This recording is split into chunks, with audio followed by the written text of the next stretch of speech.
The assassin leader is not sure if they got hit by something like an anti-aircraft weapon or something like that. This situation is unpredictable, but they cannot retreat like this, so they try to break through with everything they have. A player in the advance party spots the assassins, and he alerts everyone. The assassin leader thinks that it's too late for the advance party, and he will finish them off within a few minutes. But before he can advance any further, more of the ninjas under his command will perish. The ninjas keep getting slashed left and right without any mercy. The ninja leader drops down to the ground, and he is now sure that they did not get hit by an anti-aircraft weapon, and he calls out the perpetrator of this massacre. Someone makes a landing near them. This person turns out to be Jisoo Yun, and she seems quite pissed. Hanho is in disbelief after seeing Jisoo Yun. The assassin leader has no idea about the identity of this girl, and he thinks that she must be quite formidable as she got rid of Hayabusa and the Two Tails by herself. Thanks to this girl, the ninja synergy that requires 10 ninjas at a party has disappeared. The assassin leader says that he heard that the Necromancer had an extraordinary samurai by his side, and this girl must be that famed samurai.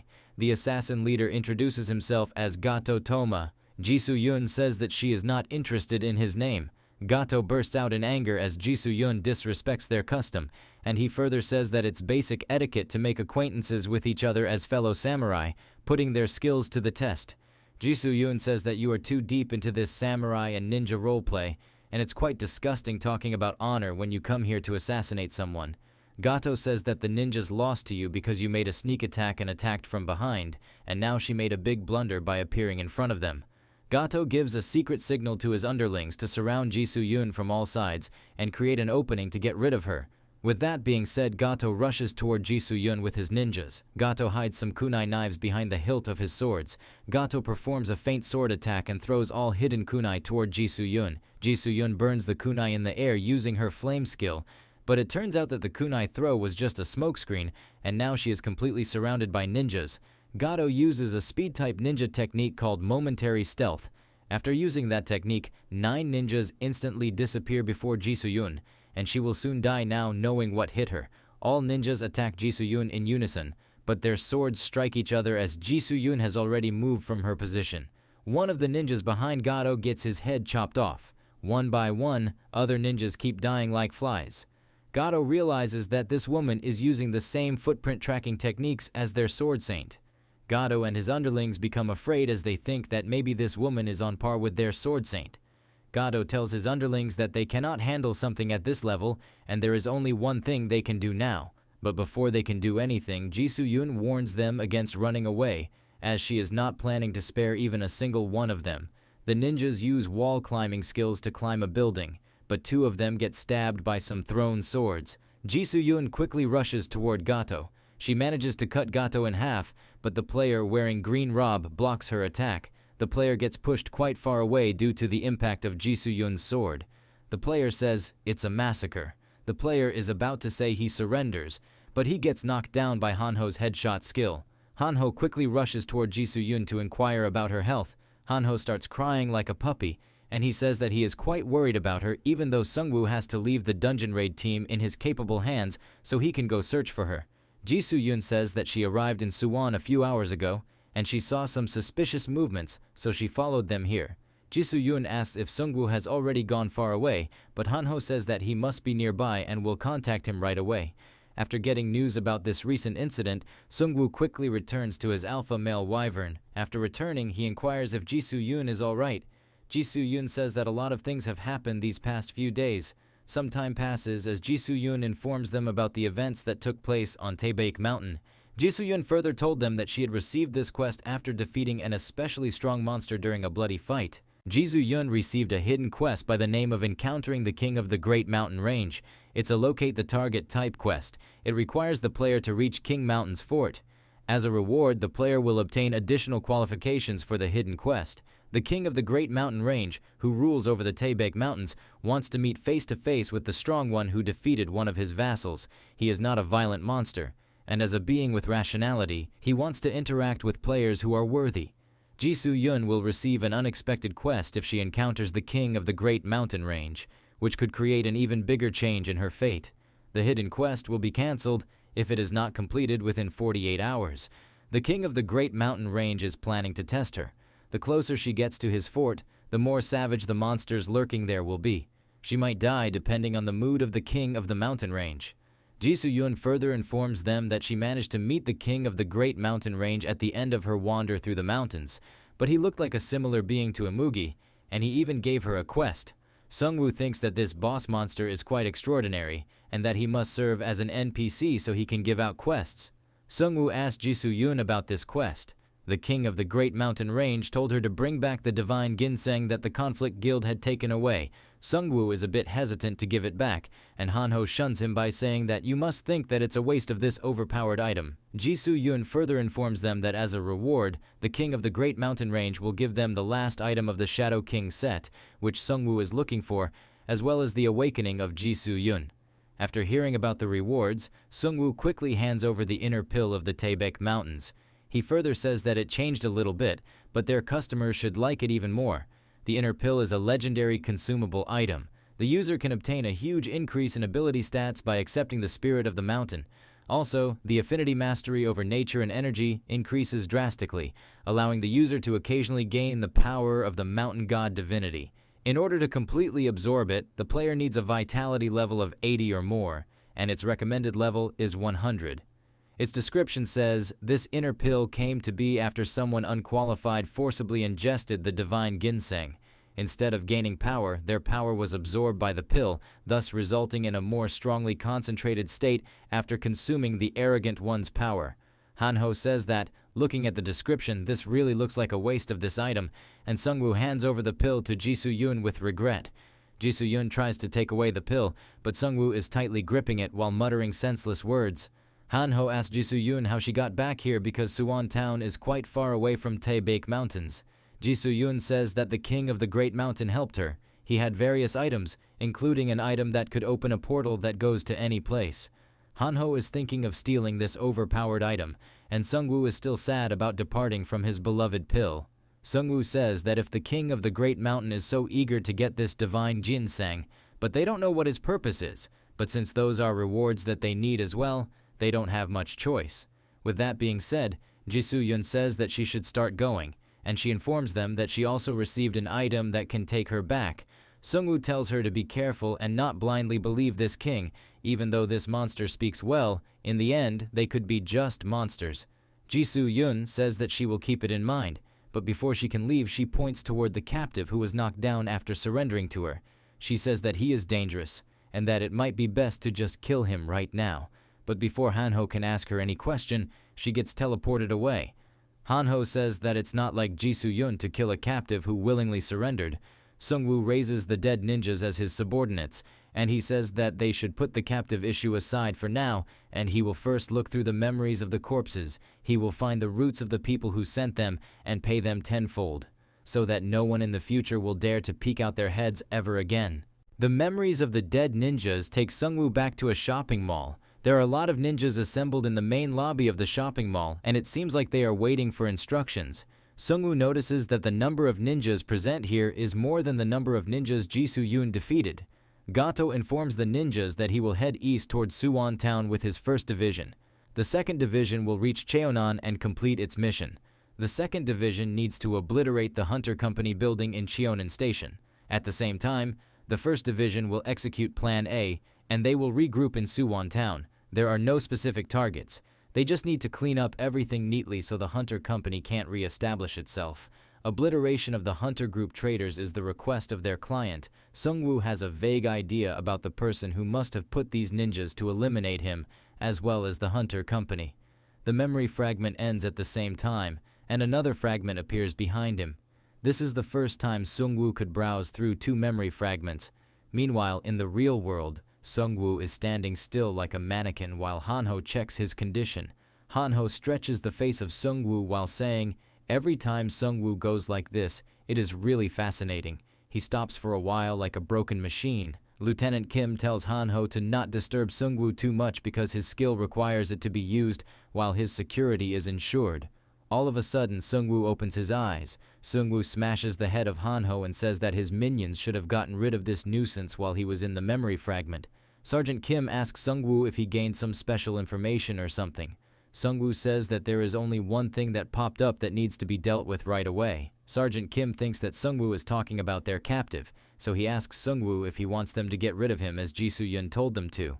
Sungwoo forbids them from doing anything like that. For now, they will wait and watch. Meanwhile, at the Cheonan station, the 2nd Division of the ninjas managed to finish the sentinels who were guarding the terrace. Their leader tortured a guy who revealed that their main base is said to be in the penthouse right below them. If they wipe out this section, they will easily collapse. They will enter through the vent and immediately get rid of the upper floor hallway security. They will quietly execute everyone so no one can run away. The ninjas enter through the vent and quietly execute the security forces. In the end, they kick open a meeting room. The 2nd Division leader says hi to the Hunter Company people. The leader of the Hunter Company tells everyone to stop as he already knows that these ninjas belong to the Yamato Guild that had a secret meeting with the Evolution Society. The 2nd Division leader says that they are not completely useless as they were prying into their client's back. The Hunter Company leader says that your client was once our client, plus their client collected that information on the Japanese server through them. With that being said, the ninjas start killing off the players. The 2nd Division leader says that they didn't come here to negotiate or have a conversation. They are ninjas who only move to kill people. The 2nd Division leader says that the only reason they are still alive is because of information after they kill the Necromancer, who is the representative of their server. But before he can continue, the leader of the Hunter Company starts laughing out loud. The 2nd Division leader asks him why he is laughing. And the Hunter Company leader asks him if they are really serious about killing the Necromancer. The Hunter Company leader says that there is no way they can kill him. The moment the world quest targeted at the Necromancer popped up, he realized that he was the only person who could solve fundamental problems with this game, and the system's hostility toward the Necromancer proved his point. There is no way such a person can die at the hands of some pathetic ninjas. The 2nd Division leader strikes the table with his sword while saying that this is the problem with you guys. Since they didn't know anything, they just denied that it couldn't be like that. They have only been swimming inside a pond for a long time, all gathered up amongst themselves, but this world is vast. The moment they step into the wild world, their true colors will show. They are weak bastards who can only die before the strong. The 2nd Division leader orders his subordinates to kill everyone present in the room, and they will report back that no useful information was found at the base of the Hunter Company. One of the ninjas spots something coming toward them from the sky. The alpha male wyvern smashes into the window of the Hunter Company. The wyverns start tearing the building apart. Even the ninjas are afraid, as their 1st Division was tasked with taking care of the Necromancer. The Hunter Company leader mocks the ninjas for not predicting this outcome. The 2nd Division leader knows that they can't compete with the Necromancer, so he goes for the head of the Hunter Company leader to complete their request. But before he can stab the Hunter Company leader, his sword gets stopped by the Grim Reaper scythe. The 2nd Division leader gets pushed back quite far. All of a sudden, all of the ninjas get hit by a debuff. Their bodily functions are weakened due to an unknown energy, and all of their stats have decreased by 4. This is the first time the ninjas have been exposed to such extreme conditions, and they are barely maintaining their sanity. Sungwoo says that you guys don't even know what a demigod state is, and you are like a frog in a pond. Sungwoo looks back at the leader of the Hunter Company with contempt. Sungwoo asks him if his request has been carried out properly, but the Hunter Company leader says that it has not been completed yet. Sungwoo says that he will be demanding some additional requests, and he asks them to bring information about the Japanese server. Sungwoo says that their next hunting ground will be the Japanese server. The 2nd Division leader gets pissed off, but for some reason, he cannot muster up the courage to attack the Necromancer. It feels like both his mind and body are shrinking, and he can't muster the courage to move like a row inmate waiting for death. The Hunter Company leader says that he will start gathering information on the Japanese server, while Sungwoo will try to find some information on his own. Sungwoo says that maybe he should open up the heads of these guys and look for himself. The minions start popping out of the abyss. In a few minutes, the minions start massacring the ninjas, and the whole room gets filled with screams for help. The leader of the Hunter Company is amazed after watching this spectacle unfold before his eyes. It turns out the ranks of these ninjas are lower than the 1st Division, so they have no important memory fragments. Sungwoo asks the Hunter Company leader how long he should wait for his request, and the Hunter Company leader says that he just needs to wait for a while. Sungwoo is waiting in the drawing room while he is being served some tea and biscuits. The Hunter Company leader starts organizing the information. He informs Sungwoo that the main base of the Evolution Society is completely wrapped in a veil. Even if they do this, they will not see any results. Plus, a team he sent to tail them was annihilated. The Hunter Company leader says although they don't know where the main base is, the Hunter Company has been digging up information on what they are trying to do. The Hunter Company leader lightens up as the information they get will be a big help to the Necromancer. Sungwoo is annoyed by how the Hunter Company leader is looking at him. Sungwoo asks if the Japanese server is showing slight movements in order to attack him, and the Hunter Company leader confirms it. He further informs Sungwoo that they must plan something bigger. Just after the world quest was announced, the Yamato Guild's movements became prominent in Kyushu, Japan. They seem to have formed a Kyushu Unified Army in order to conquer Korea, also known as the Korean Strike Project. Sungwoo thinks that he must be the main target of this Korean Strike Project, and it seems like the world's quest is centered on eliminating him. The one who is hated by the big world is the name of this world quest. It's a hunting or protecting type of quest. The players need to hunt or protect the players belonging to the World Tree faction. There are a lot of different rewards depending on the situation. If a player chooses the hunting option, he will get 5 million gold coins for each World Tree faction member, and when killing the Necromancer, they will get 500 million gold. In case the players choose to protect the World Tree faction, their rewards have not yet been budgeted. Sungwoo, who is the first ancestor of the World Tree faction, is the most problematic player in the world. He took actions that brought the two absolute races anger upon himself. As such, the two absolute tribes have decided not to leave him alone. This event is for the whole world, and it is not limited to a single server. The players must also choose whether they are going to follow the orders of the absolute tribe or resist them and join the new faction. The contents of this quest may change depending on the progress of the situation.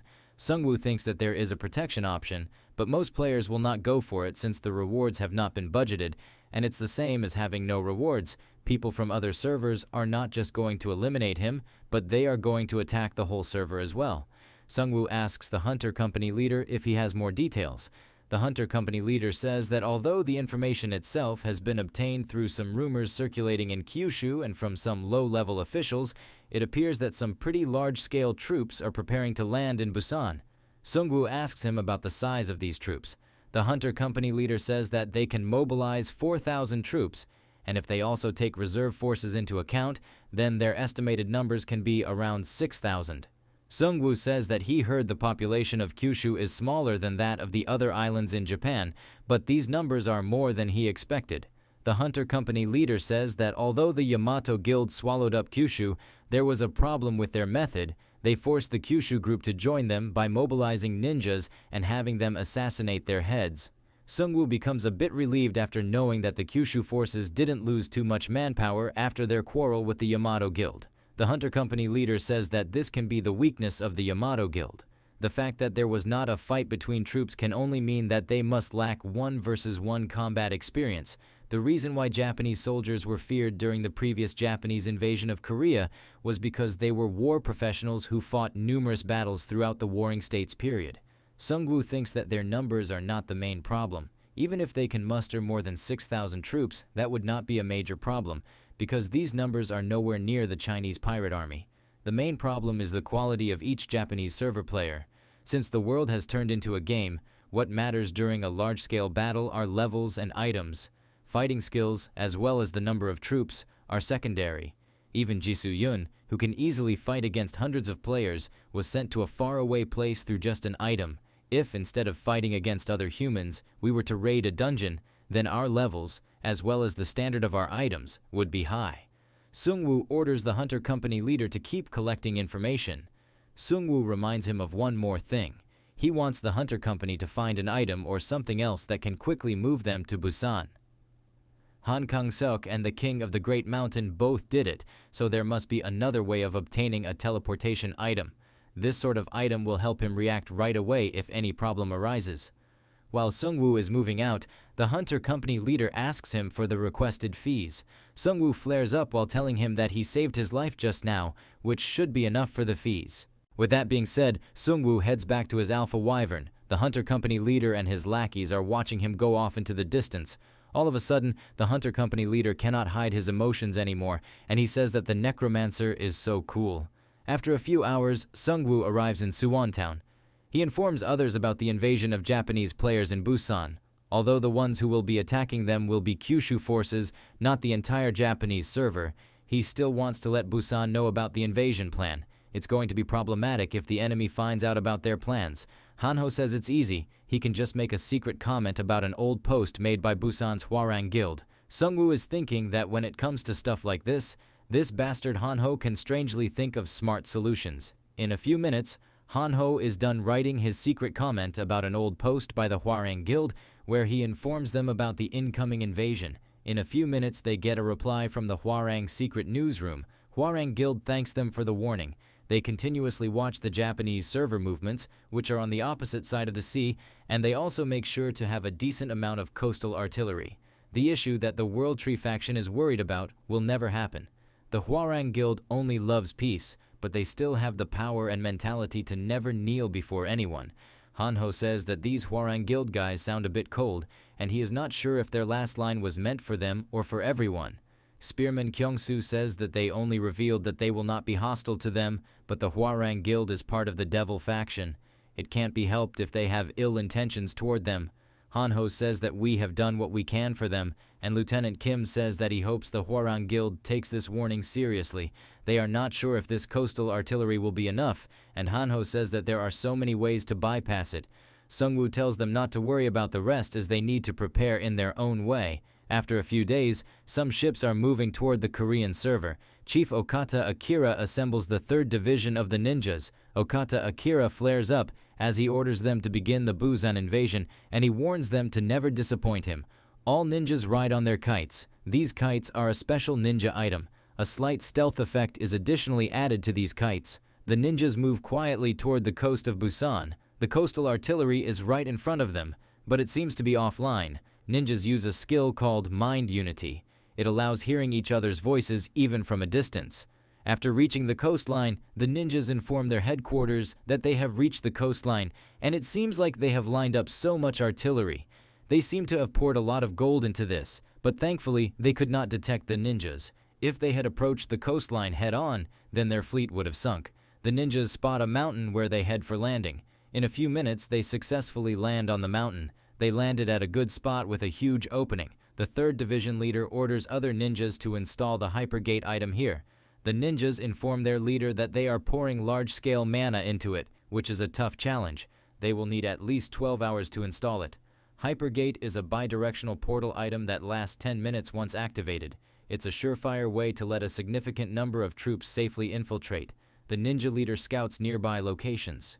He says that soon, the Korean server's Evolution Society will support this plan by spraying poisonous gas in Busan. The Japanese will take advantage of this chaos, and if they manage to safely activate the gate, then their plan will succeed, unlike Divisions 1 and 2, which failed to assassinate the Necromancer. In 12 hours, starting now, they will strike and uproot the whole World Tree faction. Somewhere in an alley in Busan, 3 beastmen are plotting something. They open up a poisonous gas pot. At the same time, in the World Tree faction, Sungwoo and his clan members succeeded in installing the war wagon. Sungwoo says that if a battle occurs in Busan, then they should think of a way to move the siege weapon. Even if they use inventory, 10 items is the limit. They have more siege weapons, and they will increase going forward. Lieutenant Kim says that they have those giant wyverns. They can equip ballista on their backs, or they can just equip fixed crossbows. Sungwoo was flustered as he never thought of such a great idea before. Using a flying object just for close-range battles would be a waste, and a strategy where they can lay waste to their enemies with a ballista would be perfect. Hanho says that this combination will be killer, and they can also try equipping the Thunder God Mace. Hanho further says that they can try equipping the other summons as well. Sungwoo feels a bit relieved, and Hanho says that they should begin immediately. At the same time, in the prison cells of the World Tree faction, there seem to be fewer guards stationed near the prisons. One of the female captives says that there is no one watching them and it's a mess outside, while Yujin says that a war is about to break out, so it makes sense. He further says that no one will pay attention to the members of a fallen guild, but the female player says that they were once a huge threat to the Necromancer. All of a sudden, the prisoner caught by Jisoo-yun tries to get up after realizing that there are no guards outside due to war preparations. He easily breaks free from the chains. He says that this seems like the perfect moment to escape. The prisoner quickly gets rid of the first wave of prison guards. Some guards try to resist, but he is too fast for them, and he easily subdues them. The female player is amazed by the amazing skill of this prisoner, while Yujin says that this guy looks and acts like a protagonist of a Japanese anime. The prisoner asks about the location of the weapon warehouse, and Yujin points him in the right direction. Yujin saw all facilities many times while being dragged by that little midget devil. He thinks that Hanho was trying to appease him by showing him around, but that is never gonna happen. Prisoner asks both Yujin and the female player if they are going to take revenge after getting out of here. The female player says that my attachment to the guild she was in was not that strong that it would push her to take revenge on the Necromancer. Plus, she never liked their guildmaster, who was a self-righteous guy. Yujin says that you are so selfish, since guildmaster was the one who saved their lives back then, even though he had done some bad things, but he was still good to them. Yujin further says that their guildmaster was just someone whom they can commonly see in a world like this. Yujin asks the prisoner about which kind of leader he serves, and if his leader is similar to their guildmaster. The prisoner says although it's not a person I serve, but the one who gave me orders is the worst. The prisoner swiftly knocks out guards in front of the warehouse entrance. Yujin informs the prisoner that the weapons taken away from the captives are kept inside. The female player is excited to get her heroic ranked bow back, while the prisoner is curious to find out his sword first. But after opening the main gate of the warehouse, they find out that Sungwoo and Hanho, along with Raidi, are waiting for them. The female player gets shocked as to how the Necromancer already knew they were coming here. Yujin quickly rushes toward Hanho with swift steps. It turns out that Yujin was a rat planted by Hanho. The female player gets pissed at Yujin for betraying them. Yujin says that a gentleman never takes a weaker side. He keeps on mocking her by saying, "The World Tree faction is treating us to such good luxuries in prison, but you still want to escape."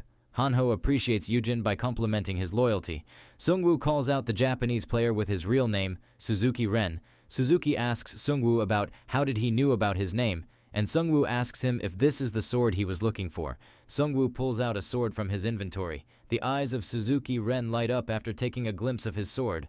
Hanho says that this sword must be a great item since Suzuki was thinking about it while escaping. Sungwoo returns the sword back to Suzuki while Hanho is puzzled by this act. Sungwoo says that he returned his sword because he didn't wanted him to call him a coward.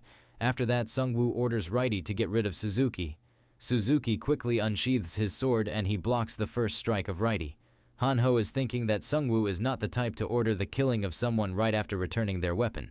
Raidi uses deflection skill to deflect the sword slash of Suzuki and get behind him. Raidi tries to stab Suzuki from behind, but Suzuki quickly pulls the sword toward himself. He then stabs the sword through himself to attack Raidi. They both keep on exchanging blows back and forth. Hanho says that the sword of Suzuki is amazing, and he is managing to easily push back Raidi, but Sungwoo says that it is not an amazing weapon. It turns out that the sword Suzuki is using is an ordinary katana. On the other hand, Raidi is using a boss monster weapon which was remodeled by Mr. Inho. The ordinary katana of Suzuki should have shattered from just the impact of Raidi's sword, but he is still managing to overwhelm Raidi. Suzuki is minimizing the impact with perfectly timed angle and force. His technique of wielding the sword itself is different. Hanho starts worrying about Raidi while Sungwoo puts up his hand while saying that he has seen enough for now. In order to end this quickly, Sungwoo summons his minions from the abyss. Suzuki drops his katana. He then surrenders before he can get pummeled by the summons. The female player says that killing an unarmed female is cowardly, and Sungwoo says that he never said anything about killing her. Plus, he was never going to kill any one of them. Sungwoo tells Hanho that he will be taking care of these guys. Hanho says that he is not so confident since Suzuki is a dangerous guy, and Sungwoo tells him that he don't need to worry about his safety. Suzuki doesn't kill people, and he only immobilized the guards as well. Suzuki is not sure how the Necromancer knows so much about him. Hanho asks Sungwoo about what did he see from those ninja corpses which made him so sure about this guy. A few days later at the World Tree faction, Sungwoo used his skill to summon a ton of zombies. A wyvern equipped with the latest tech and weapons takes flight. 2 more modified wyverns join him as they fly above 900 meters from the surface. Sungwoo orders the wyverns to fire their weapons. In a few seconds, the zombies get grinded to dust. Lieutenant Kim becomes happy as his idea was an instant success. There are a few issues with the modifications, but they will be fixed soon. Apart from that, his team is going to continue researching giant undead enhancements, but unfortunately they need to give up on combining the Thunder God's mace with the wyverns, since it's way too big. Sungwoo requests him to find another way to equip the Thunder God mace, but Lieutenant Kim rejects his request. Suzuki Ren, after witnessing the might of the wyverns, is thinking that the World Tree faction is really strong. There is a significant difference between the information their organization obtained and the power he personally saw. Despite being a small group, they overcome this weakness through the quality of their ordnance and the synergy between the jobs. Sung-woo tells Lieutenant Kim that he will leave the rest to him. All of a sudden, a Korean emergency event occurs. Han-ho quickly clicks on the event notification. A war-type server quest by the title of the First Korea-Japan battle started. Its reward is to be announced, and the winner will be the victor of this war. Korea and Japan, two servers that have had sharp confrontations since the days of the old world. As expected, their animosity still continues in the new world. Will the two server players finally be able to play it out for real? There is another note about the Japan and Korean War. Special rules are imposed in order to create a more interesting battle. The contents are as follow. First, the representative of the attacking side, which is the Japanese server, and the defending Korean server may alternate and choose the combat event. Second, depending on your personal choice, you may support the opponent server, and you will be granted an opportunity to transfer to the opponent server. Third, the whole quest will be broadcasted live to the world through the official channel. Sung-woo asks Han-ho if he has checked up on the Busan community, and Han-ho says that he just forgot about it because they said that they will manage it on their own. It turns out there was a terrorist attack in the Hwarang faction. It is a similar situation to the Yeongdongpo Station terrorist attack, and they retreated to the rear fort due to a coordinated large-scale attack from the Japanese. Han-ho is quite angry at the Hwarang Guild for being too cocky, and Sung-woo is thinking that this attack must be conducted together by Yamato Guild and Evolution Society. As for the Hwarang Guild, they must have had no choice but to abandon the base and retreat. Han-ho says that this is only a regional battle, but the server is promoting it as a whole server battle. Sung-woo says that unfortunately, it's a trap they cannot avoid. The existence called the creator must be enjoying it in order to encourage a bigger war. The official war channel is live. There are a total of 7 million viewers. The Japanese server needs to choose the first war event. An all-out war, capturing and duel are the only options available. The Japanese player grins in silence as he chooses the duel event. Both servers have chosen the duel event. The representative of each side should establish a great warrior. In case of non-compliance, the server will be given a penalty. In case of winning, a buff will be given to the whole server. Sung-woo and his clanmates are eagerly watching the notifications. The Hwarang Guild has chosen to duel since they can aim for a one-shot comeback, but Sung-woo is worried since it seems like the Yamato Guild is confident in their individual martial power. Chief Okada will fight from the Japanese side while the Korean player is still unidentified. Suzuki is thinking that this must be the plan of Sword Saint Okada Akira after sending him to the Japanese server. Chief Okada Akira comes live to say something to the Korean server players. Chief Okada says that he is not interested in other brats, and he only wants the Necromancer, who is the leader of the World Tree faction. Okada Akira tells Sung-woo to come forward if he wants to save the Korean server, and he will prove his incompetence with his sword. Like the hundreds of fallen humans from the Hwarang Guild right here. More players tune into the Japanese versus the Korean War, and the total number of viewers has crossed over 1 million. More and more influential figures around the world are tuning into this event. From Japanese side, Chief Okada is participating while warrior Jang Hyunmin is participating from the Korean side. Each side's great warrior must go to the designated location within the next hour. Once the duel begins, other battles are prohibited. In case of violation, the player will be automatically judged dead. The pictures of both players get announced on the live broadcast. It turns out that Jang Hyunmin is the leader of the Hwarang Guild, and he stepped forward for the duel. Jang Hyunmin is on the 9th rank in the Japanese server. He is one of the strong warriors who defeated raid boss monsters. Although he is the one who raised the strongest force in the southern part of the Korean peninsula, but now he is being driven into a dead end. Jang Hyunmin seems to be quite pissed at the state of his guild. After a few minutes, Jang arrives at the designated location. Both warriors do a standoff. Chief Okada Akira does not seem to be impressed by Jang. Jang Hyunmin informs him that he is the leader of the guild that they sneakily attacked, and he will punish them now and return everything to how it was before. Okada Akira asks him if he is the number 1 brat on the Korean server. Jang does not know why he asked such a stupid question. Chief Okada Akira draws up his sword and he tells Jang that he will give him a painless death since he is a commendable guy who stepped in to save a almost wiped out organization.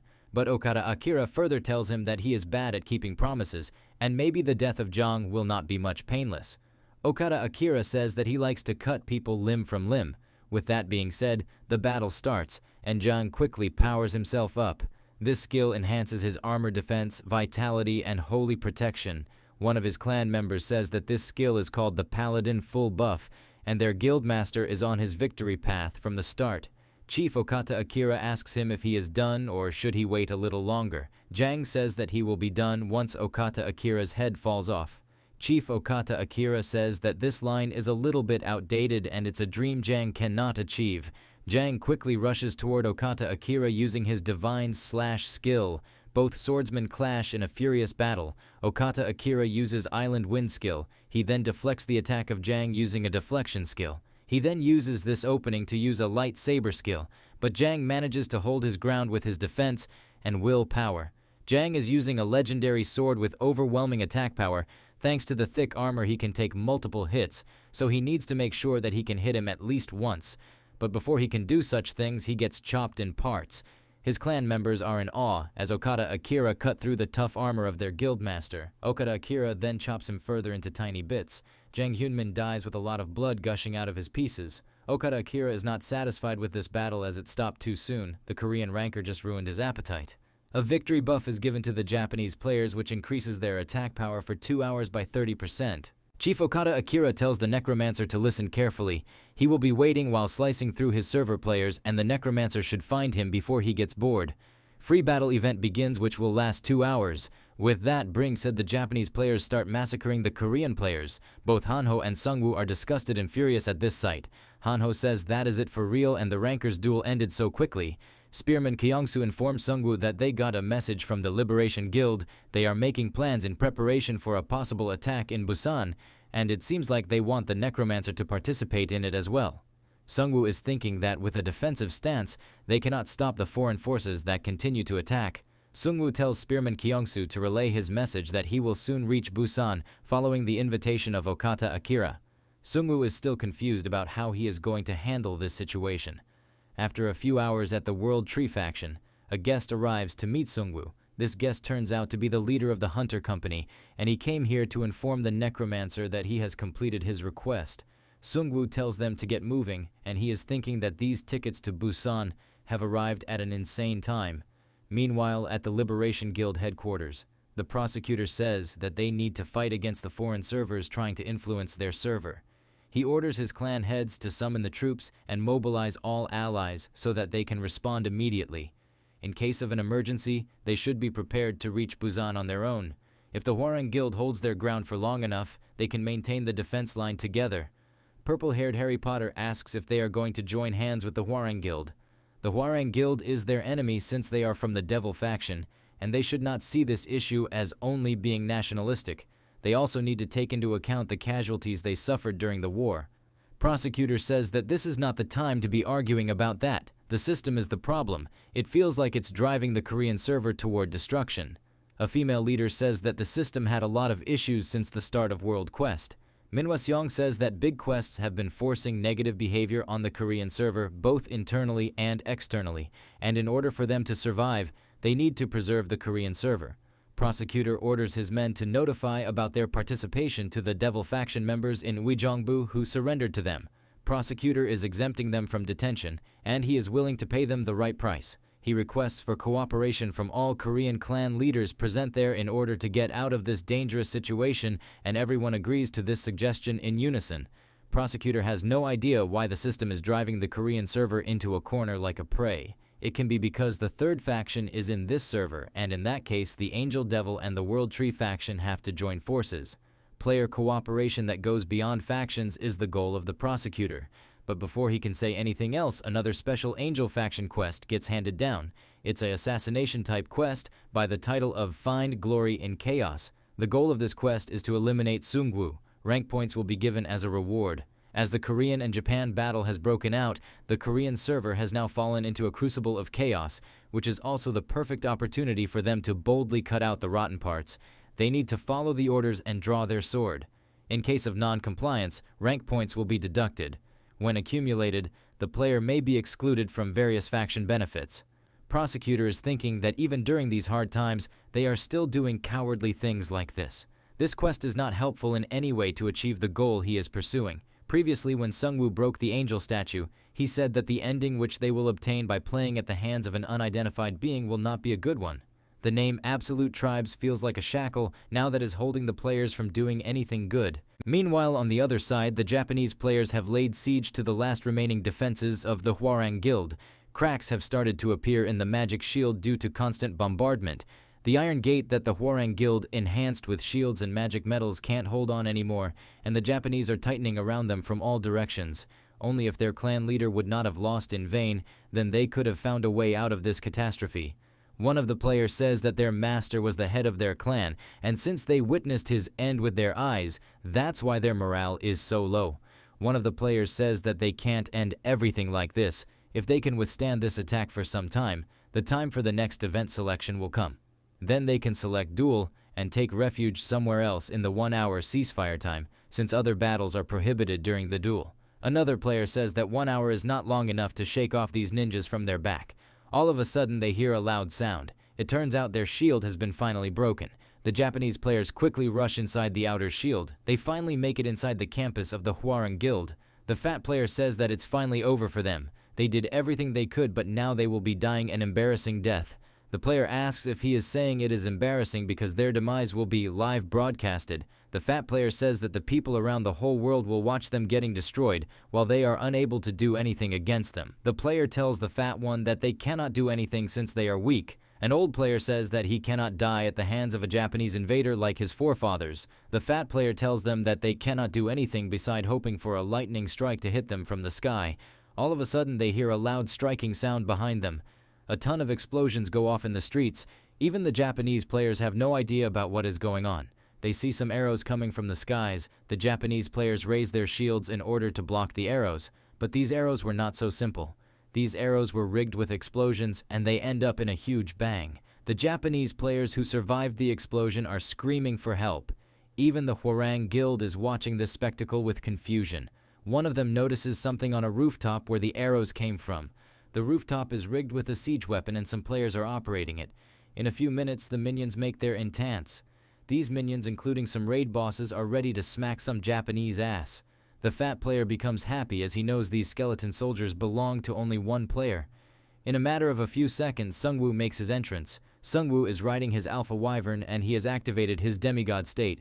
Meanwhile, a few minutes before at the flagship of the Japanese invaders, Okara Akita is watching the live broadcast from his ship.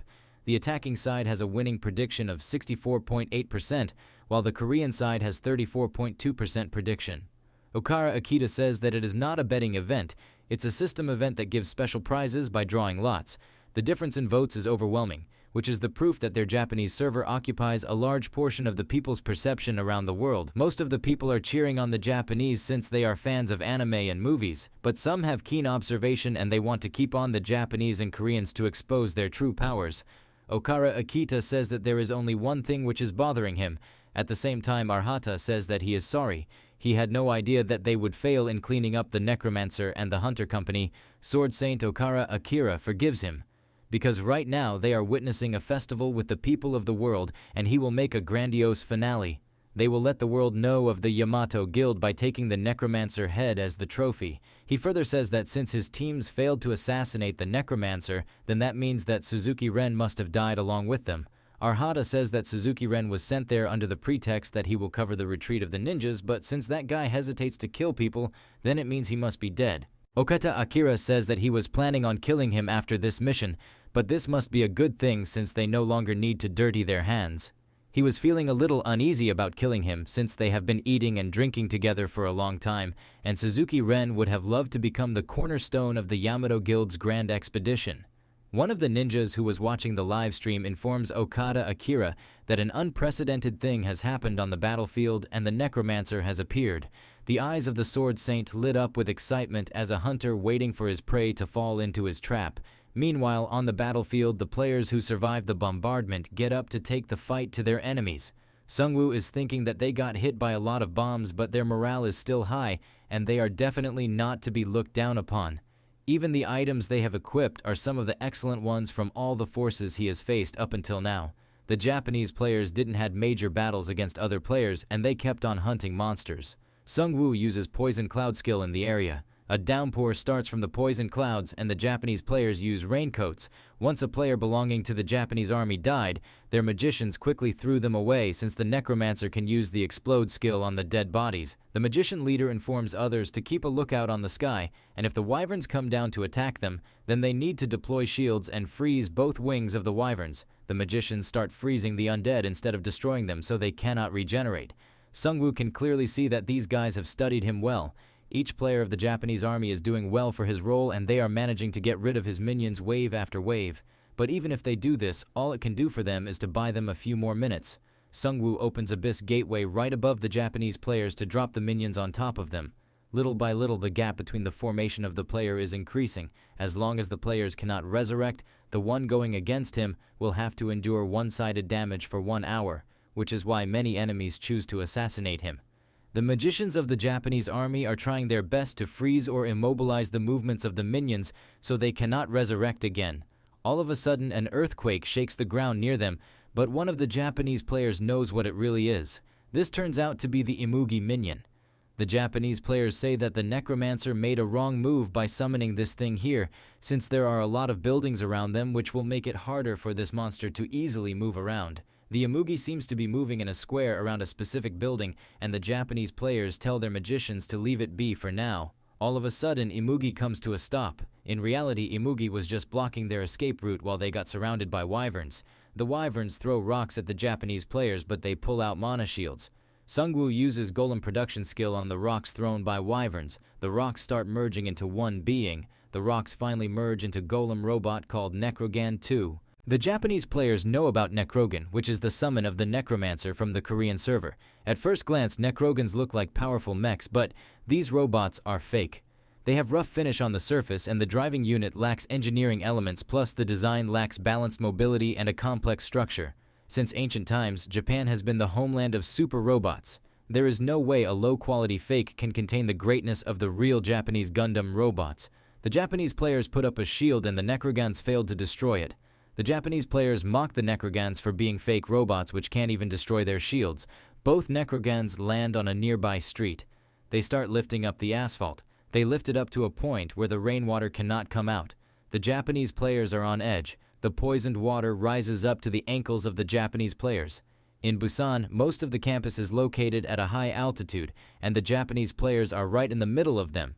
That's why the Necrogans block the water that's flowing down, so the rainwater can be accumulated in one place. The poisonous water is rising up too quickly, and some players suggest getting out of that location. The Necrogans are ready to exercise punishment to the inferior beings who insulted them. Necrogans start pushing the wall toward the Japanese players. Most of the players get submerged in the poisonous water waves. Another unit, which is right behind the Necrogans, prepares their antidotes in order to rescue their lead unit. Sungwoo says that they did the one thing they were supposed to avoid doing. Sungwoo orders Necrogans to tear up the embankment. Sungwoo destroys the wall containing poisonous water. The players behind Necrogans get swept in a huge tsunami. The mages riding the wyverns are unleashing ice magic to induce the rainwater, and even if it's in small quantities, if the water streaming down from the mountain accumulates, the Japanese players won't be able to handle it.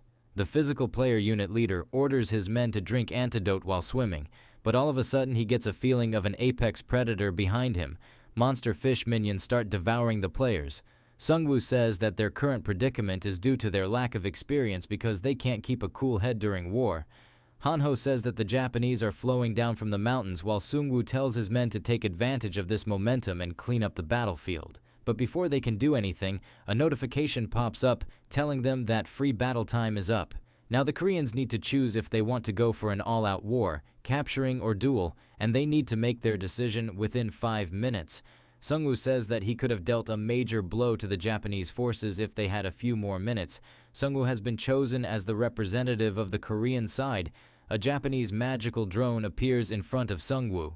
This is a projector-type drone, and it projects the live feed of Sword Saint. Sword Saint says that Sungwoo must have come after his provocation, so there is only one option he must choose. He asks the Necromancer to go for the duel, and prove his skill to the world, prove before him that he is the real deal. Sungwoo asks him if it is duel he wants, and Sword Saint replies with a yes. Sungwoo says, "What kind of nonsense is that?" With that being said, Sungwoo chooses all-out war. The all-out war rules state that battle area around them will be limited in 1 minute. The battle area will shrink every 10 minutes. The all-out war will end in 60 minutes. Sword Saint Okada becomes furious, and he starts provoking the Necromancer, but Sungwoo slashes the magical drone in half. Sungwoo says that there is only one way for him to prove himself, and that is by hearing from his enemy that he fights wars like an asshole. The entirety of Busan has been set as the battle area. 5,000-meter area will shrink within 10 minutes. Sungwoo says that it is time to resume what they were doing before. Meanwhile, at the headquarters of the Liberation Guild, An Seok-gu says that there is no end to this war preparation. He is not sure if this will actually end. Since Busan got broken through, they will never have a way of knowing when and until where the enemies will invade the rest of the Korean server from. He asks the others if they are still watching the Busan live broadcast, and purple-haired Harry Potter gang Yoon Lee says that it was a war broadcast, but the genre changed from a war movie to a horror slasher. The Japanese players are screaming for help as they are getting devoured by the endless horde of zombies. The area will shrink by 500 square millimeter after 60 seconds. Spearman Kyung-soo says that they have chased down everyone up north and killed them, and their west side is also clear. There are over 14 minutes left until Grim Reaper and the Anubis form go on a cooldown. Sungwoo says that dealing with the Sword Saint within this time frame will be too much. Sungwoo has no choice but to acknowledge that the Sword Saint is a monster. In order to stop him, he dispatched a large number of undead, but all they could do was buy a few more seconds. Even if Sungwoo faces him himself, it would not be any different. If the Sword Saint is a swordsman of the same caliber as Jisoo Yun, then his head will be gone without even realizing it. As expected, the Sword Saint is a worthy foe. Hanho asks Sungwoo if it is right to just leave the Sword Saint. He might be fatigued from dealing with the endlessly resurrecting undead, so what if they just finish him off quickly? Suzuki Ren says that it is a feint. There is no way that the Sword Saint is out of breath from a battle like this. If they jump in recklessly, he will easily slice off their heads. Hanho says you are being strangely cooperative, and Suzuki Ren says that would not anyone be cooperative when they have a knife held against their back. Everyone except for the small-scale party that the Sword Saint brought along has been annihilated. Sungwoo bursts with power as he says that they have won. A system notification appears informing them that they have won the all-out war. A victory buff is given to the Korean server. Their defense power will increase by 30% for 1 hour. The free battle will start now, which will last another hour. The Hwarang Guild members say that they were really being blunt and did not think that the Necromancer will come to their aid. One of them says that maybe the Necromancer is a warm-hearted person, while the fatty says that maybe they should join the World Tree faction. Now they just have to finish off that crazy swordsman. One of them informs them that it's not over yet and they should look at the broadcast. In the far distance near the shore, some ships seem to be moving. These ships are quite huge and they are moving at full speed toward harbor of Busan. They don't know the exact number of enemy ships. Sungwoo's Anubis form has only a few minutes left and fighting more will be too much for him. Even the troops that came over from the World Tree faction are only 30, and they are all mages with high utility. Fatty says that Sungwoo is the current representative of the Korean server, and he will follow him. Other Hwarang Guild members are brimming with excitement as they have full belief in the tactics and strategy of Necromancer, and they ask him to use them well. Sungwoo tells them that it's time to pack. They don't have a way of winning this, so they need to abandon Busan and escape. This makes the Hwarang Guild members shocked, as they were not expecting this kind of answer from the Necromancer. Hwarang Guild was the best guild of Busan. Even though they lost the war, their survivors are still around 1,000. Hanho says that the number of survivors are bigger than what he expected, but they are all in a bad state, and Sungwoo says that it can't be helped. The effect of the breath of the abyss that the Evolution Society spread is too strong. Except for some players who were treated with potions, the rest are all patients. The vanguard of the Yamato Guild alone was over 2,000, and now the size of the follow-up force would be at least several thousands. Sungwoo knows well that this is time to get some reinforcements. Hanho says it's unfortunate, but if they had the surrounding area under their influence, then they could have asked for help from other guilds, and Sungwoo says that they have to increase their distance from Busan as much as they can for now. After they hold their ground for 24 hours and buy some time, they will use the battle event to land a blow on the Japanese side. Repeating this cycle is all they can do for now. Hanho says that none of the 3 modes, including all-out war, duel, or capturing, will give them an advantage in this war. But before that, everywhere the Sword Saint goes, he brings destruction. If they don't take down the Sword Saint, then this war won't end. They are unable to stop him even by driving the monsters of the nearby dungeons towards him using the summons. Hanho sneakily asks Suzuki Ren if he knows any weakness of Okata Akira, since he was pretty close with him, but Suzuki has no idea about his weakness. Sungwoo says that the Sword Saint does not keep promises. Suzuki Ren says that Sungwoo must know a lot about him. Suzuki Ren says that he don't have a choice. Before the fall or even after that, he had no choice. Before the fall in Kyushu, Japan. Ito-ryu is a small swordsmanship dojo in a corner of downtown Kyushu. Yushin, Hokushin, and Ito Shoden Ryu are only named same as the other Ito-ryu sects in Japan, but they are just completely unrelated dojos. In a dojo, a master is instructing his student saying that a sword is a weapon for murder and it's just a tool.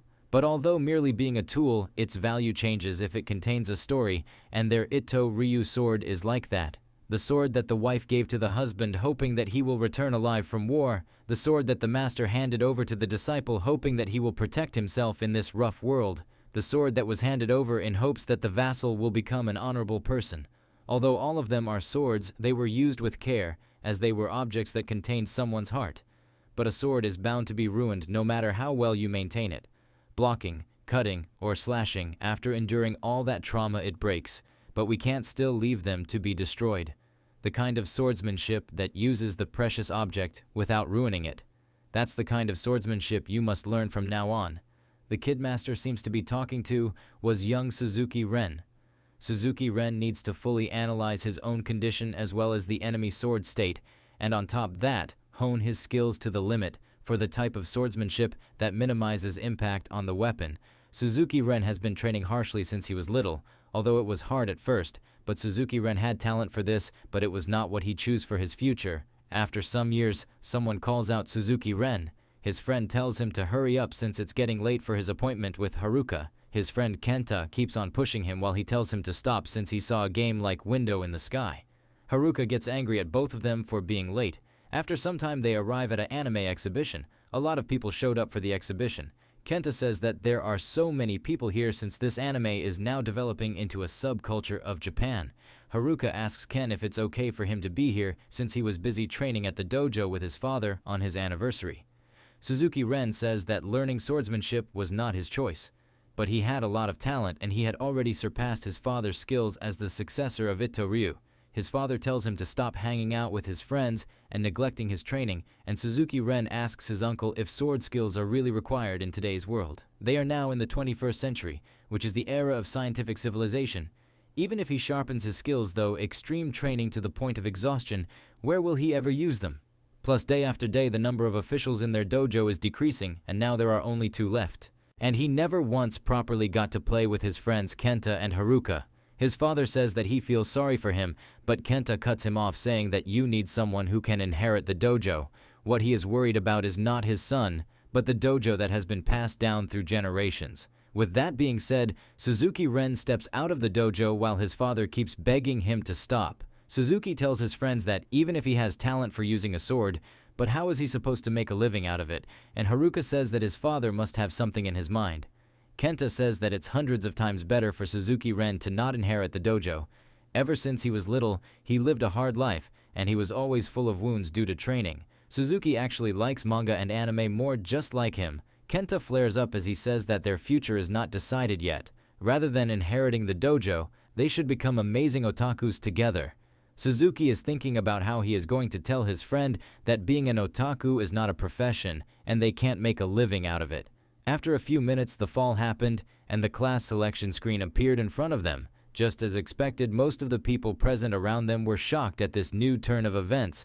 Suzuki Ren is thinking that even if they are inside a building, it can't get this much dark from just an outage. A bright flash of light happens.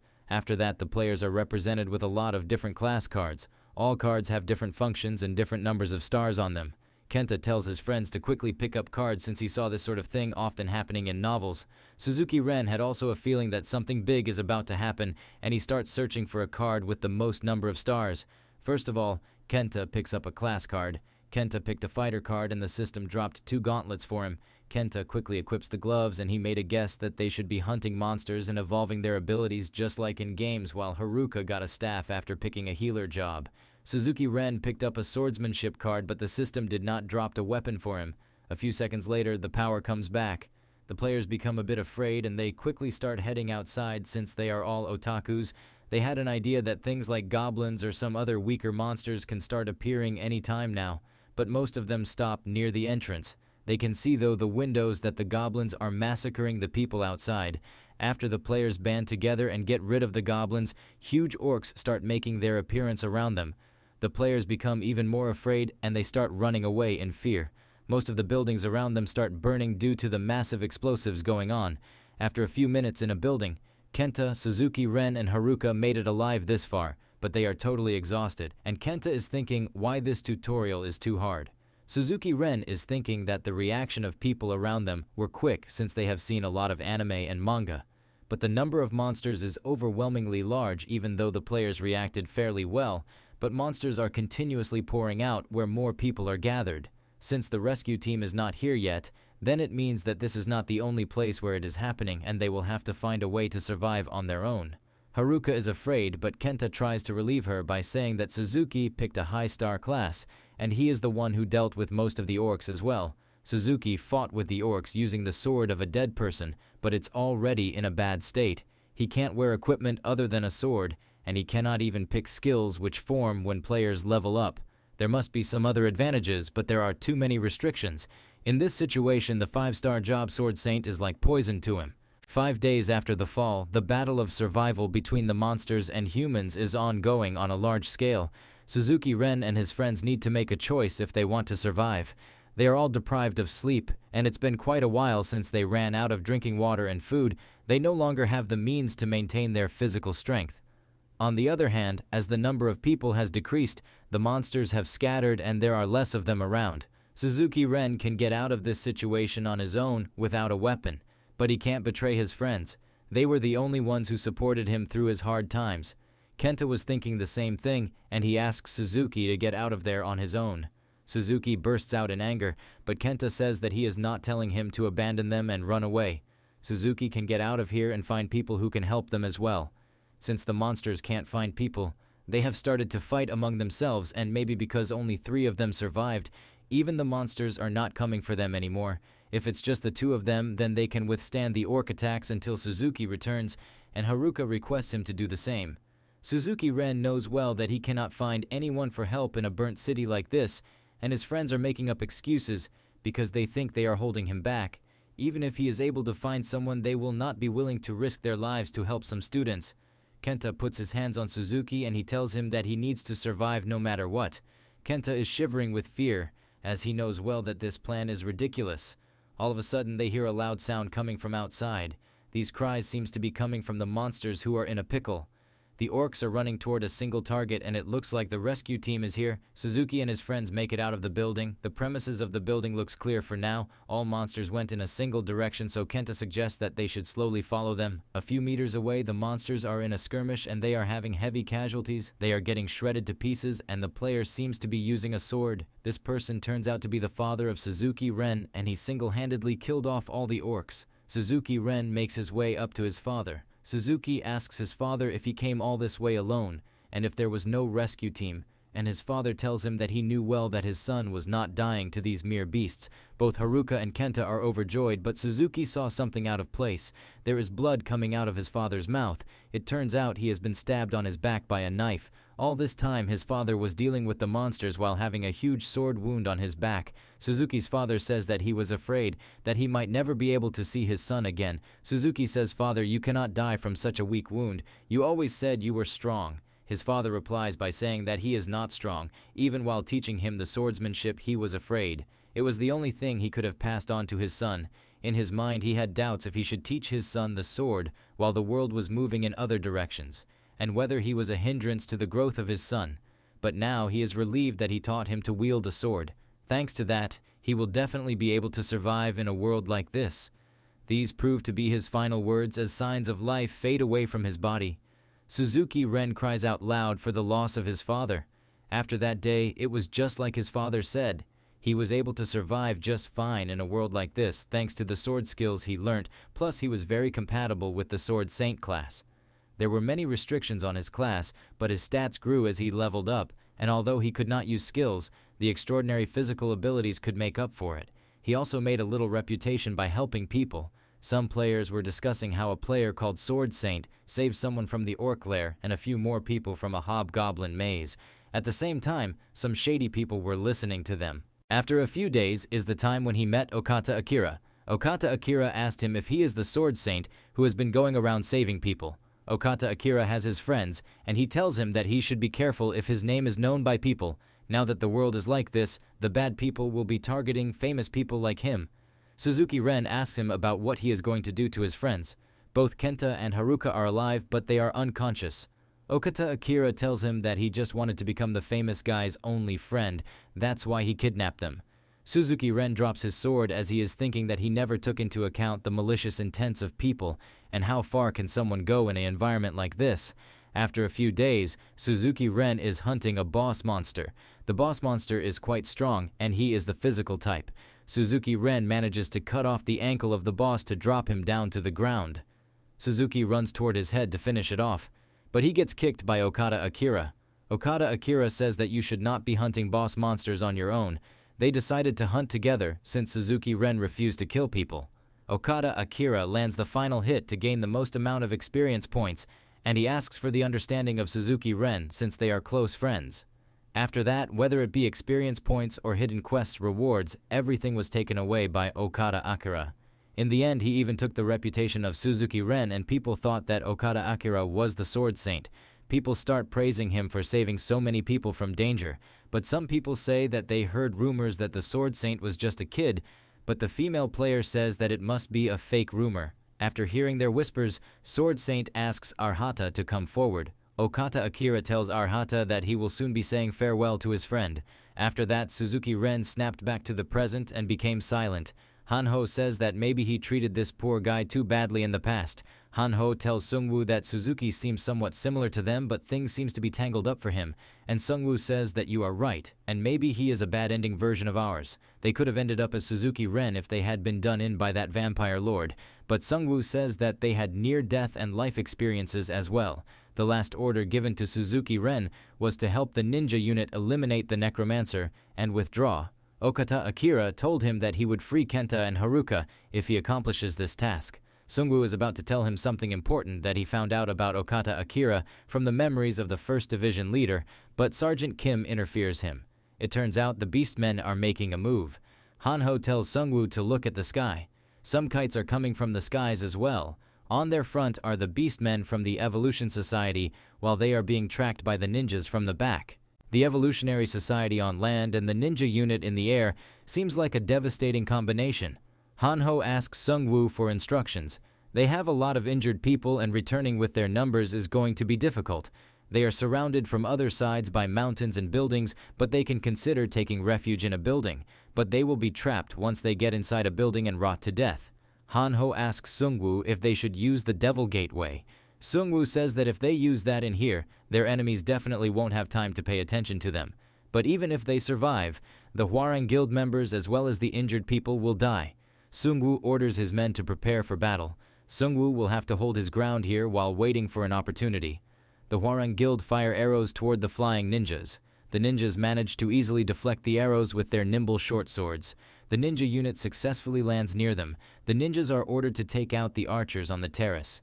Ninjas use a skill called Pigeon Bomb to summon a pigeon toy. The pigeons directly head for the archer unit of Lieutenant Kim. The clay pigeons end up in a huge explosion, but Lieutenant Kim somehow survived the impact. It turns out Death Knight tanked the pigeon bombs with his shield, and he tells Lieutenant Kim to retreat. At the same time, some ninjas run toward the Death Knight Minsuk. The ninjas go directly for the head of the undead soldier in front of them. One of them engages the Death Knight in battle while others make out for the rest of the archers. The ninjas manage to get their hands on some easy archer kills. Death Knight uses Chains of Abyss to bind a ninja. He then throws the entangled ninja toward his teammates. The ninja gets tackled with another 2 of his fellows. The ninjas tell their friends to ignore the side with the Death Knight, and they will first deal with other archers. Death Knight binds Righty with his Chain of the Abyss skill. He then throws Righty with his full force. Righty ends up cutting the ninjas to fine pieces with his swirling. Even after getting released by the Chains of the Abyss, he keeps on swinging. Righty uses the momentum to get back and kill the rest of the ninjas on that building. In the end, he gets parried by a ninja. The ninja parries another attack before striking the divine sword out of the hands of Righty. Righty pulls out his gun and he shoots the ninja in cold blood. He then brings the pistol to the sword fight by killing off the ninjas around him. Lieutenant Kim reports that they have almost stopped the attack on the rooftop, but most of the first floor defense has been breached. The situation is not looking good for them and they won't be able to hold on for much longer. Some minions Sungwoo left on the way were just crushed. It turns out that the main unit of the Japanese players is almost there. Okata Akira is excited to meet face to face with the Necromancer. The Korean players are afraid as a lot of the Japanese soldiers were killed by the Necromancer, but there is still a huge number of Japanese army left. A new flying ninja unit is making their way over to the Korean players. And this time it's a lot more. Lieutenant Kim orders the archers to not spare any arrow and fire every last bit of ammunition they have. The ninjas throw grenades toward the Korean ranged units while the Koreans try to pull up their mana shield. The grenades turn out to be smoke shells. Soon the Korean players get shrouded in a smoke mist. One by one they get killed by the ninjas who can easily traverse through smoke. Hanho dares the ninjas to come for him instead of killing off their low-level fellow players.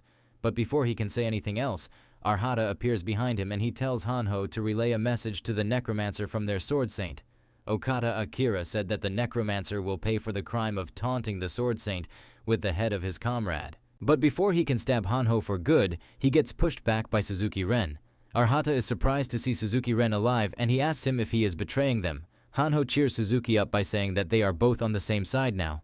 Arhata orders him to kill Hanho if he wants his two friends to live. Suzuki is a little bit confused as to what he should do, and Hanho asks him if he is going to betray them, but Sungwoo cuts him off by saying that the Sword Saint already gave order to you guys to kill his friends, so how can they be still alive? Arhata asks him about how he knows about this. Sungwoo says that he read the memories of Gato, who was the leader of the 1st Ninja Division, and he was ordered by the Sword Saint himself to kill off the friends of Suzuki Ren since he doesn't need the dog leash.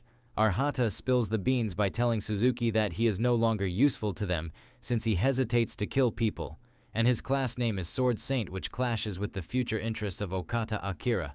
With that being said, Arhata gets ready to finish the job. He then leaps towards Suzuki Ren to finish him off with a ninja skill called man-killing. Suzuki easily parried his sword and he punished Arhata with a counterattack. All of this happened so fast that even Arhata, who is a skilled ninja, got his neck severed without even him realizing it. The head of Arhata falls away from his body as soon as he makes his landing. Suzuki Ren is pissed at Okata Akira for the loss of his dear friends. He calls out Okata Akira with all of his inner force. Okata immediately recognizes the voice of Suzuki Ren. He becomes even more excited since now he has more entertainment options available. The ninjas drop another smoke bomb wave. Sungwoo and Hanho get completely surrounded by the fog of war, while Hanho cannot find Suzuki Ren anywhere. Sungwoo tells Hanho to pay attention to his surroundings rather than searching for Suzuki Ren. Sungwoo wanted to save his awakening and demigod state for the worst situation possible, but he cannot delay it any longer. But before Sungwoo can activate his demigod state, all enemies surrounding them get engulfed in blue flames. They have no idea who these blue flames belong to. Jisoo-yun makes her entrance, and it turns out she was the one who was controlling the flames. Jisoo-yun finishes off the last remnants of the Japanese advanced ninja party. Sungwoo asks Jisoo-yun about how did she got there. The Liberation Guild makes their entrance as well. They activate their skill called Temple Territory. A notification pops up informing everyone that Temple Territory is being declared in the area, and it will last 2 hours. All allies get an automatic healing effect of 2% per second. All Crusader stats will increase by 7. The prosecutor is buffed up and he orders his troops to march forward. With that being said, Gang Yun Lee and An Seok-gu charge ahead with their units. Jisoo-yun says that luckily they are not too late while Hanho asks her about how she managed to get here so fast. Jisoo-yun informs him that she completed a hidden quest, and after she found out that a battle has started out in Busan, she asked the king of the Great Mountain Range for help. He gave her something called a warp stone. It turns out that it's the same item that allowed them to move to Busan, and that's not an item that can be easily obtained, and yet he just gave it to her. Sungwoo asks her if she is the one who brought the Crusader team with them, and she replies with a yes. And her guess was correct, since the Koreans were in desperate need of help. Liberation Guild is among the strong ones who can help them right now. Sungwoo is glad since it was a close call, and he really needed reinforcements. The battle is going on in full swing. Within a few minutes, a notification pops up telling them that the free battle has stopped. Japanese side, which is the attacking side, needs to choose a battle event including all-out war, capturing, and duel within 5 minutes. Okata Akira is bursting out in excitement since he can now take revenge on the Necromancer. The Necromancer cannot run this time, and he will surely crush him this way. Both servers have chosen the duel event, and each side will choose a warrior to fight for them. In case of non-compliance, the whole server will be given a penalty, and in case of winning a buff, will be given to the whole server. Japanese have chosen Okata Akira as their representative, while Korean side has not chosen their warrior yet. Jisoo Yoon asks if the Hwarang Guildmaster died in this event, and Sungwoo replies with a yes. He further informs her that the outcome of that duel was quite brutal. Jisoo Yoon asks Sungwoo if she can do this. Hanho informs her that Okata Akira is no joke. Meanwhile, Sungwoo is thinking that Jisoo Yoon is more compatible with the duel event than him, but he is not sure if she can win this fight either. Sungwoo has no other choice but to trust her judgment, and he allows her to take on this duel, and Jisoo Yoon seems pretty excited for this one-on-one duel. Plus, it's a perfect condition for her since no one will be able to interfere in their fight. Jisoo Yoon pulls out an item telling Sungwoo that it's a gift for him. Sungwoo becomes quite happy after receiving this amazing gift. This is a legendary necklace called Shadow King's Necklace. It increases vitality stat by 6 while controlling one shadow within the field of view. Visual and auditory information can be obtained, and it has a cooldown of 5 minutes. Sungwoo has finally collected all 4 relics belonging to the Shadow King set. He has completed the collection for the hidden quest successor of the Shadow King. Shadow King's crown is being sent as a reward for this quest. Jisoo Yoon requests Sungwoo to choose her as the warrior from the Korean side. Finally, the Korean side has chosen Jisoo Yoon as their representative. Each side's chosen warrior must go to the designated location shown on the map within next 10 minutes. Once the duel begins, other battles are prohibited. In case of violation, the players will be judged dead. The pictures of both Jisoo Yoon and Okata Akira appear on the live broadcast screens. Sword Saint is burning with anger, and even his henchmen are afraid. Okata Akira snaps out in anger as he abuses Sungwoo for not fighting him head-on. After a few minutes, the players of both sides reach the location of the duel. Okata Akira and Jisoo Yoon both do a standoff. Okata Akira says that he is not satisfied with this matchup. He has said it time and time again that he wants to duke it out with the Necromancer, and he has no interest in small fries like her. He asks her if the Necromancer was not confident enough himself. Is that why he sent someone else to die instead of him? Jisoo Yoon says that there is no need for the Necromancer to dirty his hands for a small task like this. She further says that she can take care of Okata Akira with her abilities alone. The time of the duel is almost upon them. Okata Akira tells Jisoo Yoon that the Necromancer just used her as a body shield and she can't comprehend his might. Jisoo Yoon says that she can clearly see how mighty he is. All of a sudden, Okata Akira gets startled for the first time. Jisoo Yoon powers up, and she says that Okata Akira is the one who failed to comprehend the might of his opponent this time. Jisoo Yoon tells him to not get scared just yet as she just started to warm up. At the same time, the duel begins. Jisoo Yoon activates Hunting Instinct skill. If the battle lasts for 120 seconds, then Initiate Hunting will become available. Jisoo Yoon assigns Okata Akira as the prey using her skill. Okata Akira falls under the black out of the predator penalty, which numbed all of his senses by 50%. Okata Akira bursts up as he knows well that he is treading in dangerous waters. Okata Akira used his willpower to reduce the numbing effects by 40%, but at the same time, Jisoo Yoon disappeared from her location. She instantly appears above Okata Akira, and she manages to land a strike on him before he deflects her second attack. Okata Akira got a little cut from the last attack, and he asks her if she just used footprint tracking skill. Instead of getting afraid, Okata Akira gets pumped up as he can go all out while dealing with her. Both Sword Saint and Jisoo Yoon keep striking back and forth. Jisoo Yoon uses her momentum to land some heavy blows. Okata Akira manages to block them, but he is clearly having trouble dealing with the strength of these strikes. Jisoo Yoon then kicks Sword Saint in the stomach. She says that Okata Akira is feeble compared to his hardcore attitude. Okata Akira uses a technique which looks like footprint tracking of Jisoo Yoon to get behind her. He then uses his skill slice of the 5 dragons on Jisoo Yoon. Okata Akira pumps up as he thinks that he can now take her on. In the background, Hanho is cheering on Jisoo Yoon, but all he is doing is just distracting her. Okata Akira tells Jisoo Yoon to use all of her hidden cards. Jisoo Yoon says that if she does that, then Okata Akira will die for sure. Okata Akira bursts out in laughter as he asks her if all Koreans have this false bravado. Okata Akira says that with just a few sword clashes, he is already done analyzing her. She is just an empty shell that swings a sword with power, but she has no technique. Okata Akira rushes toward Jisoo Yoon as he tells her that this will be the end of her. At first he was indeed surprised by her footprint tracking skill, but the way she uses her sword is terrible. Okata Akira is thinking that it was a good idea to get some swordsmanship guidance from Suzuki Ren. He can now clearly see the fundamentals lacking in Jisoo-yun's movements. Okata Akira uses his skill North Comet Sword to unleash rays of sword energy. Jisoo-yun is about to get hit by one comet, but she manages to use one blade/wave skill to fend it off. Jisoo-yun says that 120 seconds have passed, and Okata Akira has no idea what she means by that.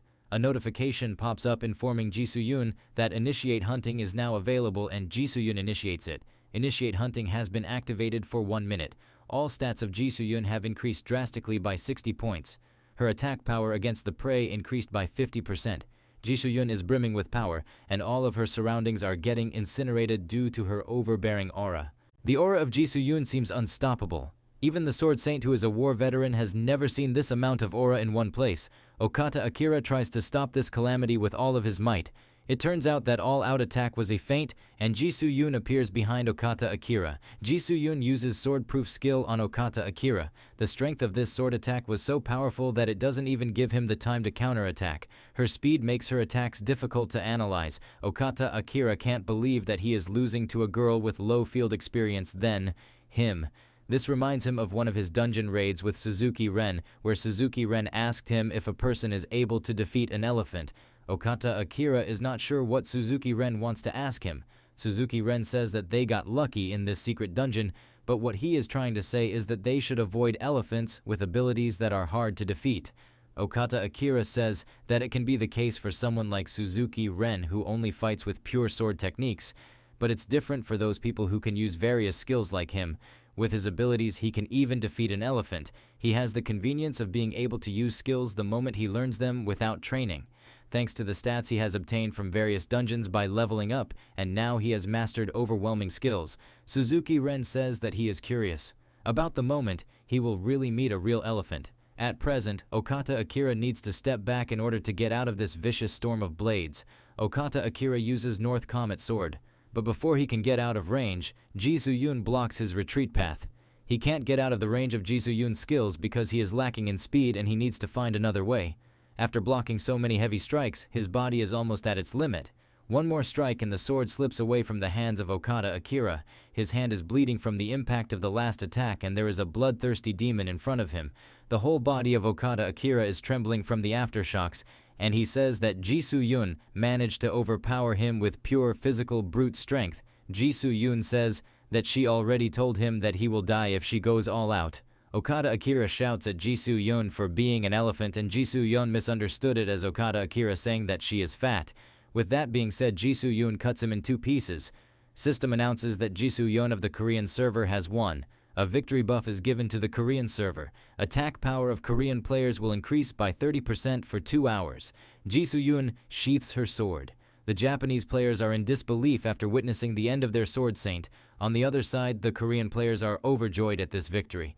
Everyone cheer up Jisoo-yun while Han-ho says, "How dare that Sword Saint call out Jisoo-yun an elephant?" All of a sudden, something flies off in the sky. It turns out to be the head of the Sword Saint, and he seems to have grown some fangs. The body of Okata Akira starts regenerating by itself. He even grew 2 lightning wings. His face fully changed, and he says that "you have made me resort to my final option." The Korean players are in shock after witnessing this transformation, as Okata Akira now don't even looks like a human.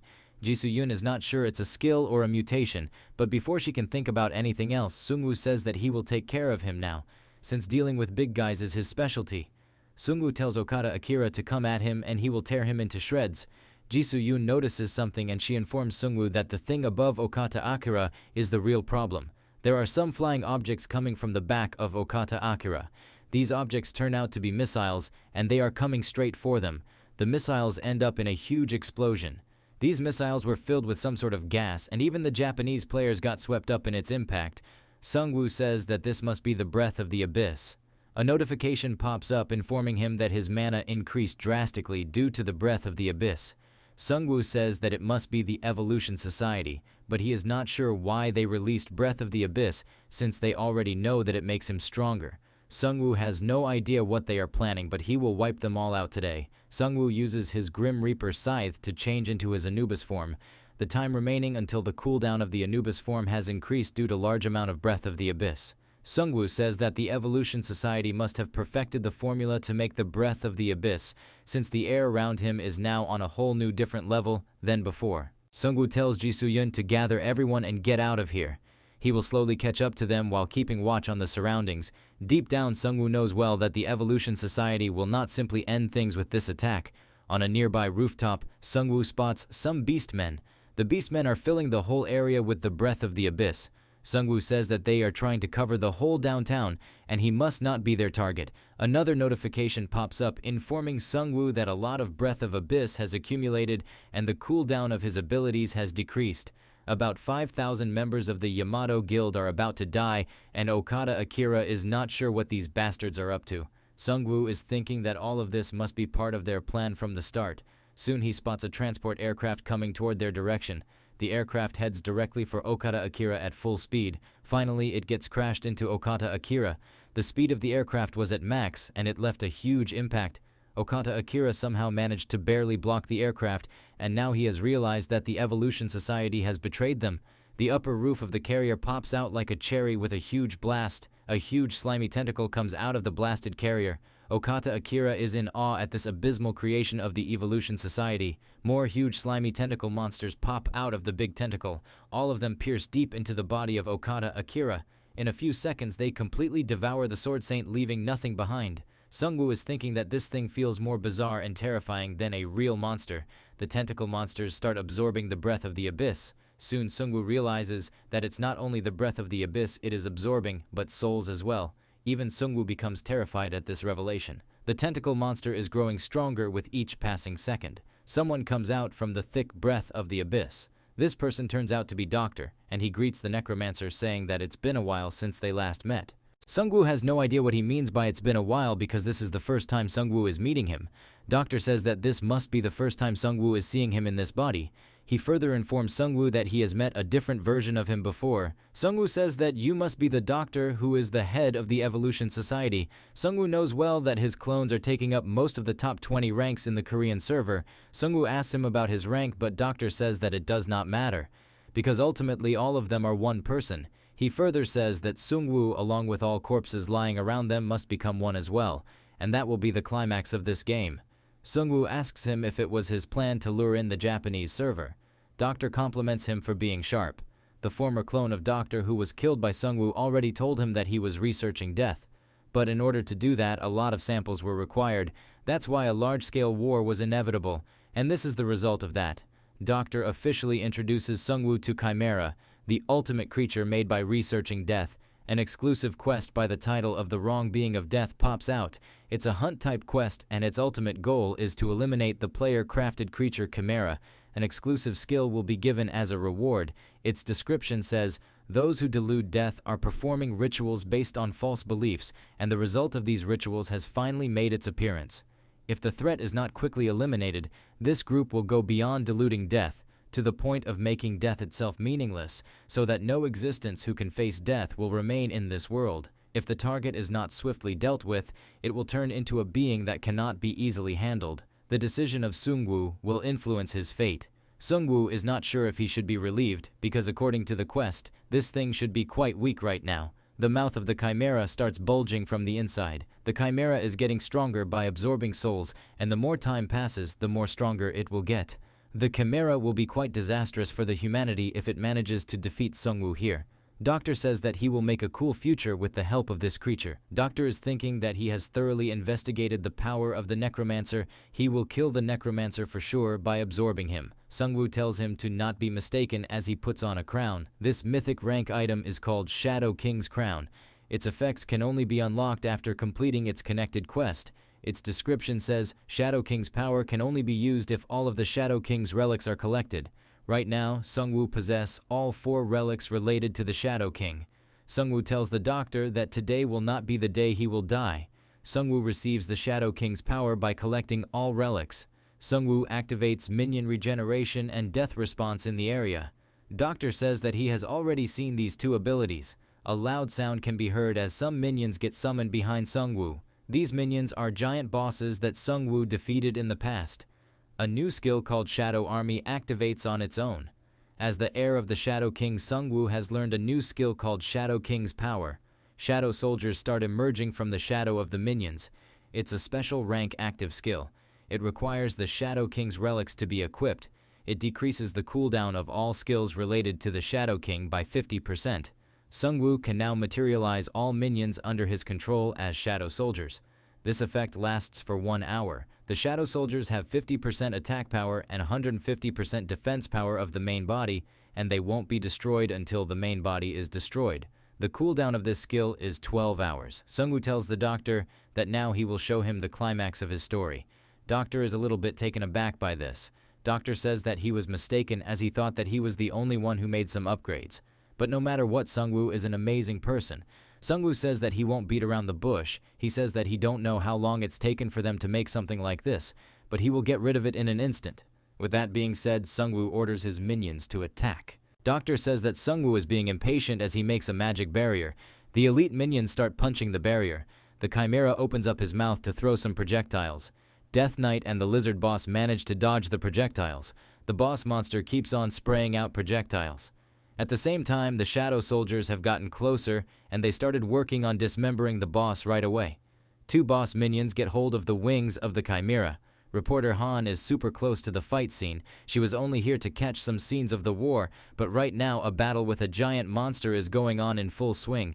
There is no time to argue between friends or foe as rampaging of the Chimera has caused some rubble to fall on the players. Some claws pop out of the Chimera as they knock out the shadow minions.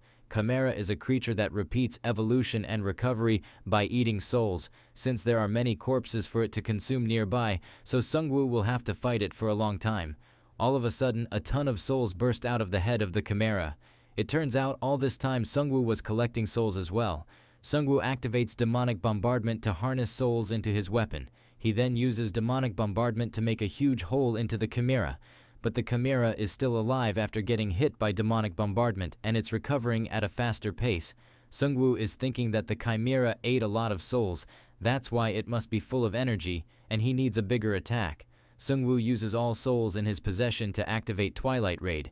Chimera gets completely wrapped in bandages, and Sungwoo quickly gets on top of it.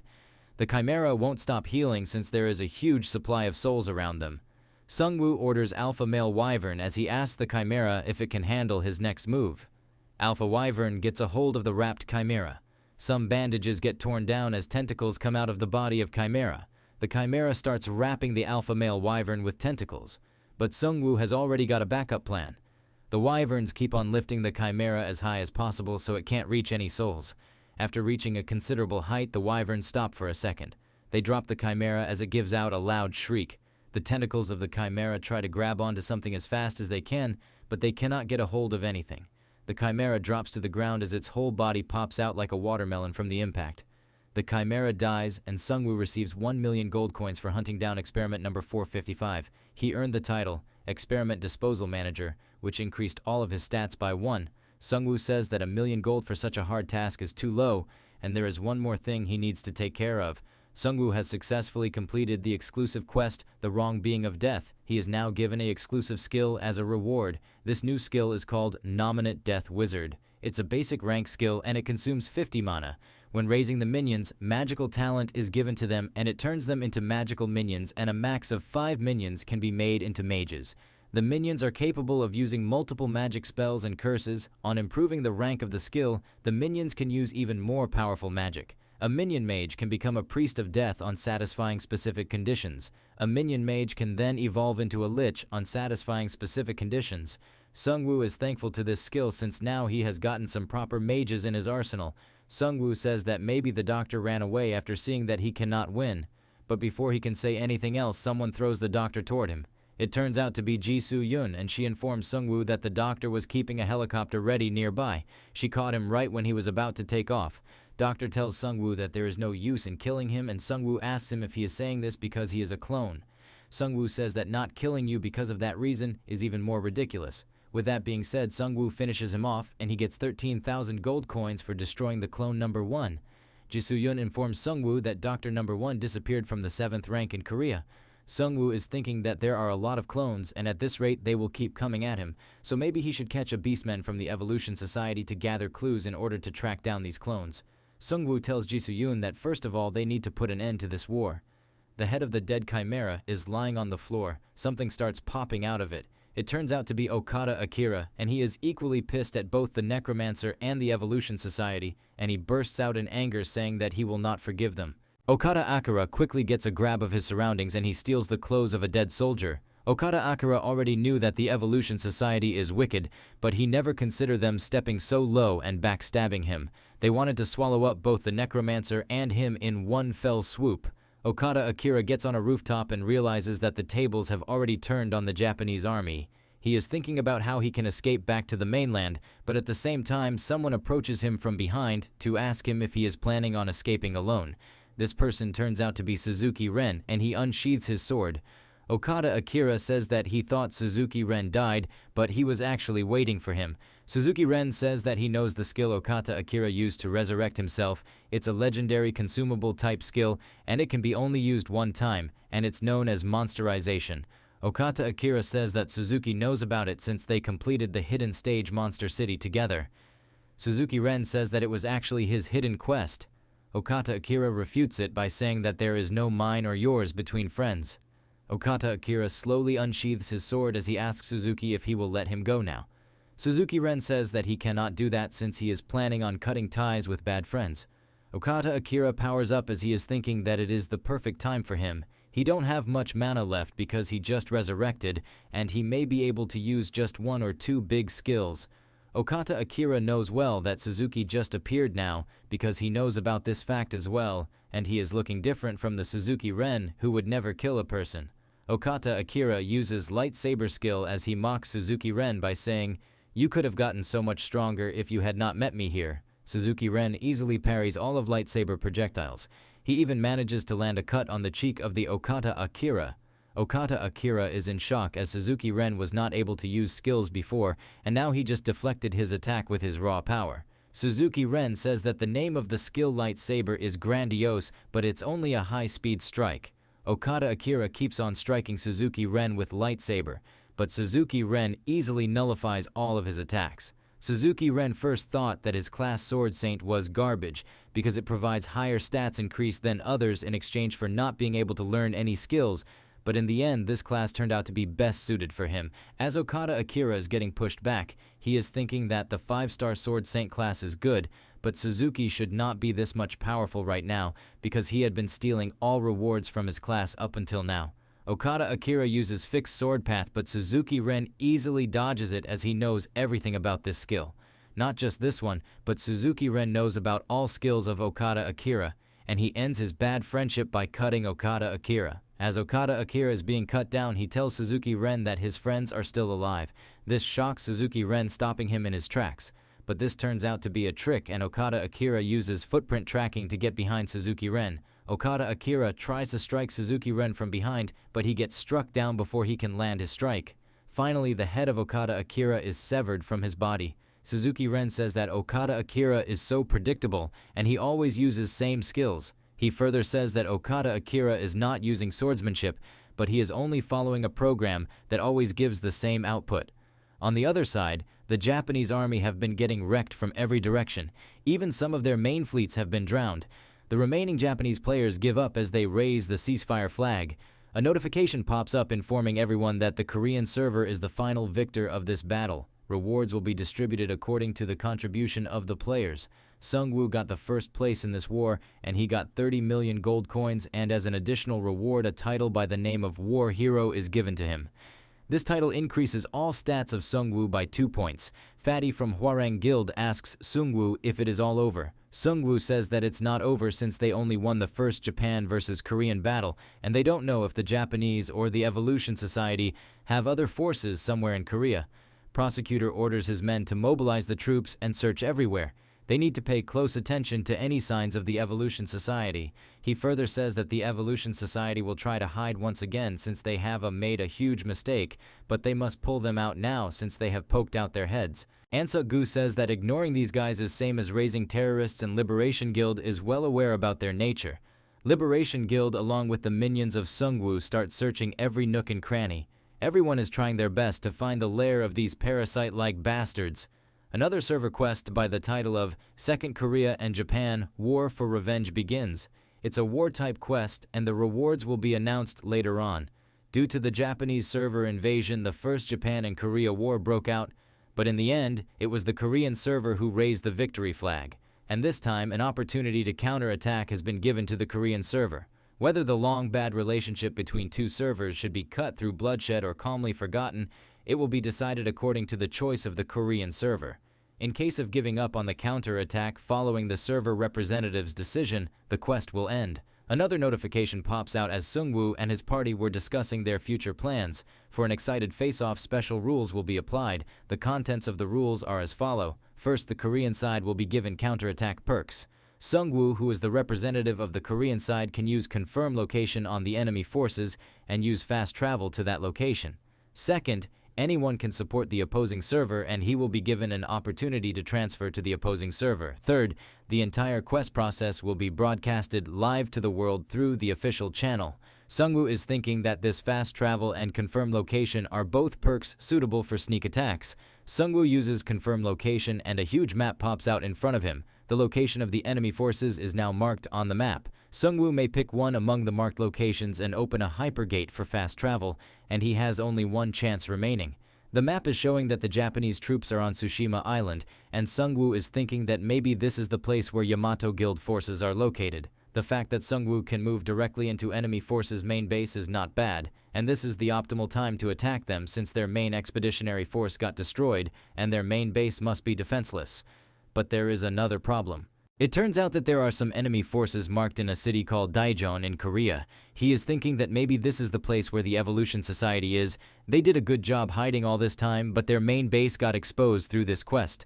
Hanho asks Sungwoo about what they should do now, and if they are going to invade the headquarters of the Yamato Guild. Sungwoo refutes it by saying that the Yamato Guild's forces are in tatters, and it will take a long time for them to recover from this blowback. But the Evolution Society is on a different level. Those bastards are like cockroaches. If they don't end them now, they will never know where they will lay their eggs again and multiply. Sungwoo and his guild members start preparing to return to their base. Prosecutor asks Sungwoo if he is returning to Suwon town, and Sungwoo replies with a yes. Prosecutor is pissed at the Evolution Society, and he says that he will put all of his effort into finding the Evolution Society. Sungwoo already found out their location, but he cannot reveal it to anyone since it will ruin their surprise attack. He can trust the prosecutor, but the main problem is that the Evolution Society has good informants, so they might hear about it. Catching them off guard using fast travel is the best way for now, but he needs to save it for the future, since he will be soon going to the Tsushima Island using it for the Second Japan and Korea War. Sergeant Kim tells everyone to get back to the helicopter so they can return back to their homes. Sungwoo informs Ji Soo-yun that they will quietly separate from them on their way back to Suwon. From there on, they will infiltrate the headquarters of the Evolution Society. Ji Soo-yun says that she hopes that this time they will not face any obstacles like before. Before they can board the helicopter, someone calls Sungwoo from behind. This person turns out to be Sword Saint Suzuki Ren, and he thanks Sungwoo for everything. Hanho asks him if he is thanking them for knocking him out and dragging him everywhere. And Suzuki Ren says that he is thankful to them for just letting him live. They even lent him a wyvern so he can return to the Japanese mainland. Sungwoo tells Suzuki Ren that there are low chances, but he should look for his comrades after he returns to Japan since he is not sure about the scene he saw if it was before coming to Korea or after it. Suzuki Ren thanks Sungwoo from the bottom of his heart. Sungwoo is thinking that they need hope in these dire times, and if his comrades are alive, then they can keep the Yamato Guild in check. The helicopter flies off as Sungwoo is thinking that the only thing left for them to clean up is the Evolution Society. On their way back to the Suwon town, Sungwoo and his party quietly departed from the main group. They are moving silently through jungles so no one can notice them. After some time, they come very close to their destination. They are almost at the base of the Evolution Society, but the roads in this part are barely visible due to no maintenance, which explains why they have not been exposed yet. According to the map, the main base should be right here, but Sungwoo can't see anything. All of a sudden, Ji Soo-yun quickly pulls Sungwoo down. Sungwoo asks Ji Soo-yun if she saw something, and Ji Soo-yun replies by saying that she did not saw anything, but there is definitely something in front of them. Ji Soo-yun pushes her hand forward, and all of a sudden she touches a hidden barrier which reveals a base behind it. A notification pops up telling them that they have stepped into the curtain of illusion. The reality that was not visible from the outside is now revealed. Ji Soo-yun says that there was some sort of cloaking device around this base. Beastmen and players are mixed in this base, and it seems like this used to be a military base. Maybe there was an internal fight between the Evolution Society since all beastmen have leashes around their necks. They also witness a experimental subject they previously saw at Pyeongtaek. Sungwoo is wondering about how many lives they must have sacrificed in order to make that thing. There are some huge capsules in the base with a lot of human players in them. Ji Soo-yoon says that these crazy Evolution Society bastards have crossed every single line. Sungwoo starts moving toward the deepest spot of the base as he intends to end it on one blow, and he is thinking that he must cause irreparable damage within the 1 hour in which he can hold the most amount of power. Ji Soo-yoon looks around to find their main facility. In a few seconds, she notices a building with a lot of snipers, and she thinks that it must be the main building. Plus, it's the area with the most number of guards. There is only one door in the front, and except for the vents, there are no viable holes to go through. Sungwoo summons the Spectre as he tells her that there is another way. As Spectre passes through, the guards start shivering with fear. Inside the building, there are a lot of scientists present. One of the scientists informs his colleague that even the number 1 failed this time. That's why they activated the highest alert. The female says that the number 1 was the one who took away the Chimera, and that monster must be dead as well. The male scientist says that all Special Forces members that they deployed on this mission went missing as well. The female player becomes agitated while thinking about it, since so many were killed and used to make that Chimera, and now that it's dead, they are now on bad terms with the Beastmen leader. The male scientist says that Beastman went against Dr. Yu orders, and he was thrown in a prison cell. They think that maybe Dr. Yu is about to get rid of those smelly Beastmen. Spectre goes inside the mortuary to find it filled to the brim with corpses. Sungwoo tells Ji Soo-yoon that he will be going inside the building for a bit, and Ji Soo-yoon tells him to be careful. Sungwoo starts exchanging position with his Spectre. He uses Shadow King's bracelet, which can teleport him to a shadow within 100-meter radius. In a few seconds, his whole body is teleported inside the mortuary, and he starts planning his next move. After a few minutes, the door of the mortuary opens up. A scientist moves inside with a whole trolley filled with corpses, and there is someone watching him from the shadows. Sungwoo quickly gets a hold of the scientist. He tells him to stay quiet and just node in order to answer his questions. Sungwoo asks him if this is the Evolution Society's core research facility, and the scientist nods. He then asks if Dr. Yu and the chief of the Evolution Society stay in this facility, and the scientist nods once again. Sungwoo is thinking that he came to the right place. Sungwoo asks him if Dr. Yu lives on the upper floor or the underground, and the scientist nods once again to the underground part. With that being said, Sungwoo cracks the neck of the scientist, and he drops to the ground.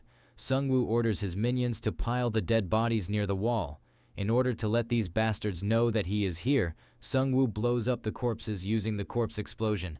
The explosion was quite huge as it blasted off a whole section of the building. The guards became quickly aware of this, and they got a message from Tower A requesting reinforcements.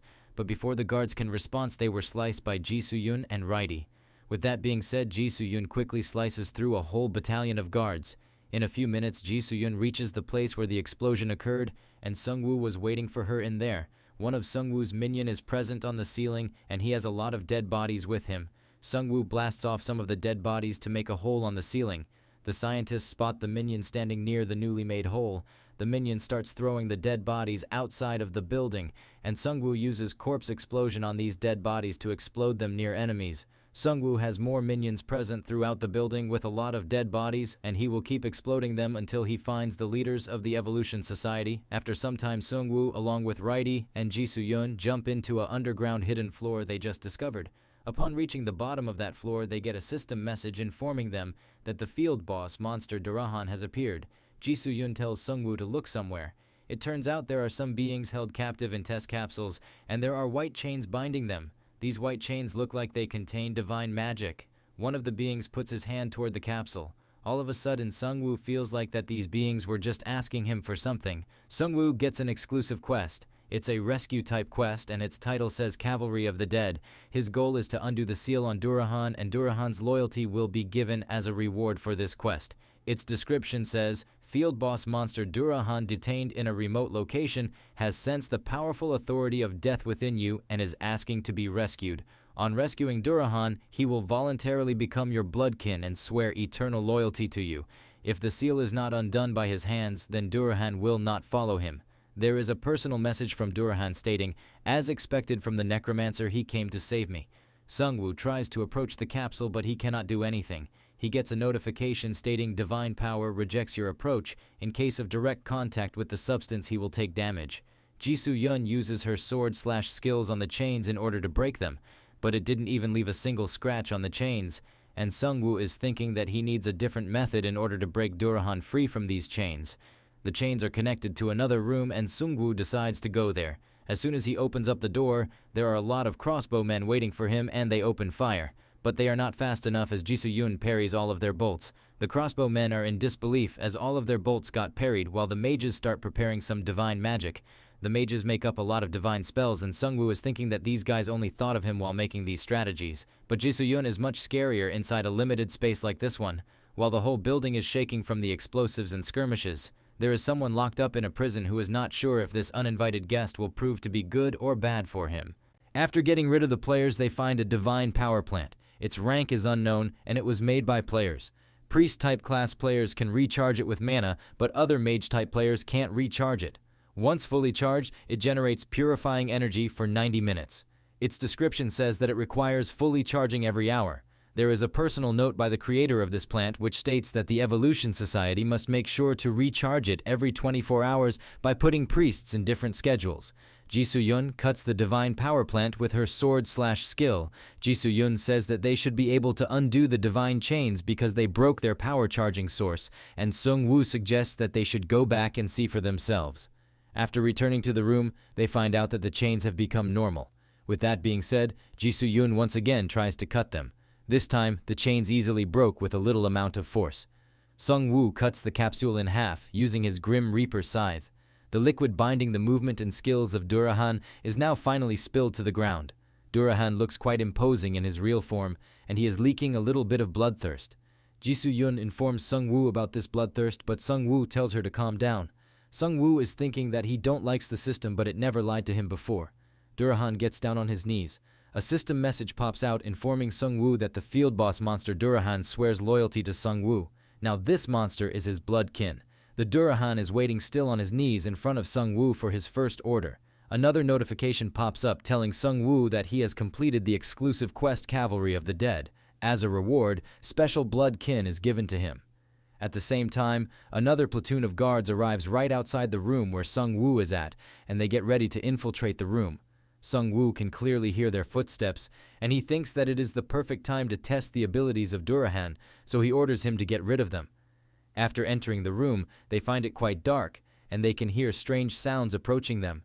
It turns out to be Durahan who is riding a horse, and he uses his exclusive skill Death Dash.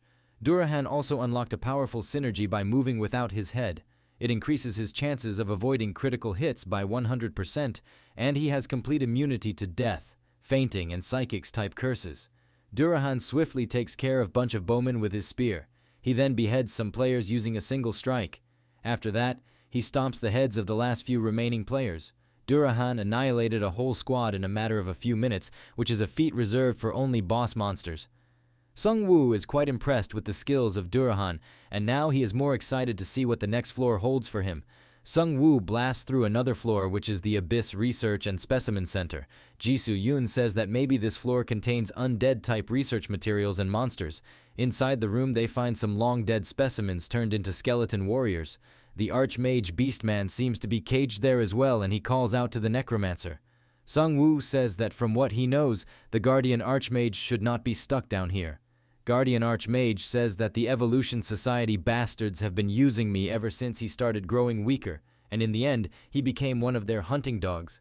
Sungwoo asks him if there was a power struggle in the Evolution Society, and the Guardian Archmage says nothing like that happened. For Beastmen, this whole game was just a matter of survival.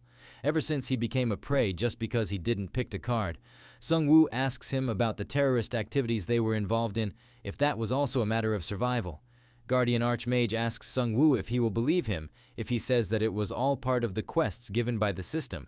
They became beastmen because they didn't pick a card from the system, and once he got his rational thinking back, he realized he had already eaten 10 people. So for the beastmen, the system is the definition of horror itself. They cannot go against it even if they are used as villains, and they are constantly pushed toward a heinous direction. They could not possibly create another situation that would not result in punishment by the system. Sungwoo is thinking that Maybe the beastmen were set as enemies of human players from the start, and he asks him if he was not the one who accepted those quests. Archmage says that he is correct, and they accepted those quests in order to survive. Guardian Archmage is not hoping for forgiveness because nothing is going to change anyway. Without any excuse, they are the villains assigned by the system. Sung Woo is feeling a little bit of pity on this victim of the system. Guardian Archmage asks Sung Woo if he can let him help Sung Woo so he can eliminate the head of the Evolution Society. He further says that it is embarrassing but that Dr. Yugai used them. Beastmen were used as if they were hands and feet, while the scientists acted like they were helping these lowly beastmen to the point of being used as lab rats. There were some of them who didn't kill and wanted to become humans, so they cooperated with them. In the end, the beastmen could not stand it anymore and they rebelled. That's how they became slaves. Sung Woo asks the Guardian about the location of Dr. Yu. Guardian Archmage informs him that Dr. Yu is on underground floor number 8 in a hidden room. He is most likely preparing to face Sung Woo right now. Sung Woo asks him if by preparation he means something like that experimental chimera. XP Archmage informs Sung Woo that Dr. Yu serves something else than those two absolute tribes. He will probably try to borrow the power of that strange halo. Archmage recommends Sung Woo to get down there quickly before Dr. Yu can do that. But it will be difficult to break through from floor 6 to 8 since it's a restricted area. Sung Woo asks him if he has a way to get down there easily, and Archmage replies with a yes. But he will tell him on a condition that after killing Dr. Yu, he will not harm the were-beasts who have become slaves. Because these beastmen were the ones who were skeptical about killing players in the first place. Sung Woo makes a counteroffer to the Archmage. He asks the Archmage to promise that he will live quietly from now on without indulging in system requests. Archmage makes a promise, and he is sure that they will die by the hands of Necromancer if they ever do something like that. After coming to an agreement, Archmage informs Sung Woo about a wall, and if Sung Woo breaks it, he can find a secret elevator passage. That's the only direct way that leads directly to 8th underground floor. Sung Woo starts to leave, but Archmage informs him that nobody knows which being Dr. Yu serves. But it is an evil being with tremendous power, and Sung Woo must be careful. Sung Woo tells him that whatever that is, it does not matter. He is thinking that he is going to go for the absolute tribes and the creator in the future, so this being matters little to him. Sung Woo breaks the wall to find an elevator passage. He then goes down the shaft with Jisoo Yun and Righty. There is only one route in front of them, and the air around them is quite hot. All of a sudden, Jisoo Yun realizes that it is becoming hotter, really quick, as if something is coming their way. A large quantity of flame burst is coming their way. Sung Woo quickly summons Alpha Male Wyvern to block the flames. Sung Woo orders Jisoo Yun to quickly go outside as he is already immune to the flames. If he combines his Dragon Hunter title, Shadow King's robe, and the Drake leather, he can get a total fire immunity of 70%. A warning notification appears informing Sung Woo that underground rage is rushing in. Sung Woo is thinking that he won't be able to withstand this heat for a long time since it is worse than the hellfire he experienced before. Sung Woo quickly pulls out hellfire armor from his inventory. It is a special type bound armor. It increases defense power by 50% and fire immunity by 100%, and flame damage increases by 20%. Its size gets automatically adjusted once equipped, and it gets bound to the user without the possibility of unequipping. System asks him once again if he wants to equip it since it will be bound forever to his body, and when in no use it will be stored on the glyph on his wrist. Sung Woo quickly equips it before he can get drowned in flames. On the other hand, Righty and Jisoo Yun barely made it out of the range of fire. The whole corridor is brimming with the ultimate flames. A notification pops out informing Sung Woo that his flame immunity has exceeded a certain limit of 150%, and Salamander Aura is given to him. All of his direct attacks will have an added burn effect. When he is hit by a flame attack, his health will recover by 1%. Sung Woo asks someone if this was a trap, and if this is the only thing he prepared, then it's over for them. After some time the fire dies down, so Sung Woo starts moving forward, but the heat in this pathway is still strong. Once the heat dissipates, Jisoo Yun will be able to follow them. At the same time, Death Knight informs Sung Woo that he can see the end over there.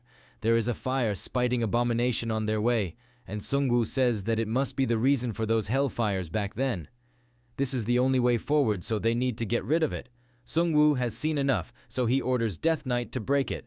A notification pops up telling them that they have eliminated an unknown being and brought the anger of an unknown being within it. Instead of earning gold, he brought some anger upon himself, and on top of that, this unknown being is not one of the angel or demon factions. Maybe this unknown being is the one that Dr. Yu serves. At the same time, Death Knight informs Sungwoo about a door ahead of them. Upon reaching it, the door starts opening by itself. A little kid comes out to greet them, and he welcomes them to the special organization under the Korean Ministry of Public Administration and Security called Strange Phenomenon Response Center. Sungwoo asks him about what he is, and the kid says that he is the guide. Sungwoo says that you must be trying to plot something strange by being manipulative, and it's really obvious. At the same time, Death Knight brings out a lollipop to give to the kid. The kid says that it's not manipulation, but a conversation.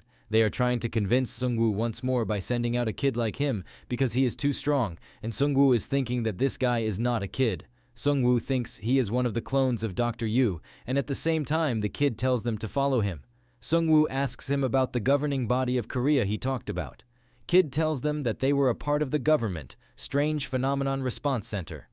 The government already predicted this would happen, like some unknown power getting involved with Earth and trying to take control. Sungwoo becomes pissed after knowing that the government already knew about some warning signs, but they kept it to themselves. Sungwoo says even if they already knew about it, they didn't even help because most people couldn't even get through the first half of the game. Kid says that their researchers in practice believed this and warned them, but higher ministry didn't believe them. The ones with money and power hated change more than he thought, although he never thought they would put their lives on the line for the sake of not acknowledging it. Ultimately, on the day everything started, the center director Dr. Yu Hee-seung and the research team stepped forward to take action. They evacuated 4,000 selected survivors from the area and created an independent system to prepare for the future. Sungwoo was wondering how they managed to create a facility of this level. Now he knows they prepared it in advance. Kid further tells them that this is all in preparation for recreating the Republic of Korea and doing the useless government work, as well as completing the ultimate purpose of this game. Sungwoo asks him if it is the transcendence or the new humanity that he is talking about. The kid says that it is correct, and that's the only way everyone will reach the best ending. He further informs them that Dr. Yu drew 4-star Mad Scientist card and 5-star Archbishop card during class selection. These two cards that seek the truth created a synergy, and thanks to that he got closer to the answer earlier than anyone else. Sungwoo asks him about this answer, and the kid says that Dr. Yu sees this game as a test of sorts, done to judge the humankind's value. The way to pass this test is through escaping from mere humanity and going forward to become greater beings, and that's why he is researching death, which is the biggest challenge to human beings. The kid says that if they have a slightly deeper conversation, Sungwoo will be able to understand it, but Sungwoo says that he is wrong, since the creator is not watching them, so he tells him that what the transcendental being is doing while looking down on them is not a test. It's a game that they want to watch and enjoy, and you guys are idiotic and fanatical villains with nonsensical thoughts about their entertainment. The kid says that the Necromancer is just harshly saying that he will not join their cause. Sungwoo replies by saying that the things are going to get harsher going forward.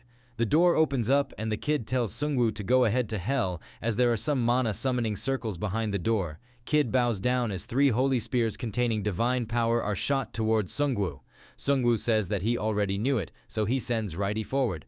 Righty uses his Mountain Goblin Shield to block all 3 divine spears. Mountain Goblin Shield is a heroic rank shield.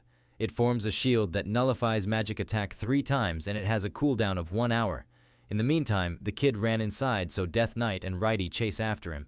There are a lot of divine magic circles on the ceiling. Priest-type unknown beings get summoned from some circles. The entrance behind him gets blocked by some divine chains.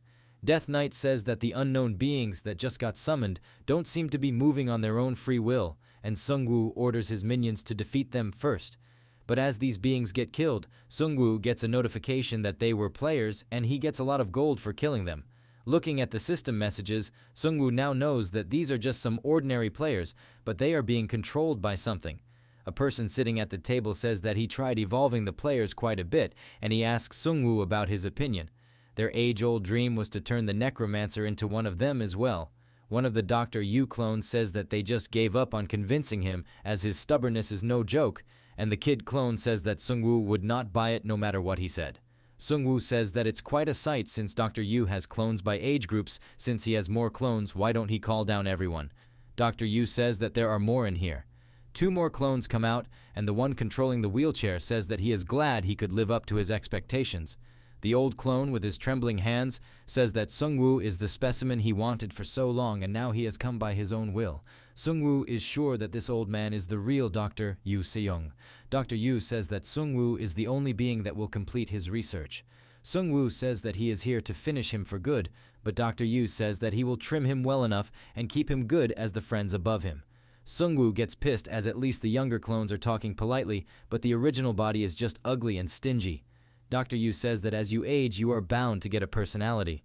Some tentacles pop out of the body of the real body. The tentacles get attached to every single clone. Old man starts absorbing their power, and he starts getting pumped up. Sungwoo says that he is seeing some good friendship between family members, and if this is the becoming one body that the little kid was talking about. Dr. Yu is evolving, and he tells Sungwoo that this is evolution. The old man got quite beefed up after absorbing his clones.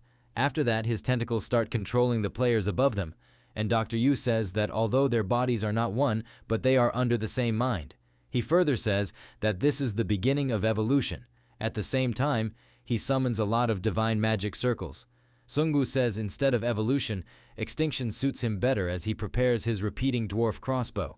Dr. Yu says that you have got minions while I have dolls, and it's time for them to play. An exclusive quest by the title of For Eternal Rest pops out. It's a rescue-type mission.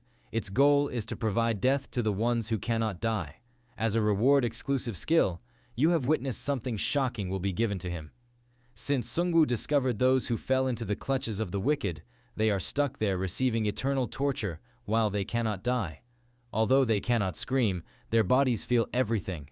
Death is nobody's authority, but certain deaths can give eternal rest, which is the only escape from this tragedy. Sungwoo must provide eternal rest to those who cannot die, and there are a total of 240 players, plus his choice will influence his fate. Sungwoo runs back as the volley of divine arrows hit him. Death Knight and Righty block the arrows with their shields, but the level of those priests look quite high enough, and Sungwoo says that they must have modified those players and strengthened them. Sungwoo uses giant spirit regeneration in the area, as well as death response and shadow army. Sungwoo is increasing his sources for long-range attacks as much as possible. That's why he is nominating Death Wizards. It's a basic active-type spell which consumes 50 mana when raising the skeletons. Magic talent is given to these skeletons, and it turns them into skeleton mages, and a total of 5 mages can be made. The skeleton mages are capable of using multiple magic and curse attribute spells. On improving the skill's rank, they can use even more powerful magic. A skeleton mage can become a priest of death on satisfying specific conditions, and a priest of death can become a lich on satisfying certain conditions. Sungwoo nominated a death wizard, but his intelligence is low, so a basic rank skill is given to him, and the chances of improving his skill are low as well. Sungwoo is quite disappointed by this revelation. Sungwoo looks toward Death Knight as he knows his intelligence is quite high since he used to be a doctor. Sungwoo nominates him as a death wizard, and the system informs him that his intelligence is extraordinary, and an expert rank skill is given to him. The chances of improving the rank of this skill are quite high. A new skill is given to the Death Knight instead of magic as a result of its connection with the original job Death Knight. An expert rank dark magic sword is given to the Death Knight. It strengthens weapon by injecting mana into it. It adds 110% chaos curse on the enemy. Every time the rank of the skill is improved, the strengthening effect increases by leaps. All of a sudden, Death Knight stands up, getting a lot of system pop-ups. These new pop-ups are actually skills that are continuously forming, and he is guessing that maybe Sungwoo expected it in advance. But in reality, Sungwoo had no idea that Death Knight will get so many skills after becoming a mage.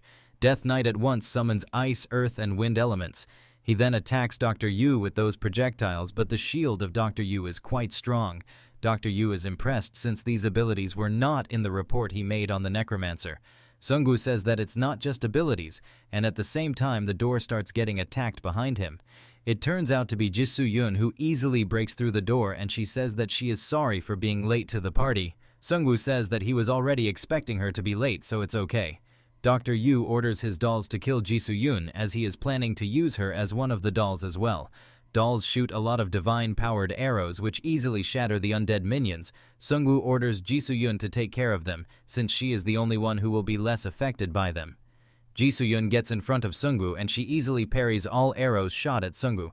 She even manages to protect the Death Knight from the barrage of these divine arrows. Death Knight says that the priest-type dolls are the main problem here since they erected this shield and nothing is getting past it. A mage-type doll attacks Sungwoo with a fireball, but Jisoo Yoon is quite far, and she cannot protect Sungwoo from this one.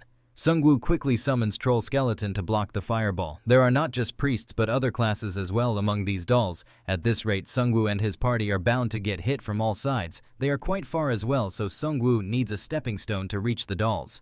Sungwoo summons Imugi out of the abyss. Sungwoo uses Imugi as a stair to reach the mages above them, but one of the mages easily destroys Imugi with a single mana blast. Sungwoo jumped back in time, but he is thinking that he is getting dominated in both power and defense.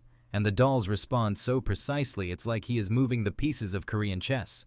But Sungwoo is confused as to why Dr. Yu is fighting like this, and if Sungwoo was in his position, then he would have already gotten rid of his enemies by now. While blocking the divine arrows, Death Knight recommends depleting the mana of the mages and attack them once they are out. Jisoo Yoon says that it is impossible, their mana keeps replenishing and they must be getting potions or something through those tubes.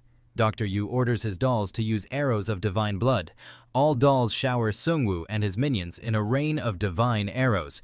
Jisoo Yoon is thinking that Dr. Yu is trying to eliminate the outer defenses of Sungwoo, so he can easily push Sungwoo to the edge.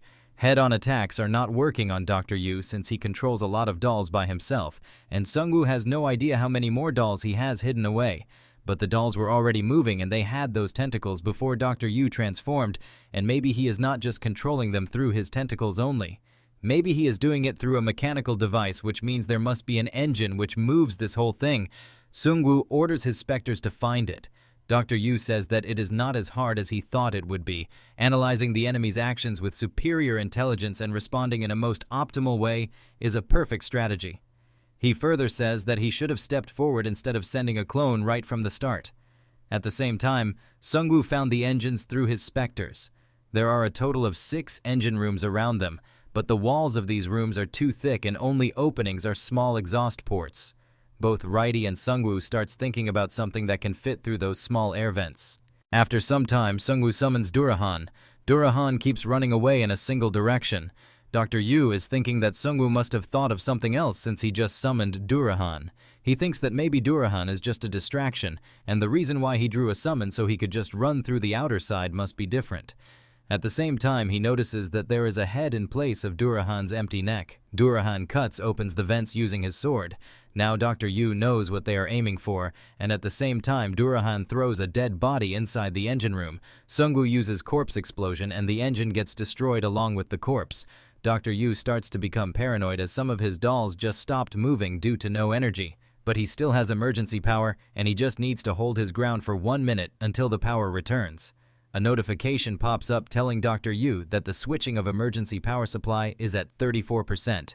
The minions start making a huge tower, and Sungwoo says that once the priests are gone, his options will be limitless.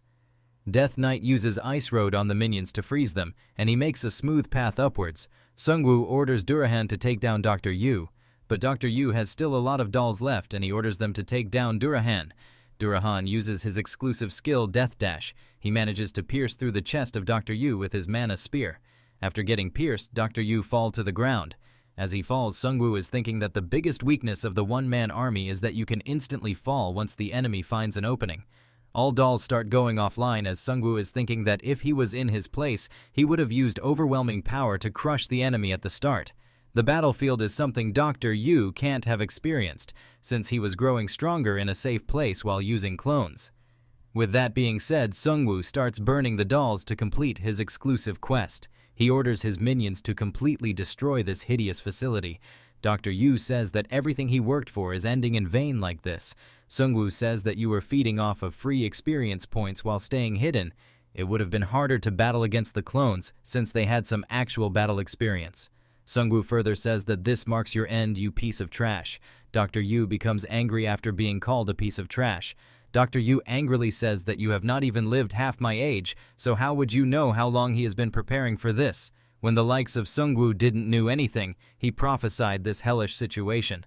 but his shouting comes to a stop as he suffers from extreme blood loss. Sungwoo says that you were just fooling the survivors by acting as government, and you attracted the beastmen pretending if you were helping them, and ultimately, you used all of them as your experimental subjects, and if this is all he could do despite having foreseen everything. Sungwoo starts beating him as he says that you should have acted more responsibly in order to save a lot more lives. Dr. Yu says that responsibility is needed for those things you are capable of. Why would he have taken responsibility for this damned world that does not even understand no matter how much he warned them? This world is already doomed, and he asks Sungwoo if he has any idea what is waiting at the end of this world. Sungwoo asks him about what did he find. Dr. Yu says the World Eater. It is the absolute being that will lead humanity to transcendence, and they are watching them even at this very moment. Sungwoo is sure that the creator Imugi told him about is not watching them right now, so it must be something else. All of a sudden, Dr. Yu starts looking at the floor for some reason. Sungwoo is not sure what he is up to, or if there is something underground. Dr. Yu says we are done for since they are coming, and it's all Sungwoo's fault. Jisoo Yoon informs Sungwoo that something is coming up from the underground. The whole floor shatters as an unknown being emerges from the underground floor. The unknown being is in a round shape like a ball. All of a sudden it opens its eye, giving out a oppressing energy. A notification pops up telling them that the presence of an external dimensional being is oppressing you, and all of their stats have decreased by 60%. Dr. Yu says that this being is the World Eater he was talking about. All of a sudden, all blood starts pouring out of Dr. Yu. He tries to say something, but he could not shout out a single word since he is getting shredded by the external dimensional being. In a few seconds, Dr. Yu evaporates, leaving behind only a few bloodstains. Even Sungwoo got alerted after watching this show of power from this external dimensional being. A notification pops up telling Sungwoo that the external being is looking at him and he has brought the anger of the unknown being upon himself. Sungwoo knows well that this situation is too dangerous for him, and if the unknown being uses the same power he used on Dr. Yu, then there is nothing he can do against it. The only thing he can do is hope that the unknown being can only use that power on Dr. Yu since he had made a contract with him. But out of nowhere, some cracks appear on the unknown being. The unknown being gets destroyed on its own, and a notification pops up telling Sungwoo that the unknown being promises to take his life someday. Jisoo Yoon is relieved, but Sungwoo tells her that sooner or later, they are still going to go up against this behemoth. A notification pops up telling Sungwoo that he has successfully completed the exclusive quest Provide Death to Those Who Cannot Die. An exclusive skill is given to him as a reward, and his fate has changed slightly. Sungwoo has acquired Death Response skill again, which increased his skill rank from Expert to Artisan. Sungwoo says that it seems like all danger's gone, and Jisoo Yoon says then it means that they have put an end to the Evolution Society. Sungwoo says that she is right, and they should go and look what kind of goods these guys were hiding.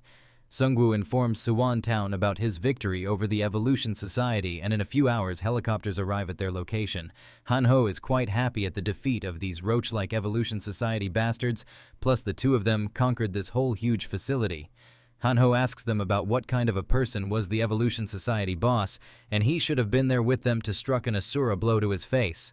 Jisoo Yoon and Sungwoo say that they both resemble each other in their grotesque and hideous appearance. Sergeant Kim says that there are 1914 captive players and 491 beastmen who cooperated with the Evolution Society, and they can't handle something with this large of a scale. Sungwoo tells them to contact the Liberation Guild since they are holding a grudge against the Evolution Society for the Yeongdeungpo Station terror attack. Sungwoo further says that managing captives can be hard, but they probably won't reject them since they were the best organization in the Korean server that dealt with the production. As soon as things are settled here in Korea, they will head for the Tsushima Island. Sergeant Kim says that you must have missed the news, and Hanho informs Sungwoo that someone's been there before them. Sungwoo asks about this person. Near the Tsushima Island, some cargo and warships are getting wrecked left and right. The captain says that their cargo ship is sinking and they can't withstand it for any longer, so they should go out to the island and hide there. But the captain has a high sense skill, and he senses something dangerous coming for them. This dangerous thing turns out to be a huge bolt of lightning. The cargo ship gets struck with the lightning. The whole crew along with the cargo burns to a crisp with that single bolt. Hanho tells Sungwoo that it's their friend from back then. Sungwoo now knows that it is Han Kang-sok, but he is not sure why he came to the forefront right now. On the livestream, Han Kang-sok asks Sungwoo if he is watching this, and Zeon gives a he-fi to Sungwoo asking him if he remembers her.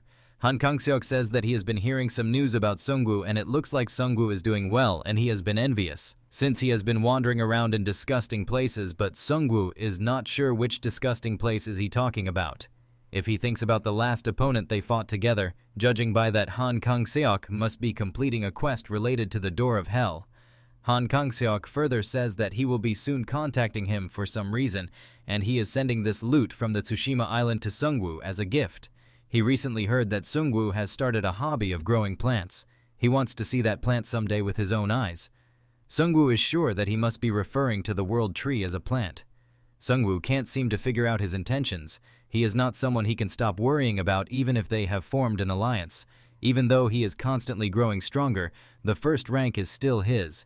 Power and information, he is superior in both. All of a sudden, a notification pops up telling him that World Tree has reached Maturity Stage 1. He is linked with the World Tree and his stats increased by a certain amount. His stamina has increased by 1. Another notification informs him that the mature power of the World Tree has a huge impact on the whole area. An opportunity to grant a special racial characteristic to the residents near the World Tree is given to him.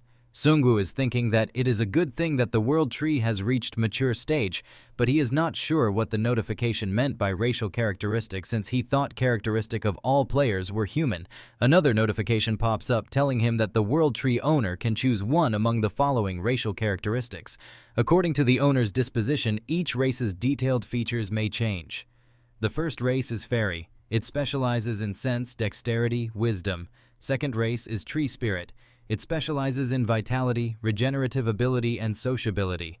Third race is Giants. They specialize in stamina, defense power, and resistance. Fourth race not found yet. Sungwoo is right now too far from the World Tree. He needs to proceed with the choice after entering the Sacred Tree's shadow. After factions, now they are getting races. Maybe they are going to escape from humanity once they gain these characteristics. This will definitely give them advantage over simply being humans. But if they were to lose their humanity over this, then Sungwoo is a bit reluctant to make that choice. The fourth option seems to be a problem, and he is sure there is some hidden element, but he is not sure what he is supposed to find in order to unlock the fourth race. Sungwoo has decided that he will first try to find the fourth race and then make his choice at a later time. At the same time, Sergeant Kim informs him that they got a message from Suwon Town.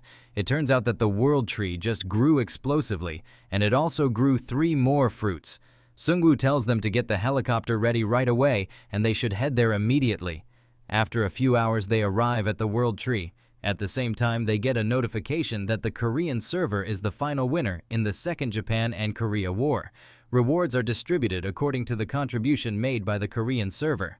Since he got the second place, he got 45 million gold along with the War Hero title.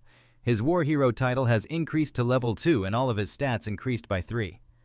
Hanho informs Sungwoo that the official channel's chat is going crazy. It seems that the end of the war shocked everyone around the world. Sungwoo says, to him this is even more shocking. The World Tree has grown over a few kilometers tall, and its shadow goes beyond just the Suwon town. Sungwoo asks them if it changed like this overnight. Spearman Kyungsu says that he is right, and the buildings are getting pushed away by the roots, and it looks like they need to fix the city's layout again. Hano's dad gives him the good news that the barrier range has now expanded to 3 kilometers, and ultimately the town's range has gotten bigger as well. Hanho says it's not a good news because now his dad needs to watch over a larger area.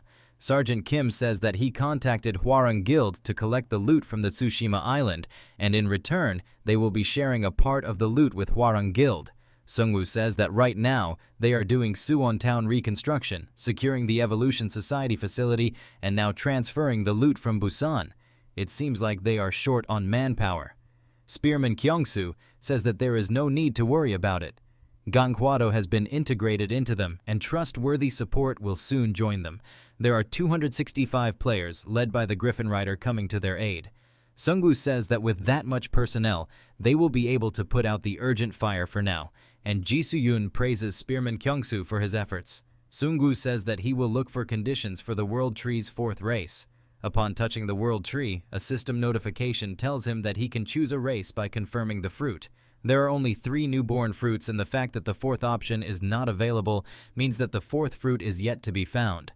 That fruit can be hidden somewhere in this giant World Tree. Players from Suwon Town have already gathered the 3 fruits they found on the tree. Spearman Kyung-soo replies by saying that these were the only fruits visible on the surface area of the tree. He still sent herb-gathering team on the tree to thoroughly search the tree once again. Sung-woo is thinking that he needs to find that 4th fruit no matter what. Sung-woo picks up the World Tree Fairy fruit and its specifications pop up. This is a mythic rank consumable fruit. It contains the mysterious power of the World Tree. When it is consumed, a special change will start occurring. But after eating it, the player won't be able to consume other fruits. Sung-woo and his people can easily get stronger by choosing one of these 3 fruits, but something inside tells him that he should not choose a fruit until he gets his hand on the last one. The system window contents imply that the last fruit has appeared, but they have not found it yet. All of a sudden, he thinks that maybe they are looking at the wrong place. The World Tree is not even something that originally existed on Earth, and it has fantasy game elements, so maybe they are not supposed to look for the fruit using common sense. It can be under the roots, so Sung-woo summons specters to search it. The specters start thoroughly searching all roots. After some time, they manage to find the last fruit. This is the 2nd fruit of the World Tree called Fruit of the Unknown. It's a mythic rank consumable item. It's not yet fully ripe. It is hollow and unstable. If it continues to grow like this, it will turn out to be a mediocre being, but Sung-woo may decide its future by imprinting a special power in its hollow space. The fruit's effect will also change depending on the amount of power used. Sung-woo uses his minions to dig a huge hole that leads to the 2nd fruit, and Spearman Kyung-soo heads down to grab it for Sung-woo. This fruit is super overpowered like Superman. Instead of giving a specific race, he can set his own race. Sung-woo used the dragon egg he had acquired from the dead body of the dragon-class hero in the beginning of his journey, and he imprints the dragon egg on the World Tree fruit. After touching it, a notification pops out telling Sung-woo that he has satisfied the Mystic Quest criteria by possessing the unidentified egg. Its quest name is Origin of the Dragonoids. Its goal is to find the clue to evolution. As a reward, the players can evolve into a new race. Sung-woo has acquired 2 absolute seeds. One of them is a growing, powerful race itself, and the other is a vessel for life that can contain transcendental power. If the 2 seeds are fused under destined conditions, then it will give birth to a new myth.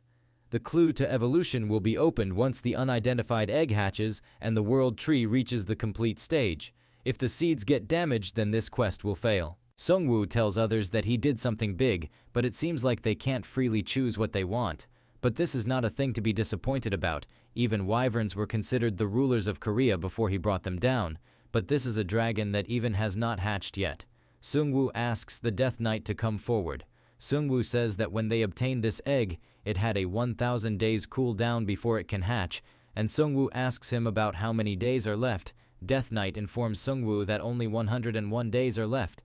Ji-soo-yoon says that they can easily reduce the cooldown time of the egg by slaying a few high-ranked bosses using the dragon sword, and Sung-woo tells her that there is no need to hurry, and it will eventually hatch up if they keep their pace.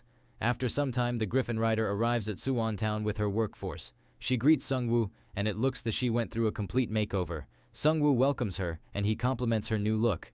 Han-ho informs them that these days she is called Overlord of Ganghwado Island, and Spearman Kyung-soo says that he only called them here because they needed more workforce. After that, time passes faster than usual as the players start working on the reconstruction of Suwon Town, and Han-ho shows off his knife skills to little kids to entertain them. Ji-soo-yoon temporarily went back to the mountain range in order to train more with a new unit. Han-ho informs Sung-woo that a mining terrain appeared in Bukhan Mountain. The scale of this terrain is large, so the Liberation Guild is planning to take it as a way to use the prisoners. Han-ho says that they contacted them since they are allies, and previously he thought that they would have to go to war with the Liberation Guild since they belong to the Angel faction, but fortunately everything went well, and they are now at good terms with the Liberation Guild. Sung-woo says that since they are somewhat settled now, economic power will also become important, and Han-ho says that they can catch up to others in economy pretty quickly since their individual strength is too high. Lieutenant Kim informs them that supplies from Dajong have arrived. He further orders his men to not open the sealed jars since they contain Breath of the Abyss, and they got a lot of materials from Ogre Mage Skulls. The players in charge of item production start crying as more materials means endless labor for them. Abundance of Divine Tree Level 2 is granted to the area. Item production success rate is increased to 60%. On producing items, the chance of obtaining an additional item increased by 20%. Item production cost decreased by 30%. Chance of rare materials being found nearby increased by 10%. Li Yan informs them that one of her subordinates' talent allows him to build a fortress, although it requires a lot of gold, but its stability is certified for. The engineer shows his skills and the costs required to build stuff to Sungwoo. There is B-ranked rampart which requires common rocks, magic minerals, and some other stuff. It can make a huge magic barrier with 5,000 health, and it increases attack power for ranged units by 10%. This blueprint costs 30,000 gold per 3 meter per square. There is another B-ranked magic turret. It requires mana stones, magic ores, and fire cores. It inflicts a magic barrier with 6,000 health points. It increases attack power for mage class by 20%. It automatically fires 4-shot flame turret. It costs 250,000 gold per turret. Sungwoo becomes quite happy after getting his hand on this fortress blueprint, and Hanho tells Li Yan that they will proceed with this plan right away. The engineer says that he has the materials, but these designs will cost 150 million gold coins, and Sungwoo assures him that he has a ton of money in store. Right now, Suwon Town has a total of 599 million gold coins. All of a sudden, a helicopter is heading toward them, and they think that maybe someone is bringing in more materials. It turns out that Ji Soo-yun was on the helicopter and she seems serious about something. She informs Sungwoo that the king of the Great Mountain Range has contacted her asking to see the Necromancer. She asks him if he remembers the prophecy stone that he saw earlier. Sungwoo remembers it well as it showed a future where a lich was born in the Korean server and it covered the entire Korean server with an undead army. Sungwoo informs her that it won't happen since he already became a lich, and Ji Soo-yun informs her that it already happened. She don't know what hidden element there was, but a lich was born in the North Korean server, and it seems like those things are rushing towards south. Sungwoo previously thought he stopped it, but it still happened in the North Korean server. If another lich exists, it's better to eliminate it right away, since that's not different from a competitor consuming the same resources as him. His awakening quest was to be the first one to claim the Grim Reaper scythe. Since he has Grim Reaper, so there must be another item which can awaken a lich. Sungwoo is deep in thought at the same time Ji Soo-yun asks him if he will move right away. Sungwoo tells her that first they will start with the upgrades. They will start by opening the 5 legendary ranked chests that they got from the Amugi dungeon. These legendary ranked item chests are special ranked event items. On opening them, one type of legendary grade item is awarded at random. Hanho tells Ji Soo-yun to not touch them since she is the unluckiest gambler to ever exist, but she still asks Sungwoo if she can open one. Before he can open them, another option pops up telling him that he can exchange the 5 legendary grade item chests for 1 mythic grade item chest. This even makes Sungwoo confused between these two choices.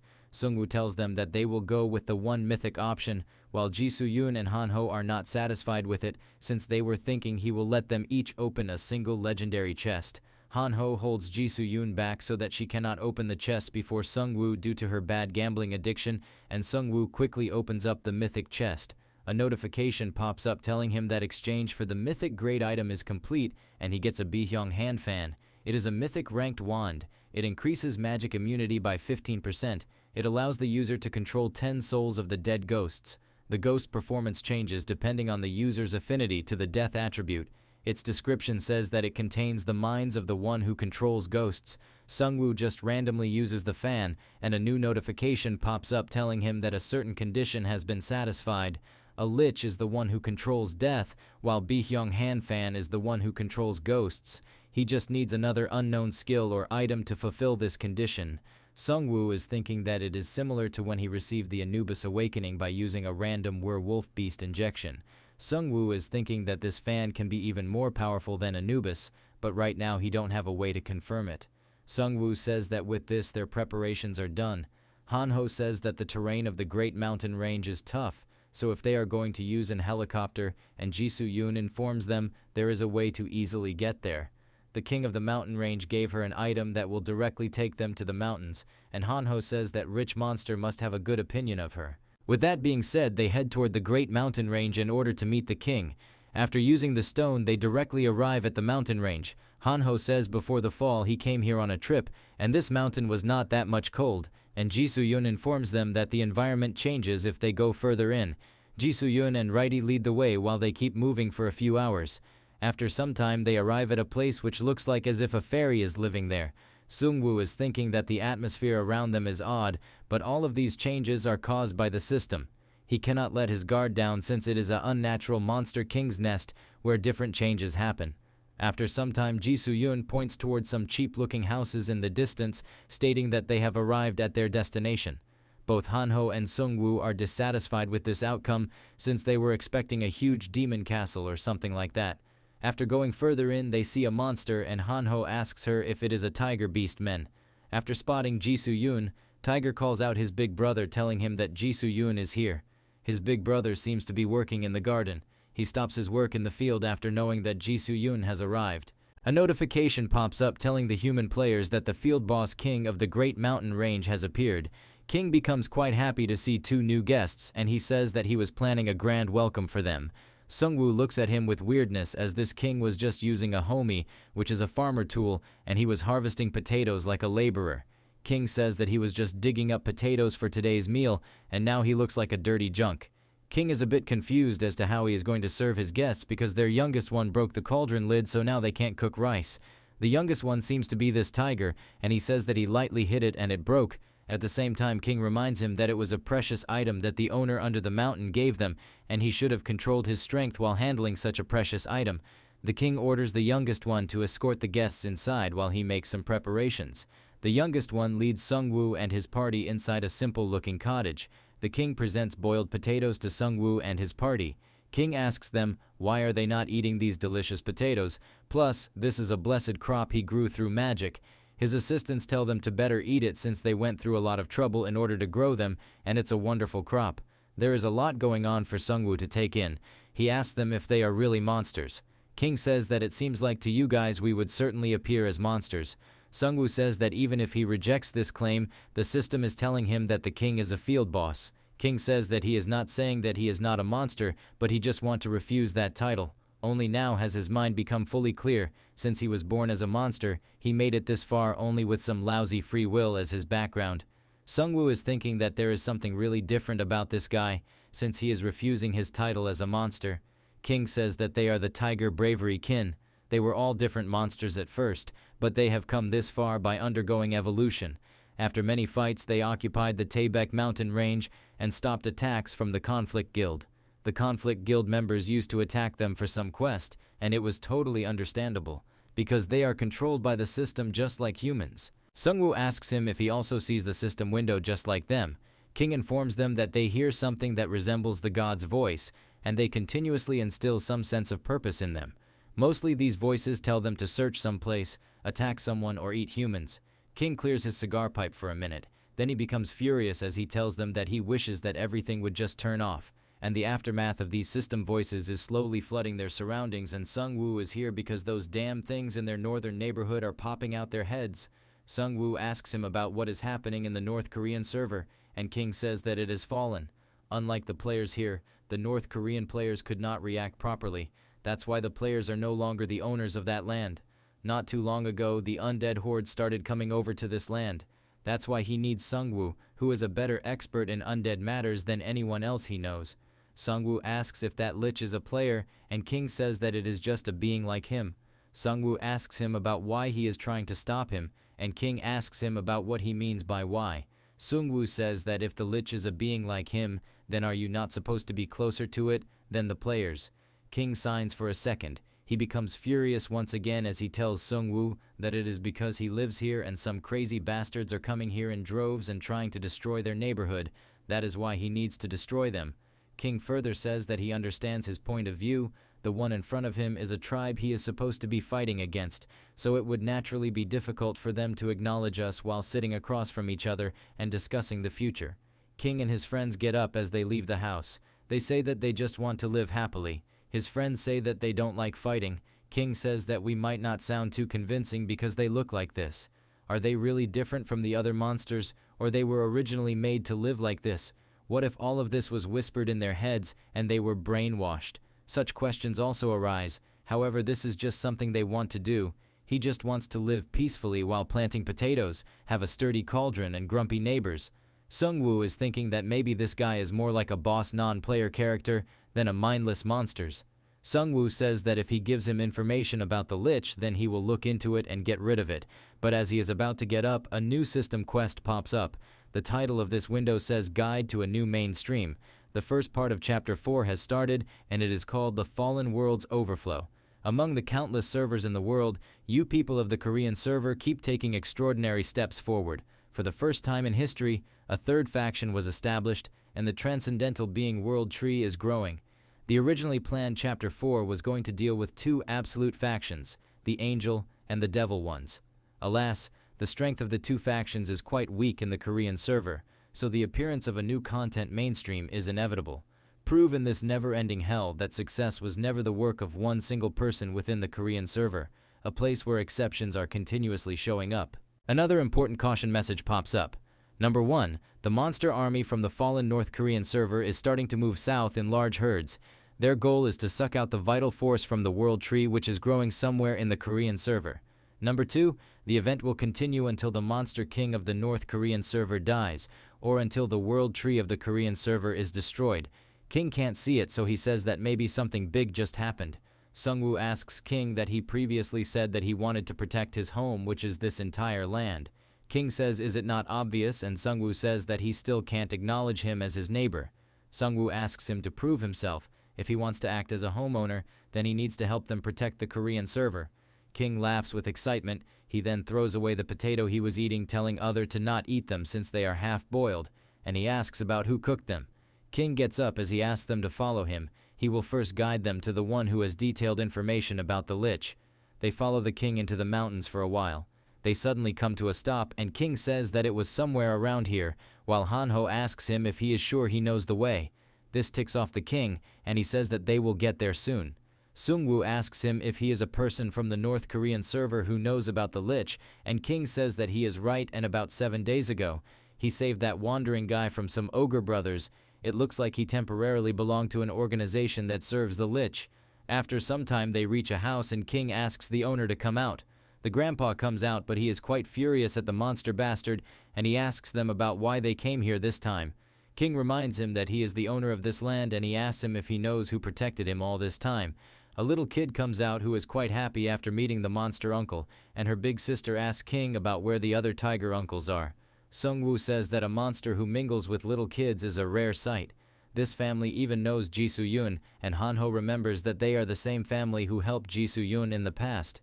King asks the old man about Mr. Lee. The grandpa kept calling him a communist, and maybe he might have hanged Mr. Lee somewhere in these mountains. At the same time, Mr. Lee arrives there telling them that he was working in the backyard, so he didn't know they were here. A notification pops up telling players that excessive dialect has been auto-filtered. King introduces Mr. Lee as the informant who came down from the north. He was once a mean fellow who used to serve the lich, but he has now come to his senses, so the king kindly asks Sungwoo to not turn him into a skeleton. All of them go inside for a detailed talk. Mr. Lee informs them that the situation in the North Korean server was not stable from the start. Even if it was not for the lich, it was bound to fall at some point due to its environment. When the cards first appeared before their eyes, even the adults were told to never touch them. The government went so far to issue a restriction order saying to not do it. Sungwoo says that if no one picked a card, then that means only one thing. Mr. Lee says that he is correct, and the North Korean server is a place where there are more beast men than human players. Sungwoo is thinking that there was no news about the North Korean server, and he thought maybe they had things under control somehow. Mr. Lee says that he tried to complete quests with few others who had picked cards, but things started to fall apart once the government got involved. The small-scale organizations that were trying to somehow maintain autonomy were driven out as traitors, so they could not respond as a united group. The raid boss monster that was neglected became a warlord monster, and that's how a monster king was born. King says that now those beings are coming down here leading a swarm of monsters. Mr. Lee says that he is correct, and Sungwoo is thinking that this is the worst outcome. Players in North Korean server didn't have the strength to deal with the monsters, and the beastmen had no reason to eradicate them, since stopping the monsters is players' only quest. Mr. Lee says that the monsters kept evolving, and in the end the whole server received a bad ending message. The North is a hell ruled by monsters, and one of those rulers is the lich from Kaesong City. Sungwoo asks if there is only one lich, and Mr. Lee replies by saying that there is only one lich, but it controls thousands of undying monsters. Sungwoo is thinking that most of these monsters are going to be low level, but their scale is too large even for him, and the lich must have received many benefits with the title of king. Mr. Lee further explains by saying that the remaining players started to serve the monsters in order to survive. The Lich in particular accepted mage class players and changed their job class to that of priest of death. The prophecy stone he touched before showed him a similar scene where he became a bloodkin of the Lich. Sungwoo asks Mr. Lee about the exact location of the Lich in Kaesong City, and Mr. Lee replies by saying that there is a place called the Temple in Kaesong. It's where the heinous Lich and his priests of death are gathered. It's a really terrible place, so he don't recommend anyone to go there. Sungwoo says that it sounds like a pretty good place for him. After a few days at the temple to the south of Kaesong City, some priests of death are gathered around a coffin. All of a sudden, one of the priests of death becomes shocked. He informs their chief priest that he lost connection with the zombie group in the southeast, and it looks like something attacked them. Chief tells them to send out the crow to find out if they are the same players who are resisting them, but before he can continue, another priest of death informs him that he lost connection with his zombie group as well. Chief asks Crow Priest if he can see anything, and Crow Priest says that he cannot see anything yet, so he will send his crow further in. After some time, they find someone 20 kilometers away, and this person seems to be approaching the temple, and he thinks that this person might be involved with what's going on. Chief Priest orders them to send a zombie unit over and turn him into one of them since he can't be disturbed because he is creating the undead golem. After some time, the Crow Priest brings the magical globe to the chief to show him something important.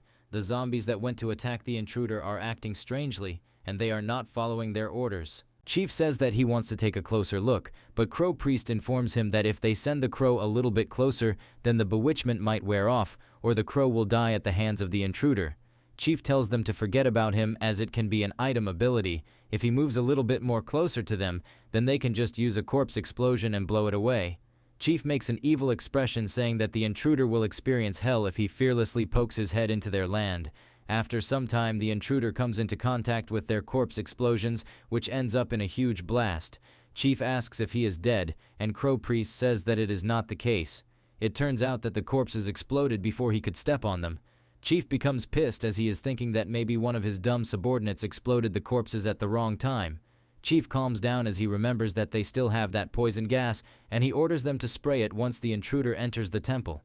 As intruder walks further into the temple, few jars are thrown near him. These jars contain breath of the abyss, which was secretly invented by the priests. As the whole room gets filled with breath of the abyss, Chief says that soon his body will wither and twist. But on the contrary, the intruder becomes even stronger than before. Chief says that this is not the type of guy they can handle by themselves, so he orders his men to wake up the one. His underlings are afraid and ask once again if waking up the death is the right choice. If they wake him up from his sleep, death might come upon them as well. Chief orders them to wake him up right now, or a bigger problem might occur if they neglect it. After getting infused with a lot of negative mana, the lid of the coffin blows away. Some black flame along with a black aura appears out of the coffin. Lich says that he is the death incarnate and how dare they wake him up at this hour. All priests gets down to beg for forgiveness, and Lich says that if it's nothing big, then he will use them all as part of his golem. At the same time, another huge explosion occurs near them, and a buffed up Sungwoo comes out of the explosion unscathed. Chief tells the Lich that it's this intruder they are worried about, and he begs him to bring death to him. But all of a sudden, the Lich makes a terrified expression out of nowhere. At the same time, reporter An is broadcasting live from the North Korean server, and there are about 34,000 viewers watching it. She shows them the current situation of the North Korean server. All they can see far and wide are endless zombies. She asks her viewers if this can be the first disaster that comes over from the North Korean server, and with that being said, she orders her crew to go further in to check more. After a few minutes, they reach another city.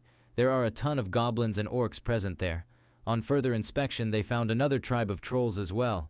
Reporter An tells her viewers that this is all they can broadcast for now, but she has a terrible feeling that war will soon break out.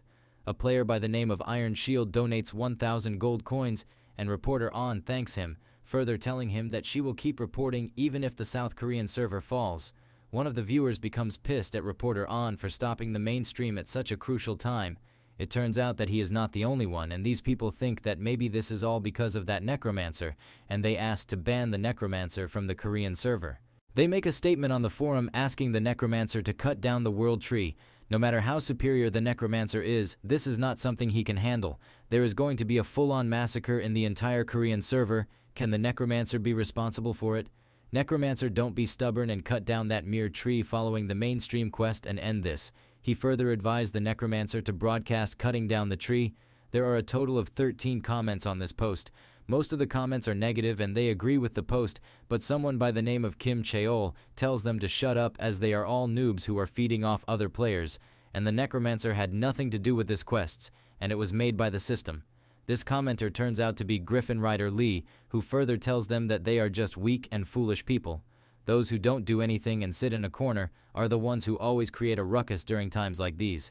She is thinking of finding their location and crushing them personally so that order can be brought into this chaotic world through overwhelming power. But Spearman Kyungsoo tells her to not take this serious and just think of them as little kids crying. He further says that such negative opinions cannot become the norm. If they keep going forward on the right path, people are bound to follow them. The leader of the Hunter Company makes a post on the community forum telling others that they support the World Tree faction and they will participate in this war. They will temporarily stop all business and join the war in order to protect the Korean server. For this, they are recruiting field staff, so he hopes that players can show interest in joining them. The loot from the war will be fairly distributed. The Hunter Company leader says that maybe the Necromancer will make his company officially aligned with the World Tree faction after this post. Hwarang Guild posts as well, telling others that they will join the war as well. They cannot lend many troops as they are still recovering from the damage sustained in the Japan-Korea War, but they recognize the seriousness of the current problem and will dispatch 500 troops. The Hwarang Guild will fight with responsibility.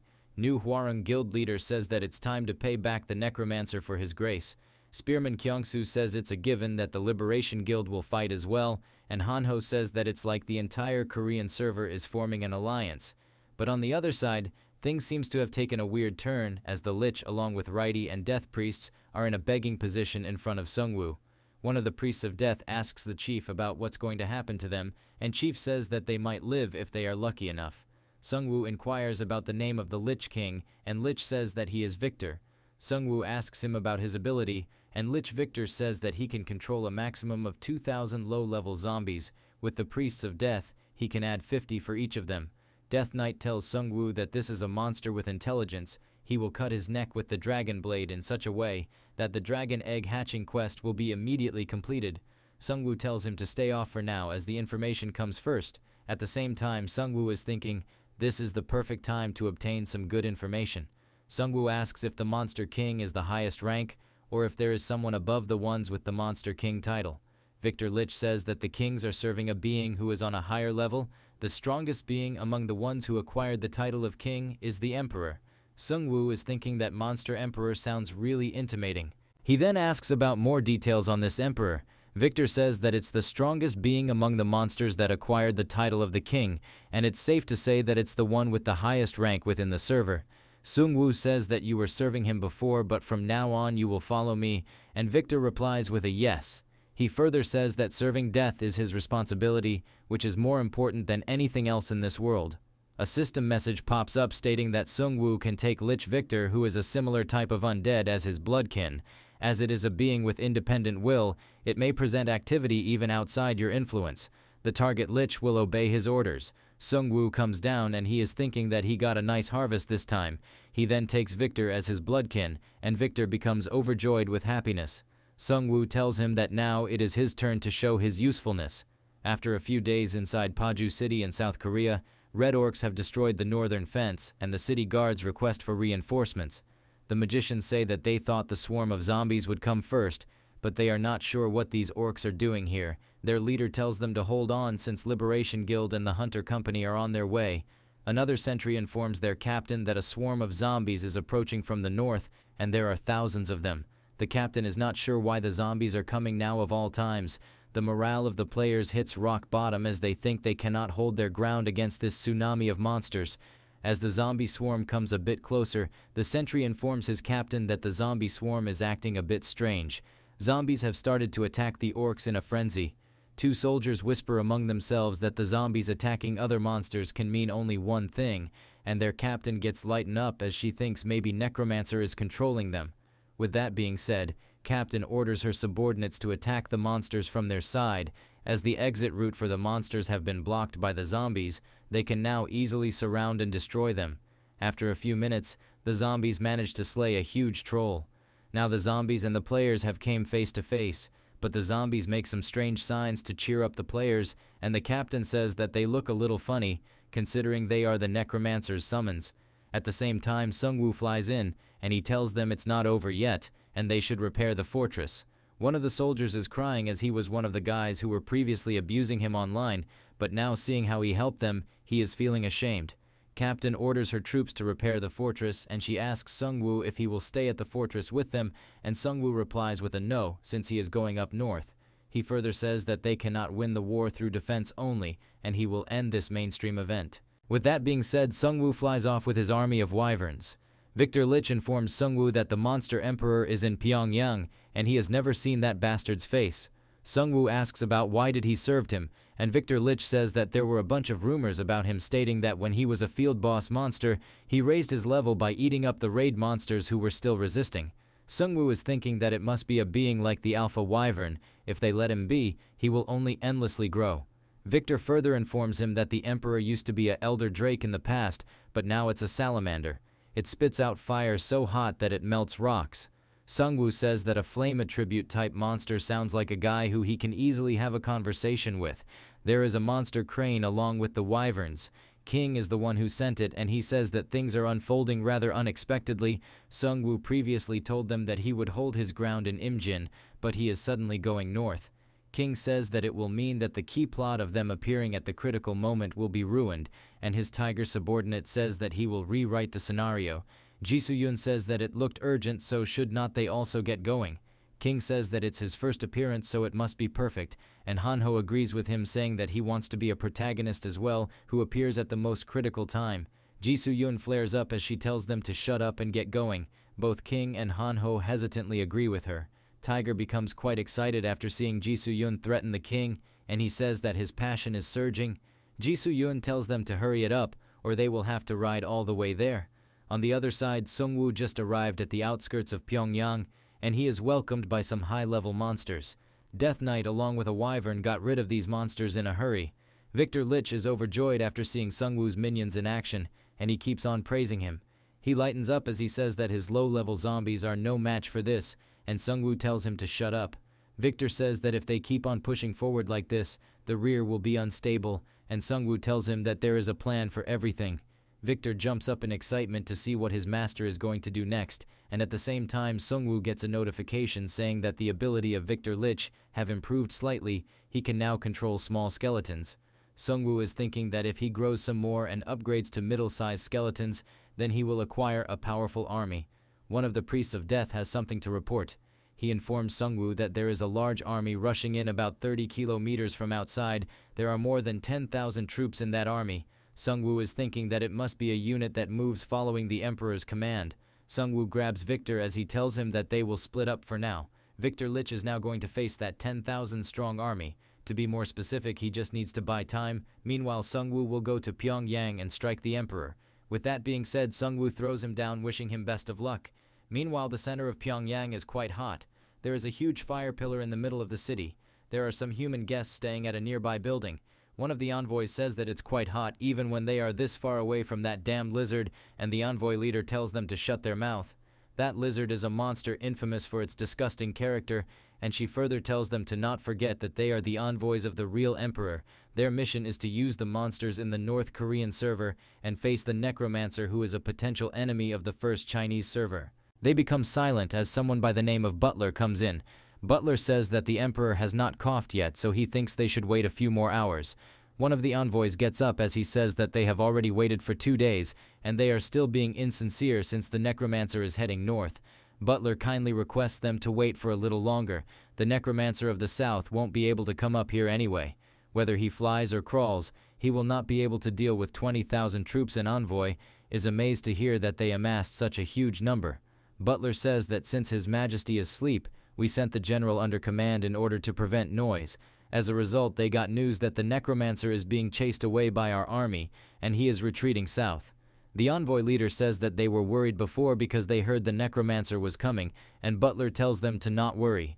Although there is one monster king on the South Korean server while they got 8 of them, and the one with the most dominating power is His Majesty the Emperor. The envoy coughs up as he says that they will wait for a little longer. Butler says that he will convey their message to His Majesty, but all of a sudden they get an earthquake.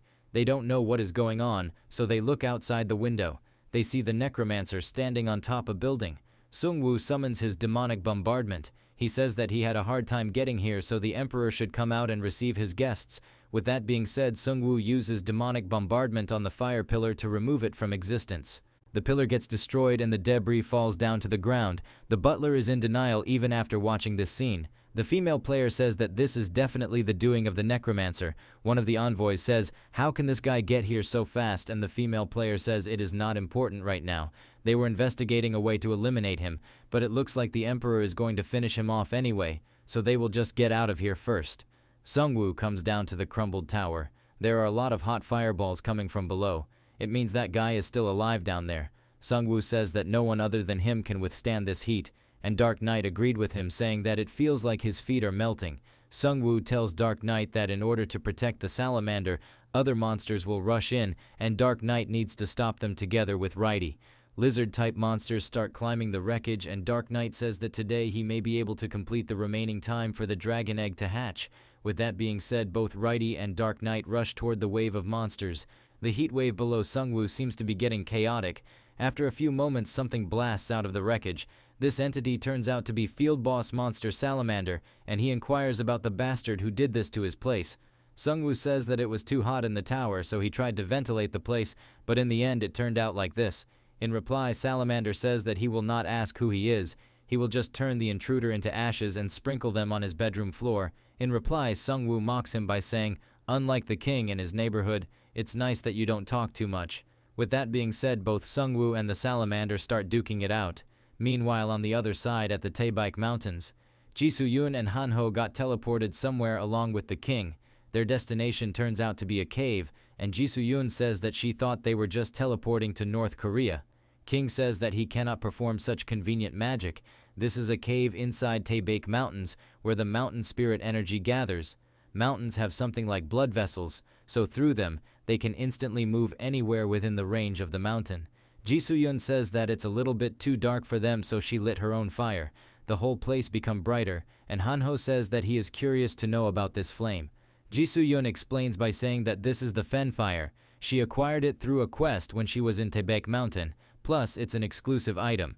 It greatly strengthens skills that radiate ki, and it can also link to the other skills she has, and Han-ho replies by saying that you just picked a rare item.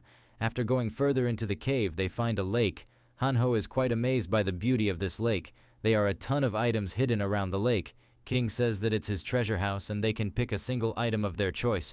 Han-ho says that it's good that Sungwoo is not here, or he would have fought against the king to get his hands on all of these items. King finds an axe which seems to be his precious main weapon. Meanwhile, Han-ho is trying his best to find something flashy. After some time, he finds an interesting looking jar. Younger Lion says that Han-ho cannot take this liquor. Jisoo-yoon asks if this liquor contains the inner core, and Young Tiger confirms her suspicion by saying that it's the inner core that she brought. King says that item is too much for humans. That item is still holding in the mountain energy and getting more and more concentrated. With that being said, King tells Jisoo-yoon to pick anything she wants. Jisoo-yoon picks up a legendary ranked sword. The name of this sword is Ulfbert, and it's a one-handed legendary sword. Every time the player cuts the enemy, his physical strength and energy will increase by 1 point, and it can be stacked up to 10 times. On reaching maximum stack, Song of the Battlefield is applied for 5 minutes. Song of the Battlefield gives immunity against status effects, and the wielder do not feels any pain. At the same time, another notification pops up informing her that certain conditions have been satisfied. The 3 conditions include being a resident of the World Tree, having the legendary Viking sword, and the last requirement is still unknown. Jisoo-yoon got lucky with her recent pick. King knows something about this, but he tells her that she will find more about it in the future. Han-ho picked up a metal sheet helmet to look cool during battles. He says that it will complement his Asura form, and King tells him to do whatever he wants. Now everyone is ready, and King uses Path of the Mountain Range. This is a fast teleportation skill. Only within a few hours they reach the nearest mountain in North Korea. System informs them that they have reached Duryu Mountain. Han-ho says that this spell was super quick, and now they should get going before Sungwoo finishes off all enemies on his own. King tells them that he is sorry that he did not talked about this earlier, but it's not just the monster emperor they need to worry about. There is an entity called the World Eater. Jisoo-yun inquires about this World Eater and King says that it's the unidentified transcendental being that they witnessed after defeating Dr. Yu. King believes that if something were to break out this time, that guy would definitely be the one to show up. Meanwhile, on the other side, Salamander threw a curved sword towards Sungwoo. Sungwoo jumped back in time to avoid the sword. Salamander picks up his sword once again. He pumps up while saying that he will tear him to pieces and burn him up bit by bit. Both Sungwoo and Salamander attack each other in unison. Salamander gets pushed back and he uses his Flame Nova skill, but Sungwoo parries it with his Grim Reaper scythe. Sungwoo gets ready to attack this time. On the other hand, Salamander gets ready to block it. Sungwoo uses his special skill Projectile Chains. The skill seals up the weapon of the Salamander. Sungwoo tells him to get ready since it is boxing time. Projectile Chains is a heroic rank item. It activates after clashing with the opponent weapon 5 times. After activated, it seals up the user's weapon and their opponent weapon for 5 minutes. Without wasting any time, Sungwoo kicks the knees of the Salamander. After that, he goes on for a straight punch. The punch lands right on the face of the Salamander. Sungwoo tells the Salamander to get ready since he is going to be his punching bag for some time. After that, Sungwoo uses Twilight Raid to bind the Salamander in mummy bandages. Now that the Salamander cannot move, Sungwoo unleashes a barrage of fists direct to his face. Sungwoo says that the feeling of binding a boss and beating the crap out of him feels amazing. At the same time, Salamander realizes that he is not up against any ordinary foe. Salamander says that you are quite strong, and what do you want from me, my land or treasures? And Sungwoo replies by saying that I want your bones. Sungwoo tells him to die in a better shape so that the bones don't get damaged. The wrapped up Tofu Salamander is shocked to hear that the intruder wants his bones. The Salamander flares up in anger and his high heat wave melts down the bandages that were holding him up. Sungwoo looks up as the Salamander is bulking up in both shape and size. Salamander dares up Sungwoo to try taking him down once again with his fists. Sungwoo says that now it is even better and Salamander is not sure what he is talking about. Sungwoo tells him that he should have done this earlier so now he can get a giant and strong monster's skeleton. Salamander tells Sungwoo to wake up to reality since he is now in his real form. With it, he can use his true power, unlike in his small body. Sungwoo pulls out the mythic rank Bihyung's hand fan from his inventory. It increases the magic immunity of its user by 15%. It allows the wielder to control a total of 10 ghosts. Each ghost's performance changes depending on the user's affinity of the death attribute. Its description says that it contains the one who controls ghosts. Sungwoo waves the Bihyung fan in the air in order to summon the ghosts. A notification informs him that he can control the ghosts, and he has the highest level of affinity to the death attribute. Sungwoo will not get affected by physical attacks. He can control weapons of all ranks. He can inflict Chaos Curse on his target. He can possess targets below a certain level. Sungwoo summons his specters as well. This gives him a synergy effect due to the team play. This is a level 3 synergy called a being with no reality. It's a attribute type synergy. It requires more than 12 spirit type units under the user's control. It increases the movement speed by 30%. Now that Sungwoo is free to control weapons of all ranks at once, he summons his whole arsenal from the inventory. Among them is the legendary great sword called Leviathan, which he could not equip before. It increased his physical strength by 5 points, fire immunity by 10%, fire damage by 10%, and striking the ground will create a flame wave. Plus, this ability has the cooldown of 1 minute. Its description states, it has yet to completely flame up. There are more requirements needed in order to exhibit its real power. Sungwoo requests the Salamander to not mind since he will be using a lot of bone weapons along with this legendary sword. Salamander says that he don't know what Sungwoo is planning to do, but it is futile since everything will melt in his fire. Salamander attacks the ghosts but they had no effect. The ghosts start attacking the Salamander. Salamander is quite annoyed by their spiritual attacks and he tries to burn them to a crisp using his flame breath.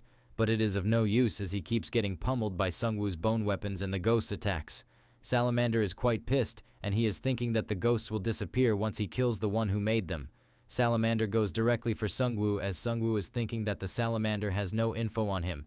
Sungwoo dodges the first attack and the Salamander goes for a follow-up attack by throwing rocks toward him. Sungwoo gets hit by a few small pieces and he falls to the ground. Salamander tells Sungwoo to say his prayers. With that being said, he bombards Sungwoo with his flame burst skill. He is thinking that there is no way the intruder will be alive after this, but it turns out Sungwoo is quite fine. As Salamander tried to close his mouth, he finds out that Sungwoo is in his mouth and Sungwoo tells him that he was never afraid of these intense fire attacks. Sungwoo tells the salamander to be a good boy and keep his mouth open as he prepares to use his demonic bombardment skill. Demonic bombardment melts the inside of the salamander into nothingness. Field boss monster salamander falls to the ground as a notification pops up telling Sungwoo that he received 28 million gold coins for slaying the boss monster. Another notification pops up telling him that he obtained the title of Spirit Predator. It increased his flame immunity and spirit domination by 20%, while his stamina increased by 2 points. Sungwoo is thinking whether this guy was of a higher level than the king of the Great Mountain Range. Sungwoo received another title by the name of Emperor Slayer. All of his stats increased by 3 points, and his damage to boss monsters increased by 10%. With the death of the salamander, the mainstream Chapter 4, The Fallen World's Overflow, has now ended. A larger notice will be made regarding an update. All of a sudden, Sungwoo notices something. He orders his specters to find the human who was keeping watch on him. He don't know who this person is, but he should confirm his intentions. At the same time, Sungwoo scavenges through his loot. Sungwoo found a advanced fire spirit stone which looks much better than the one he received after slaying the fire giant in Pyeongtaek. This fire spirit stone is a legendary rank crafting material. It's a magic stone in which the powerful energy of fire is concentrated. All of a sudden, all of his surroundings start to vibrate out of nowhere. He soon realizes that he felt the same kind of vibrations recently, as if something is slowly rising from deep underground. His guess was correct as a huge entity bursts out of the ground. This entity is none other than the one-eyed World Eater. Sungwoo receives a notification that an unknown being is looking at him. He is being overwhelmed by the pressure from this otherworldly being, and all of his states have decreased by 50%.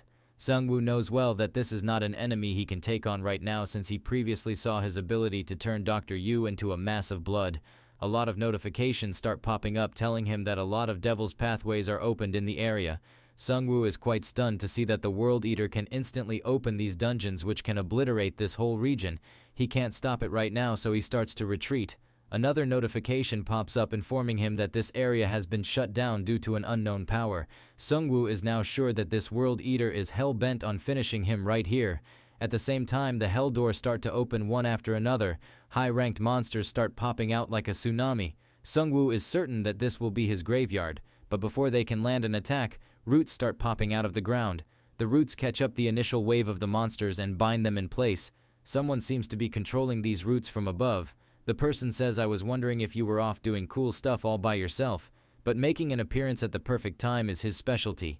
King was wishing to be left alone in peace, but if Sungwoo is going up against that thing, then he don't have any other choice but to put in some effort. King rushes toward the World Eater as he warns him to better lower his gaze in another neighborhood. King lands a huge attack, but it gets blocked by a defense barrier. King grins as he powers up his fist. Then he slams the magic barrier and it shatters into pieces. The World Eater seems to be panicking as he got hit by King's fist. Sungwoo is thinking that maybe it is unable to use the same power as it used on Dr. Yu. At the same time, King flares up as he prepares his fist for an all-out attack.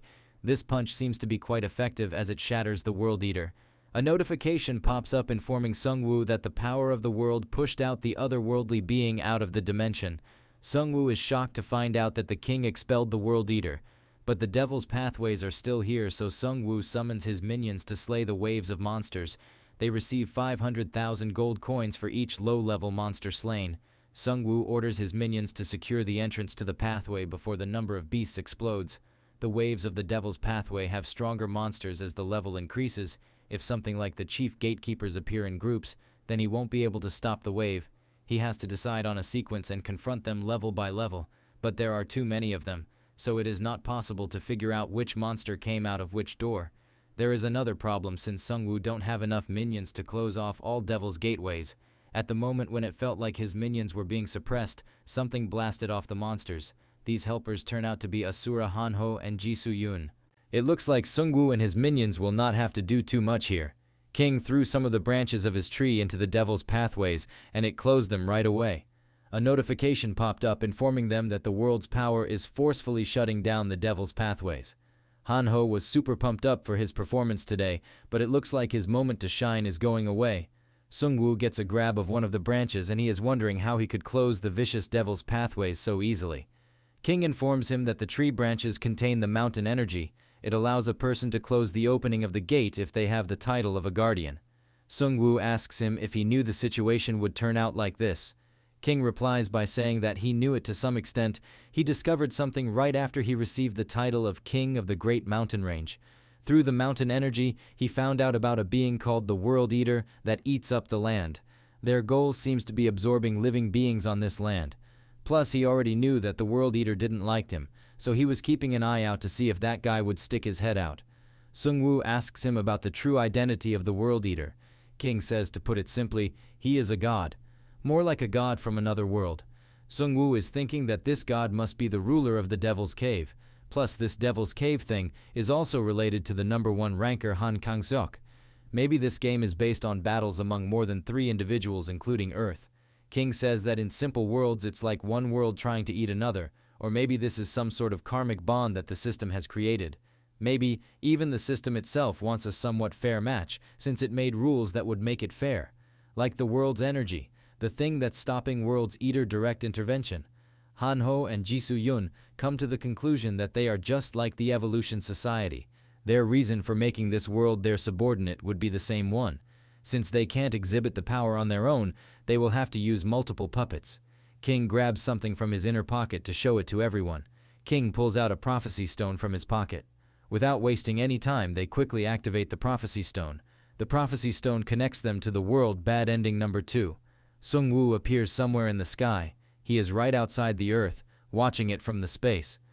Sungwoo says that it looks like same even after the fall, only the part where light doesn't reach is locked in darkness. After some time he finds out that there is something on the border of that darkness, and it looks like a face looking down on Earth. After a few minutes, some magma-type entity approaches Earth. A notification pops up telling them that the world lost the upper hand, and the World Eater is approaching. The World Eater is shattering the Earth bit by bit. Everything, including humans and their souls, disappeared, only leaving behind an eternal end. A notification pops up telling them that this is the future that will happen once all of the world's energy scattered around is destroyed. With a bright flash of light, Sungwoo and others come back to the present. Sungwoo is literally shivering in fear of this eternal end. Sungwoo asks King about how they can stop this bad ending. King says that they need to think about it from the perspective of the World Eater, like what would be the best way to destroy the energy and life force dispersed on this land. King points to Righty as he says the undead, wouldn't they be spreading an infectious disease called death, which opposes that energy? Even the Evolution Society was researching death, but King assures him saying that you stop them by risking death yourself. King further asks him about a powerful being that is against the World Eater that has taken root on this land, and it can influence the land itself. Sungwoo says that it must be the World Tree. King says that you got this right. The last time he checked, Sungwoo was taking good care of it. Death Knight interrupts Sungwoo, saying that he has something important to tell him right now. The remaining number of Dragon Sword days have been filled, and the qualification for hatching the egg are complete. Sungwoo gets a hold of the Dragon Sword as it is radiating with power. A notification pops up informing him that the sword's name changed to Dominator Sword. It's now a 2-handed mythic rank sword. It increases physical strength by 10 points. It ignores some of the target's defense effect by 20%. Its description says that this sword is a key that can wake a dragon up, and it's a symbol of a leash that can control the dragon. Sungwoo is the owner of this sword, and through his deeds a new name will be given to it. Sungwoo asks them about the dragon egg. The dragon egg will hatch within 47 hours and 59 minutes. Sungwoo is not sure what he will feed the dragon once it hatches. He has never raised a pet, and he is not a dragon knight either, so he don't know anything. Since the griffin rider Lee Yan raised a griffin, she could be of help. If things don't work out well, then they can just hand over the childcare to her. Sungwoo says that it's time to get back to Suwon town, and Ji-soo-yun asks him about what they should do about this person. There were 3 people watching the fight of Sungwoo with the salamander. She caught one, but the other 2 escaped. Sungwoo tells them to tie him up properly and take him with them. He will interrogate him after dealing with the urgent things first. After a few hours, they arrive back in Suwon. The whole city is going through a construction boom, and Spearman Kyung-soo informs Sungwoo that the job of Mr. Muyan from Gangwado Island is High Architect. It's a job class that allows for automatic construction, so he don't thinks that they will have any issues even with the wall's development. Sungwoo asks him that the world is getting bigger and bigger and don't they require more personnel. Spearman Kyung-soo says that they don't have problems with that thanks to the small groups of people Sungwoo saved from the North Korean server. Sungwoo is thinking that he is no longer required in running the town and he should just focus on what he can do. The world tree is growing by each hour, and its aura is covering more and more area. Sungwoo placed the dragon end in front of the world tree. He is thinking that if it hatches, then one of the conditions for the mythic quest, origin of the race, will be fulfilled. World tree is right now on growth stage 1, and it has grown up to 41%. Sungwoo is thinking that it is a bummer that the world tree is just at growth stage 1. He don't know how many stages it has, but it's going to take a lot of time until the final one. Until then, he will focus on maintaining the dragon. Sungwoo asks Lee Yeon about the dragon food, and she is a bit confused after hearing this question. She used to feed some cut-up monster meat to her griffin, and she says that maybe Sungwoo can do the same for the dragon. She further informs him that things like satisfaction and nutrition status will pop as messages to the master of the pet. Plus, the pets are a bit rowdy bunch, as they could destroy the surroundings. Sungwoo comes to the conclusion that he might need some experts. That is why he brought in specialists from each category. Mr. Muyeon, who will build a cradle for the baby dragon. Mr. Muyeon says that he has seen what it was like raising Stormy the griffin, so he will make it spacious and sturdy. Hanho's mother will take care of the dragon baby food. Hanho's mom says that she will make some soft food since the stomach of the newborns is weak. She further mocks Hanho by saying that they must at least raise the baby dragon as a nice and well-behaved child, although she failed to do it for Hanho. Sungwoo looks at the dragon egg with great expectations as he has prepared everything for him, so he tells the dragon egg to hatch quickly. After a few days, the whole Suwon town is gathered around the world tree for an exciting event. The townfolk want to watch the hatching of the egg up close, but Spearman Kyung-soo tells them to move away since it could be dangerous. There is only 1 minute and 48 seconds left till the egg hatching. Hanho says that it's like watching an unexploded bomb disposal work. He says that maybe they are making a mistake, and some ancient devil that resembles him can come out of that thing. Finally, cracks start to appear on the dragon egg as Sungwoo watches it in anticipation. All of a sudden, the egg explodes with a loud boom. A little creature resembling a dragon baby can be seen after the explosion. The dragon baby is cute, and it just opened its eyes for the first time. The townfolk think that the baby is gorgeous as well, but they were expecting something mean-looking. Sungwoo is worried about the dragon kid's temper since it burst out of the egg, unlike normal hatchings. A notification pops up informing everyone that a noble being is born in the Korean server. The black dragon hatchling has learned magic through his owner. Their race has amazing magic intelligence, so there is a chance of acquiring a higher rank. Through instinctive application, the dragon can also learn more powerful magic. Sungwoo is quite amazed to hear that since the dragon can learn the magic of his owner, and now they have 3 liches just in one faction. Hanho's mom prepared a special baby formula for the dragon baby. Sungwoo serves the dragon hatchling his first meal, but he has quite the temper, and he brushes it away using his tail, and the meal lands on Hanho's face. Hanho's mom is worried since the dragon has quite a temper, and Hanho says that the dragon you worried would resemble me is here. Sungwoo then serves the special Korean fried chicken, as he thinks that no one in Korea can dislike this. Dragon hatchling smells it, and he looks a little bit interested in it, and Ji-soo-yoon says that maybe dragons love meat, but instead of eating it, dragon hatchling enslaves the poor fried chicken as his minion. Everyone in Suwon town is now sure that the dragon hatchling resembles Sungwoo more than anything. A few hours pass by as the townsfolk try to feed the dragon, but most of the food served to him ends up as his minions. Ji-soo-yoon says that the dragon hatchling turned all the food that had bones into skeletons, while Hanho is wondering why the dragon is dancing, or maybe he is performing an incantation chant. Ji-soo-yoon says that it is a relief that the hatchling eats the baby food when he gets tired of playing. Hatchling comes to Sungwoo, and he thinks that maybe the hatchling wants him to carry him. Sungwoo picks up the dragon baby and it looks super cute like a pet cat. He is not named yet. He is a stage 1 black dragon hatchling.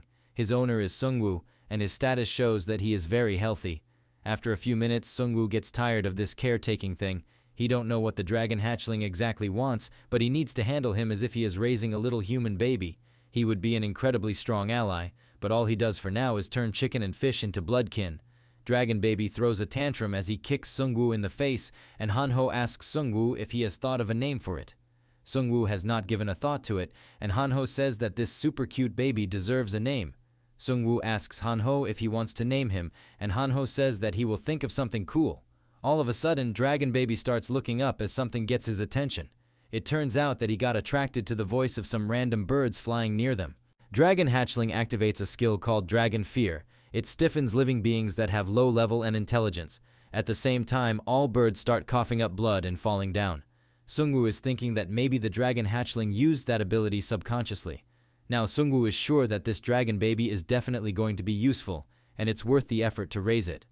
During nighttime, Spearman Kyung-soo comes to Sungwoo to inform him that the captive from Pyongyang has died.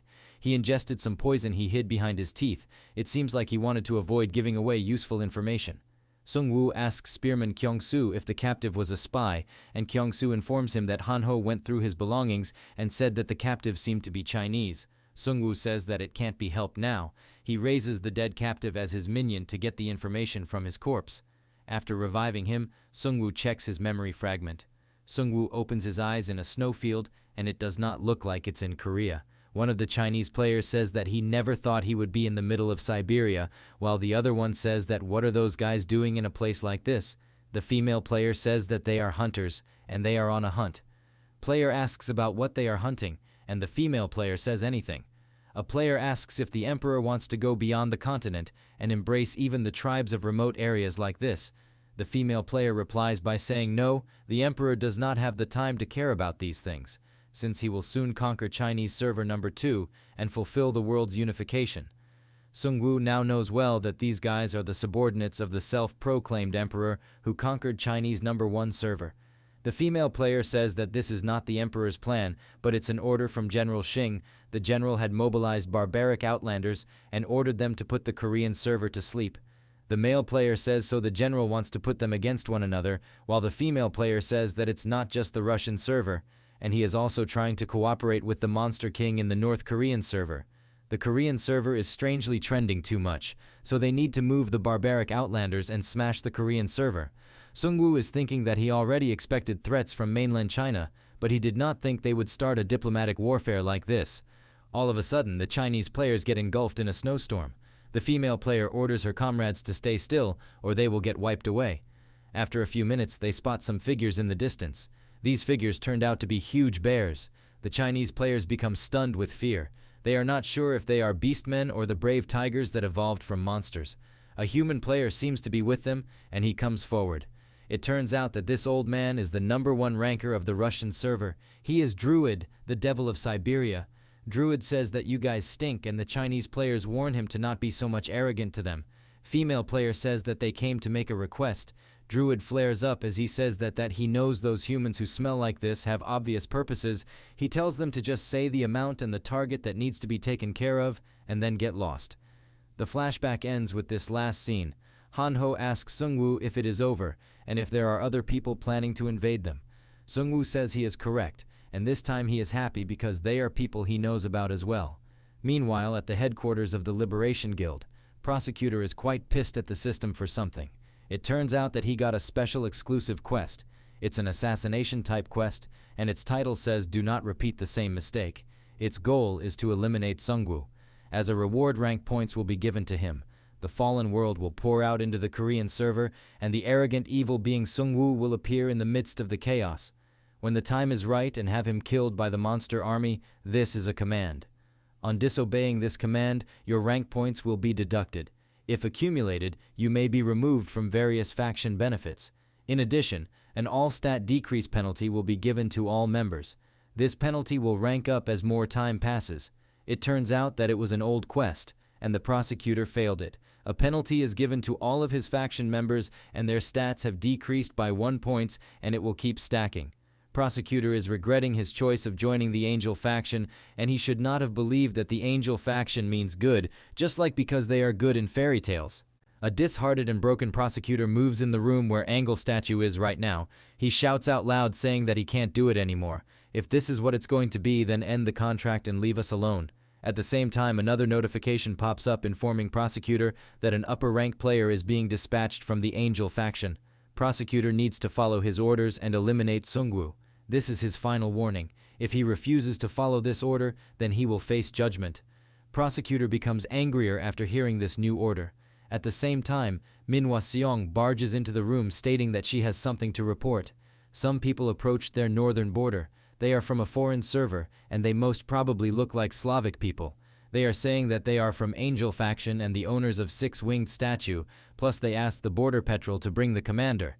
Prosecutor is thinking that maybe these Slavic people are from the Russian server.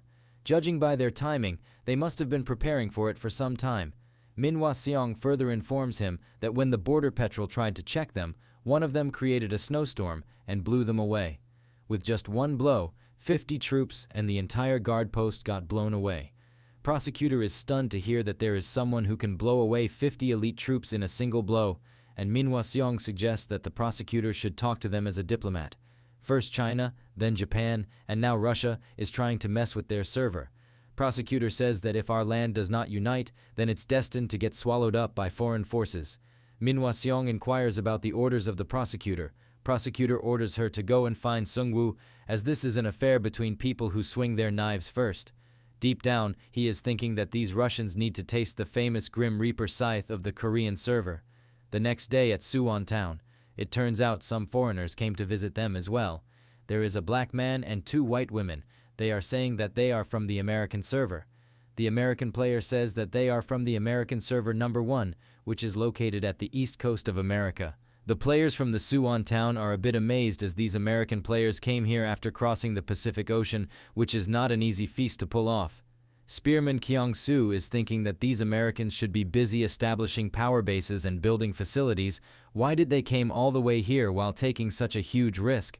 The male player says that they landed on a nearby coast 3 days ago. He further says that the amazing role played by the World Tree faction has left a deep impression on them. They are here because they wanted to meet them and talk about some things. He presents a card stating that he is Jonathan Cage, Foreign Affairs Team 1 leader. He is from WPU, which is the first force of the American server.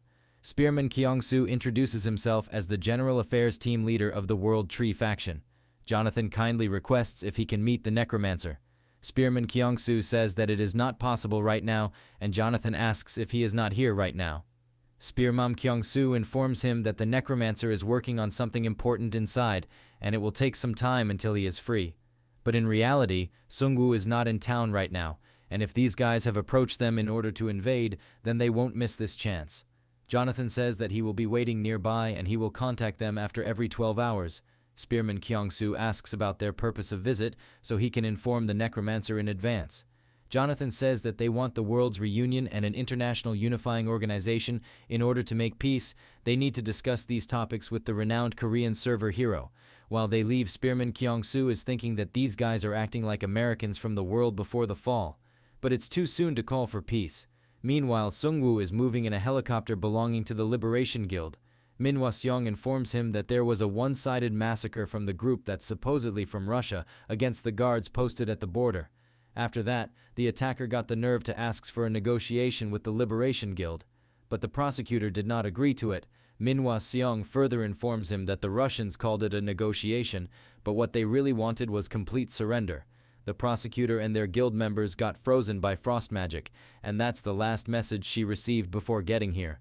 Sungwoo asks that if there is a chance of them being alive after getting frozen.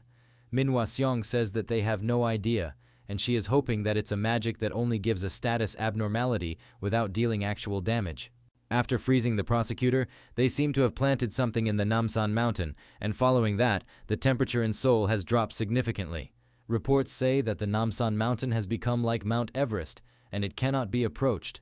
Sungwoo has an idea about the identity of this person since he saw him in the memory fragment of the Chinese diplomat. All of a sudden, Han-ho starts feeling cold, and he asks the pilot if he turned the heater off. Manhwa Recap informs them that the temperature of the area around Namsan has gone down to minus 25 degrees, and it seems to be constantly lowering. Han-ho asks Sungwoo if their dark fire will be able to withstand this with just the fire spirit stone, and Sungwoo has no idea what Han-ho is mumbling about. It turns out that Han-ho just named the dragon Hatchling, Dark Fire and Black Flame Dragon. Sungwoo is regretting his decision of letting Han-ho name the dragon, and Ji-soo-yoon says that maybe they should just name it Mireo. After some time they arrive at their destination. Everything around them is frozen, and Manhwa Recap says that even getting away from this situation is hard, since they won't just sit around and watch. Han-ho says that Ice Age might come back at this point, and Sungwoo agrees to him saying that might actually be their goal. Manhwa Recap informs Sungwoo that the Russians know that we are here, and they are asking for negotiations. Manhwa Recap further says that these Russians are definitely plotting something, as their goal can't be simple negotiation, and Sungwoo replies by saying that they should still go. Sungwoo orders Manhwa Recap to go and check up on the prosecutor if he is still alive once she is out of their sight, and dispatch as many surveillance teams as they can. With that being said, Sungwoo moves toward the negotiation area. Hanho asks him if they are making the right choice by going themselves, and maybe they should call Jisoo-yun as well. It turns out that Miro didn't want it to be separated from him, and Jisoo-yun can keep him tied down. Meanwhile, on the other side, the Liberation Guild members tell Jisoo-yun to stop hugging the baby like that, or she will become a dragon slayer. Sungwoo arrives at the meeting point while thinking that if the Russians found out about the baby dragon, then they will definitely go for him. A female Russian player welcomes them. There are some hunters from Siberia behind her, and Sungwoo is wondering where that boss he saw in the memory fragment can be. There is one red bear here that he used to have by his side. The frame of this red bear is really good, and he desperately wants to make him into his minion. He snaps back to the present when the Russian chick screams at him saying, "What are you looking at?" when a beautiful Russian lady is standing before him. Sungwoo asks her if she is the one in charge, and she replies by saying that she is not. She introduces herself as Titania. She is the Eastern Union leader of the Siberian hunters, and their Tsar passed out after drinking. Sungwoo is thinking that first the Emperor of China, then the Sword Saint of Japan, and now a Tsar. It's as if these guys are role-playing in a medieval fantasy movie. Sungwoo inquires about the elements of the negotiation. Titania teases him by saying you want to get down to business right away, and if he is not curious about why they are doing this, but she expected this much from an impatient Korean. Titania informs him that the client has offered 200 million gold coins in order to cut off Sungwoo's neck and destroy the entire Korean server. Titania asks Sungwoo about how much he can offer to stop a fight that's worth 200 million gold coins. Sungwoo is shocked after hearing this amount, and he is wondering about how much are they getting as a down payment. Manhwa Recap asks them about how much they want. Titania says that they need 300 million gold coins if they want them to leave quietly, and 300 million more if they want them to execute the client who targeted them. By looking at the expression of Manhwa Recap, Titania realizes that they don't have that much money, and she warns her to run away before the Tsar wakes up. All of a sudden, Titania flares up. Titania releases a snowstorm and warns them that if they don't leave right now, then there will be more stone statues. Sungwoo now knows that she is the one who froze the prosecutor and his guild members. Sungwoo tells her that he will make a more affordable offer. He gives off an evil smile and tells her to hand over 200 million gold coins if they want to go back alive. After hearing it, Titania becomes angrier as she thinks that this bastard is out of his mind. Sungwoo warns her saying that if they don't want to run away, then instead of an ice statue, he will pull out their skeletons from their bodies. The snowstorm keeps on intensifying, but a heat source radiating from Sungwoo keeps the area around him warm. It turns out that Sungwoo has transformed into his Anubis form. Titania is confused as a necromancer could not release heat from his body. Even Sungwoo did not know before that his hellfire armor have an effect like this, as well as flame immunity. It turns out that the advanced fire spirit stone is reacting to Sungwoo's power and releasing a special effect. It temporarily increased his flame immunity by 10% and flame damage by 10%. With this, Sungwoo don't have to worry about the snowstorm, and he orders his minions to attack. Titania informs her teammates that this necromancer turned out to be a trickier guy than she thought, and they can't go easy on him.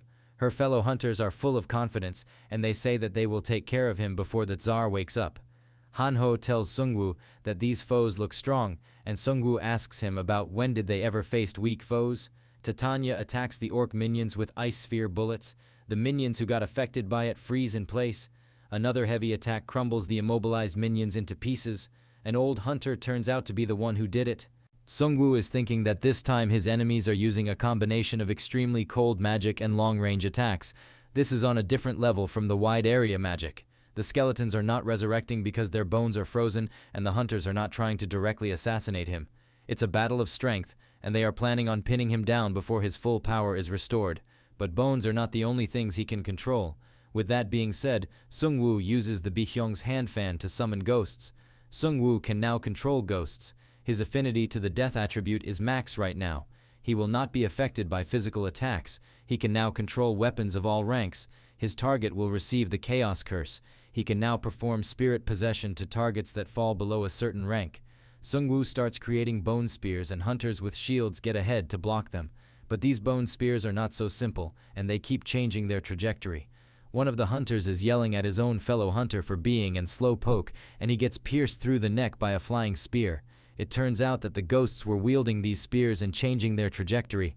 They look above to find out that the wyverns are dropping something on them.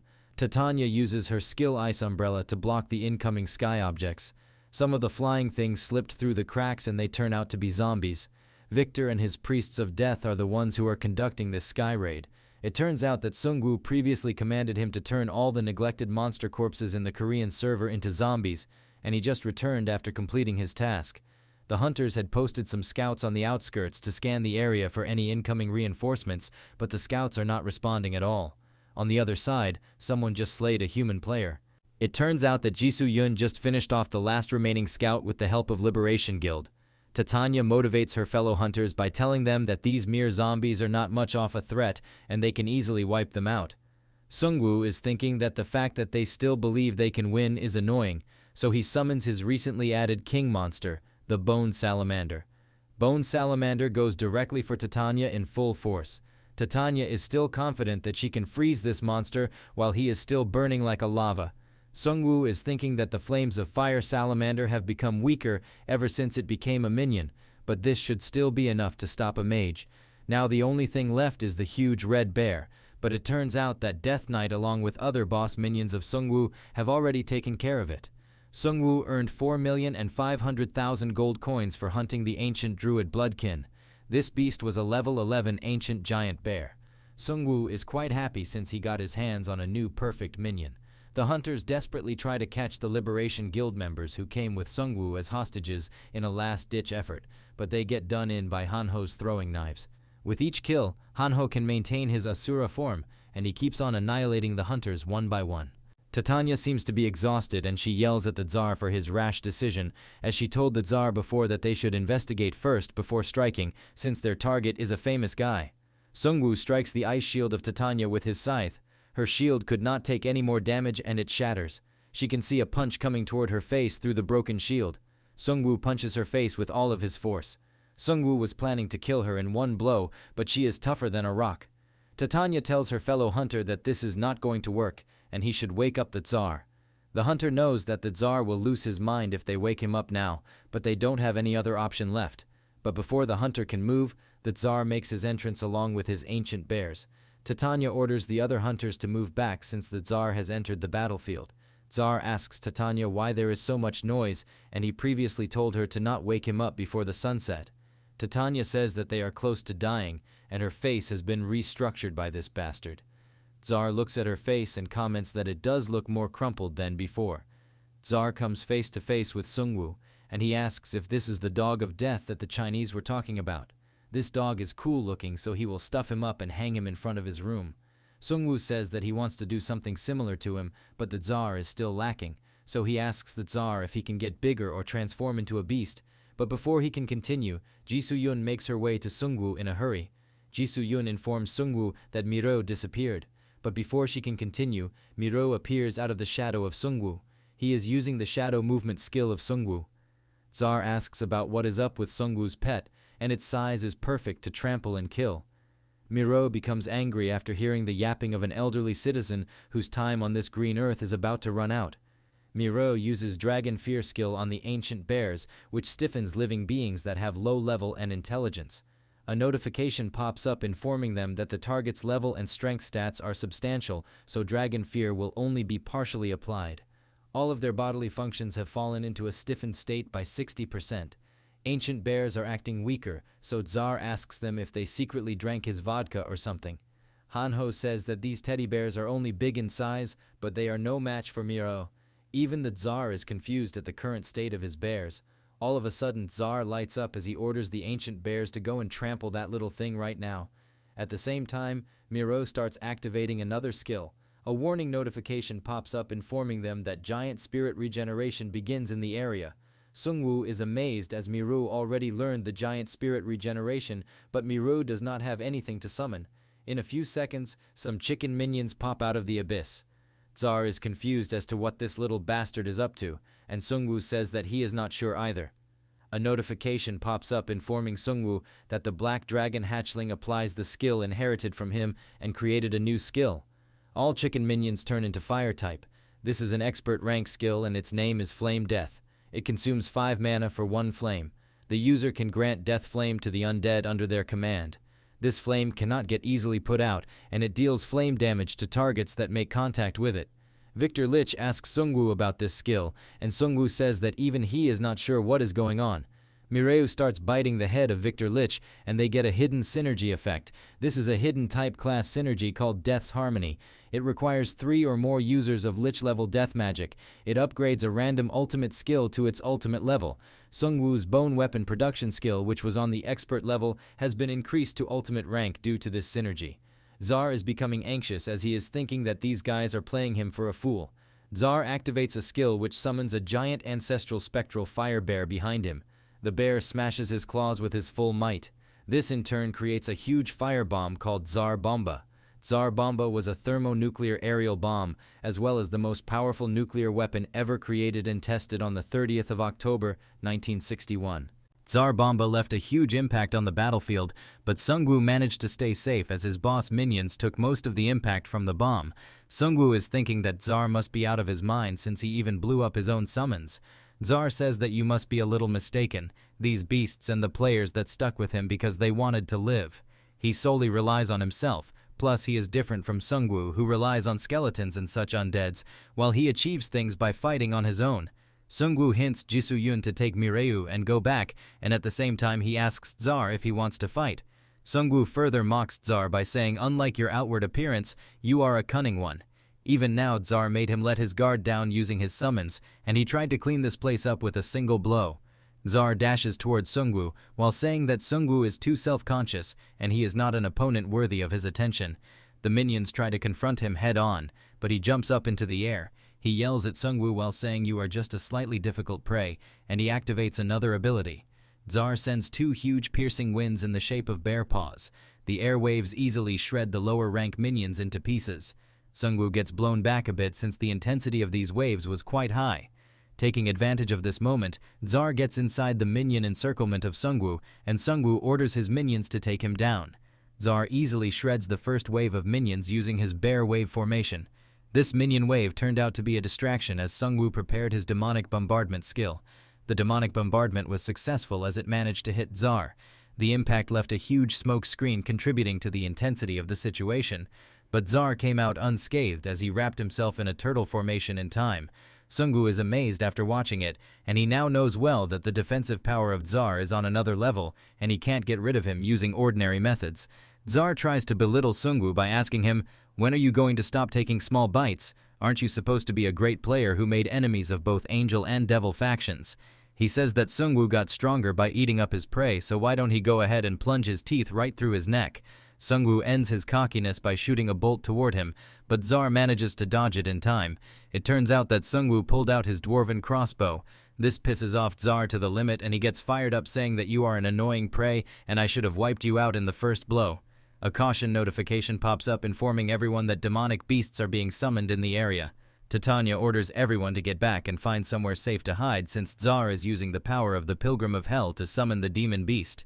Huge demonic beasts pop out of a newly formed hell warp behind him. These demonic beasts are no joke and they seem to have high aggressive stats. Sungwoo now knows well why Tsar is called Druid the Devil. All human players in the area get hit by a debuff. Their body is intimidated by an unknown energy.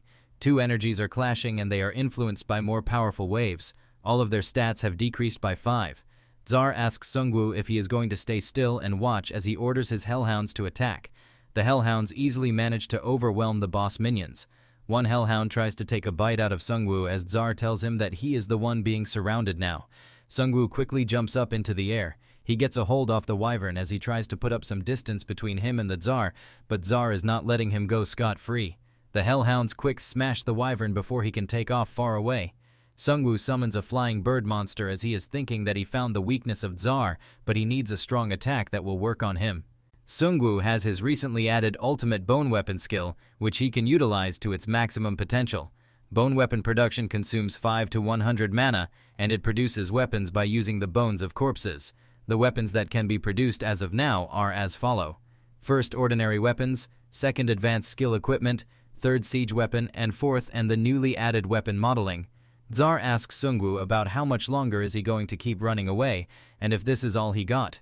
Sungwoo quickly lets go off the bird as he uses his bone weapon production skill. Sungwoo now knows well that Tsar can only pull out one kind of a formation at a time, so Sungwoo shoots a huge bone fist toward Tsar. The fist lands on Tsar with a huge impact. Sungwoo has an idea that Tsar is not going to drop dead just from this, so he keeps on shooting more bone fists. Tsar is using his high defensive stance to stop the fists, and he seems to be stirred up with these attacks. After some time, Sungwoo stops the production of fists as he focuses on making bone ballistas. The ballistas put a lot of pressure on the Tsar, but he is not changing his stance or getting pushed back. Sungwoo orders Victor to send out the zombies, since Tsar is not opening up his formation.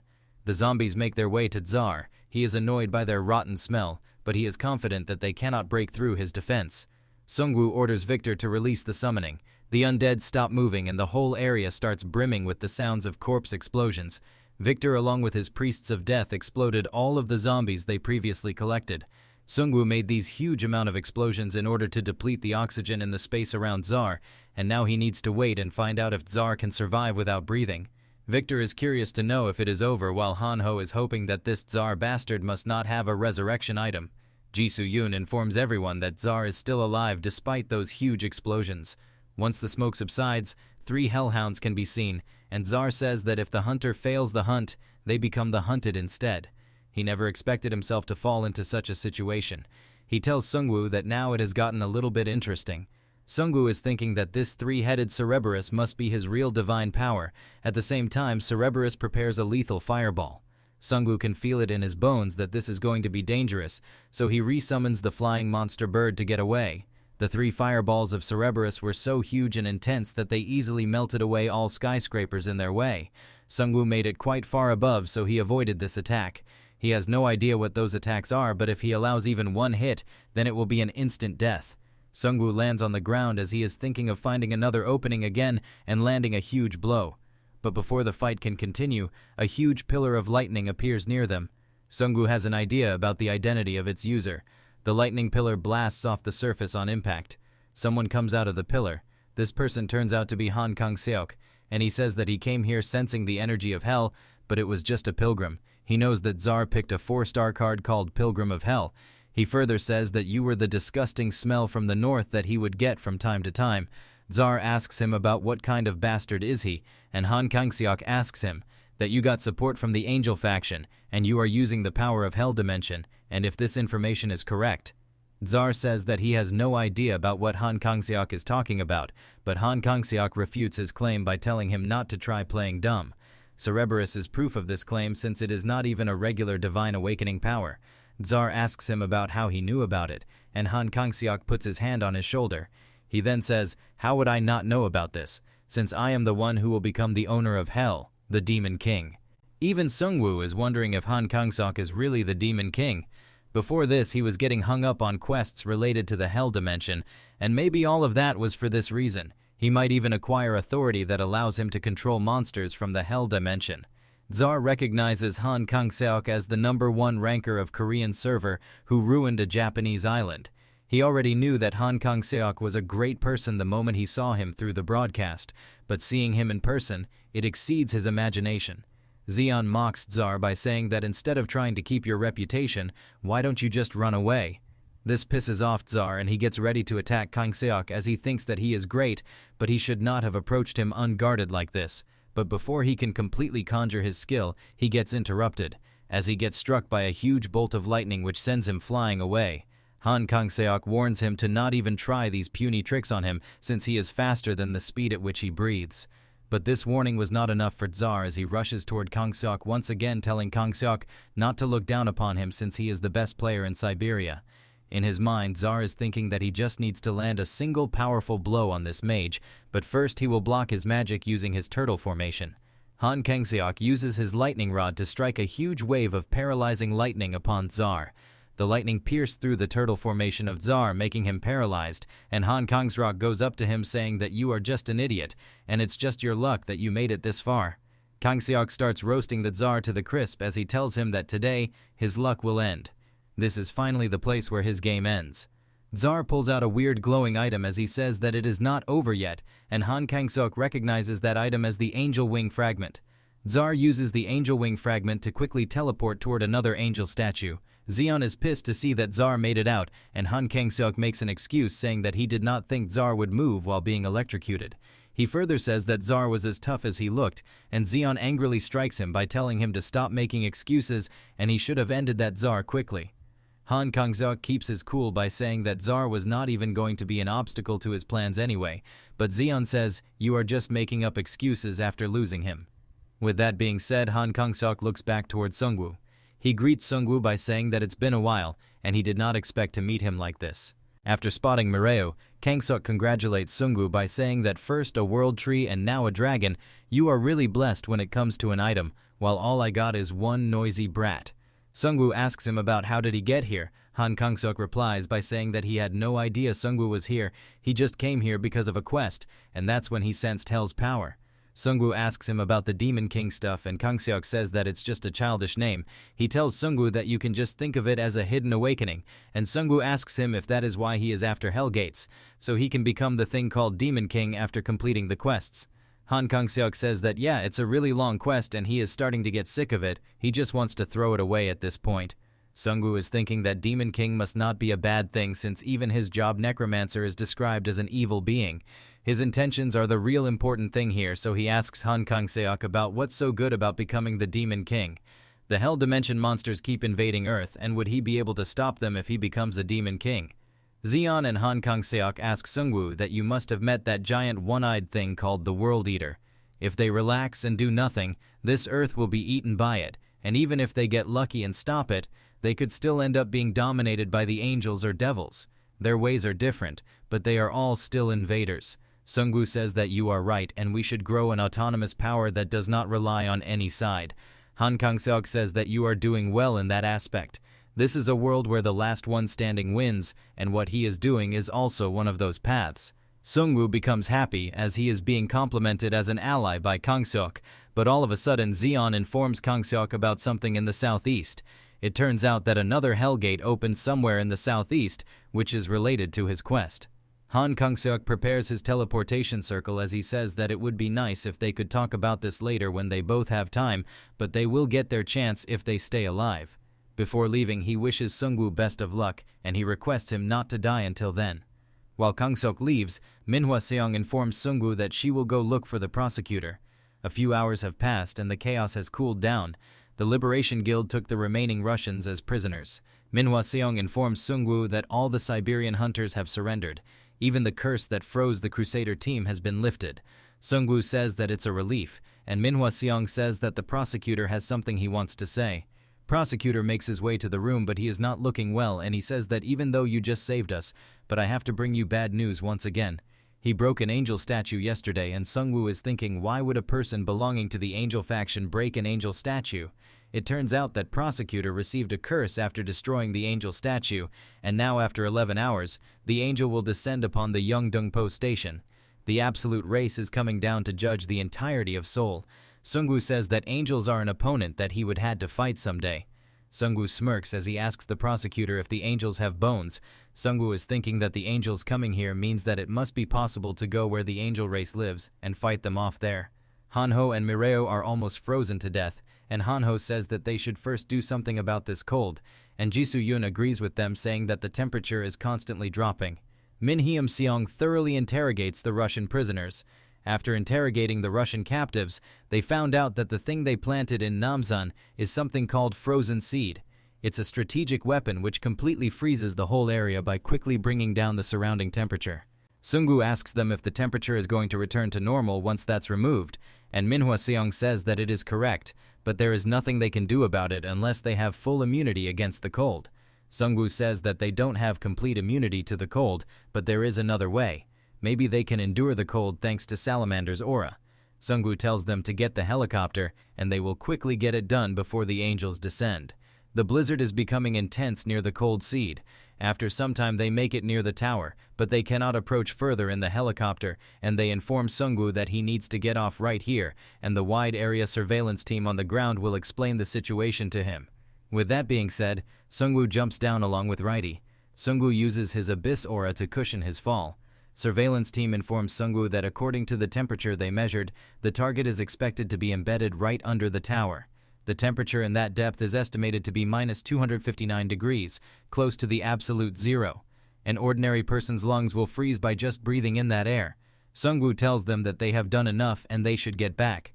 One player asks the other if he thinks that the Necromancer can pull it off, and the other player replies by saying that he better do it, or else they will have to pack their stuff and leave Seoul.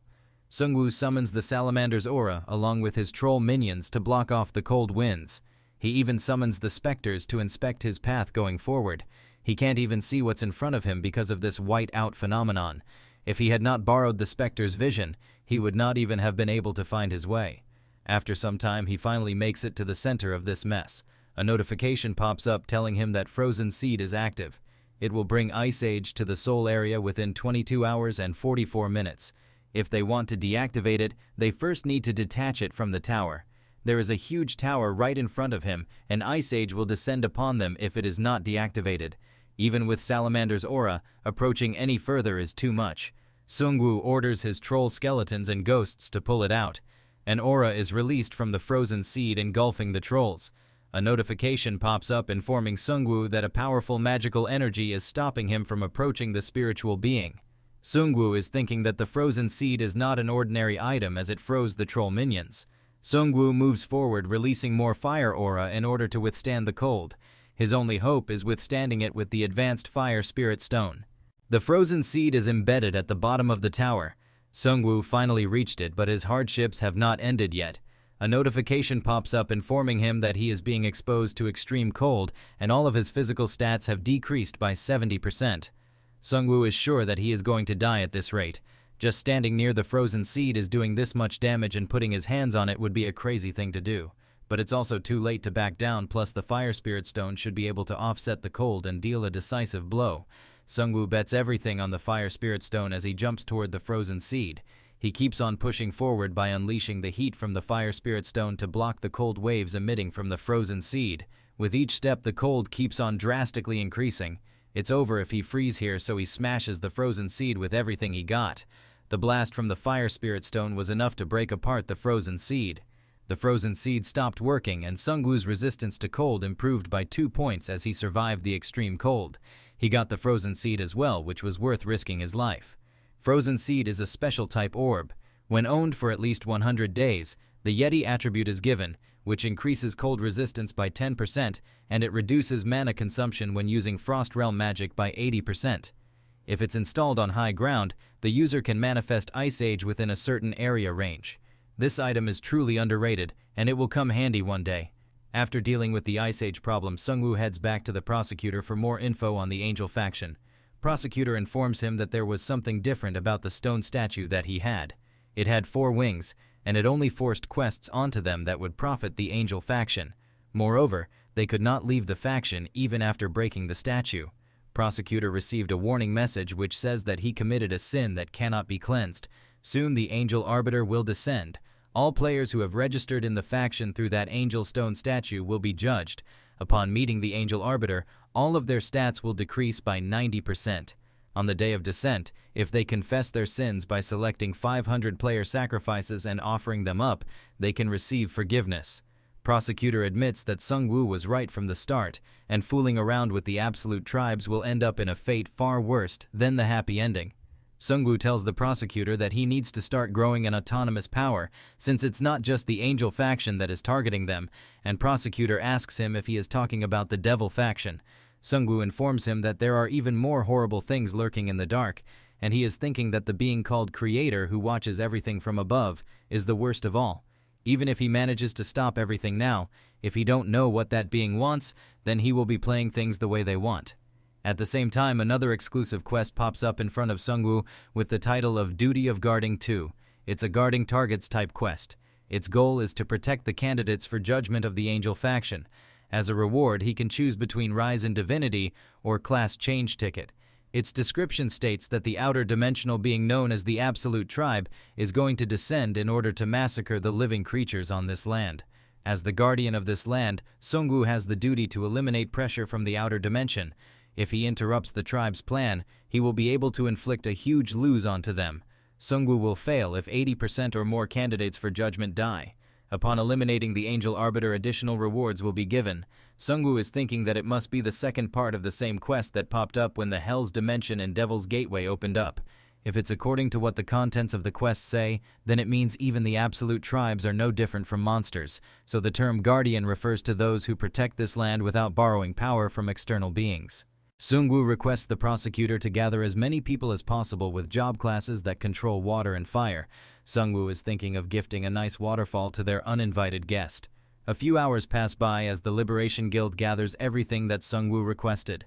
Manhwa Recap informs the prosecutor that they have mobilized all water trucks and water tanks nearby.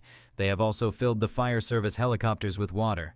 Manhwa Recap is curious, so she asks the prosecutor about the whereabouts of Sungwoo, as she don't even know why they have filled everything up with water.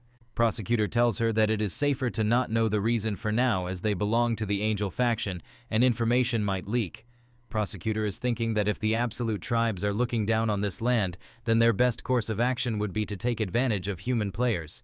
Being the weak ones, they have decided to fight against the absolute tribe, and if they keep being cautious, then they might have a small chance of winning. All human players look up at the dark clouds in the sky. The timer runs out and the prosecutor announces that their real fight is about to start. Huge bright rays of light pierce through the dark and dense clouds. The center of that light ray becomes even lighter as more time passes. Finally, a glimpse of the Angel Arbiter can be seen. A notification pops up informing the Angel faction members that the descent of the Angel Arbiter begins. All of their stats have decreased drastically by 90% due to the power of the Angel Arbiter. All human players are shocked to finally see the real physical form of an angel. Only the legs of the angel are human-like, other than that it looks more like a monster of a different kind. The Liberation Guild members are disheartened to know that the angel they believed in for so long is just another monster. Without wasting any time, the players start spraying water toward the angel. At the same time, the fire-type wizards start attacking the water with their fire-type spells. The water starts vaporizing due to being exposed to the intense heat of the fire magic attacks, and the angel calls out all sinner crawling the land to listen. Prosecutor has no idea about what Sungwoo is up to, but he is hoping that Sungwoo should do whatever he is thinking quickly because they don't have much time left. The Arbiter uses some sort of skill as he tells the sinners that today they stand at the end of their lives. Some of the low-level players can't handle the pressure as they die down without a fight. Gang Yun-Lee has no idea as to what these players are dying to, so he tells everyone to fall back. But An Seok-gu orders them to keep on spurting water.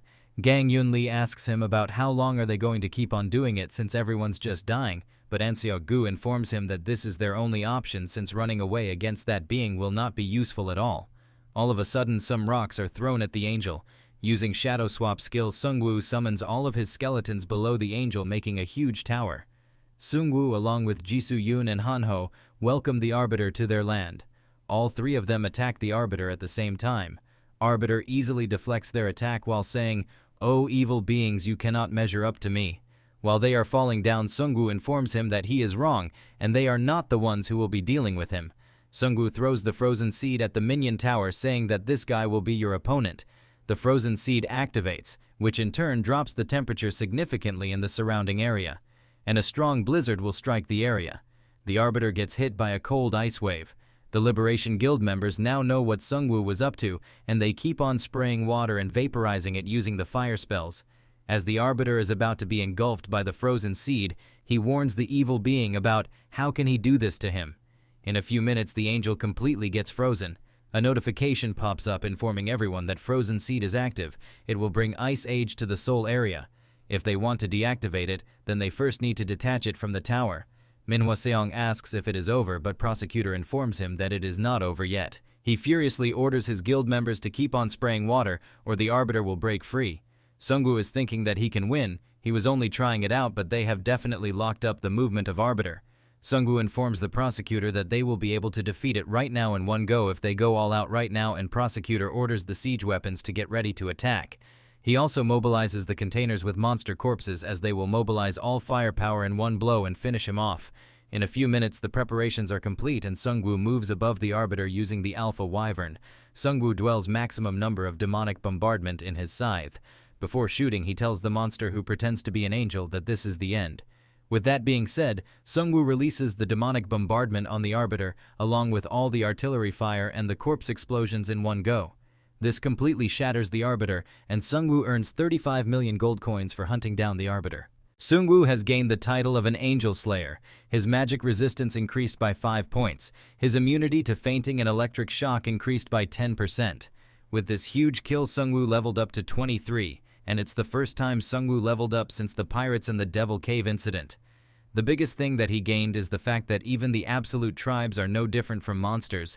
It means that it is possible to kill the World Eater as well. Sungwoo completed the exclusive quest called Duty of Guarding 2.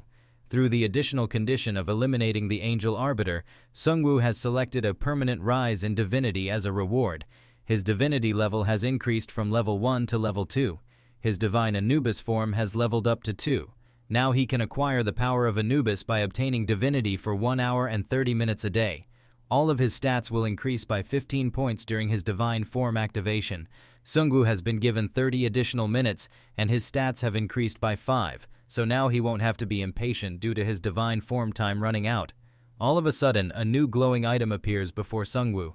System informs him that an extra reward has been given as the additional condition of eliminating the Angel Arbiter has been satisfied for the exclusive quest. It's a special rank faction item called the Arbiter's Emblem. The one who possesses this emblem can designate members of the same faction as a candidate for judgment. It allows location tracking, and it temporarily gives a 90% stats decrease. Its description says that it's a power that can be acquired through a special accomplishment. Sungwoo will receive a prominent role of maintaining regulations and public safety. Another notification pops up informing him that he has satisfied a certain condition. Lich One, who controls Death, plus Bihyung Hand Fan, which controls ghosts, plus Arbiter's Emblem, which carries out judgment, and just another Arbiter Emblem is required to fulfill this quest. Sungwoo was not expecting something like this to happen. If it's a reward that requires satisfying such tough conditions, then it is possible that it could be a new divinity. Sungwoo is still thinking about how much power he can gain from this new divinity. If he keeps on growing the faction, he will definitely get another opportunity to obtain the Arbiter's Emblem. The Liberation Guilds is in an uproar since their connection with the Angel faction has been cut off, and they have gained back their abilities.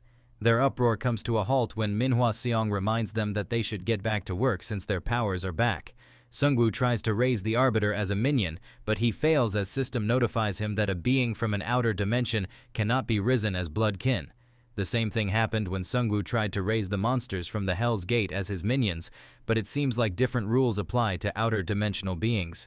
But it's not like Sungwoo has not obtained anything from this battle. Sungwoo obtained an item called the Absolute Tribe's Bone. These bones have a lot of strength. It's harder than most metals, and it reacts to magic better than most mediums. He also obtained heroic rank Angel's Knuckle Polearm. It ignores the attack target's defense power by 10%. Its description says that it's an item made from bones of the Absolute Tribe Angel. And last but not least, he obtained a heroic rank full body armor called Angel's Rib Armor. It increases its wearer defense power by 30%, and it forms a shield with 20% of defense power. Its description says that it's a shield made from bones of the Absolute Tribe Angel. Sungwoo equips his minions with this full body armor and the polearms, increasing their defensive capabilities by leaps and bounds. Sungwoo asks his friends if they want him to make one set of armor for both of them, but they both have better weapons and armors as of now. This battle went smoothly because Mireo was asleep this whole time. At the same time, Prosecutor comes up to Sungwoo saying that he was wrong in choosing the Angel faction. They would not have known this truth until the very end of this game. He asks Sungwoo if they will be able to end this game, and Sungwoo replies with a yes. There are no games without an ending, so the ones who created it must have made it so that it's possible to finish it. Prosecutor asks that if it is not already too late, can he reach that ending with Sungwoo? Sungwoo shakes his hand, telling him to tag along. At the same time, the Griffin Rider arrives at the battle scene. Jisoo-yoon and Han-ho wonder as if something might have happened for her to come here in person. Lee-yeon informs Sungwoo that players from America have arrived in Korea. Sungwoo, in frustration, asks if they have attacked the town, and Lee-yeon informs him that it is not the case, and they requested a meeting with the Necromancer. Sungwoo asks if it was this much simple, then why did you came here to meet me in such urgency, and Lee-yeon informs him that the Americans were attacked. They were all killed by someone. A battle ensued after the ship they came in suddenly exploded, and their coast guard saw the murderers running away. Sungwoo has no idea about what's going on and who can have the balls to attack the emissaries from America. Without wasting any time, Sungwoo heads back to Suwon town. Sungwoo asks Spearman Kyungsoo about their contact with Americans, and Spearman Kirongsu says that their meeting was not official yet. And now it turned into a sensitive problem for diplomacy with the recent attack. He further informs Sungwoo that they have secured the scene so Sungwoo can go and have a look. While they move, Spearman Kyungsoo informs him that there is news from China. It appears that Server 1 has conquered Server 2, and they have unified the entire country. Sungwoo is quiet pissed as the emperor who kept him in check through assassins and monsters has finally unified the server. It adds to his tensions because once the Chinese server is stabilized, Sungwoo will become their next target. After some time they arrive at the crime scene. Hanho is shocked to see that Americans rode this huge thing. It's used to be a huge ship with a unique design. Spearman Kyungsoo informs them that it's a ship that sails the sky, not the sea, and it's better to call it a seaplane. All this time, the Americans were hiding in the clouds, but they crashed down here once the explosion occurred. Lieutenant Park, who was inspecting the scene, informs Sungwoo that they have found an empty circular space in every engine room, and he is assuming that it must be the place where they put the item that made the ship able to fly in the sky. They are not sure about its rank, but it's definitely a valuable item, and there is a possibility of the attackers stealing it. Spearman Kyungsoo says that this must mean that there are more seaplanes like this somewhere, and Sungwoo is thinking that this is an organization that has developed differently from the Evolution Society, which focused on biology. It's more like Americans showing off that despite the fall, they are still at the top when it comes to technology. Sungwoo inspects the ship to find out that it's called Dwarf Third-Class Airship. Its rank is unknown and it's a player-manufactured item. It provides high-altitude flight and large-scale shield deployment. Its description says that it's a transport aircraft made with dwarf technology. Its length is 85 meters, and it can carry maximum load of 40 tons. It can carry 55 people at max, and its maximum speed is 35 knots, and its head of management is Jonathan Cage from Foreign Affairs Team Leader 1. The rest of the details are confidential. This item is a valuable possession of WPU, and unauthorized access can lead to unexpected death. Its current status says that it's completely destroyed and there is no power source installed. Jisoo Yoon says that there is a lot of stuff written about it, and Hanho says that if they lay their hands on it, they will probably be taken away by guys in black suits. Sungwoo is thinking that it's hard to say if things are stable now, and yet this organization is still particular about positions and such formalities. According to his past experiences, he doubts that they will be proper gentlemen. Lieutenant Kim informs Sungwoo that there are a total of 42 dead bodies found on the ship, seeing that there are no traces of infiltration no matter how much they look for them, and he assumes that a revolt might have started from the inside. The damage to the corpses is too severe to resurrect them as undead, and any possibility of finding out what happened through memory fragments is long gone. Spearman Kyungsoo says that they came from a really far place, and they definitely would not have enemies in the Korean server, and the attackers made it difficult to assume their identity. He suspects that this can be the result of a civil war. Spearman Kyungsoo further says that there must be some strife between the American players, and they have made it impossible to find out who killed who. All of a sudden, Jisoo Yoon senses something, and she shouts at Sungwoo to evacuate the people. Sungwoo orders everyone to quickly get off the seaplane.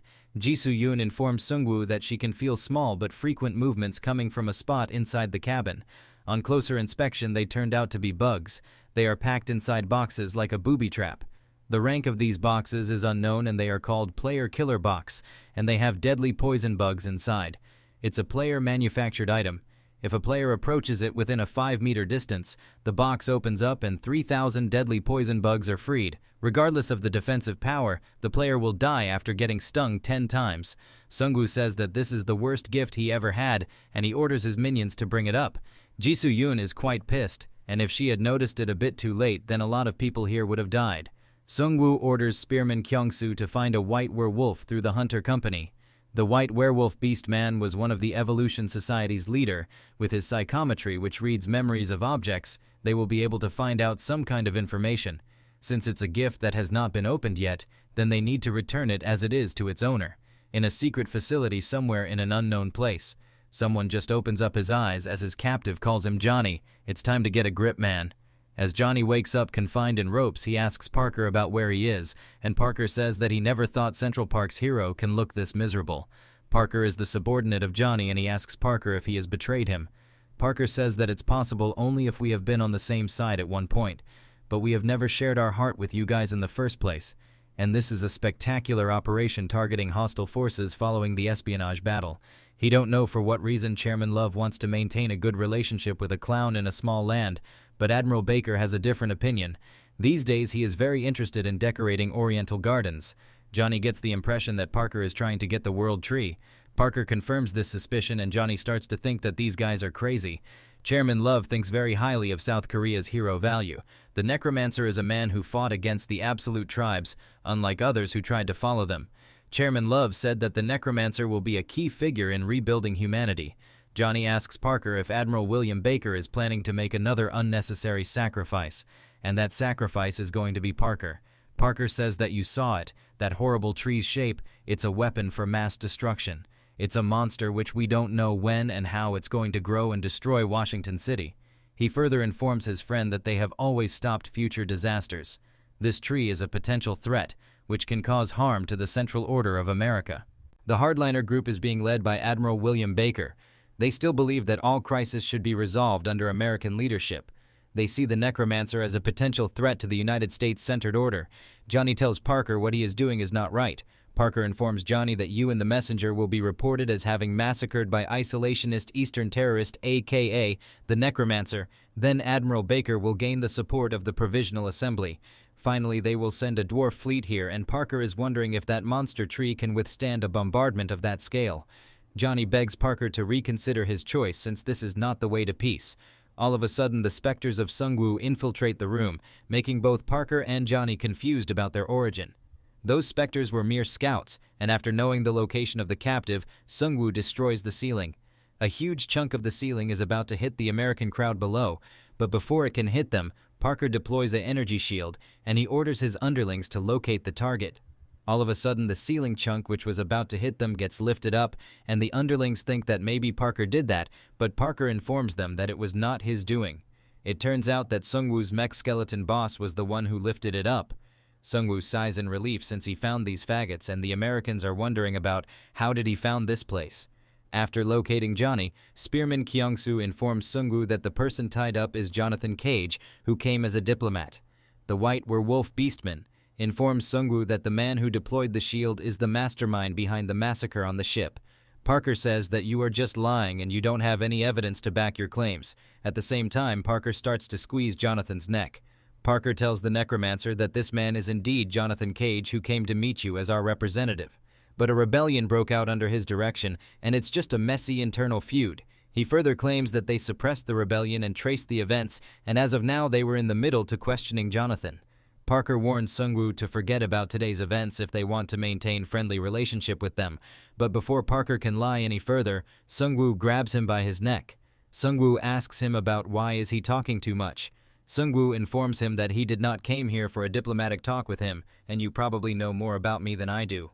Sungwoo heard his talk where Parker said that he will put all the blame of this incident on Sungwoo, claiming that he is an isolationist Eastern terrorist and whose hobby is to brutally massacring foreign invaders on his land. Sungwoo asks him if this is not the perfect scenario you wanted. Parker tells him that it's useless to torture him and he should just kill him right away to save time. Werewolf Beastman says that they don't need to bother with useless things like torture, and they didn't even torture anybody to find this place. At the same time, Jisoo-yun arrives in the room after subduing 2 soldiers. Jisoo-yun informs Sungwoo that all players inside the building have been subdued. Spearman Kyung-soo says that Jisoo-yun probably went overboard with the subduing task. Sungwoo informs Parker that he is not going to kill him, and from now on, the one to be used in political games won't be us. After a few hours, all prisoners are brought outside, and the Suwon Town players do a thorough checkup of the American base. Sergeant Kim informs Sungwoo that they found these awesome items. These are Aircraft Engine Core Type 3 flight stones. Their rank is unclassified, and they are all player-crafted items. When these stones are infused with mana, they can reduce the weight of certain parts by up to 98% and elevate them upon a secondary infusion. Its description says that it is an upgraded model of a standard flight stone that amplifies its weight reduction effect by 300% through the attached amplifier. This item is a valuable asset of WPU and is classified as a first-rank security item, strictly prohibiting external interference or unauthorized modifications. Sungwoo tells his men that they will keep these flight stones, and as for the severely injured diplomat, they need a priest. All of a sudden, Sungwoo remembers that Hanho was a priest, and Hanho also realized it just now. Sungwoo asks Jonathan about the real reason he came all the way here from United States. Jonathan says that the world has become an absolute mess, but US server has stabilized to some extent, but not South America, specifically the Amazon. Sungwoo is wondering that Amazon rainforest is also known as the lungs of the world, and what kind of problem can be in there. Jonathan informs Sungwoo that the Amazon is so vast and rugged that even the Brazil server could not handle it. Sungwoo is wondering that they must have neglected the monsters and now the numbers have exploded and a monster king must have emerged as well. Jonathan says that the monsters there are threatening North America and our goal is to form a global alliance to respond to this. Sungwoo says that it looks like not everyone is on board of this plan. Jonathan informs them that once some stability was achieved in the United States, power struggles and schemes began. Chairman Love is different, but the lack of overwhelming force to support his strong leadership is a big issue. The news of the messenger's crash must have been fabricated and sent to Washington. Chairman Love and his allies will hold out, but this news will heavily influence Congress' decision. Hanho asks if they can't contact U.S. community server, and Jonathan informs him that all of their phones were destroyed. If they are pulling off something like this, then they must have destroyed their own phones as well. Sungwoo asks Jonathan if he can reach US if they provide him an aircraft, and Jonathan says that a normal aircraft can't cross the Pacific. Strange magical storms and monsters would prevent it. Their airship is destroyed and they can't repair it without a WPU dwarf engineer. Spearman Kyungsoo informs him that they are already fixing the ship. In a few hours the airship is completely fixed. Spearman Kyungsoo informs them that the takeoff was successful and all inspections are complete as well. Jonathan is amazed since this is a state-of-the-art aircraft that drained so many magical engineers' mana, and it was just repaired within one day. Jonathan asks the players who repaired the aircraft about what they were doing before this. He asks them if they were engineers or engineering students before the fall. Sergeant Kim informs him that they even tried to disassemble and reverse engineer the weapons loaded on the ship. The weapon named Supernatural Storm is a legendary rank special quest reward. When a refined core stone is equipped in a laboratory, it can fire a refined bullet once every 2 minutes. Its description says that it is a mechanical device crafted from the steel's core. It converts the energy of various cores to fire refined bullets. Equipping higher-grade refined core stones results in more powerful projectiles.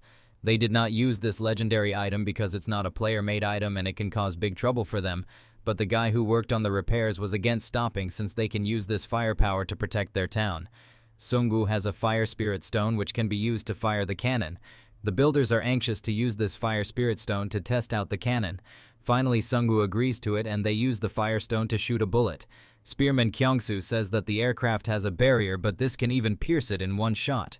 After watching it, Jonathan shouts at the Necromancer to return the aircraft to him. He will go to U.S. server to stop Admiral Baker from taking control of the assembly as soon as possible. Sungwoo is not sure about who he needs to return this aircraft to. Sungwoo asks him that WPU is not their enemy, and Jonathan replies with a yes. He further asks that those they fought yesterday were traitors to WPU and invaders to this land, so this aircraft is simply the loot he acquired after winning against those invaders. Quite a lot of their own parts were used for the repairs, and Spearman Kyungsoo is thinking that only 2% of their items were used in the repairs. Sungwoo tells Jonathan that trying to claim ownership with morality or law in a world like this is not civilized. It's outdated and stubborn.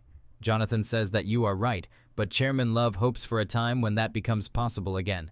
Jonathan is thinking that this is a savage world and the Necromancer is now even more necessary for rebuilding civilization with his savage methods. The very next day, Sungwoo Aden and his men are experimenting with the messenger. Hanho makes his way to Sungwoo in a hurry, but before he can deliver the message, he gets stopped by some chicken skeletons. Hanho smashes them with ease using his priest abilities. Hanho arrogantly informs Mireu that he is 1,000 times stronger than him and he needs to try harder if he wants to beat him in this lifetime. Sungwoo inquires about the report, and Hanho informs him that a fleet of airships appeared on the southern coast. Sungwoo is shocked to hear that they arrived so quickly, plus he is thinking that this timing does not make any sense, considering they came right after getting a report on the situation. Jonathan informs Sungwoo that Admiral Baker must have taken over the temporary parliament, and he now got war authority. They must have everything pre-planned since the messenger spacecraft crash. Sungwoo says that it is still not possible to arrive so early unless they used an item like the Great Hypergate that Japan had. Jonathan confirms that it must be the server jumper, which is the top secret item of WPU. It's an ultra-high performance item for movement, through which you can open a portal if you just know the coordinates. Sungwoo says that whatever they do now does not matter, because we will be treating them as enemies from now on. Jonathan begs Sungwoo to win since this war happened due to his negligence, and Admiral Baker must be at the helm of this war, who is also one of the parasites in WPU. After a few hours, the Americans start bombing the city of Changwon without any prior warnings.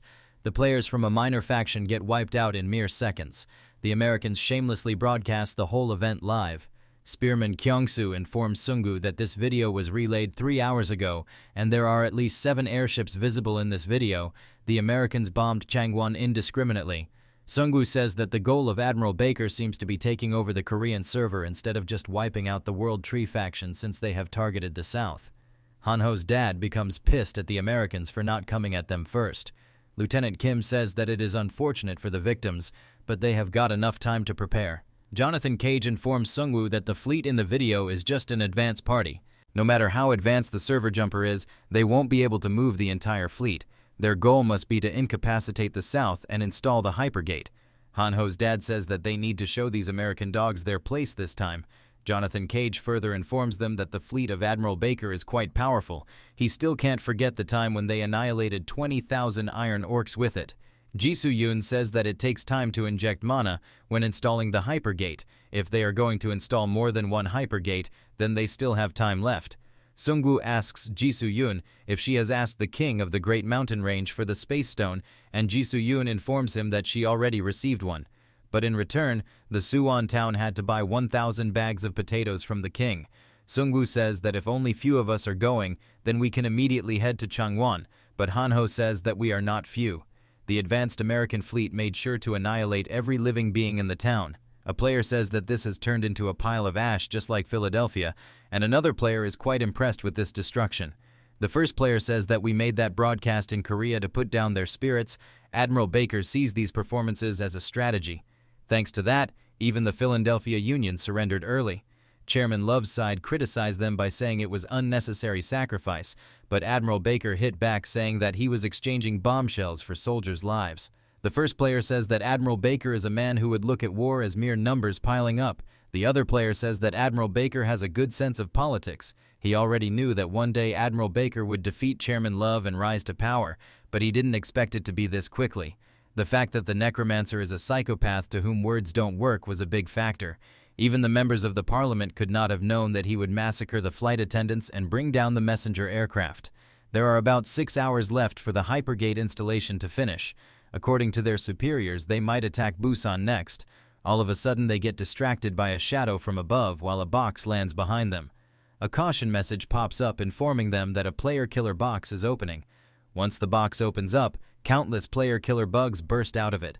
Just a single player-killer box was enough to wipe out an entire aircraft. Sungwoo makes his entrance along with the messenger aircraft. The Americans prepare for battle as they spot the Necromancer along with the aircraft. The 6 remaining aircrafts get in position to attack Sungwoo and his airship. Sungwoo charges directly towards the American airships along with his wyverns, and the Americans think that the Necromancer is a fool for trying to attack them with flying animals made up of bones. The engineers inform their captain that they received a high-energy response from the messenger aircraft, and the captain says that they have a protective shield around their aircraft, which can easily handle a high-energy blast from other aircrafts. The players on the messenger use the legendary weapon, Supernatural Storm. The shields on the aircrafts get easily destroyed, and the Americans are not sure as to what their enemies just fired. Black smoke appears on the deck of another American aircraft. A caution message pops up informing them that Grand Necromancy has started. A ton of zombies pop out of the smoke and they start attacking the players. Within a few minutes, all American players from that ship get wiped out. Americans are not sure as to why their airship is covered with smoke. They try contacting that ship by the name of Blue Wing again and again. The soldiers inform Admiral Baker that they are not getting any response from Blue Wing. After a few seconds, one of the players informs others that the Blue Wing started to move and he will try contacting them once again. But Admiral Baker orders his men to shoot down Blue Wing. The soldier is a bit reluctant to shoot their own aircraft, but Admiral Baker puts a gun to the player's head, threatening to kill him if he is not going to shoot right now. With that being said, all fleets aim at Blue Wing. Only a few ships fire at the Blue Wing, which is not enough to take it down. The protective shield around Blue Wing blocks off the bombardment from other ships.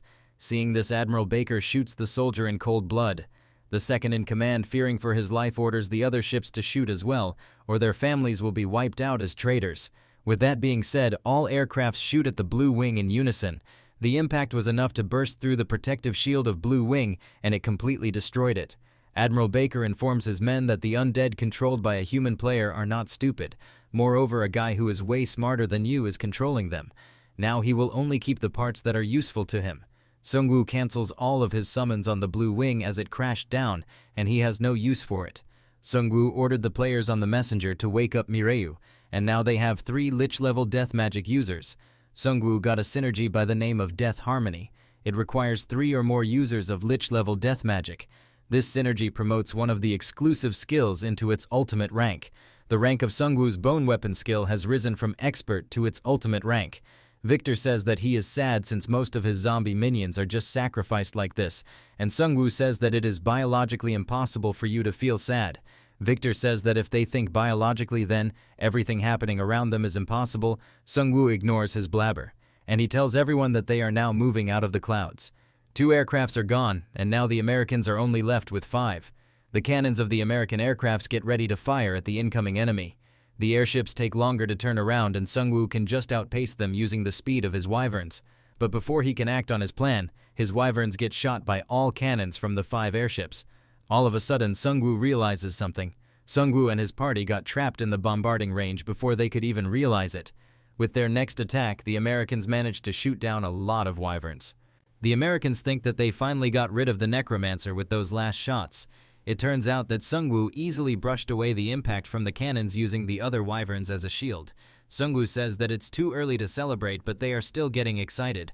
Sungwoo uses his bone manufacturing skill. He forms a lot of huge bone fists and launches them toward one of the airships. The shield around airship keeps on absorbing the damage from the fists. Sungwoo keeps on bombarding the ship as some cracks appear on the shield, and the other American ships try to shoot Sungwoo, but they can't do it since their own airship is in the way.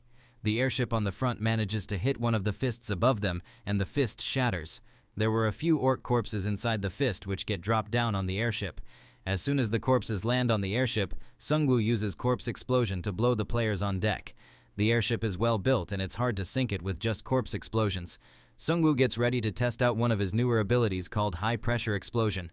All of a sudden, the corpses left on the deck start swelling up.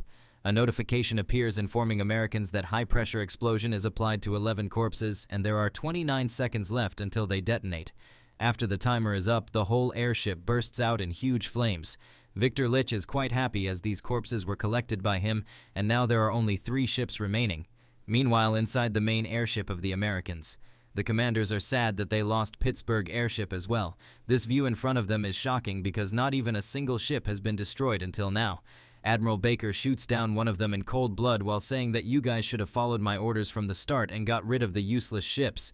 Admiral Baker orders the remaining captains to order everyone to fall back, plus he orders them to retreat from the Hypergate project as well. Finally, Admiral Baker asks the last useless captain if he can just do this simple task, and the captain agrees to do it. Meanwhile, American soldiers are getting manhandled on another front as well. Hanho and Jisoo Yoon report back that they have successfully taken over the Hypergate. While Sungwoo was busy with the main fleet, they ambushed the Americans guarding the Hypergate, but Jisoo Yoon has her doubts as it was suspiciously easy.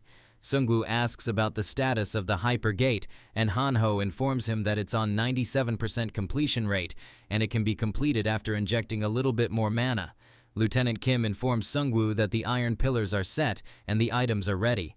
Meanwhile, Jonathan Cage is quite amazed to witness the fall of Admiral Baker's fleet. By now, the WPU must have received the news of their defeat, even if Admiral Baker didn't report it back. The lack of contact must have tipped them off to prepare for an invasion. Jisoo Yoon says that they must be quite busy, and Hanho says that as a raider, this seems like the perfect time to strike. Sungwoo informs Jonathan that they will head to Washington right away, the next day at the American naval base. A loudspeaker informs everyone to dock their fleet and be prepared. An American captain says that it feels like they are training stray dogs. They made them prepare for 4 hours to only cancel it at the last moment. The captain asks David if he found out what happened. David informs the captain that rumors from the bridge says the admiral's fleet might have sunk. But the captain is in disbelief since he knows well about Admiral Baker. Last time when they invaded Philadelphia, they only had one casualty, and that poor guy was shot by Admiral Baker as well. The captain thinks that Admiral Baker might have ended the war. He is sure that little rookie from the Asia could not match Admiral Baker. Admiral Baker must have found some rare treasures, and he must be keeping it all to himself without reporting back. One of the soldier informs Captain that the gate is activating. All of a sudden, a lot of tree veins come out of the hypergate. The tree veins wrap around one of the airships and pull it back into the gate. After a few minutes, the Americans can feel a lot of mana outburst from the gate. With that being said, Sungwoo comes out of the hypergate along with his Wyvern army. American captain orders the fleet to get airborne immediately. These tree vines seem to be coming out from the iron pillars that Lieutenant Kim planted.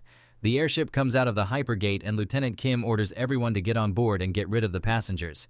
Other airships try to get in the air, but there are too much crowded in a small space, which causes a lot of chaos. Lieutenant Kim is quite impressed with the World Tree as they just stole an entire ship from their enemies. This is a mythical item known as Veins of the World Tree. In order to use it, one end of the vein needs to be tied to something and the other to an object to pull it with tremendous force. A notification pops up informing them that the hypergate will soon close in 7 minutes and 49 seconds. Lieutenant Kim orders all World Tree faction members to hurry up and subdue the enemies before the gate closes. Meanwhile, on the other side, Sungwoo just took care of the entire American fleet. Jonathan is with Sungwoo and he informs him that the ground forces will soon start to move. He accessed the American community server using the captured phone and found out where Chairman Love is being held. With that being said, Sungwoo starts quickly moving toward the location. Hanho is quite amazed that he finally stepped onto the American soil after the fall, and Jisoo-yun asks about a strange building. Jonathan informs them that it is the dwarf workshop. All sorts of enchanted weapons and airships are made there. Sungwoo's eyes widen up as he hears about this race, which can make him a lot of profit in the future. But Jonathan informs them that it's just a nickname. It's just a workshop where 100 blacksmiths work together. Their synergy earned them the dwarf title. After some time, they arrive at the WPU Special Detention Center, and Jisoo-yun points out that it does not seem to be thoroughly guarded. They see some players on the ground, and Jonathan informs them that they are his allies, and they got here first. After seeing Jonathan safe and sound, one of the players becomes overjoyed with happiness. Jonathan informs him that he was lucky and he had people helping him. That's how he made it out alive. One of the female players tells Jonathan that you have worked hard. This woman turns out to be Chairman Love, and Jonathan informs her that this problem arose from his poor handling of the situation, but since the truth came out, soon things will start to change. Chairman Love says that things are already changing. Chairman Love tells Sungwoo that she don't know how to thank him enough, and Sungwoo is thinking that maybe she is planning to brush away all of his hard work with some empty words. But Sungwoo's attitude towards her changes as she mentions that she will compensate him well with materials. She further asks Sungwoo to come with them to the capital and inform the people in there about the truth. All of a sudden, Chairman Love realizes that all commotion around them has stopped. It turns out that Asura Hanho and Jisoo-yun already took care of the elite unit. Even Chairman Love is impressed by their prowess. Jisoo-yun says that these elite guards are weak, they have no combat skill, and their levels are low as well. Chairman Love is thinking that it must be the backlash of Americans relying on the fleet's strength to overcome danger. Chairman Love informs them to move quickly since this is their only chance to bring down the core of the WPU in one blow. There is an important conference going on in the assembly. Chairman Love along with Sungwoo barges into the conference. Other senators mock her for bringing an undead army inside this sacred place.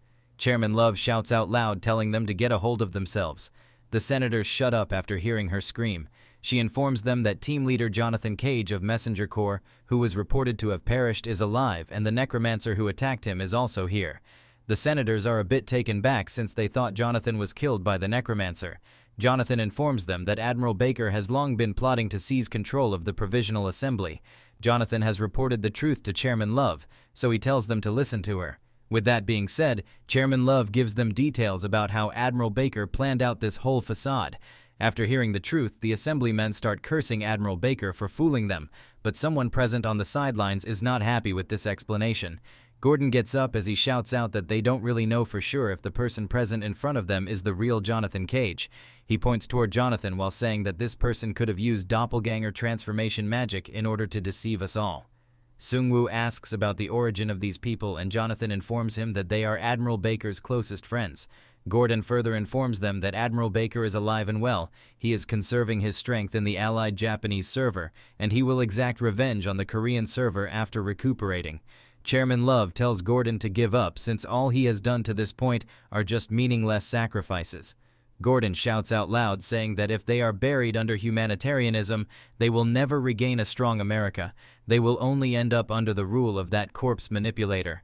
Sungwoo is quite pissed at Gordon for his unnecessary speech, but Gordon keeps on rambling about them being the greatest free nation in history, and they will be ruined if they follow this undead manipulator.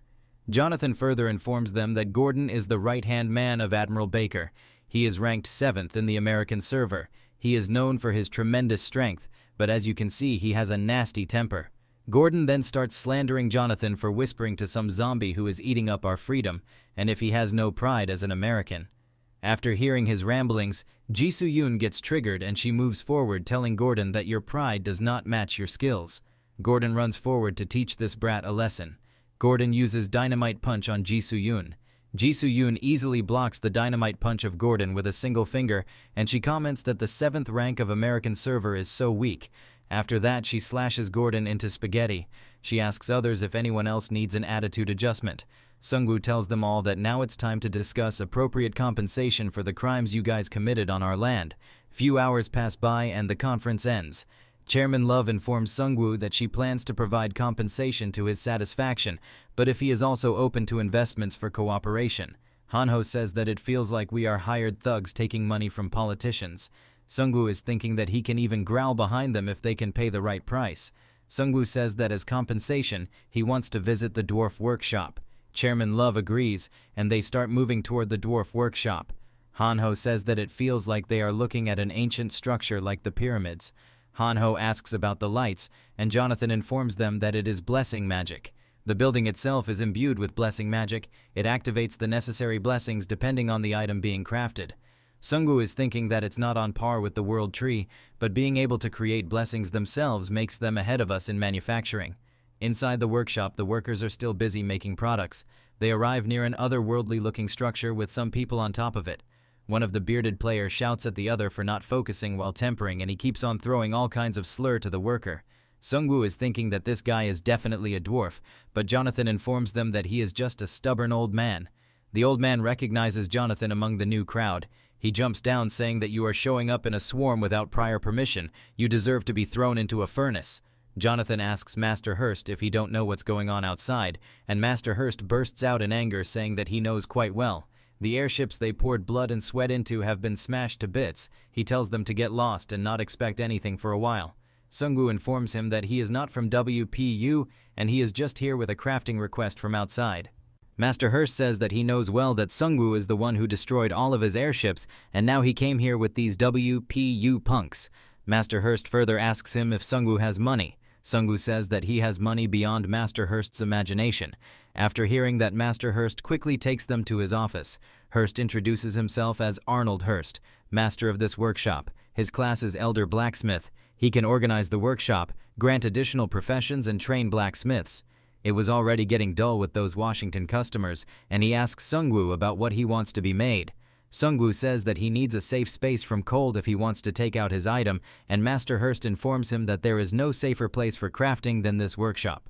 Sungwoo asks him if it won't interfere with other work, since even slight temperature changes can alter the outcome of a product. Master Hurst says that he likes the sound of it, and he tells Sungwoo to wait here. In a few minutes, a lot of metal materials arrive there. Master Hurst starts to use the materials to make something. Master Hurst informs Sungwoo that it cost 100,000 gold to make this safety box, and this will be billed to Sungwoo as well, and Sungwoo agrees to it. Sungwoo summons one of his skeleton minions inside the safety box. The skeleton minion is carrying the frozen seed, and even Master Hurst is amazed after seeing this item. Master Hurst says that it is the most disgusting thing I have ever seen, and he asks Sungwoo about what should he make with that. Sungwoo tells him to make a small portable hand pistol like this one. Master Hurst says that it's insane. Making a personal weapon from that is like asking to make a revolver out of plutonium. Sungwoo asks him if it is impossible. Then he will just pay for the box and leave. There are skilled craftsmen in the Korean server as well, but Master Hurst tells him to wait. Nothing is impossible at Hurst Workshop. It's just that he will end up with a lot of headaches. After discussing the details, Sungwoo returns to his lodging. During nighttime, he has a one-on-one meeting with Chairman Love. She says that America is such a complicated land. It's vast with 3 servers. Its diversity in race and culture inevitably leads to many factions. But they overcome all hardships together. First, they allied with the Central and Canadian servers. After that, the Japanese server. And now they have also made contact with the Korean server. They thought they were doing well without major losses, but this incident has made her realize that they are still unprepared. But she won't give up or wait for long. It's a world where anything could happen if they are late. She hopes that Sungwoo will join them in uniting the world. Sungwoo says that it's a complicated story. But more importantly, are not the monsters growing in the Amazon the real problem? Chairman Love says that you are right, and she further asks him if he has that dragon hatchling with him, and Sungwoo replies with a yes. Chairman Love informs Sungwoo that there is an adult dragon in the Amazon. Sungwoo asks her if she is sure that they spotted a real dragon. Chairman Love says that their information is correct. The truly fortunate thing is that horrifying creature does not seem to have any intention of leaving the Amazon for now. In fact, Brazil used to be a stronghold of powerful player guilds not too long ago, especially in some southern city. A guild had as many as 10 players over level 20. Sungwoo is thinking that it is quite a feat since in the Korean server only Sungwoo and Han Kang-seok have reached that level. Sungwoo says that it's an unbelievable number, and if her information is confirmed. Chairman Love informs him that they were in shock as well when they first encountered it, but in hindsight it was an obvious fact. Monsters endlessly poured out from the massive dungeon that is Amazon. The players in there hunted monsters daily in order to survive. Sungwoo is thinking that it makes sense. Their conditions are complete opposite of the east coast of United States, which became soft in its favorable environment. Chairman Love further informs him that even those players were wiped out just a week ago. According to the delegation sent to Rio de Janeiro, a coalition of 13 guilds, totaling 2,800 people, went on an expedition to eliminate the source of the monsters in the Amazon. Sungwoo says that they must have incurred the wrath of the dragon, but Chairman Love corrects him by saying that it was not wrath but retribution. Brazil and all of South America vanished overnight. Watching the flames in the southern sky, we could only pray that those flames would not cross over, and after witnessing that scene they got this quest. The name of this quest is the worst life form. It's a eliminate or flee type quest. Its objective and rewards are unknown. The Americans have witnessed the disaster that scorches the earth. Its name is Dragon. Having eradicated all life form in South America, it returned to its nest and entered a dormant state. However, in 48 days, it will resume activity. Its next destination is your homeland, North America.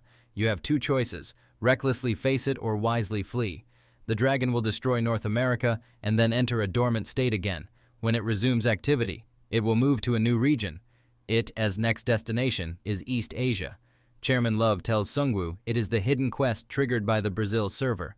Sungwoo is thinking that this is by no means someone else's problem. If left alone, it will reach Asia through America within 100 days, and it might grow stronger in the meantime. Chairman Love asks Sungwoo if he thinks that they can gain enough strength to stop it in the remaining 41 days, and Sungwoo says that he is not sure. They can only try, and Sungwoo is thinking that if we can't stop it, we might have to abandon America and regroup in Asia. Chairman Love says that the method they considered was the unification, and if Sungwoo has another method, whatever it is, they will support him as much as possible.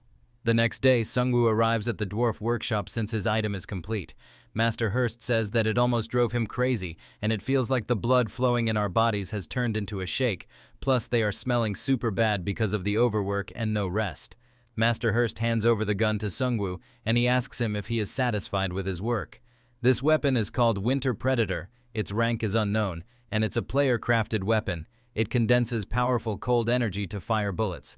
In single-shot mode, it fires 50 rounds per minute. In spread mode, it discharges 50 rounds at once.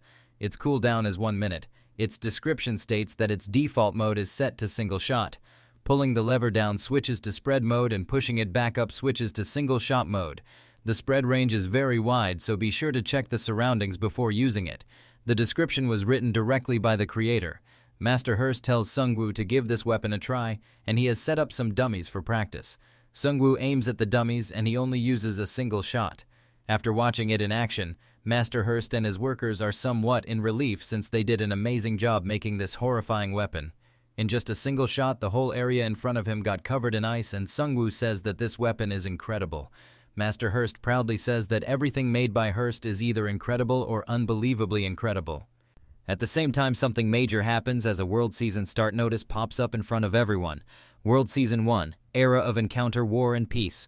To all players of the world, you have worked hard within your respective servers, and now we present you with a larger world. Are you a frog in a well? Or a butterfly yet to spread its wings? Are you friendly to outsiders? Or do you desire dominance and control? The world, not just the server, will decide your fate. From this moment onward, meet, interact, share, compete, and conquer the world. Another important notice pops up.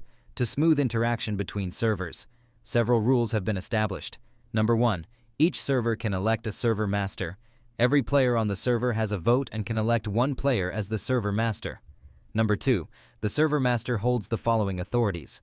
Server master can form alliance relationships with other servers. More alliances result in various benefits. Server master can declare war on another server.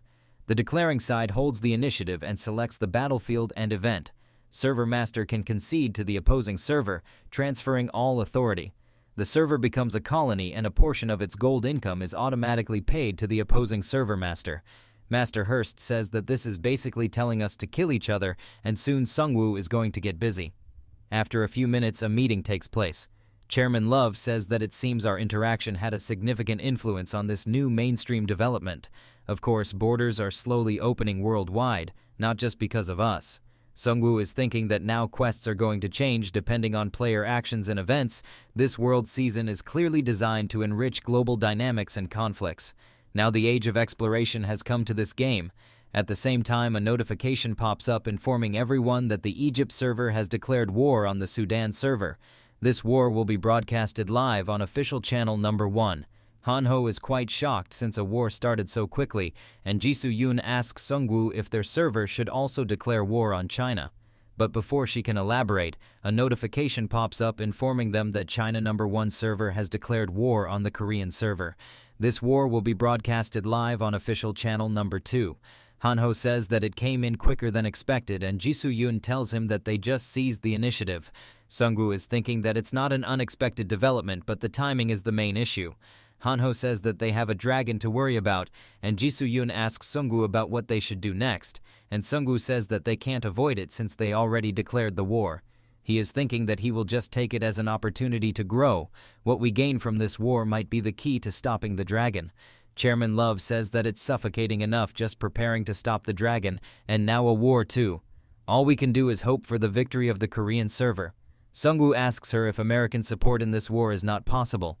Chairman Love says that as allies we do like to help, but our situation is not great either. We need to keep nearby servers in check, and our internal issues are not fully resolved yet. Sungwoo says that he understands it quite well, and he will contact her after the war ends. With that being said, Sungwoo opens the return portal to the World Tree. Back in Suwon Town, some airships can be seen flying in the sky. Spearman Kyungsoo informs Sungwoo that including the 7 repaired airships and the 2 they received as rewards, they have a total of 9 airships. They have a good quantity of siege weapons, combat supplies, and transport equipment. All forces of the World Tree faction have completed preparations for war, and he asks Sungwoo about what should they do next. Sungwoo orders him to send a message to the entire server. This time it won't end as a defensive war. Sungwoo is thinking that even if they fend off the invasion and counterattack, it would only delay the time for their next invasion. The Hwarang Guild and the Hunter Company were the first to respond to their message. Liberation Guild and the Capital Region forces are also preparing for war. Beyond the major factions, contacts are coming in from all over the country. There are quite a few guilds offering gold and items in addition to troop support. Hanho's father says that it looks like the declaration of war has really riled people up, and Lieutenant Kim says that our country comes together whenever something like this happens. Another congratulatory message pops up. Sungwoo has been elected as the first server master of the Korean server. Sungwoo can now determine various policies on behalf of the server. Hanho says that Sungwoo finally became the end boss of the Korean server, while Jisoo-yoon says that Sungwoo's shoulders just got heavier. Sungwoo never wanted this position, since it's a position with more responsibility than glory. Another notification pops up informing them that the enemy Chinese server has gained the initiative through their declaration of war. The opponent is currently selecting the war method battlefield events. The war will begin 24 hours after the selection is finalized, as the server master Sungwoo can choose to surrender. Caution in this case, your server becomes a colony of the opponent. Sungwoo says that even as server master, I can't make decisions since we don't know what methods they will choose. Lieutenant Kim says what is certain is that the one with initiative will choose a favorable battlefield. Hanho's father asks if it means that they might be dragged to China and it will be his first overseas trip to China. Sungwoo says that right now they need information. Spearman Kyungsoo informs the Hunter Company and the Liberation Guild about this request, and they start working on it. In a few minutes, the Hunter Company and the Liberation Guild sent over the necessary information. According to the info, 9,000 troops are gathered in Beijing. There is a possibility of further reinforcements. The surviving Japanese Kyushu United Army on the Okinawa server is operating as pirates, and they have been recruited by the Chinese server. Meanwhile, Admiral Baker's fleet was found in the Yellow Sea, and it's presumed they made contact with a Chinese container ship. Hanho's father angrily says that there are now enemies on all sides, and Spearman Kyungsoo says that the Siberian hunters might also get involved in the war. Sungwoo says that on the other hand, this is a chance to clean their house in one go. No more than cleaning, we need to drain them dry, and Sungwoo is thinking that otherwise they will just die to the dragon in the end. A notification pops up in front of everyone informing them that the opponent has selected the war method battlefield. The battlefield will be in Suwon, Seoul, and Busan. This event is division and convergence. Number 1, the battlefield is divided into 3 areas and battles will occur simultaneously in all. Number 2, a powerful buff is granted to the entire server for each battlefield won. Number 3, a portal opens for the winning side to join another battlefield. Hanho asks about what this division and convergence means. Spearman Kyungsoo says that the Chinese are assuming that they can win the 2 battlefields where Sungwoo is not present. They will gain strong buffs from the other 2 areas to take down Sungwoo at the end. Jisoo-yun says that they have smaller numbers, and now they further need to split them into 3 battles, and Hanho says that this is extremely unfavorable. A notification pops up informing them that battlefield placement cross-selection will begin in 12 hours. The deployed forces roster will be revealed to the enemy. Sungwoo is thinking that the worst of the worst just happened. Lieutenant Kim says that now the enemy will easily know where Sungwoo is going. He can't find a solution on his own. They will have to put their heads together with Hwarang Guild, Hunter Company, and the Liberation Guild. Sungwoo takes a little break in the mountains to think alone for a while. He barely made it this far, but it's so frustrating. Time is far too short and the situation feels overwhelming. Some scouts come to Sungwoo to inform him that someone is here to see him. He already told them that he wanted some time to think alone, but he still asks about the identity of the person who came to meet him. The scout presents a potato, stating that the one looking for him said that Sungwoo will recognize him after seeing this. After that, the scouts begin to go back as the visitor got the permission to meet Sungwoo. Sungwoo asks the king about what he is doing here. King says that the homeowner is here to protect his house. King says that he might be a little bit late, but Sungwoo must remain careful of those prying eyes. Sungwoo takes this cue to check if the creator is watching him right now, and he is off air for now, so he informs King that no one is watching right now. King tells Sungwoo to keep a close watch on this off-air status for now since he is going to tell him a strange and mysterious story. It would be troublesome if it gets leaked out. King shows off saying that he has a little bit of a sixth sense, and Sungwoo mocks him by saying that having sixth sense is truly a strange and mysterious thing. King informs him that last night he could not even sleep due to the voice of the god, and Sungwoo asks King about what the god said. King informs him that God said Sungwoo might win this war if he is lucky, but it also said that Sungwoo will definitely die to a dragon. Sungwoo asks him if it's a fixed prophecy or if there is a solution to change it. King says that he got an answer too. Sungwoo needs to offer small statues of General Shin and Admiral Baker's flagship to the World Tree. After that, King forgot what will happen, or he pretends if he forgot. Sungwoo gives off a killing intent and King tells him to calm down since he really don't know what will happen after that because gods just say what they want and stop there. But what's more important here is that Sungwoo needs luck to win this war before facing the dragon, so his kin in the Great Mountain Range will help Sungwoo and he will be Sungwoo's great fortune. At the same time, somewhere in China, Admiral Baker, Mr. Boris, also known as Tsar, and Elder Miyamoto are waiting for someone. The butler informs them that General Shin is coming out. General Shin greets everyone and he introduces himself as General Shin Liang of the Great Empire. First he mocks Tsar by saying that I heard you had a hard time hunting lately, but you seem healthy. He then says, Admiral Baker from America, your troops were cut in half, yet it's an honor to meet you. He then informs Elder Miyamoto of Kyushu that we will help you in rebuilding your organization. Everyone in this room shares one common desire. Everyone here wants to kill the Necromancer of the Korean server. Tsar says that he didn't lose to that guy. Just as he was about to rip him to shreds, some lunatic barged in and made everything complicated.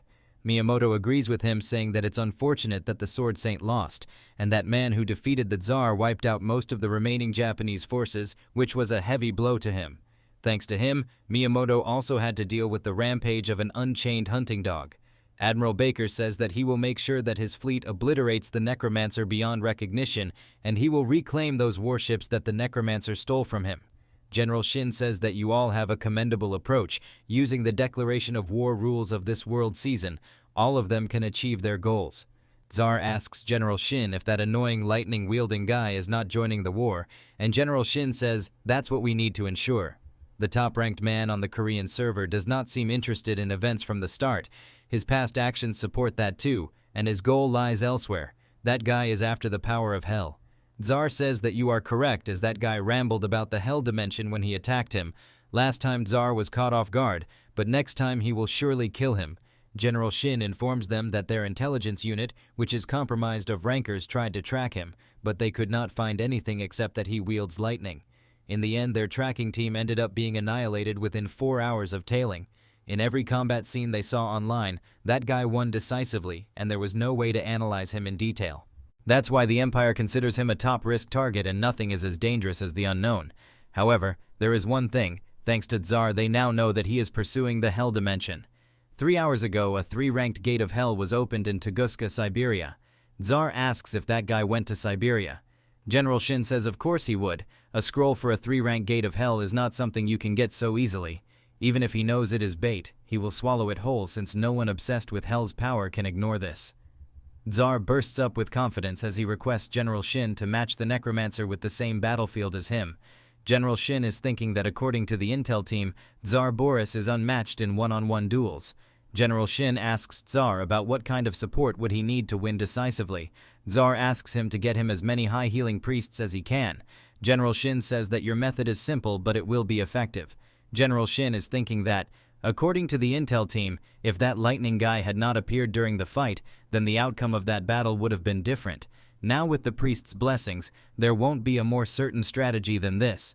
General Shin allows the Tsar to face the Necromancer while the rest of them will handle other battlefields. Miyamoto asks General Shin if his emperor is not joining the battle. General Shin says that our army is strong. This war will be easier than you think, and there is no need for the emperor to step in personally. After a few hours at the World Tree faction, all big factions of the Korean server are present at Suwon town. Hanho and his dad are amazed after seeing such a huge number of players who will fight alongside them. Spearman Kyungsoo informs Sungwoo that Gwangbok Guild has 1441 members.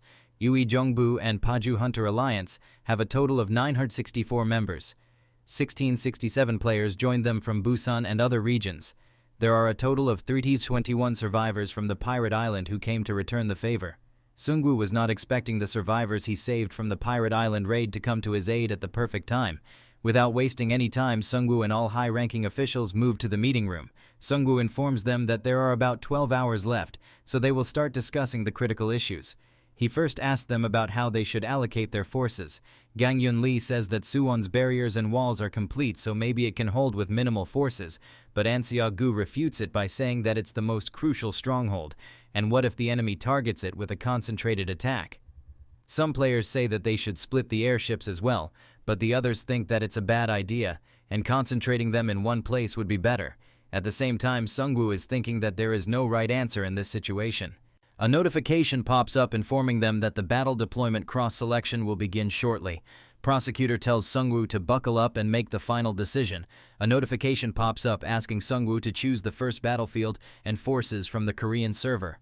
All of this thinking and confusion is making him nervous. There is no more time to think. Even without confidence, they must play the first card. At the same time, at the headquarters of the Korean Broadcasting Channel, the broadcaster got ready for their live commentary. Reporter Ahun informs the viewers that the moment of cross-selection is here. There are a total of 35444 people watching her Korea versus China server clash. She informs her viewers that this war is taking place across 3 locations: Seoul, Suwon, and Busan. In cross-selection, the server master can reveal how many forces he is deploying and where they are being deployed. Her fellow host says that their server will be in a disadvantage since they need to reveal first. Reporter Ahun says that it is the worst situation, and the system is too biased, so now she will start her biased broadcast as well. Her fellow host says that as part of the media, we should maintain impartiality, but reporter Ahun gets angry as she yells at him, saying that if we lose this war, we will become a colony and starve to death. What she is doing now is for the freedom of the press. At the same time, Sungwoo selects Seoul as the first battlefield, but the Korean forces in there seem to be few. Ji Soo-yoon is placed there along with King of the Great Mountain Range and other 100 elite players. In response, the Chinese server deployed 4,000, including the Japanese Kyushu pirate group. Reporter Ahun slams the table as she wonders about how many times are these damned guys going to invade us. At the same time, her fellow reporter informs her that there are a lot of Korean forces deployed in Suwon. There are 9 allied units, various siege weapons, and countless troops, and it basically looks like a all-in strategy. But Sungwoo's name is missing from this list. Maybe it means that the Necromancer is defending Busan alone. A notification pops up informing them that their third deployment roster will be sent to the opposing faction. Prosecutor asks Sungwoo if he will be okay on his own. He further asks him if he needs someone to assist him, but Sungwoo informs him that he has a plan, and in order to execute this plan, he needs to be alone. Spearman Kyungsoo says that the Chinese side has started their deployment. After a few seconds, some portals appear in Korea. Chinese players start getting teleported to Korea. In a few seconds, the Chinese army got deployed in their positions. Spearman Kyungsoo informs them that the Chinese sent so many players to Suwon as well, and China has a lot of player population, so it makes sense to send a lot of players to each area. Even Admiral Baker's fleet is there, and they are determined to break through the barrier and walls. Lieutenant Kim asks Sungwoo if they should go on full offense or defense, and Sungwoo tells him to minimize casualties and buy as much time as possible. With that being said, a portal to Busan opens up. Prosecutor asks Sungwoo if he has any final words before heading to Busan.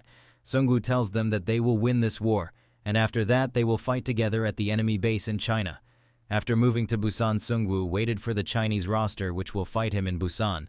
The enemy's roster gets transmitted to Sungwoo, and he says that the Chinese have carefully picked their lineup. There are snipers, assassins, frost mages, priests, paladins, and all those classes which counter a necromancer and his death legion. Plus, they sent Boris, the Russian Tsar. The Chinese must have seen his previous battle with the Tsar, and that's why they chose him to fight against Sungwoo. A notification pops up informing everyone that the war begins in 12 hours. Player killing is disabled during this time. Attacking the enemy will result in automatic death. Sungwoo summons Victor Lich. Victor is quite happy that his master summoned him, but Sungwoo unsummons him for some reason. After that, Sungwoo keeps on summoning and unsummoning Victor. After 12 hours, the war officially begins. Tsar shouts out at the Necromancer, telling him that you are finished, but one of the players behind him is worried about a warning they received 30 minutes ago about Twilight Overflow. Before Tsar can do anything else, he sees a huge scorching sun coming toward him. This in turn results in a big blast which seems like a mini version of a nuclear blast. Even Victor Lich is amazed by this awesome destructive power. It turns out that Sungwoo got Death Harmony synergy by having 3 Lich-type users in one party.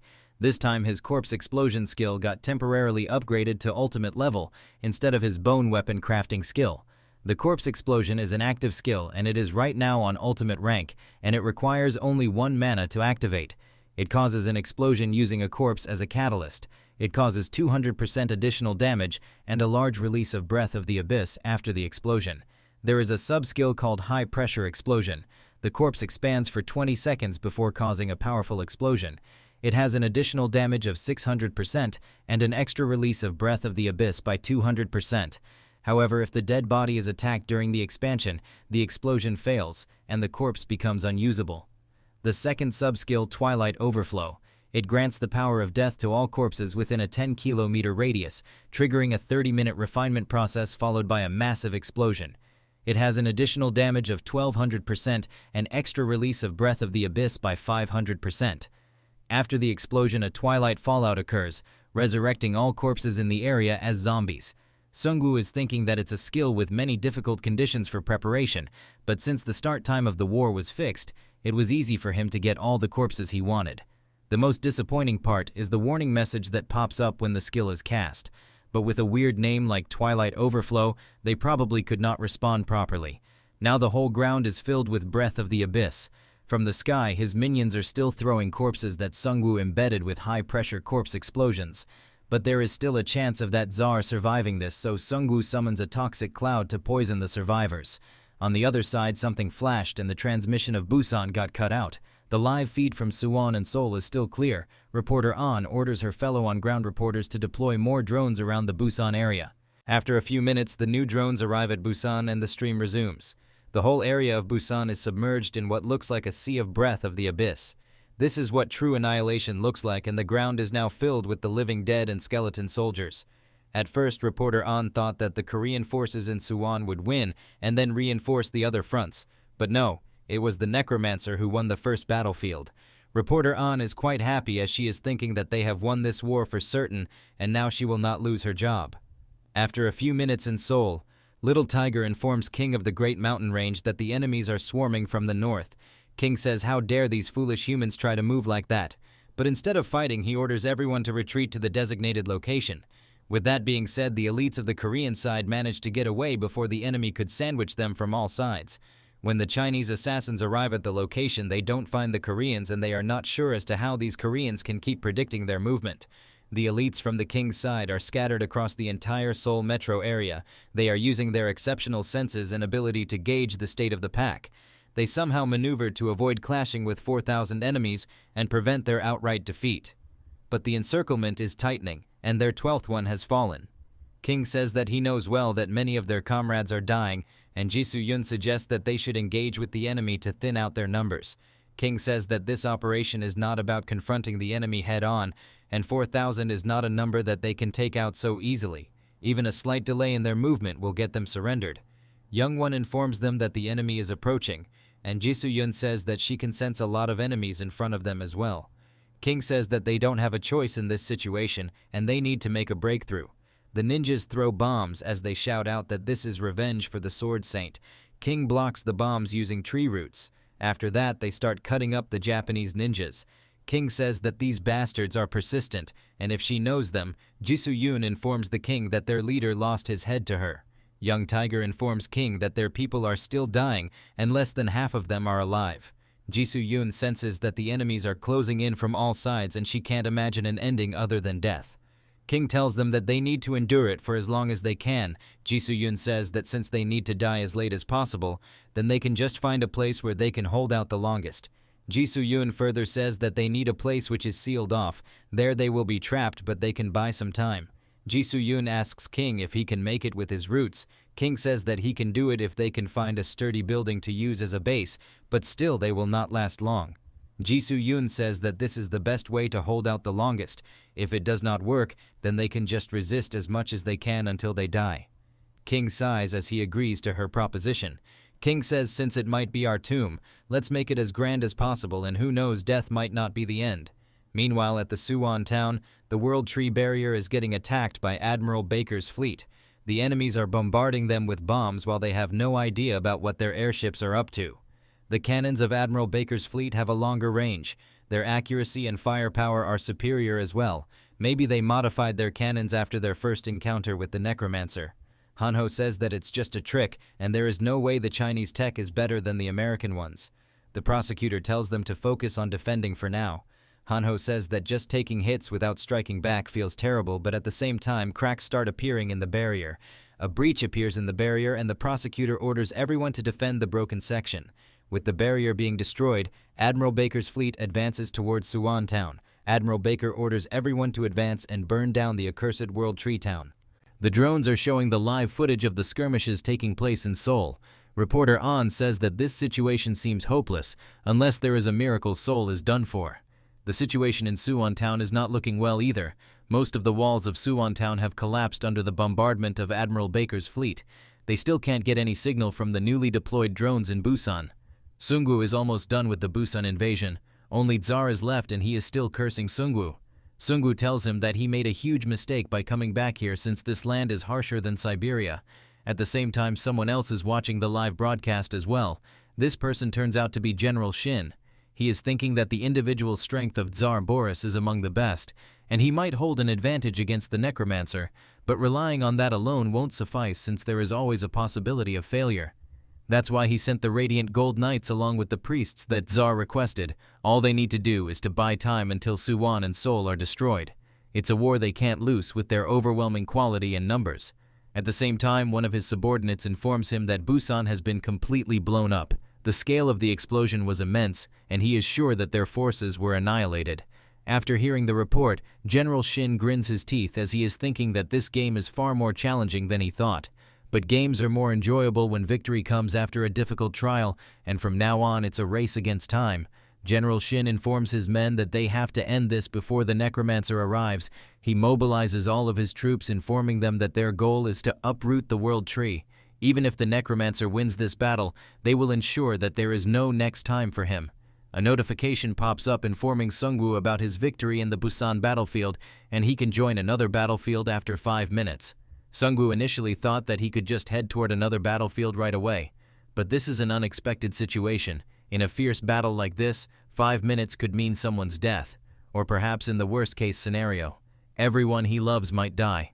Meanwhile, in the Seoul battlefield inside a skyscraper wrapped in wines, Ji-soo-yoon says that their enemies finally stopped after 10 minutes of bombardment.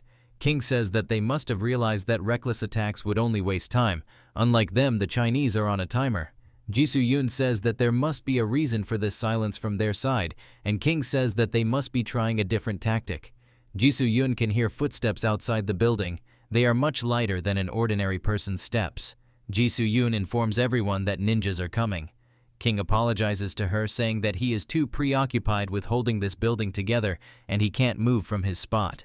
Ji-soo-yoon tells him to not worry since he don't need to get up from there anytime soon. Some ninjas broke through the roots and got into the building. King, after sensing this, orders his elites to fight as if they are destined to die here. Ji-soo-yoon along with the elites block the pathway of the ninjas.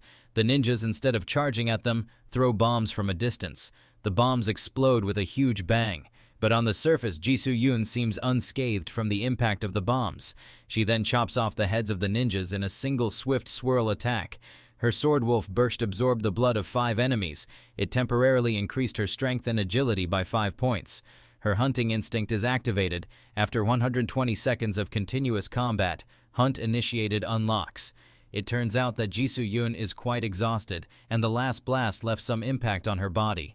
More ninjas flood into the building.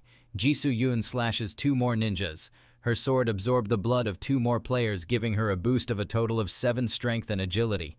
The ninjas get the gist that she is just stalling for time, and they slip through to get rid of the one who is making the roots. But as soon as they cross the hallway, they get their faces pummeled in by the elite lions. The elite tigers are pissed at them for killing their kin. Meanwhile, the sword of Ji-soo-yoon has absorbed enough blood, and it gained the battlefield song effect for 5 minutes. It gave immunity to all status effects and no perception of pain. Ji-soo-yoon cannot feel the pain anymore, but her wounds are not healed yet. A notification pops up informing her that she is invited to an unknown place. In order to accept, she needs to fulfill the conditions and open the Gate of Worthy. Ji-soo-yoon has no idea about this Gate of Worthy or the unknown location. Before she can think furthermore, ninjas flood into the building. She kills them off using sword dash skill. One of the ninja captain orders his men to deploy Unit Number 4 since there are only 3 enemies blocking their path. Ji-soo-yoon is thinking that in a narrow corridor, she can block the enemy indefinitely. Rushing in like this only limits their own movement. She comes to a stop after noticing that a ninja is about to use a mysterious cannon and other ninjas are covering him. Once the cannon is fired, Ji-soo-yoon along with the ninjas she was fighting against get blasted. Ji-soo-yoon is in awe as these maniacs use their own allies as bait for this setup. She needs to stop the enemy at all cost, but as her eyes were about to close, she gets the notification informing her that she is approaching the Gate of the Worthy. Meanwhile, on the other side, there are only 4 seconds left until Sungwoo can join another battlefield, and he is getting anxious with every passing second. A system window pops up asking him about whether he wants to go to Seoul or Suwon. Sungwoo is furious since he just wasted 5 minutes, which could have been crucial for this war, and if anything happens to his friends, he will not let these invaders go with a simple death. At the same time, the Koreans are defending an entrance to Suwon town. Death Knight asks Hanho if he is sure that daggers are enough, and Hanho says that he is not just an ordinary thief. Death Knight buffs his knives. A notification pops up informing Hanho that paralysis poison is applied to his weapons. Attacking an enemy induces a paralysis effect. With that being said, Hanho pushes into the front line of the enemy defenses. Asura Hanho says that he is the gatekeeper of this place, and Death Knight asks him about the mysterious dot on his forehead. Death Knight says that he has seen something familiar in a movie, and it means a sniper is pointing a sniper rifle at him. It turns out that the dot is coming from a battleship. The enemies are going for a long-range bombardment. The battleships tear apart the battlefield with their bombardment. They don't even care about their own men being caught up in these blasts. Hanho survived the first wave of bombardment. His mom and dad tell him to get back inside the fortress, but Hango says that he can't do it. The enemies seem to be targeting the comrades of Sungwoo, and if he goes inside the fortress, then everyone will be in danger. No matter what happens, he will protect everyone by holding the line here. A new wave of enemy soldiers approach them as they get ready for the second wave of bombardment. General Shin is personally leading this army, and he says that it is impressive that there is still a human holding out against the bombardment. One of his advisor asks him to wait for Admiral Baker's bombardment before advancing, and General Shin says that there will be no more bombardment.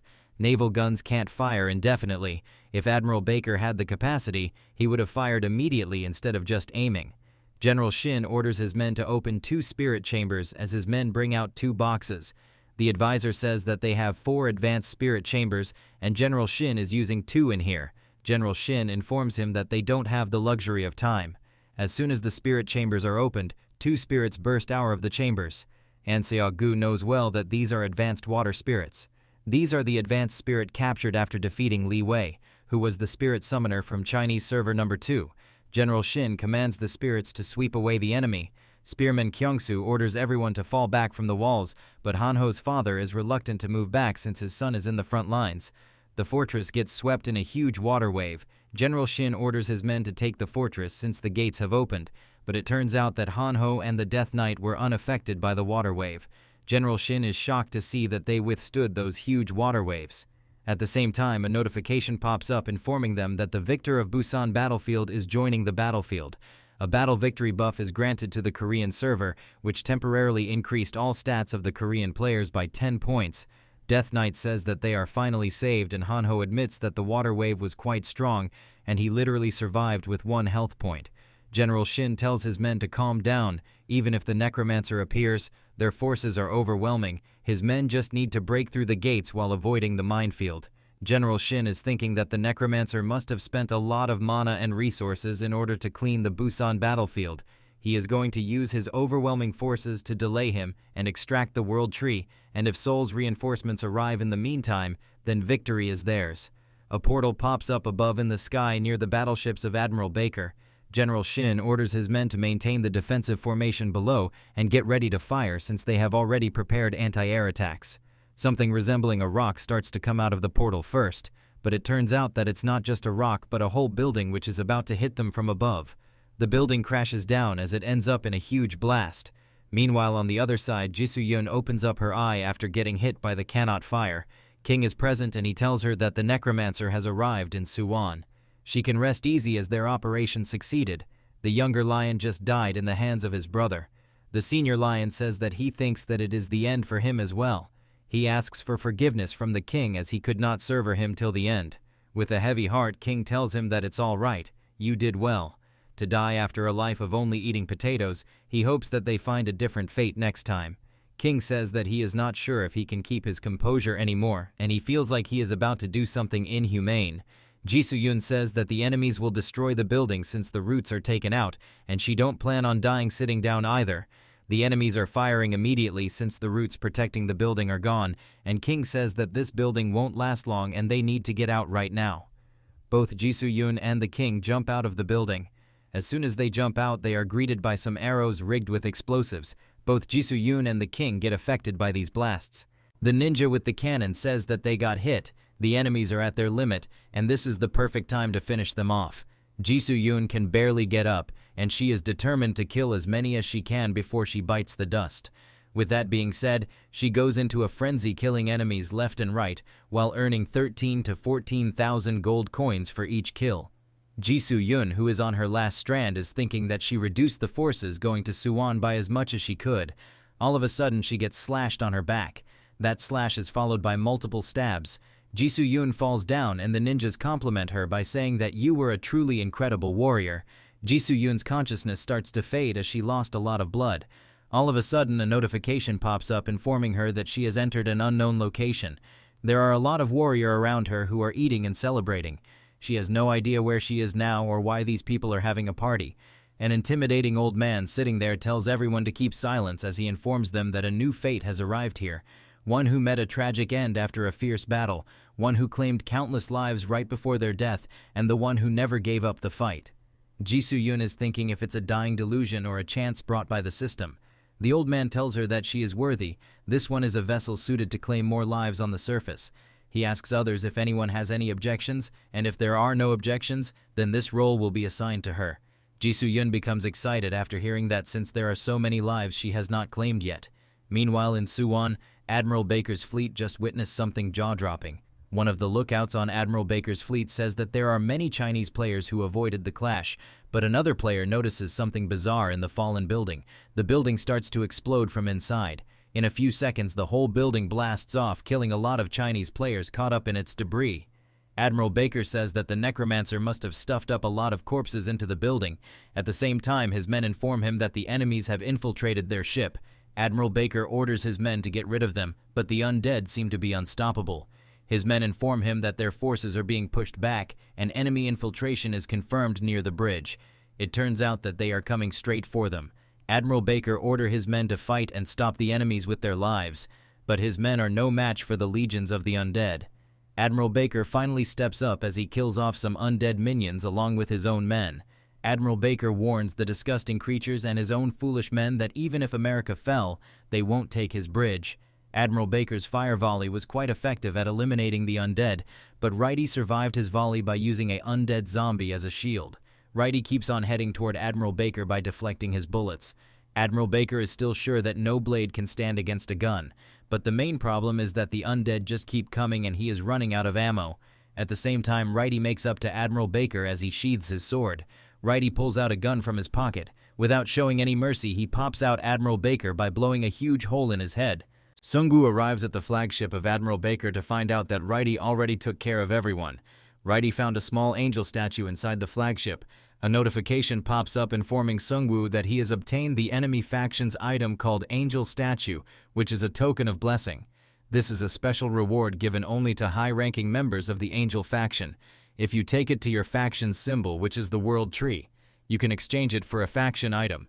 Sung-woo is thinking that this is the statue that the king of the Great Mountain Range mentioned to him in the last. Now he only needs the one on General Shin. Meanwhile, on the land, the Chinese could not break through the defense line of Korean soldiers, and they are suffering great losses. One of the strategists informs General Shin that the tide of battle is turning against them, and General Shin needs to personally step up. General Shin orders his men to hold the line and wait for reinforcements from Seoul. They will counterattack once they get the victory buff. But he is sure that they cannot hold the Korean as it is, so he gets ready to use the advanced water spirit chests. General Shin just used his water spirits to sweep away the Korean players inside the fort.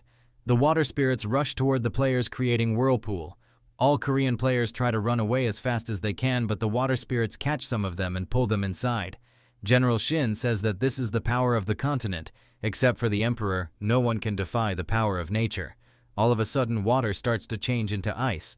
A notification pops up informing General Shin that the high-rank water spirit under your control has encountered a fatal issue and is now in an incapacitated state.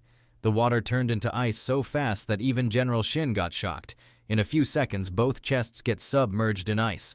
General Shin is thinking about what could possibly freeze a high-rank water spirit. After analyzing it, he thinks that maybe this freezing stuff is related to the Necromancer and the frozen seed. After some time, General Shin, along with his strategists, comes to a conclusion that the Necromancer is somehow controlling the frozen seed using that rifle. General Shin almost lost his will to win, since he knows well that he can't compete against the frozen seed rifle, and he is not sure how the Necromancer managed to change the frozen seed into a weapon. General Shin orders his men to retreat and hide inside the buildings. As he is thinking that they should just hide and wait out for the reinforcements from Seoul to come, he gets hit on the back by something. It turns out to be the dagger of Hanho, and it was coated with paralysis magic. Hanho says that he finally caught a real huge fish with his knife. General Shin is not sure about who this clown is. Hanho says that sometimes he is a rogue, sometimes a priest, and right now he is an assassin. The Liberation Guild members get overjoyed with happiness as they shout out that they have finally won. The prosecutor shouts back at them, telling them that it's not over yet. They should finish the remaining Chinese players and get ready to move toward the Seoul battlefield as fast as possible. In a few minutes, all Chinese players were annihilated in Suwon town, and now only Seoul remains. Sungwoo knows well that Jisoo and King can't hold out this much long, and only a miracle can save them. Another 5-minute timer pops up, and the players anxiously wait for it to be over. As soon as the portals open up, all Korean guild members hurry up to the battlefield in Seoul. A notification pops up informing everyone that the victors of Suwon and Busan battlefield are now joining the Seoul battlefield. The Korean server has received the Battlefield Victory Buff Stage 2. All of their stats have been temporarily increased by 15 points. As soon as they arrive in Seoul, they are welcomed to an eerie view. There are dead bodies of Chinese and Japanese players everywhere, and it seems like all of them were killed in a single strike. Hanho is not sure if this is even real. In front of them, the king is sitting on his vine smoking a Snoop Dogg. King tells them that they are way too late. He says that he failed to make a grand entrance like a protagonist, and he tells Sungwoo that he is not looking very cool right now. He points toward his back, saying that this time, they are the one who look amazing. As soon as Sungwoo and the others look at Jisoo-yoon and the beings with her, they get a notification informing them that they are facing a divine being. Sungwoo can feel that something about the two warriors beside Jisoo-yoon feels familiar. King tells Sungwoo that you all have a deep connection with death.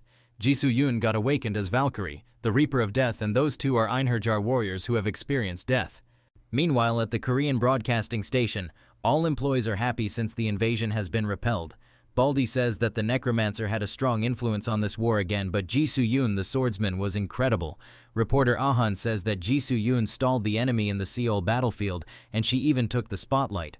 Baldy and reporter Ahan say that from today, they are a fan of the Valkyrie, but this is not the end. Reporter Ahan says that the war is not over yet, and Baldy asks if this is their turn to attack the Chinese server. Reporter Ahan says that it depends on our server master, but she is sure that the Necromancer will strike back and they will win once again. This time the Koreans won the battle, but the losses on their side were quite huge. Sungwoo is thinking that it's been a long time since he felt this kind of exhaustion while poor Righty is stuffed into a card box. A notification pops up informing him that the title War Hero Stage 2 has been upgraded to War Her Stage 3 and all of his stats increased by 5 points. Sungwoo is right now on level 23 with 57 strength, and with all of the added buffs from his Anubis form, he can barely hit 82 points in strength, a little bit more, and then he can handle the 100-man celestial bow. Since Sungwoo is the server master, he received the War Victory Reward, which is 300 million gold coins.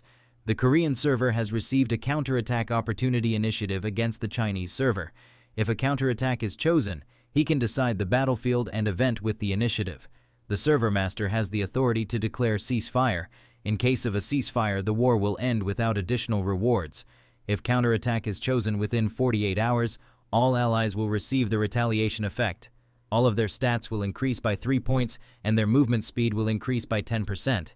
Sungwoo is pissed since tens of thousand people risked their lives, and the reward is only 300 million gold coins and a retaliation effect. Maybe the system is telling them to fight until one side is completely wiped out. Sungwoo is thinking that there is no way he is going to let that so-called emperor get away with this, but right now it is not the proper time. The battlefield damage and fatigue are no joke. Right now he just wants to rest without thinking about anything. He is not sure about how long they need to keep on fighting like this. The more he thinks about it, the more angry he becomes. After a long rest, Sungwoo returns to his headquarters in Suwon town. Spearman Kyung-soo says that he checked everything as Sungwoo said, but they could not find a small statue.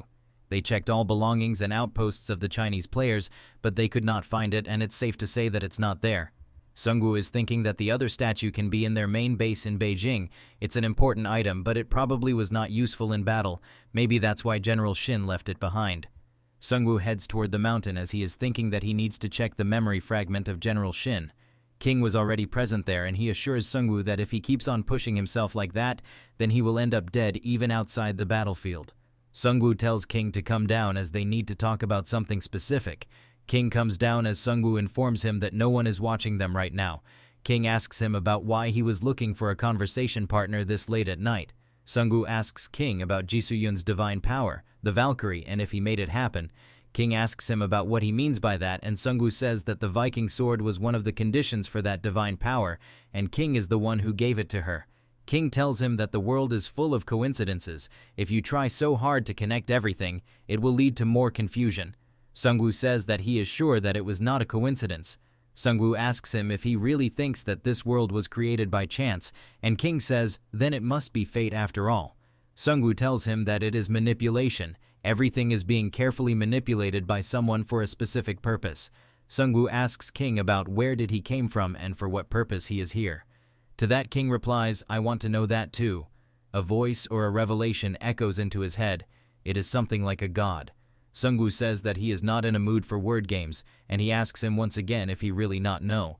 King says that he really don't know either, but as he was about to say something important, a notification window pops up. Some gibberish along with Bell is written on it. Due to a critic error, the client-server connection has been terminated. All of a sudden the eyes of King sparkle up showing signs of personality switch, and he says that he knows. The being says, I know you have a lot of questions, but you are ignoring a huge danger right now. Sungwoo asks him about his identity. The being says that he can't tell him about it. Sungwoo is thinking that in a world that has turned into a game, even after experiencing death, I have a question. Sungwoo asks the being about his own identity.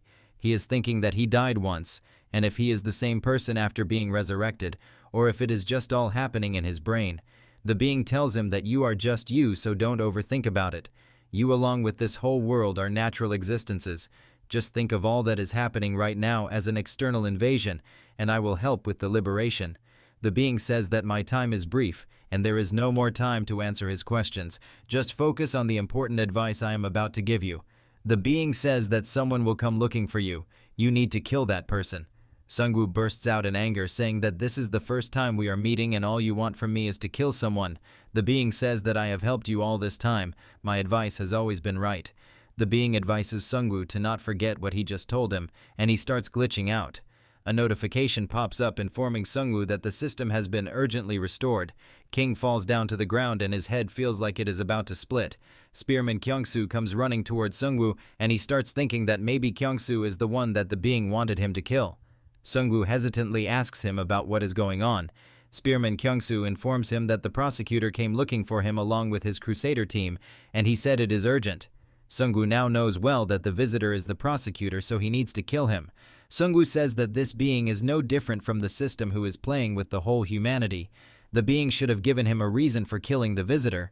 But one thing is certain, that being never explained much, but it has never given him wrong advice. There must be a reason why he wants the prosecutor dead. Prosecutor along with his Crusader team was waiting for Sungwoo for some time.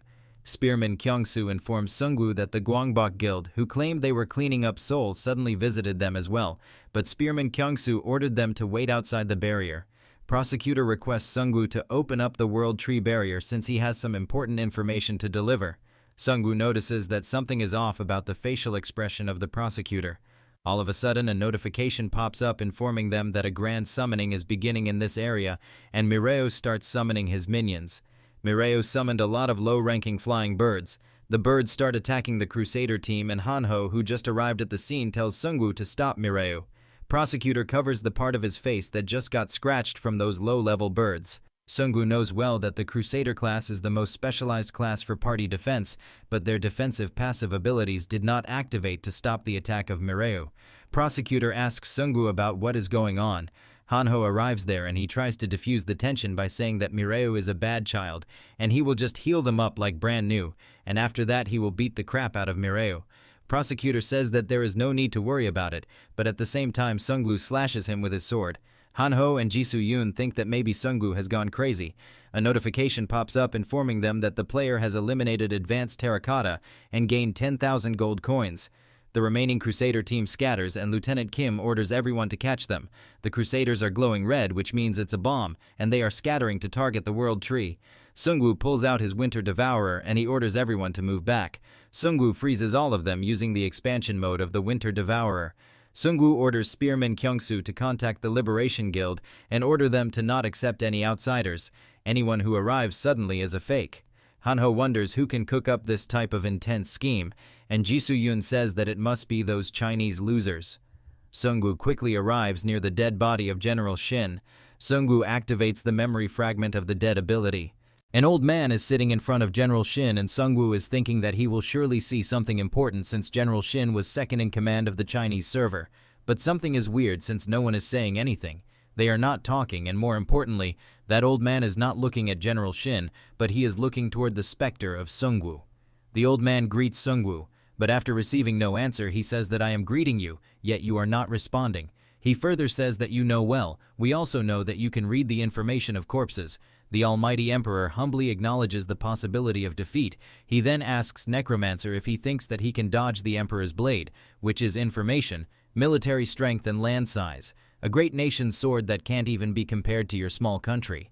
The old man uses some sort of skill to push Sungwoo out of the illusion, and he warns Sungwoo to know his place and give up. If he resists, only destruction awaits him. But if he begs for mercy, then the Emperor may take him as a servant. With that being said, the memory fragment ends. Hanho asks him if he saw something horrible, and Sungwoo tells them to summon the wolf. He needs the help of the White Rider once again. The next morning at Suwon Town, they have gathered all of terracotta, which look more like a ceramic dolls. This terracotta ability looks like a 4 or maybe a 5 class ability.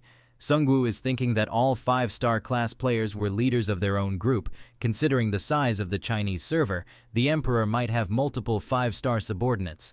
Spearman Kyungsu barges in as he tells them that someone just arrived, and Sungwoo asks him if it is the White Rider. Spearman Kyungsu tells him that he is wrong and it's a woman. She says that she is Li Wei, the spirit summoner from the Chinese second server. Without wasting any time, Sungwoo departs for the gate where Li Wei is waiting for them. Sungwoo asks her if she is Li Wei. She confirms that, but Sungwoo is wondering whether she is a fake or real. Sungwoo says that it looks like you have been through a lot to get here, and why did you come here?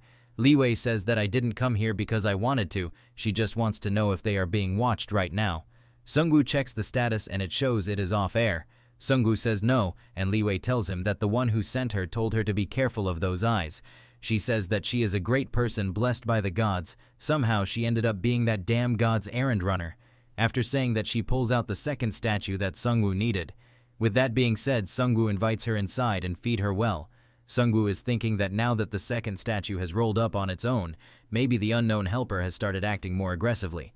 Back then, during the Imugi dungeon incident, they said its goal was to collapse the system. Sungwoo had expected that multiple players beside him were being considered for this role, so Li Wei must be one of their pieces as well. Sungwoo asks Li Wei about what she wants, as she is not just going to hand over the statue for free.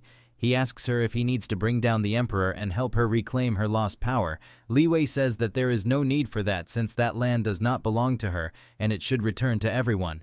She never owned the second Chinese server either. She was just trying to survive, and somehow she ended up as the top-ranked player. However, she wants to take back something back that is rightfully hers, and Sungwoo asks about what is that thing. Li Wei says that she wants to get back her captured spirits. Sungwoo asks Li Wei if her spirits are in Beijing. Li Wei informs him that you are correct and they must be bound by magic. Sungwoo informs her that he is going to attack the Chinese server soon. He will give her a chance to rescue her spirits. With that being said, Li Wei agrees to Sungwoo's proposal, and she hands over the devil statue. A notification pops up informing Sungwoo that he has obtained the enemy faction's item called Demon Statue, which is a token of blessing. This is a special reward given to high-ranking members of the demon faction. It seems you can exchange it for a faction item if you take it to your faction symbol, which is the World Tree. Sungwoo asks Li Wei about how she met that cursed god. Li Wei says it was same as you, through the system error. When she lost to the Emperor faction and summoned the Spirit King to escape, that's when the system error happened. Sungwoo inquires about this Spirit King, and Li Wei informs him that it's the strongest spirit that only a spirit summoner can call through a very special method. That cursed god possessed the Spirit King and told her to go to Sungwoo if she wants to defeat the Emperor, and she needs to pick up a gift for Sungwoo from the residence of General Shin. She risked her life to bring this demon statue, and she is sure it must be worth the risk, and Sungwoo tells her that they are going to check its worth right now. With that being said, Sungwoo moves to the World Tree and offers both statues to it. A notification pops up informing him that he can consume loot obtained from the enemy faction to select a faction item. There are 3 choices to pick from: Priest's Mark, Grand General's Mark, and Inquisitor's Mark. Sungwoo picks up the Inquisitor's Mark as it is the item he needed. Inquisitor's Mark is a special ranked faction item. The bearer of this mark can designate a member of the same faction as a judgment target. It allows tracking of their location, and it temporarily reduces all stats by up to 90%. Its description states that it's a power obtained through special achievements in the faction. It is excellent for enforcing order and maintaining discipline. Another notification pops up informing Sungwoo that special conditions have been met. There were 4 conditions including Leech, which is the Master of Death, Bihyung's Fan, which is the Master of the Spirits, Inquisitor's Mark, which is the Enforcer of Law, and another Inquisitor's Mark. Sungwoo can now obtain a new divinity called the Yama. Sungwoo becomes happy after hearing it because now he can hold 2 divinities. A warning message pops up informing Sungwoo that his level is insufficient to contain 2 divinities. He needs to give up 1 divinity for now. To possess multiple divinities, you must be at least level 25. This is a major problem for Sungwoo since he has no idea about how long it will take to reach level 25, and right now he is on level 23. He needs to prepare for the war, so he can't go out hunting right now. After some time, Sungwoo heads to the morgue to check up on the White Rider, but White Rider informs him that his skill is not working due to interference from psychometry. Sungwoo asks if he can break it, and White Rider says that a psychometry battle is not physical, but it's a battle of minds.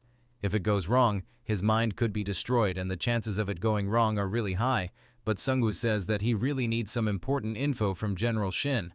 White Rider informs him about a drastic way. Sungwoo needs to go in first and distract him. This place is already the mental world of the old man, so if Sungwoo disrupts his focus, then White Rider will have a chance of breaking it.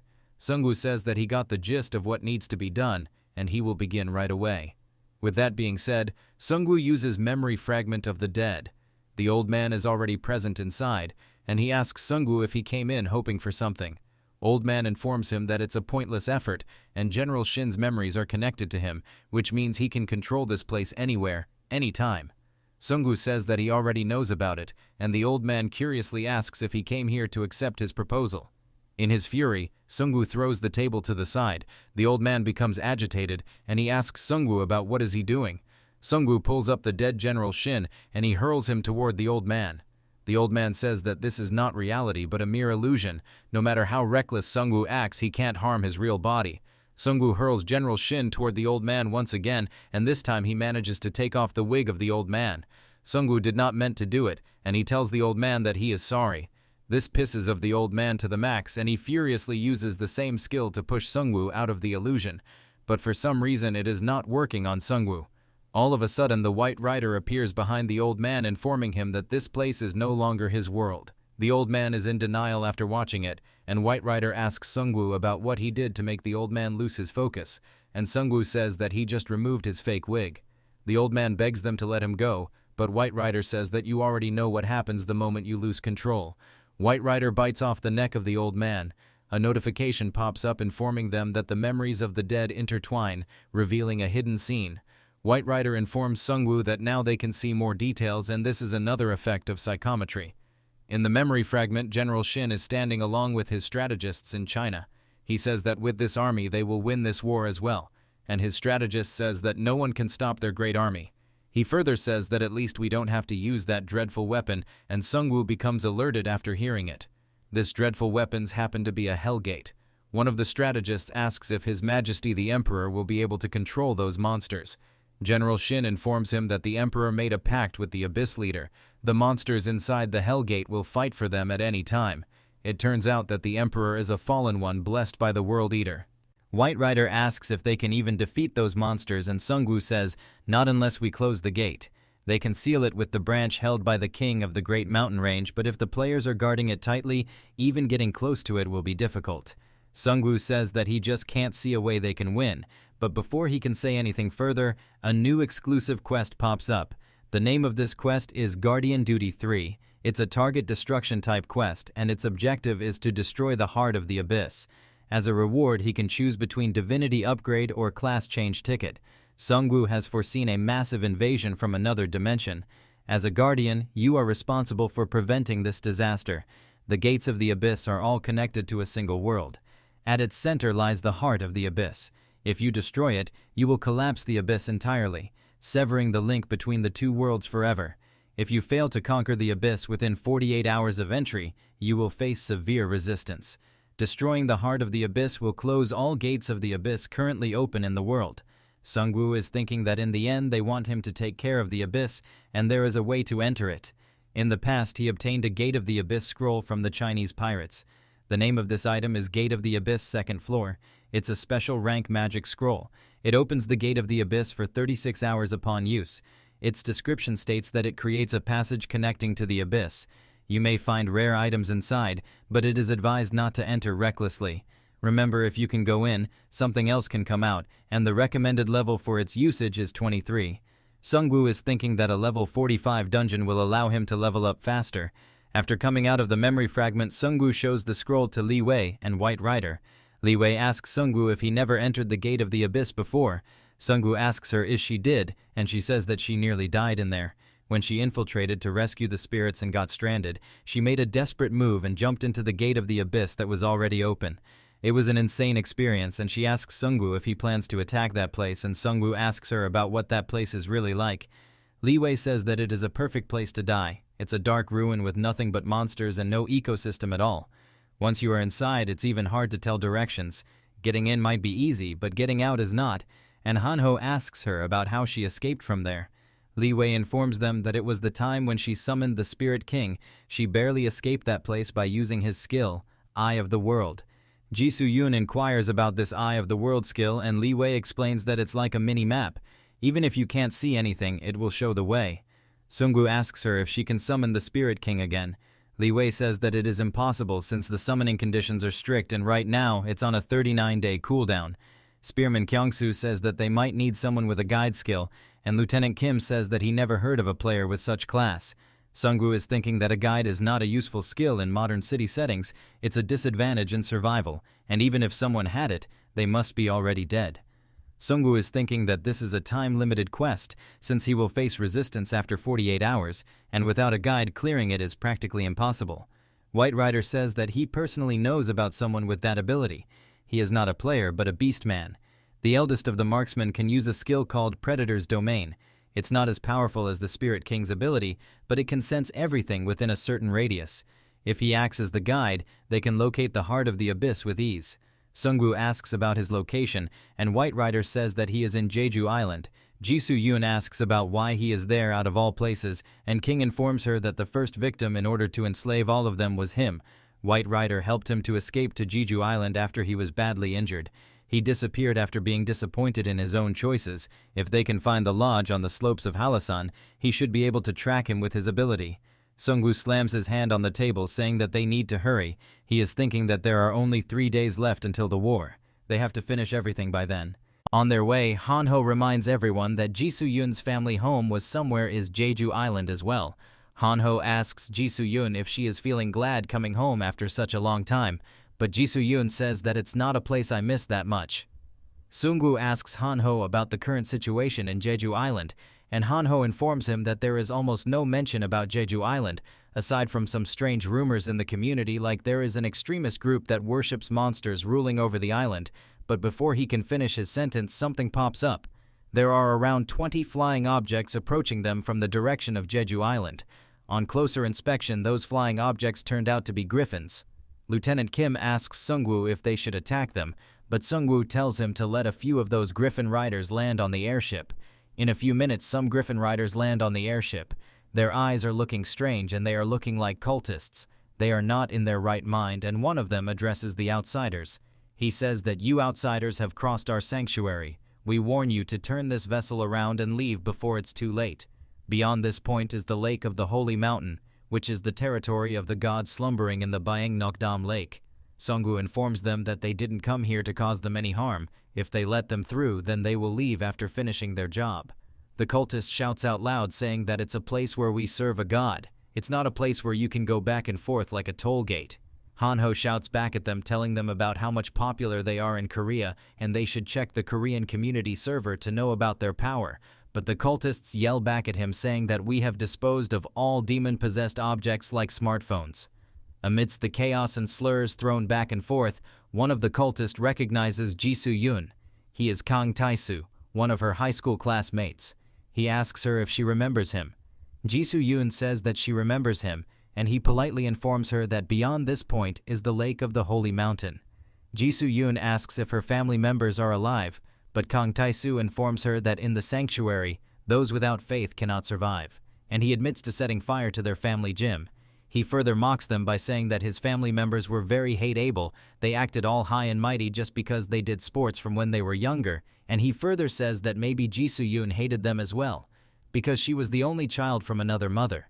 Another cultist is interested in this family, and Kang Tae-soo informs him that her family was famous, her father ran a Hapkido dojo and he constantly swapped lovers. This pisses off Sungwoo and he warns them to either move or suffer a fate worse than death. The cultists see this threat as a declaration of war and they try to get back in the air as soon as possible, plus they have some sort of shield walls around them. As soon as Sungwoo was ready to blast them off, Jisoo-yoon told him to stop as she wants to take care of them by herself. Jisoo-yoon activated her divinity, which gave a lot of boost to her movement speed. She killed a lot of cultists in a matter of just a few minutes. After witnessing it, Sungwoo is thinking that this Valkyrie divinity is better than he thought. If he only looks at its lethality, her skill had reached the ultimate level. Jisoo-yoon caught Kang Tae-soo alive. Jisoo-yoon tells Kang that it's a bit sad to split up after meeting each other after so long. Kang Tae-soo yells at her saying that Jisoo-yoon, you have earned the wrath of God. With this, all of you will be offered as a sacrifice. Hanho pulls out his stick of love as he says that Kang's condition is pretty severe. His love stick have always been the cure for insanity since old times, but Sungwoo informs him about a better way. He will show them that the being they believe in does not exist by killing their so-called god. All airships prepare to fire at the new incoming Griffin Riders wave. The second wave gets annihilated with the cannon fire, but the cultists get reinforced by additional backup. Sungwoo uses Grand Necromancy to summon his flying bone wyverns, and he tells others that he will take care of the rest.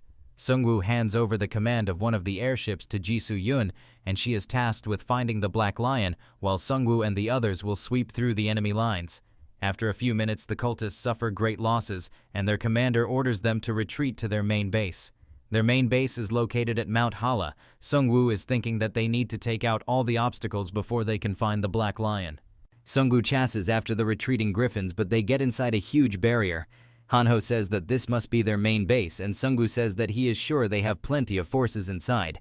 Hanho checks his phone to find out that he cannot connect to the Korean server community. The connection is being interrupted. Please remove the item causing connection issues inside the region and try again. This pisses off the one and only Asura Hanho, but now they know how these cultists were controlling the entire island. As the missionary of modern civilization, this kind of oppression will end today. Sungwoo orders Lieutenant Kim to focus the airship fire at the upper barrier area.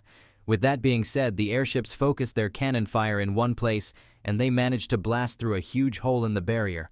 As soon as the barrier opens up, Sungwoo along with his wyverns and Hanho rush inside. The cultists inside the barrier shout out loud that the demons are coming inside and they need to be punished. All of them start drinking a liquid potion called the Tears of the God. Sungwoo is thinking that maybe they are being controlled through these potions instead of brainwashing, leaving him no choice but to kill them. The navigators on the airship spot another group of enemies on the rear side of the land. They are breaking through the barrier as well. Some players rush inside through the broken barrier, and it seems like they are here for the captives. This invasion of new players proves that the cultists had not yet taken over the whole island. The cultists call those new invaders the non-believers, and some of these non-believers are quite skilled. One of their skilled fighters is called Miss Jimin, and she is wreaking the cultists left and right. Hanho says that this female player is no joke, and he would have mistaken her for Jisoo-yoon if she was holding a sword. All of a sudden, the ground starts trembling as if there is an earthquake. On top of Mount Hulu, a lot of energy is being dispersed. One of the ritual priests is trying to summon the god and get rid of the demons who are corrupting this land. A huge paw appears out of the portal. This is the field monster Kumiho and the so-called god of the cultists. The ritual priest is quite happy since he got to witness their god before he dies, and another cultist begs Kumiho to punish the devils. Sungwoo summons his Anubis divine form. He is thinking that maybe the herbs and potions that cause hallucinations are the effect of that monster. For an opponent like the yokai Kumiho, he has the appropriate opponent. Sungwoo summons Imugi out of the abyss. Kumiho dodged the first attack of the Imugi by leaping back, but Death Knight hinders his movement by using his spectral chains. While Kumiho is distracted, the Imugi manages to wrap around him. On the other hand, seeing that the cultists have not come to their senses yet, he informs them that he has another thing that can cure them properly. Sungwoo summons his skeleton soldiers to subdue the low-ranking cultists. On the other side, Imugi manages to bite through the neck of Kumiho. After killing Kumiho, Sungwoo gets 8,750,000 gold coins. The cultists start crying out loud like newlyborns as they witness the fall of their so-called god. Sungwoo asks them if they had only this much to offer. He asks them if their eyes have gotten better. Plus, Sungwoo revives their god as part of his collection. Kumiho dropped a fox marble, which is often mentioned in folklores. This fox marble is a legendary great orb. It increases maximum mana by 300 points. When this orb is infused with mana, it allows you to thoroughly scan a 20-kilometer area for 1 minute and then open a portal within a 10-kilometer radius. It has a 24-hour cooldown. Its description states that it is a marble infused with mystical powers. Sungwoo is lucky since a useful item appeared at the right time, and it will be helpful for attacking the Abyss. Lieutenant Kim informs Sungwoo that these fighters are survivors from Jeju Island. Unlike those fanatics, they have kept their sanity. As soon as Lieutenant Kim mentioned about sanity, the female player lunged at occultists with a flying kick attack. She keeps pummeling the cultists while yelling at him for the misdeeds he did all this time. Hanho says she is quite sane, and he would have done the same if he was in her shoes. After taking out her frustration, the female player tells Sungwoo and his party that she is sorry, but dealing with these lunatics can make anyone go crazy. She asks them if the outside world is okay, and Hanho says that it is quite insane, to the point where his fists never get a break. She hands over an item she found during their conflict with the cultists. This item is responsible for blocking the signals. It's a heroic ranked totem called Secret Sade. It disrupts all remote connections in a 5-kilometer radius. If more than 10 sote are linked, the effect becomes much broader. The female player says that these items were placed all over Jeju Island. Because of those monsters and fanatics, they could not destroy them before. Li Wei arrives there and she is being chased by Mireo, who is breathing fire on her. She begs Sungwoo to do something about this monster. Hanho yells at her for being mean to their little cute Mireo, and Sungwoo tells Mireo to come back to his side. Mireo slides towards Sungwoo, and all of a sudden he starts gulping up the legendary ranked fox marble. A notification pops up informing them that the Black Dragon hatchling is absorbing a mystical item. Time remaining until absorption is complete. After losing such a precious item, Sungwoo can feel his soul leaving his body, while Hanho suggests that they should put their hand in his mouth and pull out the orb from his stomach. Meanwhile, on the other side, Jisoo Yoon and White Rider arrive at a cottage. Jisoo Yoon confirms once again if the clue about the Black Lion is in this cottage, and White Rider confirms it once again. They have taken care of most monsters inland, but this mountain is still swarming with them. A swarm of ogres pop out of the woodwork. Jisoo Yoon takes care of the swarm on her own in a minute. With that taken care of, both Jisoo Yoon and White Rider head inside. Without wasting any time, they start looking for clues. White Rider informs Jisoo Yoon that Black Lion is with the people from this island. More specifically, he is with some sane player, not those crazy cultists. Jisoo Yoon compliments White Rider for finding his location so quickly. White Rider says that it is my specialty, but dealing with other psychometrists helped him a lot. Jisoo Yoon asks him if he can find some other people for her later on. White Rider says that he has a rough idea about her situation, and if he gets some free time, he will surely help her. With that being said, they board their airship and head back to the main base of the cultists. Sungwoo asks them if they found the Black Lion. White Rider says that Black Lion was with that woman, and what is she doing here? The female player asks him about who they are looking for. All of a sudden, she recognizes Jisoo Yoon, and Jisoo Yoon calls her sister. They are both glad to see each other alive, while Hanho says that no wonder this girl reminded her of Jisoo Yoon. The female player is quite happy to finally meet her sister, and Jisoo Yoon inquires about the rest of their family. The female player says that you know well that our family is not the type to go down easily. Everyone is safe. Ji-yoon lost a finger, but that's not too bad. Sungwoo interrupts their reunion by saying that sorry, we don't have time for long conversations right now. He gets to the point, and he asks her if the Black Lion is with them. The female player says that she can lead them to the Black Lion. Without wasting any time, they head for the main base of the rebels. White Rider informs the Black Lion about everything that transpired, and after hearing their conversation, he agrees to cooperate with them. Sungwoo says that you are surprisingly reasonable for an Evolution Society collaborator. Black Lion tells him that he knows what he did was wrong. He made selfish and extreme choices under the excuse of protecting his race. He can't wash the blood off his hands, but if he can at least help people and repay that debt, then it will be good. Sungwoo asks him if he can detect an object anywhere, and Black Lion says that his ability is not absolute. He can only sense objects that exert a strong presence in an area. He sensed the appearance of the World Tree early on. If it's a power that sustains an entire world like the Abyss, then he should be able to detect it from even farther away and track it down. Sungwoo says that they don't have time and they should open Gate of the Abyss right away. Lieutenant Kim informs Sungwoo that the preparations are already complete. The hypergate they set up 2 hours ago will bring reinforcements from the capital region, and they should be able to hold back the monsters pouring out of the abyss. The real problem is the gatekeeper who appears at the end. Sungwoo tells Jisoo-yun to stay here, but she wants to go with him. Sungwoo tells her that you are needed here even more since she is the only one who can hold back the gatekeeper on her own. The airships along with every single artillery unit is deployed on the island.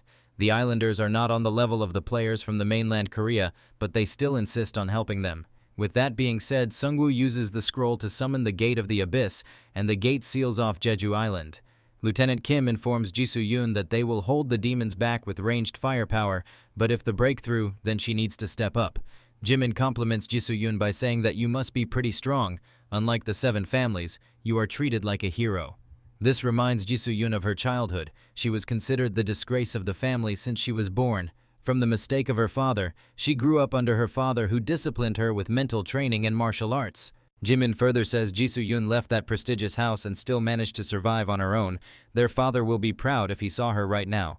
Jisoo-yun is thinking that Jimin was not severely bullied by her other siblings. They actually took care of her quite well, but it was more like taking care of a distant guest, not a family member. Unlike her stepmother who was an athlete, her birth mother was frail. They said that she inherited weak genes. They snap back to the present as first invasion wave of the Gate of the Abyss begins and monsters start swarming out like flies. Jimin tells Jisoo-yun that you don't have to push yourself to prove anything in front of me. You were never in great health to begin with, so you should be careful. Jisoo-yun tells Jimin to take care as well since she can die here. Jimin says that I am not at a point where I need you to take care of me, but Jisoo-yun reminds her that this game is not something you survive just by having natural talent. It's not something you can overcome with just effort.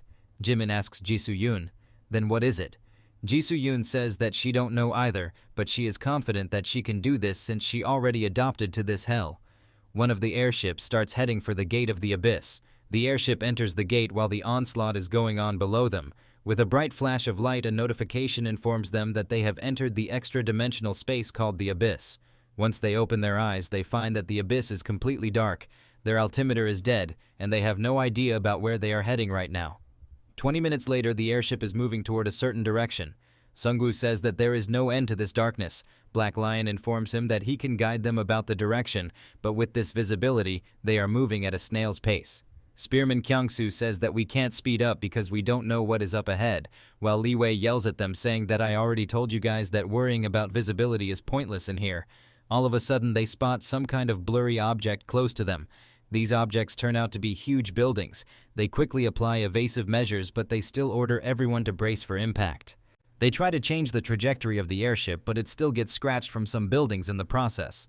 Han-ho shouts out loud that he is sure that these are human-made buildings, and what are they doing here in the abyss? Sungwoo is thinking about the same thing, and he has no idea what these crumbling structures are doing here. After getting back in the air, they get some visibility. The place below them is filled with a jungle of apartments. Han-ho asks Sungwoo if this place is like an alternate reality of Earth, and Spearman Kyung-soo points toward a certain direction. There is Seoul Tower present down there, and the area behind it is Gangnam. Sungwoo asks Lee Wei about what the abyss was like when she entered it, but Lee Wei says that I was too overwhelmed to notice much. But looking back at it now, she saw Shanghai. Sungwoo asks her if she is suggesting that this place is Earth. Lee Wei disagrees as she points out that this must be a different space, since the Shanghai she knows about is not ruined and Seoul is still intact. All of a sudden, Black Tiger says that he can feel it. He informs them that a massive pulsation is rising from the ground. It's like a heartbeat. These vibrations are spread across this entire world. Sungwoo asks him about the direction and Black Tiger points toward the west. Sungwoo is thinking that this must be the heart of the abyss, and he orders his men to move the airship at full speed to the west. On their way, Han-ho says that the more they look at it, the more this place looks like Earth. And Spearman Kyung-soo asks, why would they recreate Earth exactly like this? Two operators inform them that they just detected something massive ahead. Soon they find the ruins of Yeouido and a world tree which is not too much far away from it. Spearman Kyung-soo and Lee Wei get scared after watching the world tree in here. Sungwoo got an exact idea about this place, and Han-ho asks him if he have secretly been here before. Sungwoo is now sure that this is a bad ending. This is the exact setting from the Prophecy Stone. Bad ending 2. Sungwoo asks Black Lion if he can sense anything from that world tree, but Black Lion informs him that this tree died a long time ago.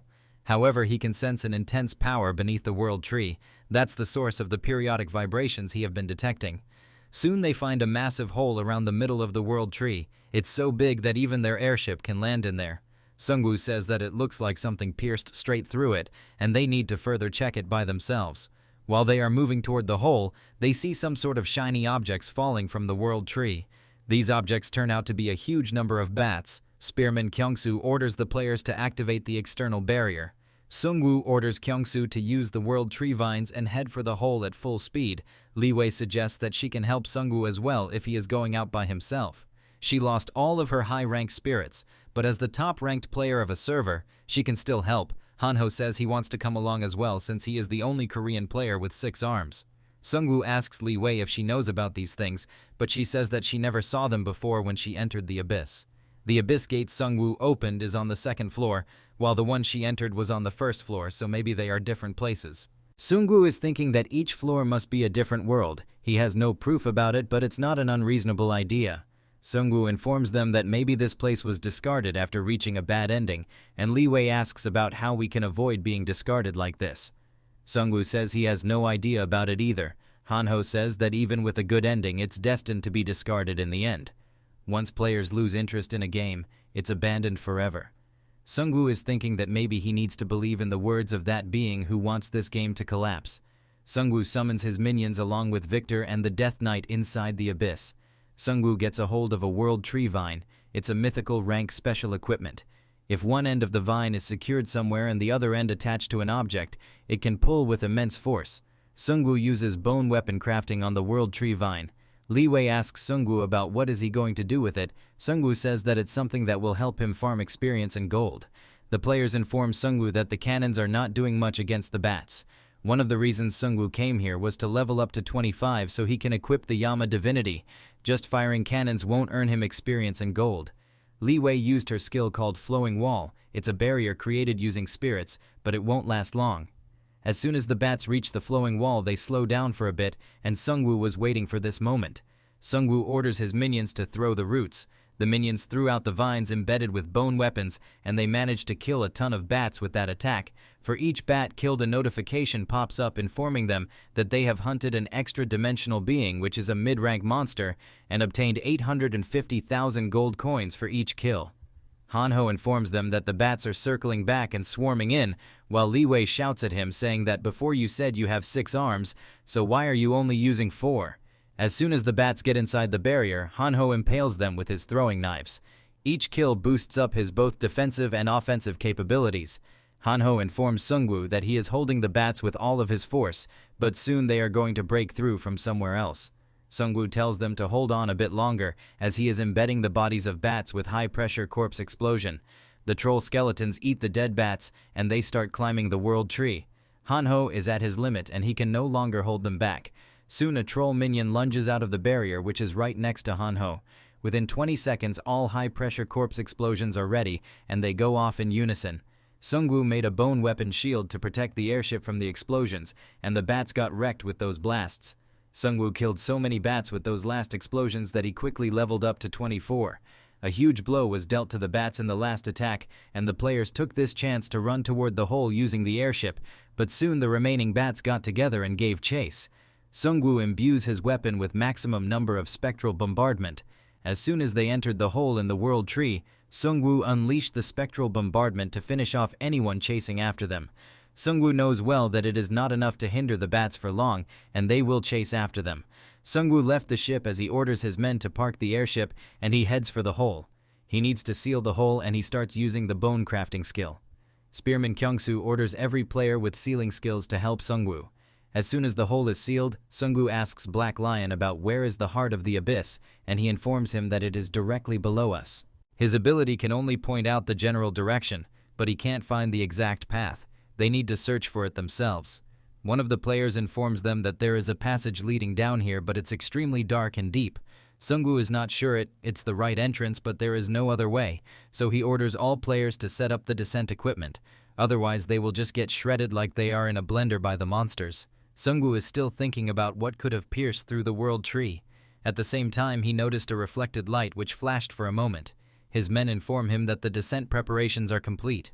Meanwhile, on the other side, the players from the Jeju Island are in shock after witnessing something. The first wave of the Gate of the Abyss second floor has been eradicated, and the next wave will begin in 20 seconds. To the eyes of the players stuck in Jeju Island, all of these outsiders are like prodigies. The islanders are amazed to see the defense stats of these players from the mainland. Their damage dealers are no joke either, not to mention their mage squad.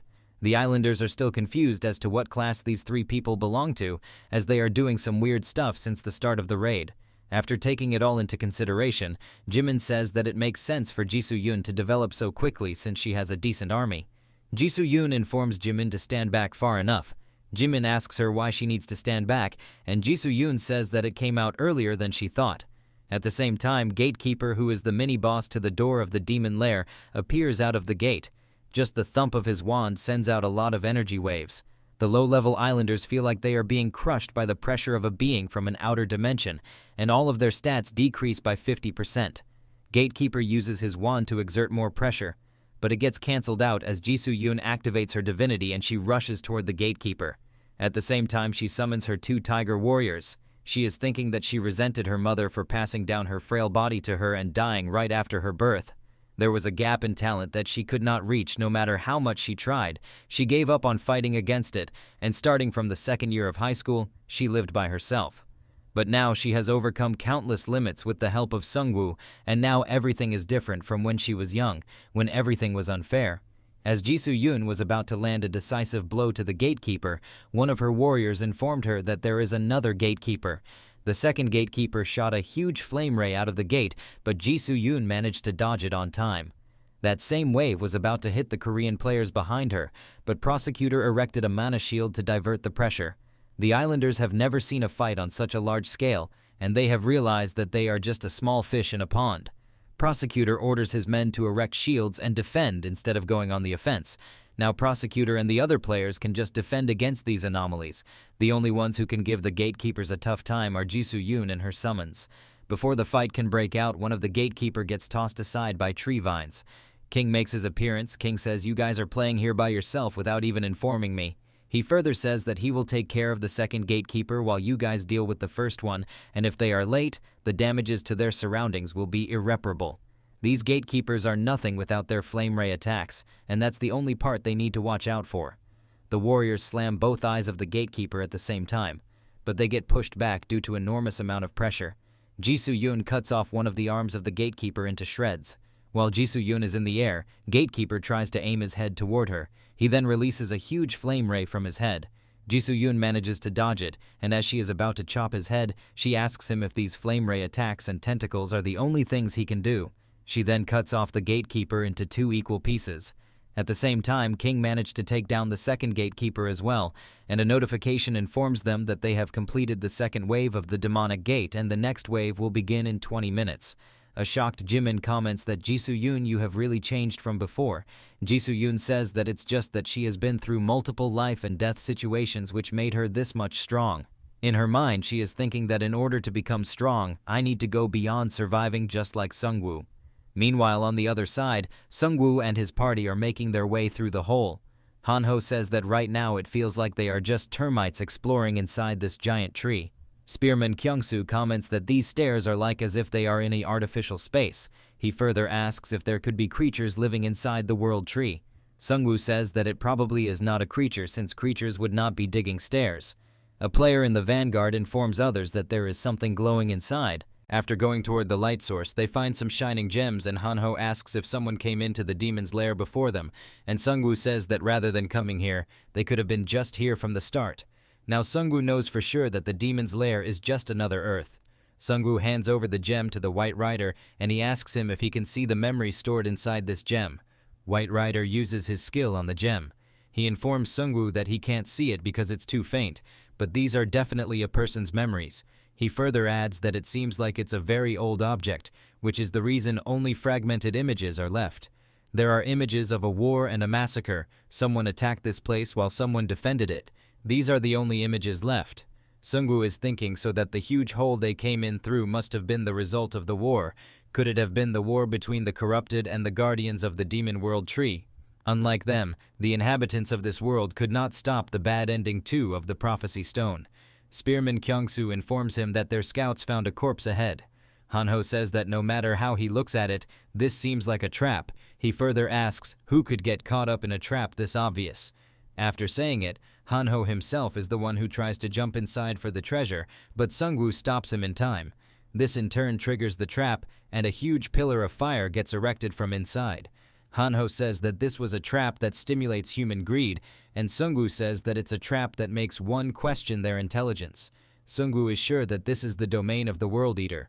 Li Wei says that if it's an intruder who had the ability to come all the way here, then they must have been armed with high-quality items, but unfortunately they perished here.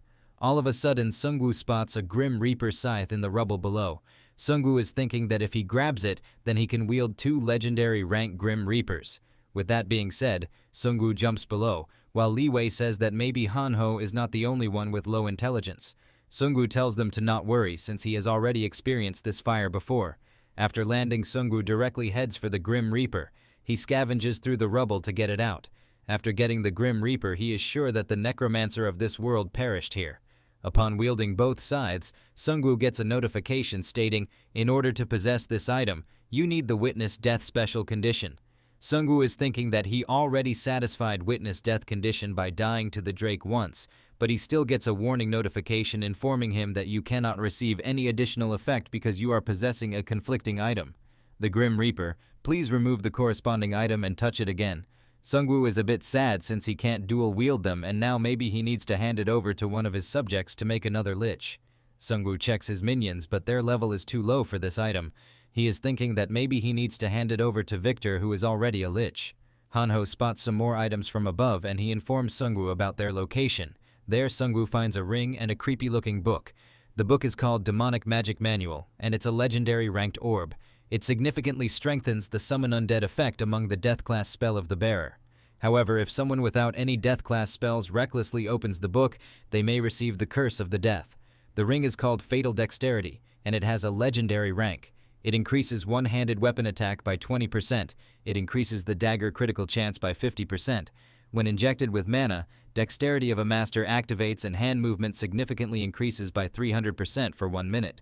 A lot of notifications pop up as Sungwoo equips the Demonic Magic Manual. Sungwoo says that it feels like he is inheriting the legacy of a predecessor. The manual increases his maximum minion limit by 15. Sungwoo has enlightened the knowledge of death. When using the Death Response Master, he will summon 10 additional masterless zombies. When using Appoint Mage of Death beginner skill, he can appoint 5 additional skeleton mages. Sungwoo gave the Fatal Dexterity ring to Hanho since he is more suited for that item, and Hanho thanks Sungwoo by saying that other than my parents, you are the only one who cares for me. Sungwoo makes some new skeleton mages, and he says that there must be some sort of guards deeper inside this cave.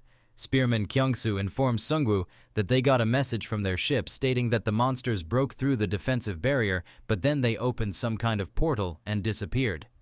Hanho asks Sungwoo about where could they have gone through that portal, and Sungwoo is thinking that maybe they were part of one of the waves of the demonic gate, and now they must be summoned to the Jeju Island. Sungwoo can't go back since he has came so far, so he orders everyone to start moving forward.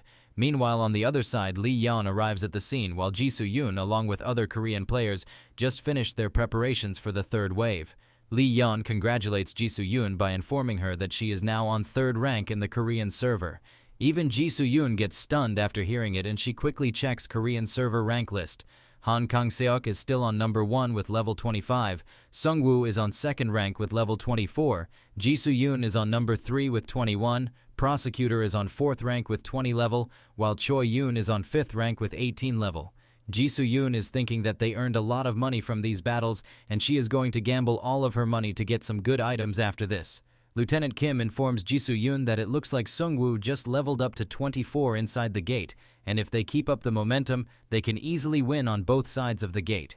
A notification pops up informing everyone that the 3rd wave of the Gate of the Abyss 2nd floor has begun. This time, monster bats pop out of the gate and Lieutenant Kim orders ranged units to shoot them down. The bats have a huge piercing attack and they are chipping away at the fleet barriers. Once the airships are down, the Korean players will be at a disadvantage, so Prosecutor cooks up a desperate plan and he orders his men to charge toward the gate. Once they reach the gate, they block the bottom entrance using their passive shield aura skill, and the prosecutor orders the artillery to focus on the airborne enemies above them. The Crusaders are having a hard time, but prosecutor orders them to hold it till their last breath since they don't have any other option left. Prosecutor is thinking that this is the only right option. If the monsters break through, even more people will die. Prosecutor was thinking of making this place his last stand, but all of his worries were for naught, since Jisoo-yoon already took care of a huge chunk of monster bats. Prosecutor got saved, but many of his men were not so lucky, and they are already dead due to the unbearable pressure they suffered while blocking the gate.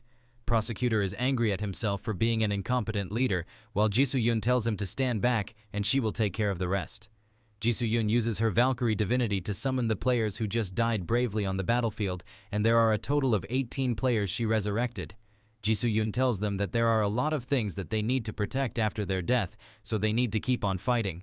Jisoo-yoon gets a synergy called Soldiers of God Level 2.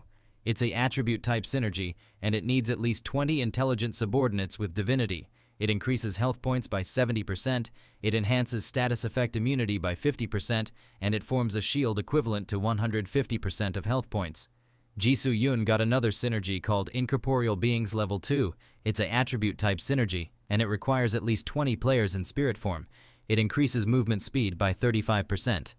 Jisoo-yoon along with her summons starts sweeping the bats with ease due to the stacked up synergies. Min-Seong asks if those reincarnated players are really their comrades or just empty shells with human flesh. Prosecutor informs him that they are their same comrades, but now they move without fear of death. Jimin is wondering about the hardships Jisoo-yoon must have gone through to become this much strong. Jisoo-yoon along with her summons quickly takes care of the monster bats and she levels up to 22. An exclusive quest notification by the name of Qualification of a Guardian pops up. It's a target elimination type quest, and its objective is to eliminate the boss monster, Abyss Legion Commander. As a reward, she can choose between regular divinity or a class change ticket. It further says that you are fighting against the extra-dimensional beasts invading this land. Through this, you have been given the opportunity to earn the title of a Guardian. If you eliminate the core entity of the invasion forces, which is the boss monster, you can send a powerful warning to the invaders. The boss monster Abyss Legion Commander will appear after the second wave ends. If the target is not eliminated within 24 hours, the Guardian title cannot be obtained. Jisoo-yoon is thinking that Seungwoo also has a Guardian title. It was far beyond her reach, but she has finally made it here. Meanwhile, on the other side, a recon player informs Seungwoo that judging by his calculations, they have reached the lower part of the world tree. Hanho says that this place is way bigger than he thought for a cursed tree. Seungwoo says that this place must be a base artificially created by the fallen. A tree cannot naturally grow like this with modern infrastructure. There is another huge cliff right next to them, and Hanho says that he cannot even estimate how deep it is. The heart of the abyss is likely down there. Seungwoo summons his wyverns since this cliff is too large for them, and he orders everyone to get on. As they descend, Hanho says that it feels like they are diving in a submarine, while Spearman Kyungsoo says that he feels like they are sinking into a black sea. Seungwoo warns them to stay on alert since there can be traps below them. At the same time, he notices something on the wall. On closer look, it turns out that there are huge claw marks on the wall. Seungwoo becomes alerted since these claw marks belong to a massive beast. At the same time, Spearman Kyungsoo informs others that he can finally see the ground. It looks like that a large-scale siege battle took place down here. Hanho finds some of Seungwoo's golems down below, and Seungwoo recognizes him as MK0.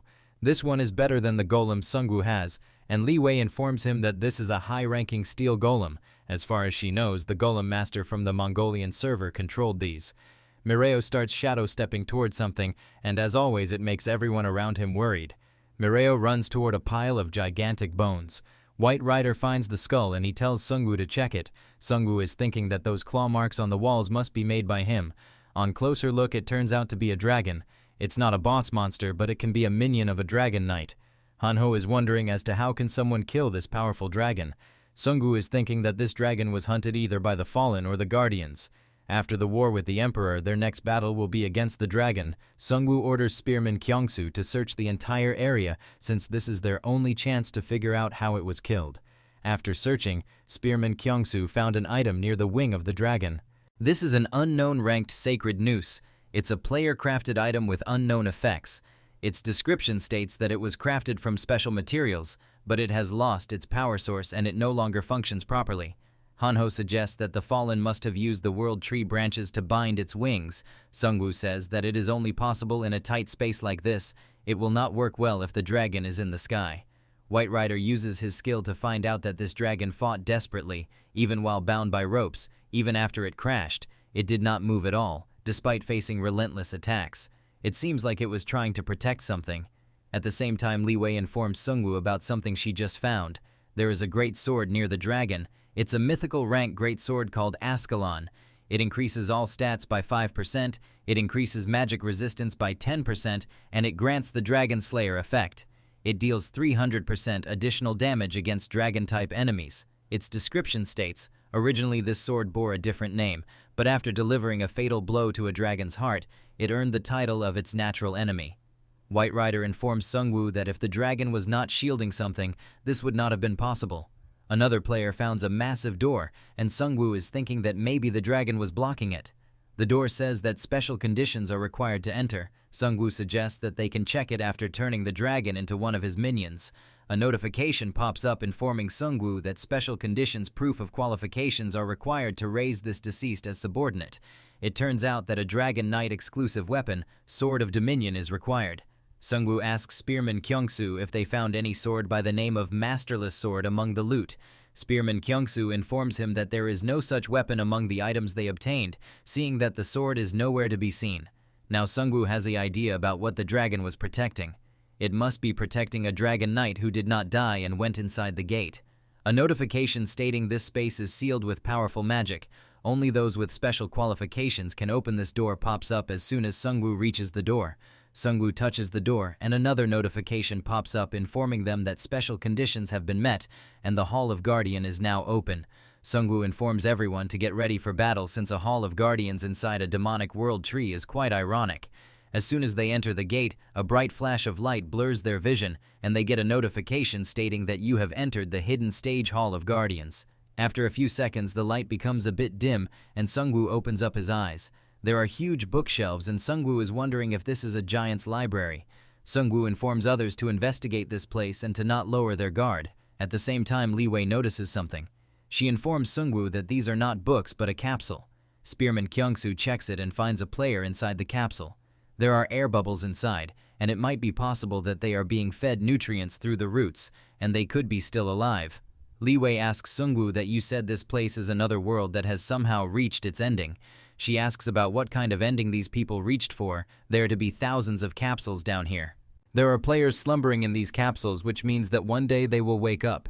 After some time, they find another door, and Sungwoo tells everyone to prepare for battle. Meanwhile, he is thinking that the heart they are looking for must be in there. After entering the room, a notification pops up informing them that they have entered the cradle of the champion. The room is filled with roots on all directions, and Sungwoo informs others to think of the entire environment as an enemy. After going further into the room, they find another capsule.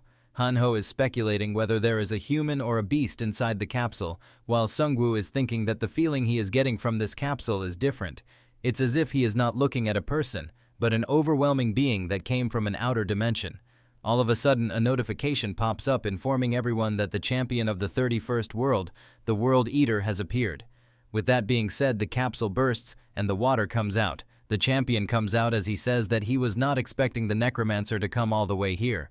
He further tells Sungwoo that you are too reckless, and Sungwoo asks him about his identity. The champion says that he is a player, a guardian, a Dark Lord, and the World Eater. Sungwoo is taken a bit back by this, since everyone in this fallen world is supposed to be a corrupted, but this guy here is a guardian, so he asks him if the world tree is not under the possession of the corrupted or the evil god.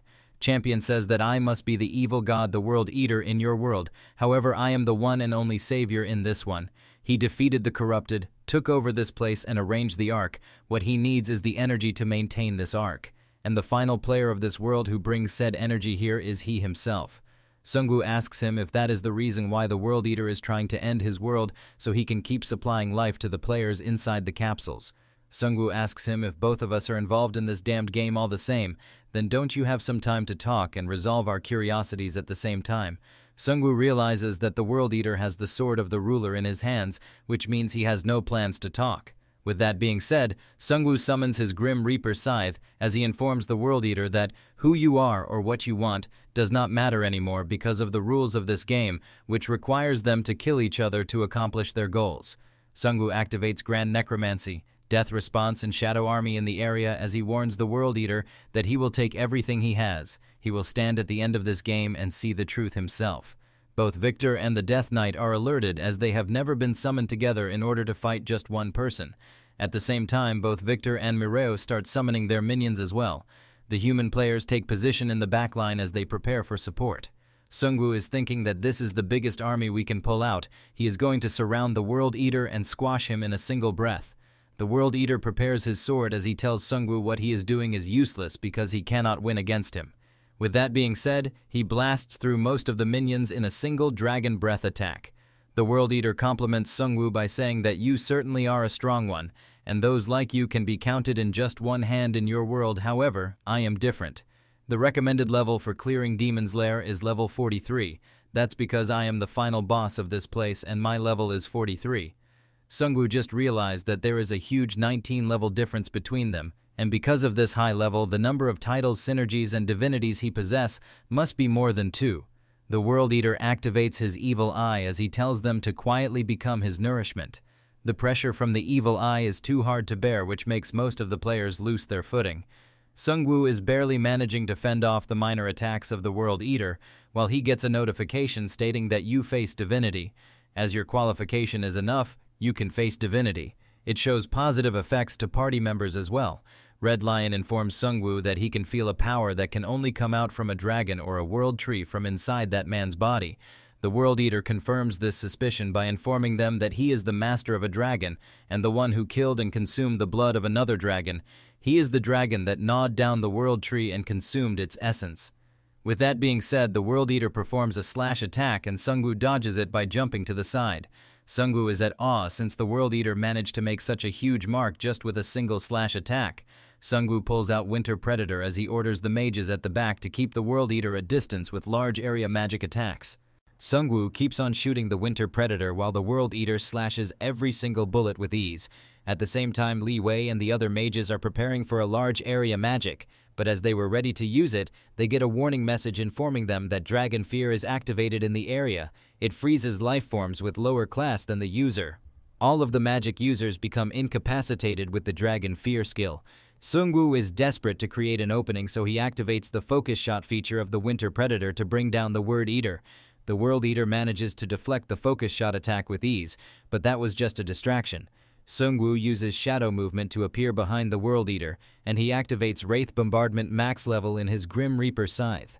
He then uses the Wraith Bombardment skill at the same time without giving the World Eater time to breathe.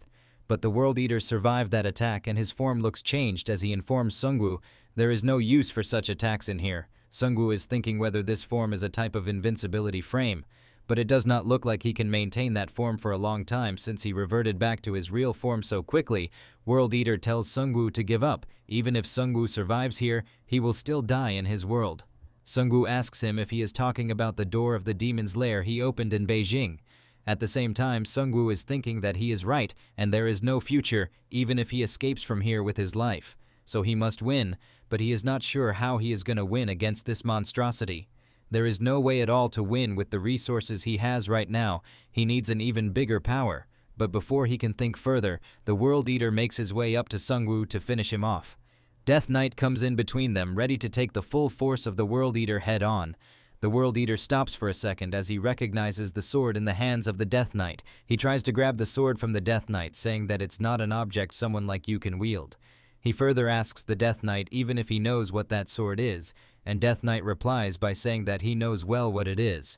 Death Knight says, "Is it not the sword of the defeated that the failures were holding in both worlds? It's a tool that perfectly fits both you and I."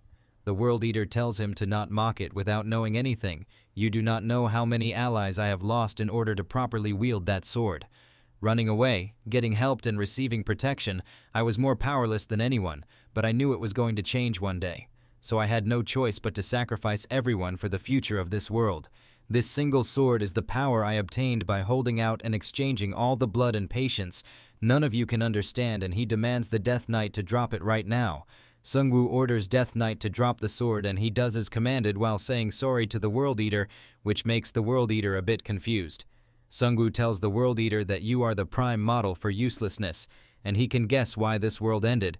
It's an investment failure of your allies who died for you. The Dragon Knight of our world was different from you.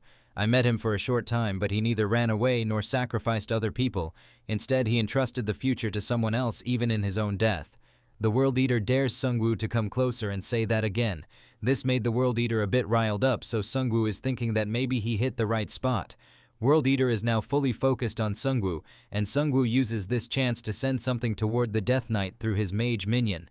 This turns out to be the Grim Reaper scythe of this world, since Death Knight fulfills all of the special conditions and he reaches the Lich state. This in turn activates a synergy which requires 4 Lich state users in one party. This synergy is called the Manifestation of the Book of Apocalypse, and it is a hidden synergy. It's a class-type synergy, and it requires more than 4 users of Lich stage with death magic. It upgrades 1 random exclusive skill to Ultimate stage. The user can also obtain the authority of the 4 Horsemen of the Apocalypse. All of a sudden, the World Eater starts asking questions like, Sungwoo, what are you? And what did he just do? Sungwoo is thinking that he is feeling a strong type of emotion from him instead of rage, and he asks the World Eater if he is confused.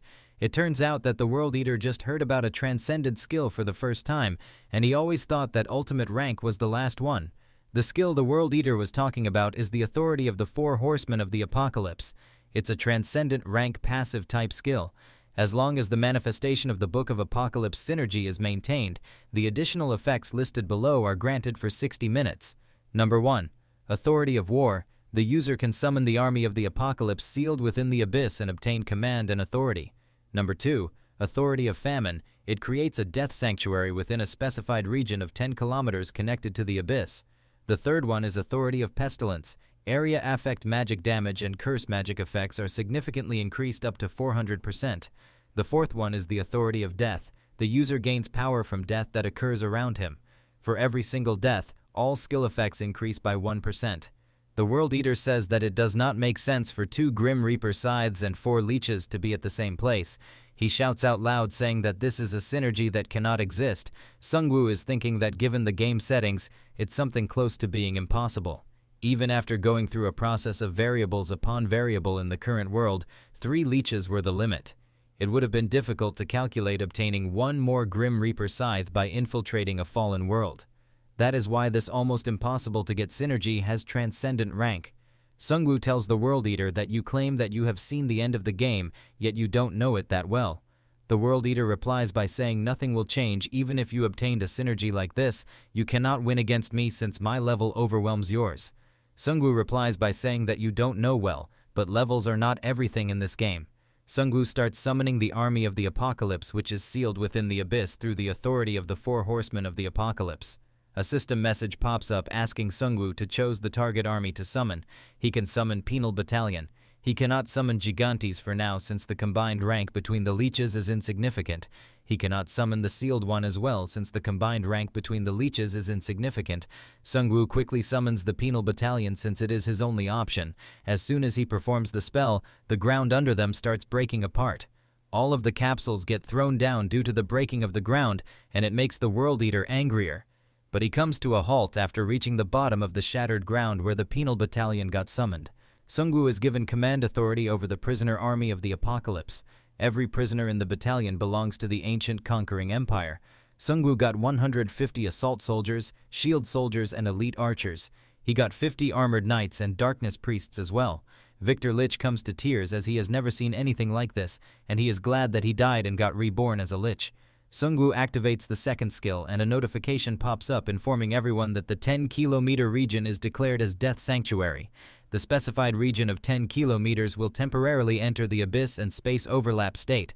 Citizen of the Abyss effect is applied, which increases undead attack and defense by 10%. After every specified time of 1 minute, a random number of maximum of 5 masterless zombies are generated. The space around the World Eater slowly changes into Abyss. Sungwoo grins as he asks the World Eater if it still looks like that it is impossible to win against you. If you still can't tell, then let me prove it to you now. The zombies rush toward the World Eater, but he wipes them out using Dragon Breath skill. A new wave of soldiers appears with a shield wall formation.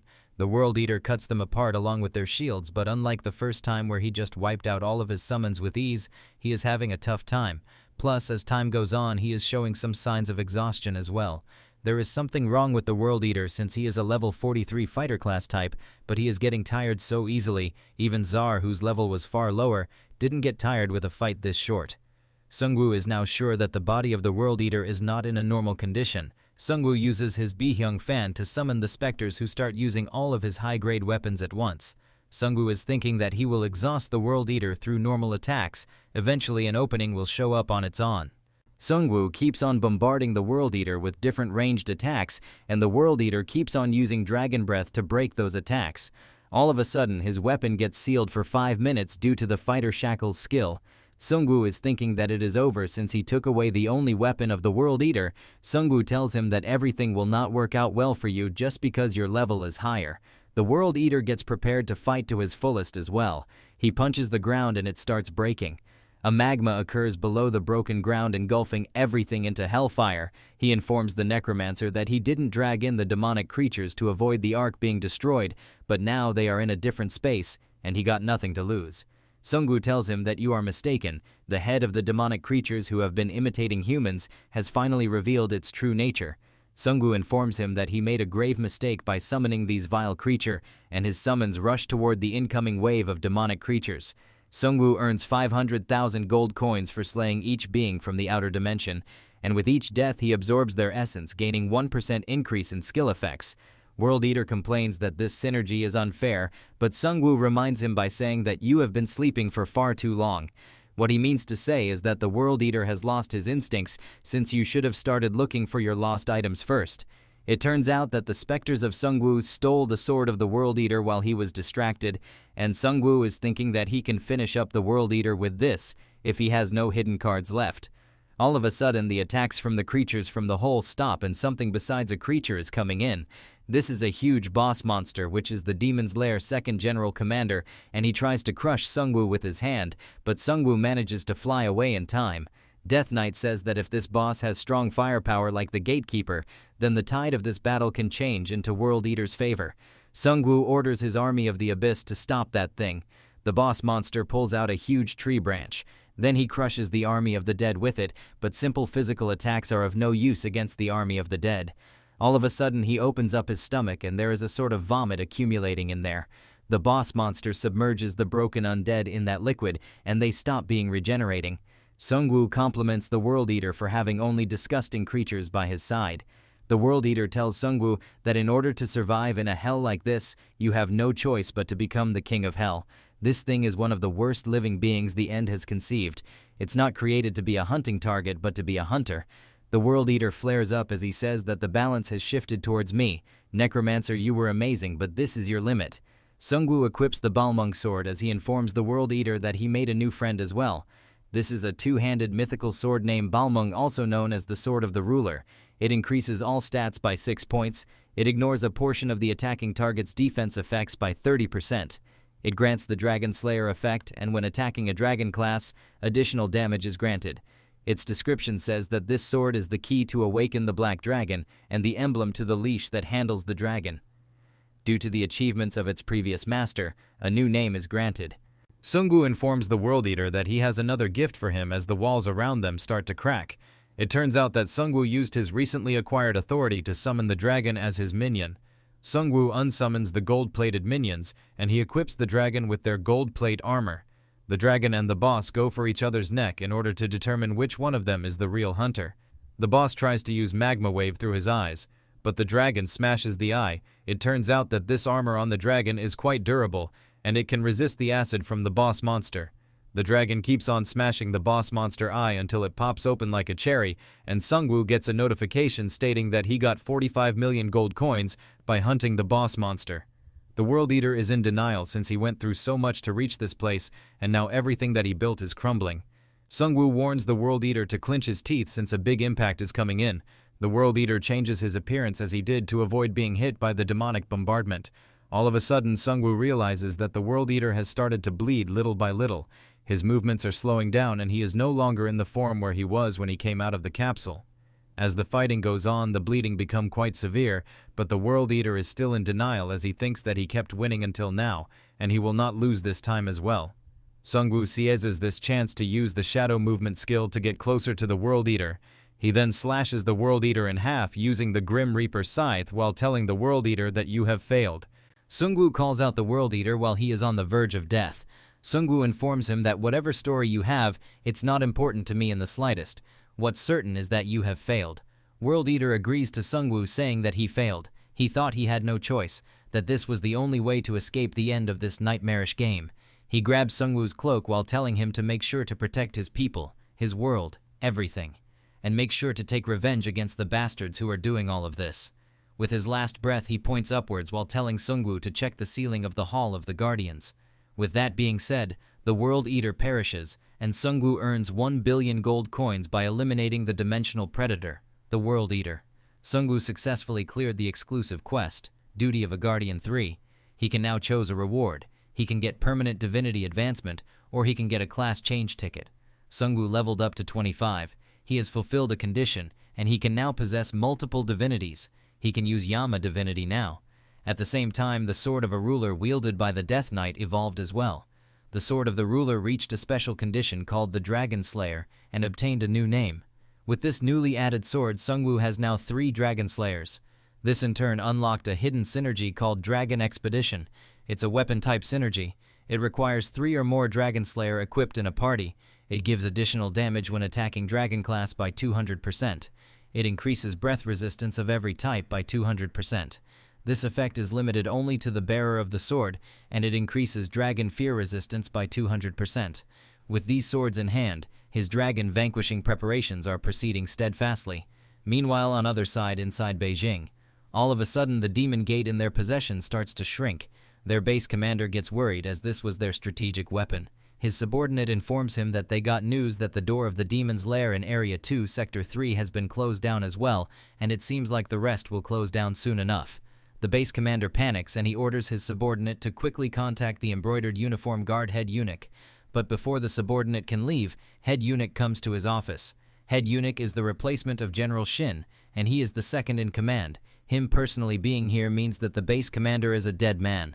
Base commander asks the head eunuch if the emperor knows about it. Head eunuch informs the base commander that the emperor knows since his contact with that world got severed, so he is wondering deeply on what the cause would be. In the first place, the door of the demon's lair was an object placed just in case of an emergency. They can subjugate their enemies with their strength alone.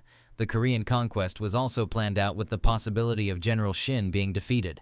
General Shin's sacrifice was valuable since they were able to check the enemy army's full potential. The immortal army of the Necromancer is a bit of a nuisance, but compared to their grand army, its number is only minor.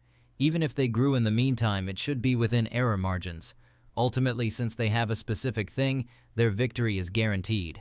A notification pops up informing everyone that a holy power is filling up the target region. There is a sun-like orb in the sky. It is called White Light Holy Orb.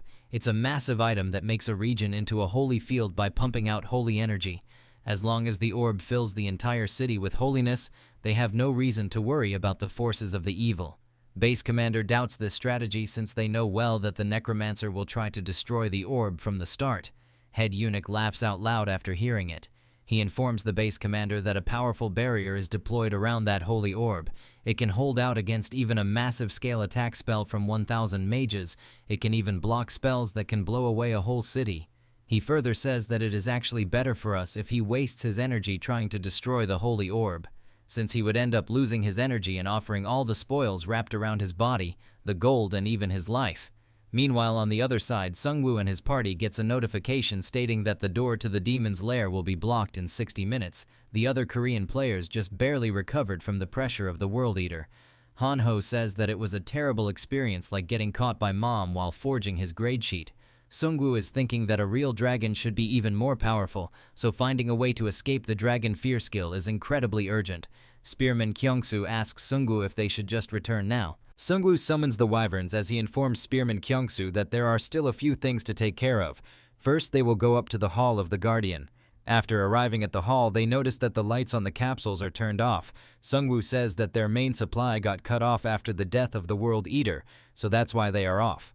Hanho asks if all of these people will just die, while Spearman Kyungsu says that there is no reason to help them, since they are those who lived and breathed by gnawing away at the lives of our world. Given the system, the two worlds should never be able to coexist anyway. Sungwoo is thinking that a different trial could be given to us after the ending as well, since the World Eater was also a piece that was manipulated by the system. If it goes like this, then our world could become the next demon's lair. All of a sudden, Spearman Kyungsu notices a passage near the ceiling. Sungwoo orders Spearman Kyungsu to escape, while he will investigate that space with Hanho. With that being said, Hanho and Sungwoo quickly move toward that space using the wyverns. Hanho says that there are traces of some sort of traps on the walls of this hallway. Sungwoo informs him that those are traces of those disgusting lips that spewed those flames. As the World Eater died, those things were also eradicated. All of a sudden, Hanho notices something. There is something at the end of the hallway which looks like a precious item. This is a mythical rank item called the Essence of the World Tree. Its category and effects are unknown. Its description states that an extraordinary power is contained within this essence. Sungwoo remembers that the power used by the king of the Great Mountain Range was the essence of the mountain, and what the World Eater was looking for was the essence of the world. The mythical quest to advance into the Draconian is being held here. This could be perhaps helpful to the World Tree's growth. At the same time, Hanho found a chest nearby. Meanwhile, Sungwoo is thinking that Hanho's thief class is quite helpful in sniffing out treasures. This chest is protected by a powerful magic. Only the marked beings can approach the chest. It requires a seal release incantation higher than rank 1. It requires a release lock skill higher than ultimate rank. Hanho tries his best, but he could not open it, and Sungwoo suggests that they should head back. With that being said, both of them rush toward the airship, and Spearman Kyungsu asks if they should leave now. But Sungwoo remembers that he saw some sort of light when they entered the World Tree, so he tells Spearman Kyungsu to wait a little bit. Sungwoo heads for the place where that light was coming from. There he finds an arrow stuck to the wall of the World Tree, and Sungwoo is thinking that maybe this arrow caused that huge hole in the World Tree. This is a mythical rank item called the Thousand Caddy Arrow. Its description states that you can feel a tremendous power. However, it cannot be used on its own, and it needs a base set item. It turns out that Sungwoo already has its base item called God Killer. Both items transform into a new mythical item called Thousand Caddy Bow. The average person can never draw it. It requires 100 strength or above to wield it. When drawing the bowstring, an arrow is automatically generated, and Fall of the Sun skill is activated at the strike point. Fall of the Sun causes a large area of explosion, flame magic near the strike point. As it can reduce the region into ashes, so it must be used with caution, and it has a cooldown of 10 days. God Killer skill activates when fired with the Thousand Caddy arrow on the bowstring. It ignores all defense effects of the hit target and causes a terrifying amount of destruction, and it has a cooldown of 10 days as well. Sungwoo is thinking that there is nothing they cannot destroy, as long as they can draw it, but drawing it is the biggest challenge. After some time, a notification pops up informing them that the door of the demon's lair will close within 28 minutes. At the same time, the airship moves out of the World Tree. Since things are stable for now, so Sungwoo starts choosing his rewards. First of all, he chooses the permanent divinity called Yama, the god of death. This is a demigod-ranked divinity called Yama's authority. It's both a passive and active skill which costs 0 mana. User can only use the divinity of Yama for 1 hour within 1 day. It increases all stats by 10 points, and the player can use the exclusive skills. Sungwoo is thinking that if he combines his lich states with it, then all of his stats will rise up by 65 points. At this rate, the day where he can pull the Thousand Caddy Bow is not too far. Sungwoo chooses a random skill for his level up reward. This in turn increases his Poison Cloud skill from basic to expert. With this, Sungwoo obtained everything he could from the demon's lair. The next spot for his level up will be the Chinese server. Meanwhile, on the other side of the gate, some type of tree vine is pulling one of the airships. It turns out that the demon's lair first general commander is the one using the vine. After destroying that ship, the general goes for ship number 3, but Jisoo Yoon intercepts his attack on time. After that, she gets back to her allies. The king is thinking that it is difficult to win through a full frontal fight. Jisoo Yoon asks the king if he can supply some mana to the fallen airship through the essence of the mountain and recover the barrier. King says that it is possible to maintain it for just a moment. Jisoo Yoon leaps forward while telling the king to match the right timing and do so. Jisoo Yoon is thinking that at least she can barely dodge the attacks coming from the wooden whip. However, the boss monster spews a acidic liquid when she gets nearby. Jisoo Yoon orders the resurrected soldiers to hold out with their barrier, while she will try to cut it down in one go. Jisoo Yoon unleashes a volley of several quick slash skills on the boss monster. The head of the boss monster is in shatters, but it tries to regenerate itself as Jisoo Yoon is going for the final strike on its weak point. In order to dodge the strike, the boss monster tries to cover itself with infernal flames and strike a flame ray toward Jisoo Yoon. But before the boss monster can attack Jisoo Yoon, a hand made up of bones pops out of the gate and it gets a hold of the boss monster. Jisoo Yoon can clearly tell who this bone soldier belongs to, and she takes advantage of this window. Pouring all of her strength in a single strike, Jisoo Yoon slashes the boss in 2 pieces. As soon as Jisoo Yoon lands back, Jimin asks if she is alright. Jisoo Yoon says that she is alright. At the same time, a bone hand comes out of the gate, and Jimin thinks that maybe it's a new boss monster. But this turns out to be Sungwoo and his boss minions. Everyone becomes happy after seeing Sungwoo, and now they know that their expedition was a success, and this time Sungwoo brought back a bone dragon. Jimin asks Jisoo Yoon about what does this person actually do, and Jisoo Yoon says that he only wins. No matter what he is up against, this guy somehow comes out on top as the winner. As soon as Sungwoo and the others come out of the gate, it shrinks and vanishes within a few seconds. Sungwoo is thinking that the Demon Lair raid is over, and now it's time to start the war again. At the same time, Sungwoo opens up the notification stating the Korean server has received the right to counterattack against the Chinese server number 1. If he chooses to counterattack, he can select the battlefield directly. The server master may declare the end of the war, and if he chooses this option, then the war will end without any additional rewards. Sungwoo says that just getting hit and letting it go is not my style as he gets ready to pick an option of going to war. A notification pops up informing everyone that the Korean server has declared war on Chinese server number 1. This war will be broadcasted live on official channel 9. All allies are granted the counterattack buff. All of their stats increased by 3 points and their movement speed increased by 10%. With the initiative, Sungwoo can choose the war format, which includes battlefield or an event. There are only 24 hours remaining until the war starts. Hanho asks why they went to war so soon. Jisoo Yoon informs him that we were mentally prepared for it. Time works against us if we wait any further. Sungwoo looks at one of the reporter drones from the Korean server. Sungwoo says that on behalf of the Korean server, I speak to all players watching this broadcast. There are some players on an unidentified server. One of them asks the other about who this Korean Necromancer is. The other player informs him that the Necromancer is a famous guy and they should hear what he is about to say. Sungwoo says, quite a bit of time has passed since this mysterious game-like phenomenon began driving our world toward ruin. Now we must prepare for the end. How long do you think this game will last and what form its ending will take? Does anyone actually know about it? One of the players in Paris says that, how can we know what the aliens are thinking, while Pope player says that this is divine judgment because of mankind's corruption. Sungwoo says that he knows the correct answer. What he has learned is that our world is heading toward the worst of the worst, and what I intend to do is to do whatever it takes to avoid the worst ending. He stops for a second as he is thinking that we have to stop this ending no matter what. He then resumes his speech by saying that in order to avoid the worst ending, after dealing with the invaders from the Chinese server, he will create a global organization centered around the World Tree faction, and he will launch a world governance system. In his mind, Sungwoo is thinking they need one absolute united power if they want to avoid the bad ending. He resumes by saying that I am warning all of you. This organization that I am creating will do anything if it's for the protection of the world. I hope all the players watching this broadcast make a wise choice. At the same time, he is thinking that this is a declaration of war and a test for all players worldwide. After a few hours, the night falls, and the hyper gates are ready to take the Korean players back to their bases so they can rest and prepare for the incoming war. Li Wei compliments Sungwoo by saying that your performance in the Demon's Lair was amazing, and she felt like a side character because of her uselessness. She came looking for Sungwoo to find her spirits, but now she will help him without any conditions. Hanho says that anyone skilled enough to fight alongside me is welcome. Sungwoo is thinking that Hanho could have become one of the assets of his force if he had focused on his skills, instead of just yapping around. Li Wei informs Sungwoo that there are still people on Chinese server number 2 who follow her, and when the war breaks out, they will come to help. Red Lion informs Sungwoo that the Beast Alliance will continue to help him. To make up for their past sins, they will fight beside him and give it everything they got.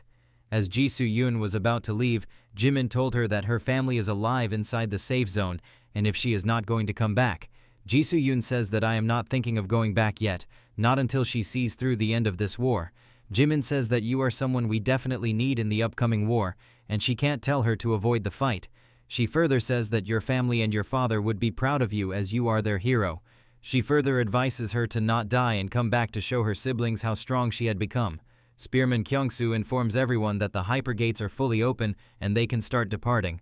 With that being said, everyone returns to their base to rest and recover their strength for the upcoming battle. After returning, Spearman Kyungsoo informs Sungwoo that he got a message from the United States. The 3 United States servers, along with Canada and Alaska, have agreed to a strategic alliance, and all of these servers have expressed support for the World Tree faction's victory. However, there is also some bad news. The Mexican servers cartel are attacking them, and something seems off about them.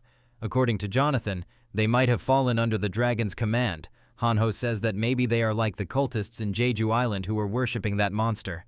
Spearman Kyungsoo further informs them that right now the dragon has devastated South America and it entered hibernation, and a regional quest has been issued for those who want to become its worshippers.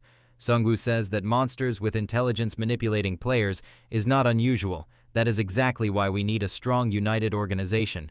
Sungwoo is thinking that the one who will lead our world to ruin is not a system-created monster, but it will be us, the players. The World Eater's world also fell because of a war between the Fallen and the Guardians. Vampire Lord, Dr. Yu, the Emperor, and so on. There will be more players like them along the way. All of a sudden, Mireo makes growling sound and Hanho asks him if he is hurt. Out of nowhere, he starts eating something from Sungwoo's inventory, and a notification pops up informing them that the Black Dragon hatchling has completely absorbed a mythical object. Black Dragon has used an inherited skill from you to create a new one. This is a both active and passive type special skill called World Eye. The user gains an eye that sees through the world. With the information gained, the user can easily resolve any obstacles encountered during exploration. There is a sub-skill called Mastery Map. It displays the terrain and structures of a set area of 20 km in real time, and it shows your position on a small map which disappears after 20 minutes, and it has a cooldown of 1 hour. There is another sub-skill called Maze Nullification. It detects hidden spaces within a 300-meter radius and can nullify absolute grade traps and seals with ease. It has a cooldown of 30 minutes. Sungwoo is thinking that it must be the same skill the Spirit King had. It has way more features than what he expected. All of a sudden, Mireo dashes toward another object and Hanho tries his best to stop him. It turns out that Mireo was going for the chest Hanho brought back from the demon's lair, and Mireo breaks its seal using the World Eye. This was a high-grade chest, so they are expecting some ultra-rare or legendary item from it. As soon as Sungwoo holds the item, he gets a notification stating entering Hephaestus' forge, and he becomes amazed after seeing something. When the World Eater told him to check the ceiling of the Guardian's Hall, it was not because of the World Tree's essence. It's because this is the domain of the god of the blacksmiths. Sungwoo gets a system message asking him if he wants to enter the Hephaestus forge or not. Sungwoo happily says that he wants to enter it, but Hanho and Jisoo-yoon have no idea what he is talking about. With that being said, Sungwoo moves into the forge. The rooms between the furnaces are where items from the World Eater's world are stored. They must be the items belonging to the people who were inside the capsules. When they were to awake someday, they would get their items back from this massive inventory, but Sungwoo can only guess that they would need those items to fight against the system maybe. In that sense, the World Eater was also someone who resisted the system. A notification pops up stating that when using Hephaestus Anvil, the success rate and the chance to add extra effects greatly increases. Also, the base durability of items increases by 300%. Sungwoo says that it is not quite on par with the United States Hearst workshop. He is thinking that still the blacksmiths from his server will love it, so he stores it in his inventory. After going a little bit further, he sees a lot of vaults lining the hall, filled with items. Sungwoo says that he will put these items to good use. Sungwoo is thinking that he is now the richest person in the world. But to his dismay, a notification pops up informing him that the door to the vault is protected by powerful magic. Only the engraved entity may access the chest. It cannot be unlocked by any other means.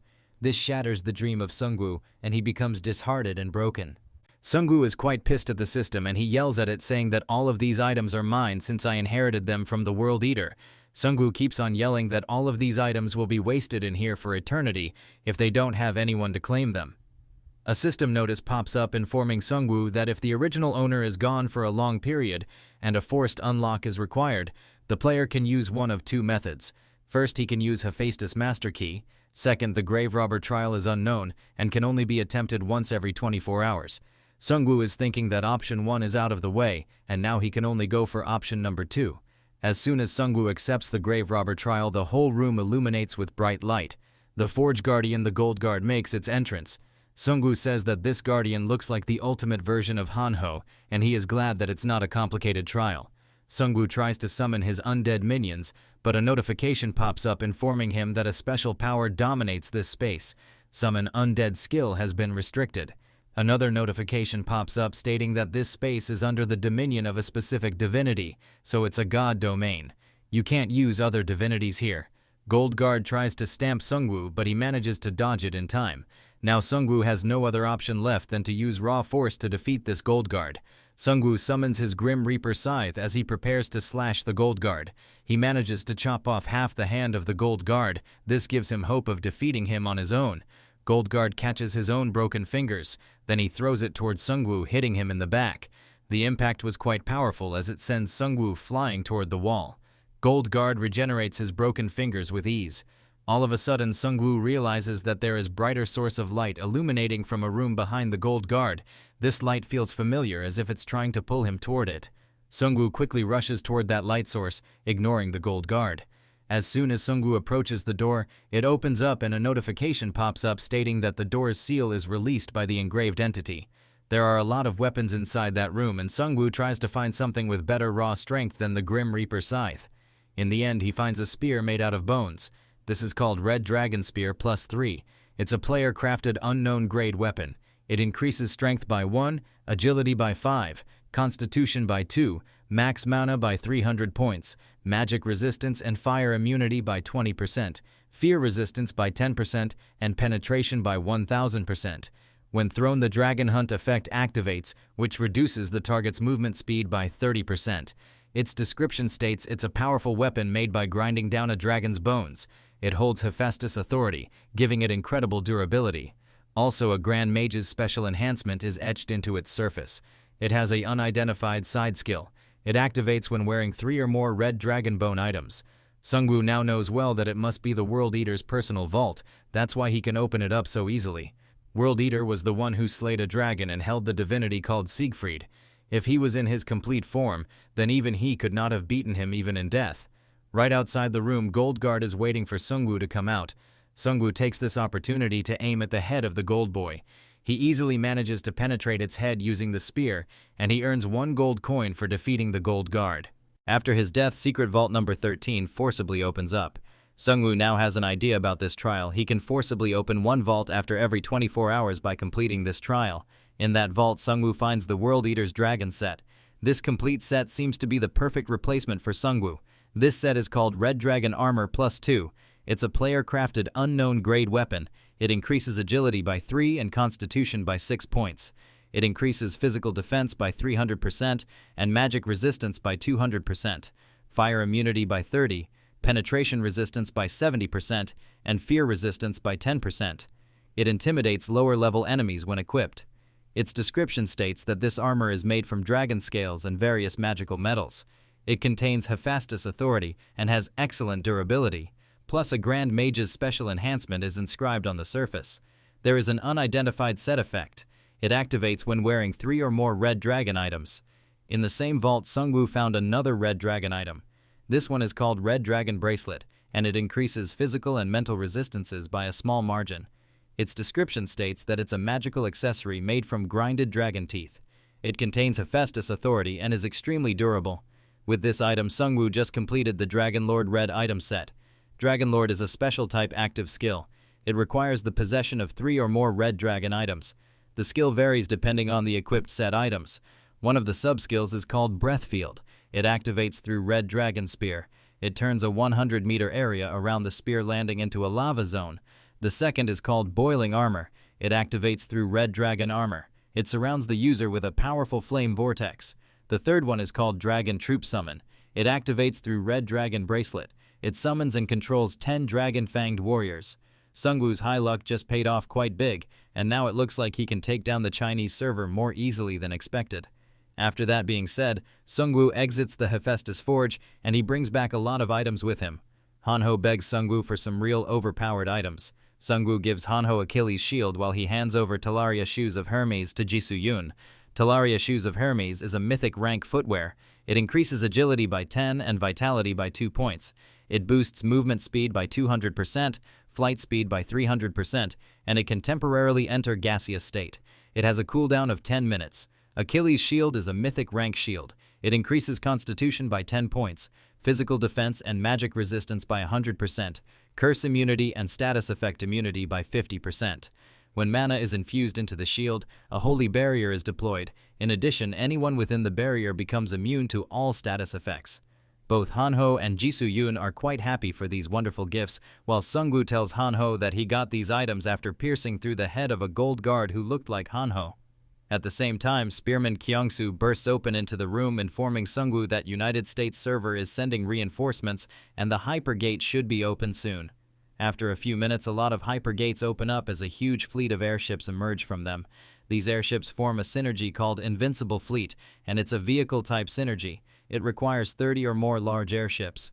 It increases fleet flight skill by 30%, airship acceleration by 10%, shield strength by 30%. The flagship can open a jump gate to travel 100 kilometers, and it has a cooldown of 24 hours.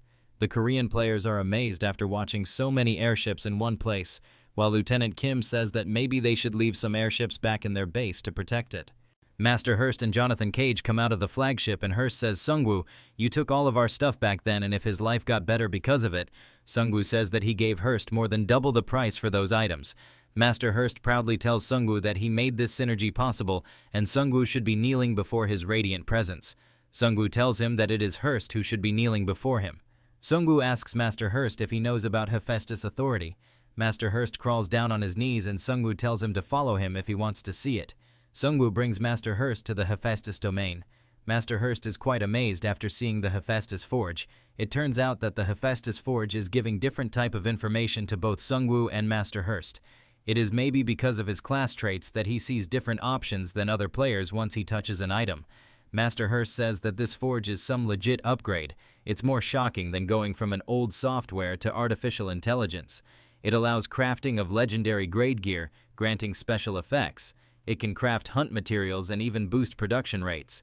Master Hurst says that it's worth giving up a few airships for this reward, and if he researched this, he might be able to complete his divinity. Sungwoo asks him about which divinity quest he is on. Master Hurst says that he is not sure himself since there are too many crafting gods. Maybe his divinity will be determined by what he makes. Master Hurst requests to study this place with his team, and Sungwoo agrees to it. Sungwoo puts up a condition that anything they make here will belong to him, and Master Hurst agrees to it. With that being said, Sungwoo goes to the World Tree to check its evolution. The World Tree is on Maturity Stage 2, and it's grown by 11%. Sungwoo pulls out the World Tree Essence, since he knows that it will have a big impact on the World Tree. Essence of the World Tree is a mythic rank item with unknown effects. Its description states that it contains wondrous power. Sungwoo says that once the World Tree surpasses its maturity stage, it will bring about incredible effects. World Tree faction has reached a point where long-term technological advancements matter more than personal strength. With that being said, Sungwoo inserts the World Tree Essence into the World Tree. A notification pops up informing him that he is using an item that serves as nourishment for the World Tree Maturity Stage number 2.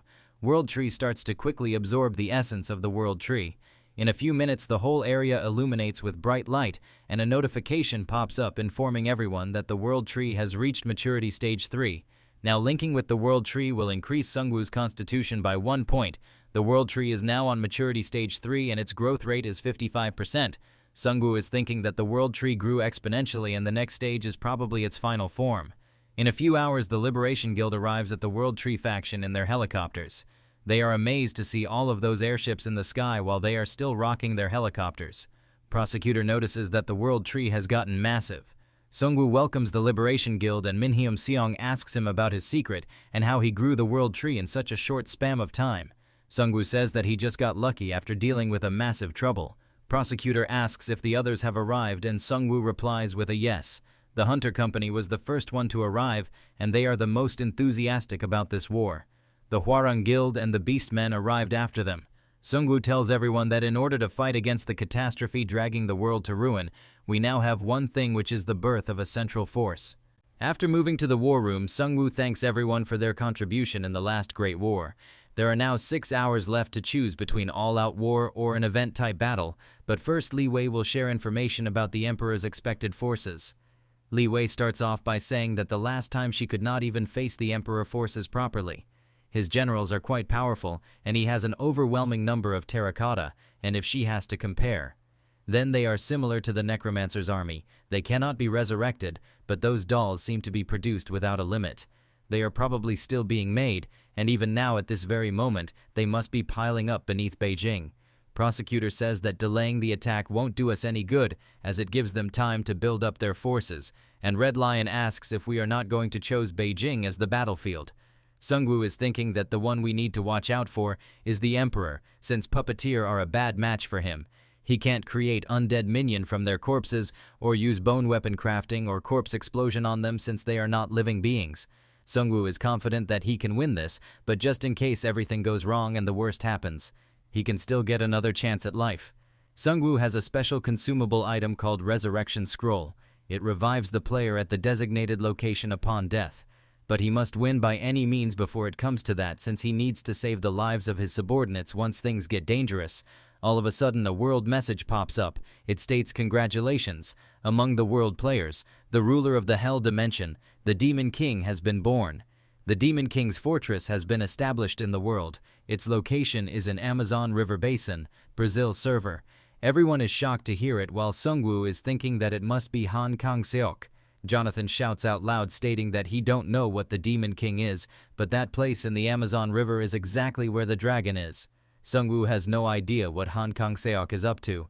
The United States Army is in quite a uproar since this announcement came through. The only reason the United States fleet could come here was because the dragon was in a dormant state. In the worst-case scenario, they might have to retreat to the United States.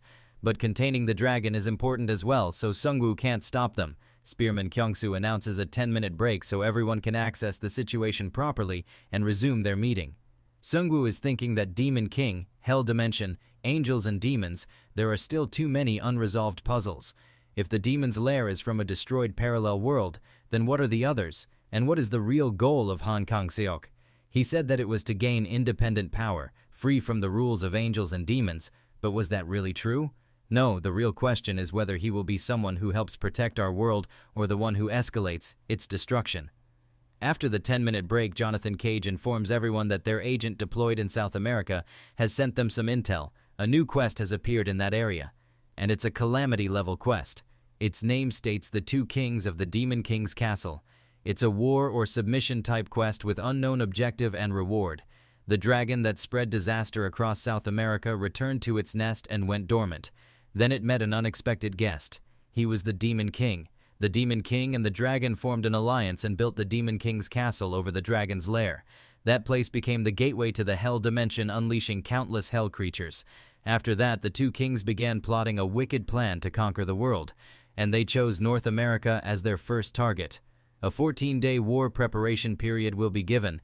If you don't escape North America before then, you will be marked as a target and must choose between war and submission. The Americans shout out loud saying that a dragon having cartels doing its dirty work was not enough, and now the Demon King appeared as well. Sungwoo is now sure that the Demon King is their enemy. When the time is right, he will deal with Han Kang-seok himself. Sungwoo announces that nothing changes. We are going to face the Amazon's dragon after defeating the Chinese server army anyway. Spearman Kyungsoo says that the difficulty has increased by a lot though. Sungwoo says that even if we send the fleet now, he is not someone we can stop. Let's set up an evacuation plan and keep the gates open. We must win this war and gain greater power, and we are going to use that power to respond to the Amazon's disaster. With that being said, Sungwoo chose an event by the name of Spear, Shield, and Arrow. Rule number 1. Each side splits its forces as follow into 3 units to fight in a single battlefield. Spear unit. Up to 70% of total troops can move freely across the battlefield, and they will get 30% attack bonus. Shield unit. Up to 70% of total troops will be immobile for 10 minutes after battle starts in a fixed position, and they will get 10% bonus defense. Arrow unit. Less than 10% of the total troops can move freely across the battlefield. They can teleport to allies every 5 minutes. Rule number 2. When a unit takes over 70% damage, it becomes combat incapacitated, and the enemy receives a victory buff. After a lot of discussion, they decided that the Valkyrie team will be the arrow, the Crusaders will be the shield, while the Necromancer will be the spear. White Rider says that if we fight smart using the rules, we can win with minimal losses. Hanho's father inquires about the location of the battlefield from Sungwoo. Sungwoo says that the battlefield will be right here in Suwon. Prosecutor shouts out loud, stating that this war will be big enough to devastate the entire area, and you are telling us to fight them in our main base. The damage they will suffer here will be severe. Sungwoo says that now I will be honest with you guys. Both Jisoo-yun and I will not lose to the enemy. The enemy will likely target our shield unit, which has movement restrictions. But can we guarantee that our shields won't break? Prosecutor says that he can't guarantee it, and Min Hyum-seong asks if this is why we are fighting at our base. Jonathan states that the walls and the barrier broke during the last war. Even though the world tree has grown, do we have a way to strengthen the shield? Sungwoo points toward the blacksmith, saying that we have the people who can come up with a way. Sungwoo pulls out the mythic rank Aegis shield from his inventory, and he takes back the Achilles shield from Hanho. He then hands it over to Master Hurst, and Hanho complains, saying that, how can you just give it to me and take it back after a few hours? Master Hurst asks Sungwoo about what he wants him to make with these shields. Master Hurst is a 5-star blacksmith, while Gondor is a 4-star architect. Sungwoo asks them to build a wall. It does not have to be specifically a wall, just something that absolutely won't collapse, a massive siege defense weapon that can lead us to victory. Master Hurst shouts out loud, stating that we have only 24 hours left, and does he really think it is even possible? Sungwoo further makes him feel worried by saying that everyone's life is in your hands now. After that, 12 hours pass by, and a system notification informs the players that battlefield deployment fixed positions will begin in 12 hours. The names of deployed units will not be disclosed. Spearman Kyungsoo informs Sungwoo that they have a problem. There is a 2-kilometer gap between the barrier and the wall. Defense would be maximized if the wall and barrier align. They need to set up traps in case they can't fix the gap. Sungwoo tells Spearman Kyungsoo to bury monster corpses deep underground while setting up traps. The corpses must be deep enough that the enemy won't notice. At the same time, Master Hurst arrives there, informing Sungwoo that it's been a long time since he has been grounded up like this. He brought along his new creation in the form of an imposing figure. A notification states, I just witnessed the aura of a masterpiece. It increases physique and mana recovery by 20%, and it increases all stats by 1 point. This is called the Statue of the Guardian. It's a player-crafted item, and its rank is unknown. When multiple items are linked to a large totem, they produce a synergy effect. This item grants the Aura of Awe effect to all allies within a 1 kilometer radius by just existing. The effects are as follow. Number 1, all stats increase by 10 points. Number 2, physical defense and magic resistance increases by 100%. Number 3, Holy Shield is reinforced by 200% and gains an auto turret feature that fires a petrifying beam at enemies every minute. The description has been added by the creator, which states, I don't know what this is. It's terrifying. Sungwoo compliments Master Hurst for this extraordinary creation, while Hanho is still sad about the loss of his shield. Meanwhile, in mainland China, the main generals are discussing their war strategy. One of the generals states, as expected, their strategy is an obvious ploy. Head eunuch inquires about the status of their own forces. General says that the preparations are already complete. A massive army of 100,000, unprecedented in scale, is ready. Head eunuch says that His Majesty the Emperor is concerned about our secret weapon, worried it might be destroyed. He asks others if there is no problem in that part. One of his general informs him that it's under the protection of layered holy barriers and the power of the Black Tortoise. Even if the Necromancer recreates the explosion from Busan, the sacred star orb won't have a scratch. He assures the head eunuch that the Necromancer will loose all of his minions and die miserably. Head eunuch orders them to quickly complete the transport of the sacred star orb. We are going to dedicate this victory to His Majesty the Emperor. At the same time, both Sungwoo and the head eunuch are thinking that their war preparations are complete and they are going to crush their enemies this time. Finally, the forces of the Chinese server arrive in Korea through the warp gates generated by the system. The Korean forces are ready, but their numbers don't hold even a candle to the great Chinese army. At the same time, official channel goes live broadcasting World Season number 9, and there are currently over 9 million people watching this stream. Spearman Kyungsoo is startled by this broadcasting as it can reveal their fleet numbers to the enemy. Sungwoo says that there are a lot of enemies in front of us, but he thinks that the Chinese are hiding some forces as well.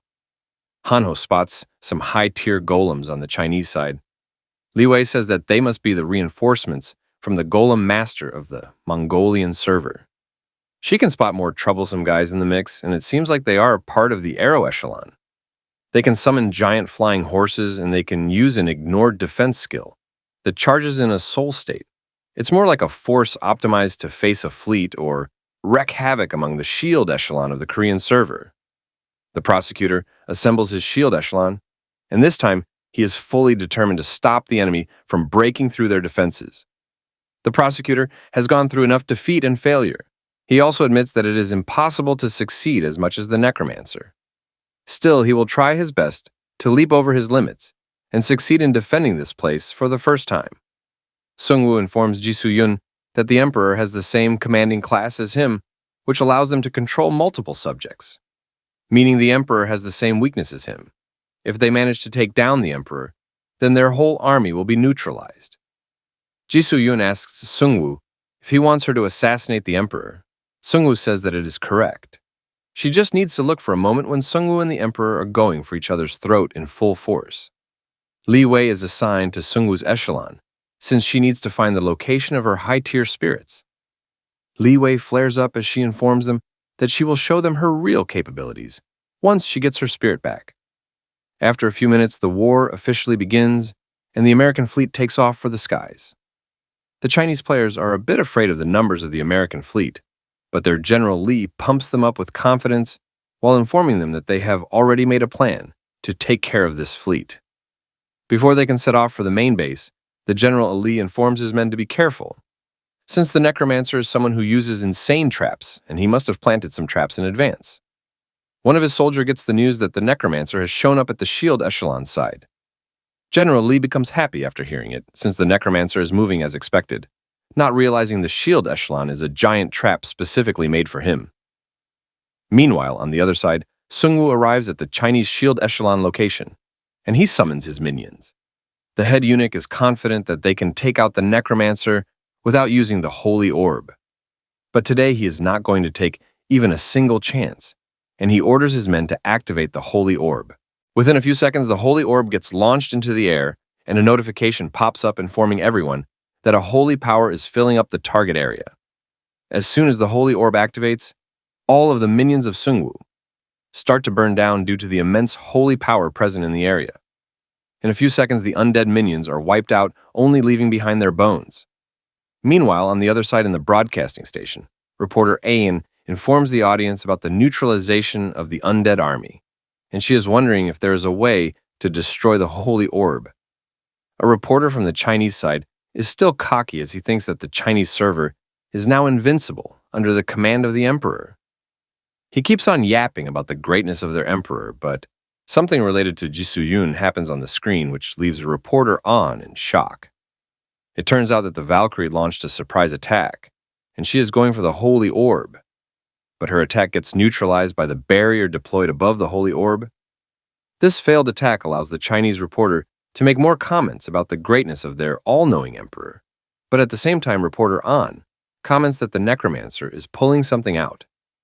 It turns out that Sungwoo pulled out his legendary ranked bow, and the Chinese commentator says that pulling out a mere bow in this situation is useless.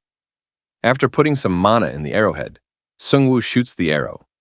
The arrow dodges the head eunuch, and it targets the barrier surrounding the Holy Orb. The shot ends up in a series of humongous explosions. The Chinese commentator becomes serious for the first time, as he now knows well that it's not just the Chinese side which prepared thoroughly for any type of situation. Reporter An informs the Chinese commentator about a saying in Korea which states, "Life is all about fighting experiences, and your Emperor has none." On the other side, Sungwoo is a bit exhausted after the last attack, as he barely matched the strength required to use the bow after obtaining the Yama divinity and getting the counter-attack buff. Even though he used a shapeless arrow instead of a 1,000-caddy arrow, its power is still hard to bear. Chinese army was relying heavily on the Holy Orb, and their morale hit rock bottom after watching its destruction, and they start to retreat as they know what is coming next. Sungwoo summons Army of Apocalypse from the Abyss, and he orders them to wipe out the enemy's shield echelon.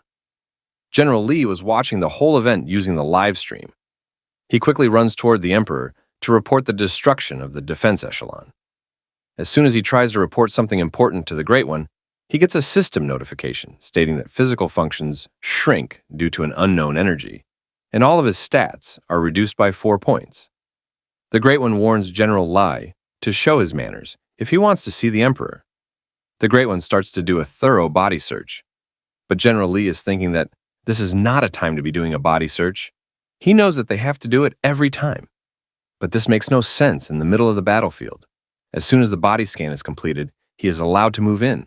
After entering the room, he gets a notification stating that you have entered the mausoleum of Qin Shi Huang. Before General Li can report anything, the Emperor informs him that he already knows what happened. The Emperor informs General Li that the head eunuch is still alive, and General Li needs to tell him to hold out as much as he can, even if he has to use the secret book. Their plan can only run smoothly if they can capture the enemy castle first, and General Li says that he will relay the Emperor orders to the head eunuch. The situation on the head eunuch's side is not looking well, and in the middle of the battle, he gets a call telling him to use the secret book. He becomes angry after hearing it, but he knows well that it is the only method left for them to win against the Necromancer. Head eunuch tells everyone to gather around as he is about to pass down the Emperor's command. The morale of the Chinese army rises through the roof as they believe that any command from the Emperor can save them from this situation. Head eunuch brings an object out, as he informs everyone that in order to use this secret book, he needs the blood and soul of 100 people. Since all of them have sworn loyalty to the Emperor, their souls belong to him. As soon as he activates the secret book, blood starts pouring out of his eyes and the other 100 people mentioned in the book. A notification pops out informing him that you have used an unknown ancient incantation. This incantation is activated by sacrificing the players written on the list. The bleeding head eunuch points toward the Necromancer as he sets him as the target. A notification pops up informing them that the Necromancer has been set as the target, and its goal is to kill him. It turns out that the secret book summoned wraiths of the Holy Orb, which was created by sacrificing 3,033 priests, and now they are going to relieve their grudges against the Necromancer. The wraiths try to target Sungwoo in unison. Sungwoo was trying to keep it hidden, but now that the enemy has played their hidden card first, he is left with no other choice but to reveal his hidden card as well. Sungwoo uses his Yama divinity to conscript the souls of the dead. The wraiths rush to get rid of Sungwoo in order to fulfill their revenge. The bleeding head eunuch is quite happy, because soon the wraiths will get rid of Sungwoo, and without him the Korean forces will fall like domino effect. All of a sudden, a few portals open up and they release chains which can bind the wraiths. The dying eunuch cannot believe what he is witnessing, as this was their ace against the Necromancer, but the Necromancer pulled up something just in time. Sungwoo gets a notification stating that the mandate of the underworld has been issued in the target area. All vengeful souls are now under his control. Sungwoo says that he was trying to keep it hidden, but they pulled out a hidden card first. The morale of the Chinese shield echelon just hit rock bottom, and they start to flee. Sungwoo asks them that if they have no more hidden cards, then he can start this massacre. Sungwoo uses mandate of the underworld to order wraiths into attacking the Chinese army. The wraiths are too powerful, as they can just kill high-level players by just passing through them. Within a few minutes, the whole shield echelon is destroyed. At first, Sungwoo thought that the Emperor would be in the shield echelon with the best defensive capabilities, since he is the type of person who stays behind and lets his underlings do the dirty work.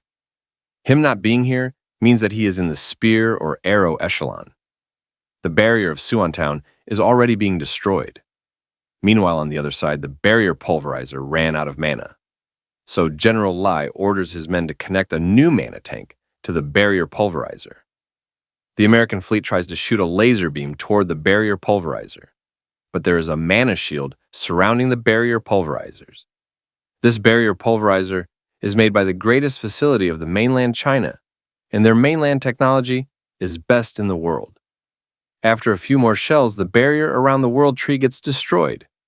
One of the operators informs Jonathan Cage that the enemy army's golems are installing siege weapons.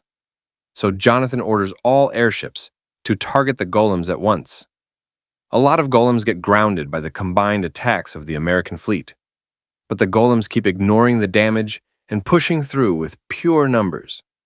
Taking advantage of this chaos, the flying horses of Mongolia start infiltrating the barriers of the airships.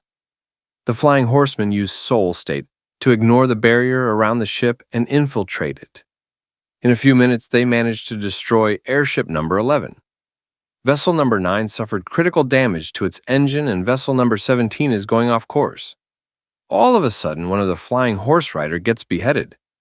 It turns out that Jisoo Yun used Aero Echelon's teleportation to move into this battlefield. All of the flying cavalrymen try to attack Jisoo Yun in unison. Jisoo Yun summons her Einherjars to even out the odds.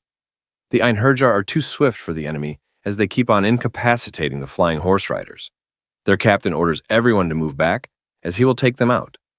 The leader throws a small spear toward the incoming Einherjars. The spear has the gigantification skill applied on it, which makes it bigger and faster, and it manages to pierce through 3 Einherjars. The spear is about to hit Jisoo Yun next. All of a sudden, she appears right behind the flying horseman leader, and she says that arrow is too slow to hit me. It turns out she used Teleria shoes of Hermes. These are mythical rank shoes. It increases agility stat by 10, vitality stat by 2, movement speed by 200%, and flight speed by 300%. The user can temporarily enter the gas form, and it has a cooldown of 10 minutes. It turns out that this guy is the #1 ranked player of the Mongolian server, and he knows well about the famous Bladeswoman of the Korean server. Meanwhile, on the other side, the Chinese army advanced quite a bit toward the Korean castle, and General Lee orders his men to halt the assault. The Great One moves toward the center of the Chinese army, and he has some sort of item in his possession. He places a huge box in the heart of the Chinese army, and the soldiers get down on their knees. Once the Great One opens up the box, it releases a lot of pressure, and some soldiers get swept up in it. The Emperor comes out of the peculiar box. This is the first time the Koreans have seen the Emperor. A warning message pops up, informing everyone that Ultimate Empty Soldier Command has opened in the target area. A lot of gates open up, and the Terracotta army pops out of them.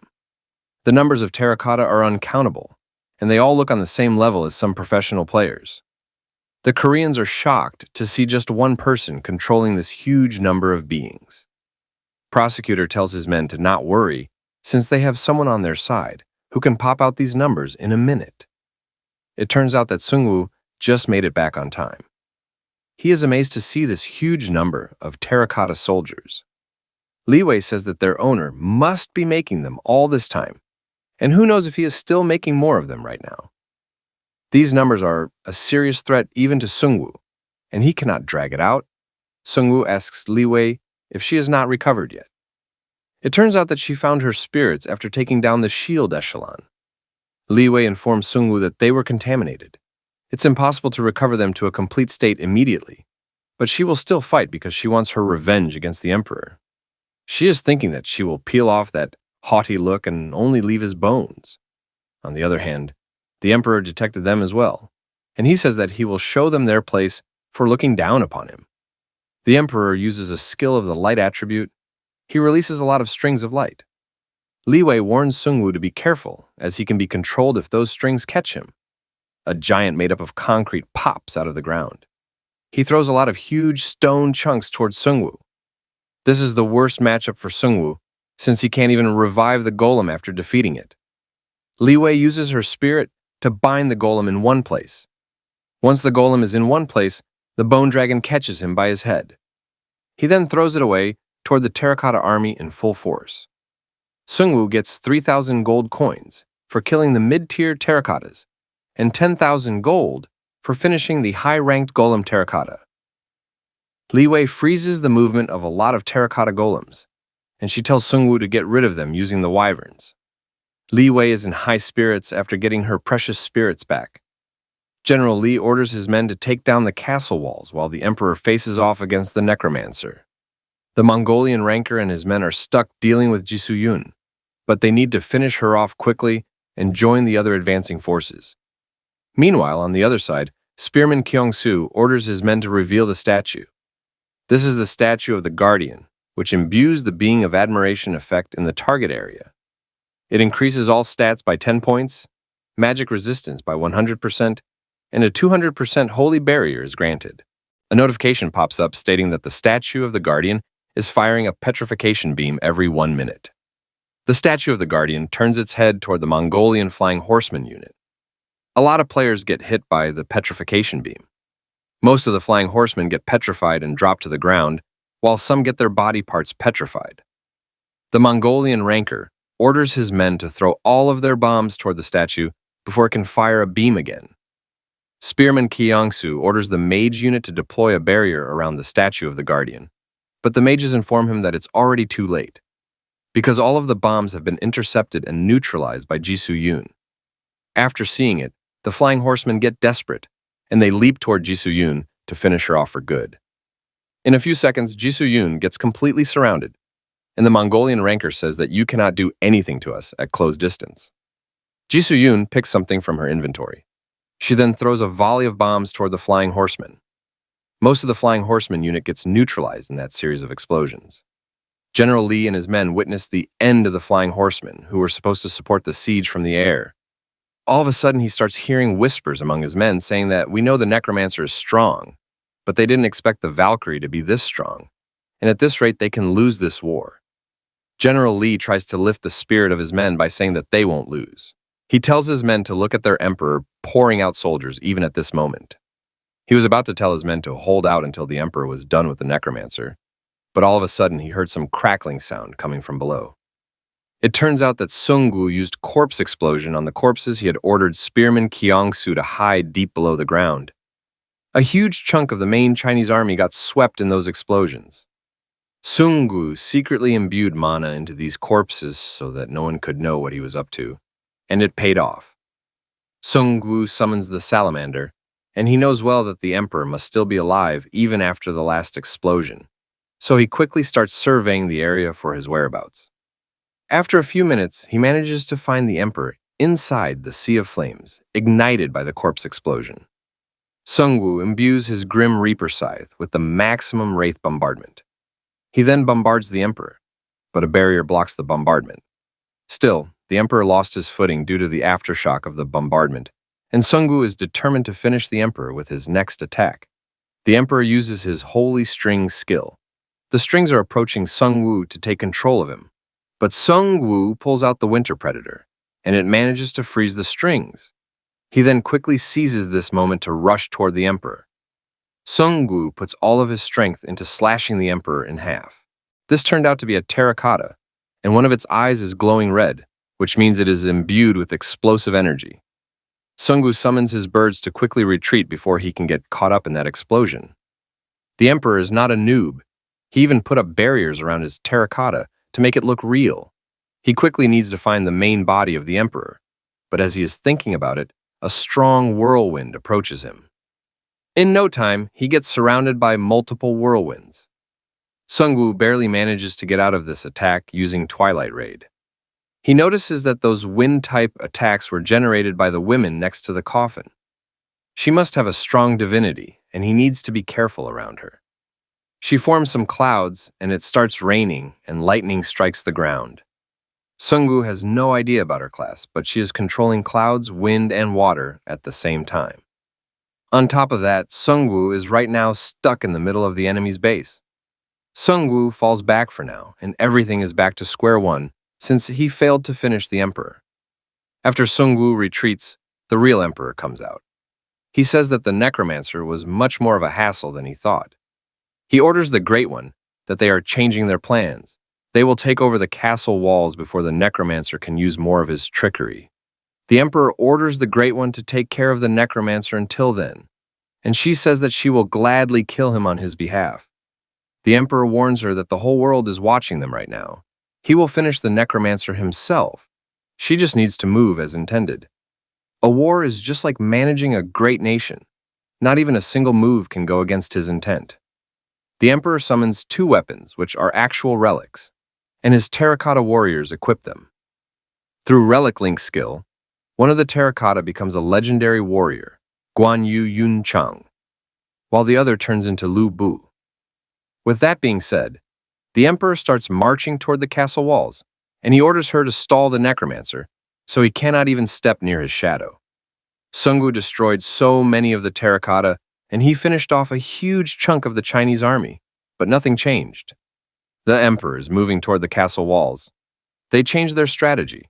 The emperor thinks it's easier to go for the castle walls. Li Wei asks if we should stop him first. But before Sungu can answer that, two whirlwinds approach them. As they are running from it, Li Wei asks about who is using these skills, and Sungu informs her about the woman who can control clouds, wind, and water. Li Wei informs Sungu that it's the same woman who locked up her spirits in the spirit ritual chest. She is one of the emperor's stronger subordinates, and she possesses a divinity. The woman approaches them as she informs them that they cannot pass through here. Sungu tells her that she speaks so confidently for a time waster. Sungu informs Li Wei that they will first figure out her divinity. Once they know about her divinity, they can deal with her. The Great One says that the Necromancer got two divinities, and they are Anubis and Yama. Sungu is thinking that maybe this woman possesses a skill that can see through the divinities, and she figured them out first before they could figure out her divinity. Sungu summons wraiths using Yama divinity, but the female player says that you have collected two useless divinities, and the god of death won't work against her. She used a whirlwind attack, which even worked against the wraiths and formless ghosts. This means that the power of her divinity itself is effective against the undead. She proudly informs them that the power bestowed upon her by the great emperor is a holy dragon. It is no trifling divinity like theirs. Sungu and Li Wei think that this woman is an idiot, as she revealed her divinity by herself. Sungu summons all of the Dragon Slayer swords as he informs her that she made a major mistake by revealing this precious information. Sungu then equips himself and his minions with the Dragon Slayer swords, and he says that this is going to be a good dragon hunt.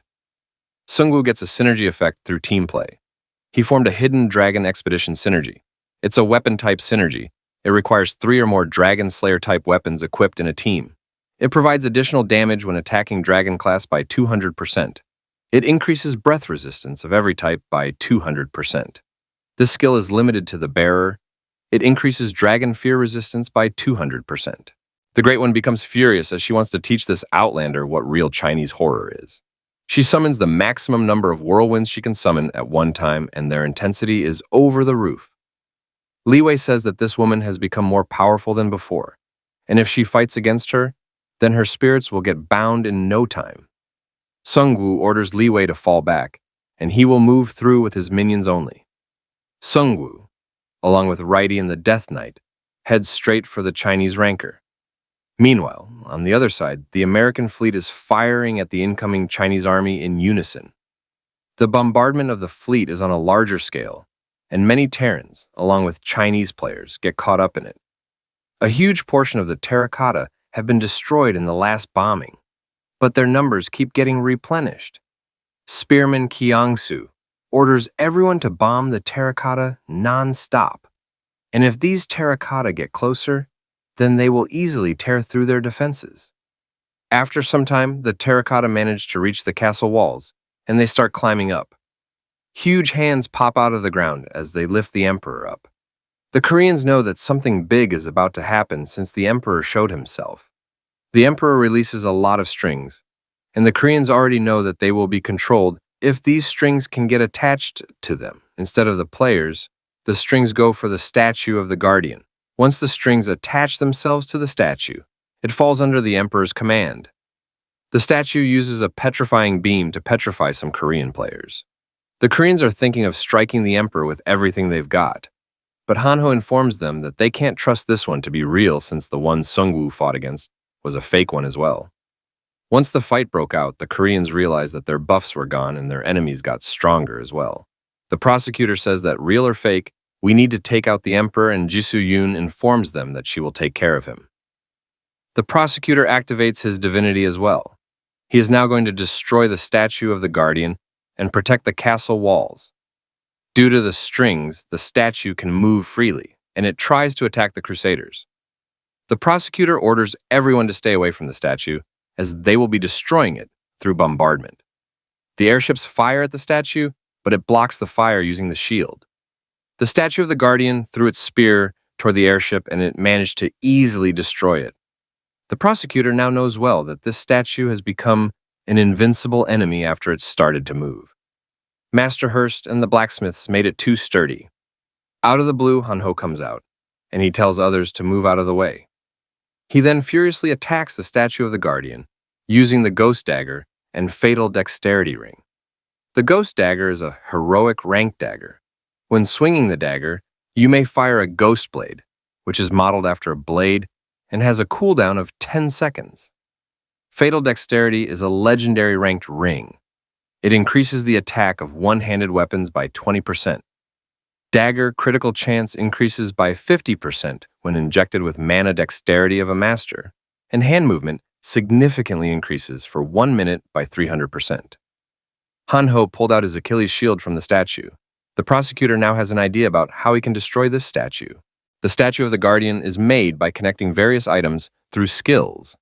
They can stop it if they destroy the armor and rip away the items. Everyone gets pumped up in order to destroy the statue and steal its items for themselves. There is bad news for the Koreans, as the statue is about to fire a petrification beam. The prosecutor uses the cross spear on the face of the statue in order to block the petrification beam. It successfully blocks the petrification beam, and the prosecutor informs others that he used a light attribute attack to stop it, and they have some time until it shoots the next petrification beam. The statue of the Guardian tries to pierce Hanho with his spear. Hanho manages to block it using the Achilles shield. An Seok-gu rushes toward the statue, and he tells Hanho to hold the spear for a bit longer. He then shatters the helmet of the statue using a powerful kick. The Aegis shield falls out of the helmet, and now the statue won't be able to use the petrification beam anymore. Hanho gets pushed back, and he tells others to aim for the head. An Seok-gu uses a mana-infused attack in order to shatter the head. At the same time, the prosecutor uses a cross spear, and it completely destroys the head of the statue. Finally, the statue is destroyed, and a lot of powerful items fall out of it. The prosecutor is thinking that Sungwoo and Jisoo-yoon left him behind in the rankings, but he is more than enough to defend the castle walls in their absence. All of a sudden, he feels two powerful presences approaching him from behind. Meanwhile, on the other side, the Great One is going for Sungwoo in full swing. She says that their efforts are useless, and they cannot cross this whirlwind wall no matter what they do, and Sungwoo should just sit tight right there. Sungwoo now knows well that she is just trying to not let him join the siege on the castle walls. Sungwoo tells her that he is not going to cross this whirlwind wall, since he is the type to make his minions do the dangerous things first. All of a sudden, the abyss opens up above her, and the minions start to fall from the sky. The Great One envelops herself in a whirlwind, as she is thinking that nothing can break through the winds of the Holy Dragon. The Death Knight manages to break through the whirlwind, and he stabs her, stating that he doesn't know about Holy, but he can break through anything associated with a dragon. She throws away the Death Knight before he can do any further damage. This is now a turn for Righty, as he uses deflection to deflect the strong gusts of wind. He then uses Whirlwind Slash to cut her in the middle. Sungwoo moves toward the Great One as the winds have subsided. She says, "You are an evil bastard," and Sungwoo replies by saying that I have no defense against that one. Sungwoo pulls out his Dragon Slayer blade as he informs her that he has a bone-collecting hobby, and he is thinking that he can obtain something good this time. Sungwoo tells the Great One to not worry since he will be sending the Emperor to her in a few minutes. The Great One begs for her life, but Sungwoo finishes her off in cold blood, and he receives 23,000 gold coins for killing a player. He also fulfilled a special condition for the Dragon Slayer and obtained a new effect. He unlocked a Dragon Expedition Hidden Synergy. It's a weapon-type synergy. It requires 4 or more Dragon Slayer weapons equipped in a party. It gives additional damage when attacking the Dragon class by 300%. It increases breath resistance of every type by 300%. It increases Dragon Fear resistance by 300% as well. It increases the additional gold and experience when hunting the Dragon class by 200%. It increases chance to obtain special items by 100%. Sungwoo is thinking that hunting Dragon-type enemies is a pain, but at least now he will get some really special items for hunting them. Li Wei informs Sungwoo that she is now in full control of her spirits, and Sungwoo asks her if she can control all of this water by any chance. Li Wei says that it is more difficult than the water generated by a spirit, but it is possible. Sungwoo asks Li Wei to come closer for a second. He then appoints her as the emissary of Yama. This is a ultimate rank skill called Appoint Emissary. It costs 10 mana to appoint a player or a subject with intelligence as the emissary of Yama and make them carry out underworld emissary missions. A total of 5 missions can be carried out. The emissaries can order the souls of the dead they have hunted or killed as ghosts. A single emissary can handle 20 ghosts. Additionally, you can revive a dead emissary through the authority of Yama once, and this sub-skill has a cooldown of 49 days. Li Wei asks if she is now one of Sungwoo's minions, but Sungwoo tells her to not think much about it since it just increased her power. Sungwoo uses read memory fragments of the dead skill on the Great One.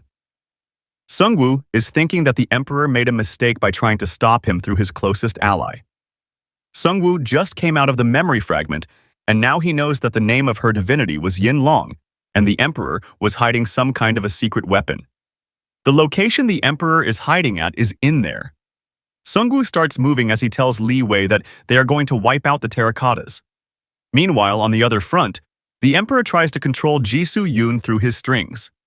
Jisoo Yoon falls back to the wall while trying to avoid the strings. The situation of the Korean army below her is not looking well. The Koreans fall back from the castle wall as the siege weapons arrive near the wall. Jisoo Yoon tried many times to approach the Emperor. The strings make it impossible to reach him, but she can't give up either. All of a sudden, the strings start to reach the airships. Jonathan Cage orders the other ships to shoot down the controlled ones, but the operators inform him that it's difficult to shoot them down due to the barrier around them. On the other side, the prosecutor is barely holding up against Lu Bu and Guan Yu. An Seok-gu along with the Crusaders are trying their best to save their commander. An Seok-gu gets pushed back along with other elite Crusaders. Both of these terracottas are not an enemy. An average player can stop, but whatever the case he needs to stop them or all will be lost. Lu Bu throws his spear toward the prosecutor and it hits his hand. Guan Yu gets ready to decapitate the prosecutor in a single slash. All of a sudden, a huge clank sound rings throughout the battlefield. It turns out that Hanho is back and he blocked the attack of Guan Yu using his shield. Guan Yu simply kicks Hanho out of the way. Lu Bu takes this opportunity to stab the prosecutor from the back. Both Guan Yu and Lu Bu get ready to finish off the prosecutor in one go. But Hanho comes to the rescue once again, and this time he is using other items from the statue as well. Hanho used his Asura form to summon multiple arms, and he is going head-to-head with the terracottas. All of his items are of legendary or rare rank, but still, they are barely holding back the terracotta generals. Hanho is just defending against them without attacking back. It turns out that both of them fell for Hanho's trap. Their weapons got stuck into the shields, and they could not pull them back. Without the weapons, both of them had no chance against an elite player, and they got wiped out. Hanho got 30,000 gold coins for killing each of them. This is the first time Hanho has pulled out a feat, which can make him worthy of being called the member of the Necromancer's party. An airship is about to fire at them, but the prosecutor alerts Hanho before they can get shot. Multiple airships fire at them in unison. The attack left a devastating aftermath. Once the smoke subsided, Hanho came out unscathed due to his shields. Hanho says that it is nothing big since he endured these airships' bombardment once before. The airships keep on bombarding Hanho and the prosecutor. Even the Crusader Guild members are in doubt whether their guildmaster can survive this much bombardment. One of the bombardment gets deflected and it moves toward the Emperor. It manages to pierce through the barrier and lands near the Emperor. Something weird happened in the airspace as well as the Americans got back control of the 3 enemy-possessed airships. Meanwhile, on the castle wall, the Crusaders can feel an overwhelming power near them. The Suwon town members are in shock as well, since they thought that Hanho had only a 1-star job. It turns out that Hanho just awakened a divinity. His whole life has been a mess since he picked this 1-star class. Normally, people only think divinity as a privilege reserved for the 4 or 5-star classes, but in their party, even Jisoo Yoon, who has a 3 Tiger Hunter class, got the divinity. Divinity does not follow the rank of a class. Rather, it's obtained by fulfilling a certain attribute a certain god possesses. This process is a hidden route, which is quite difficult, and it requires a lot of luck as well. Even the prosecutor did not know if there was something like a hidden route to divinity. A congratulations message pops up as it states that Hanho has satisfied the condition to obtain a permanent divinity. Personal barrier stats over 200,000 Genius of Defense. Hanho's classes are a priest and a thief, but he invested all of his stats in the defense department since he didn't want it to die. That is how he reached this divinity. A notification pops up stating that you have obtained the power of a god of the north, the Black Tortoise, and it's a permanent divinity. Every time your divinity is displayed, you enter a demigod state. All of his stats increase by 10 points, and he can use the Absolute Defense Master skill, Yin Energy Zone, and Manifest Incarnation Master skill. The Emperor looks at Hanho as he calls him an insect, and this is an unexpected situation even for him. A warning message pops up as Hanho uses his Manifest Incarnation Black Tortoise skill in the area to summon a huge tortoise. Meanwhile, on the other side, Li Wei is trying to drown the Chinese magician brigade with strong water waves. The magicians are pushing back quite hard, and Li Wei's waves are losing their power. There is a huge terracotta army, but there are some surviving Chinese players as well. Breaking through these magicians with no support is too much to ask.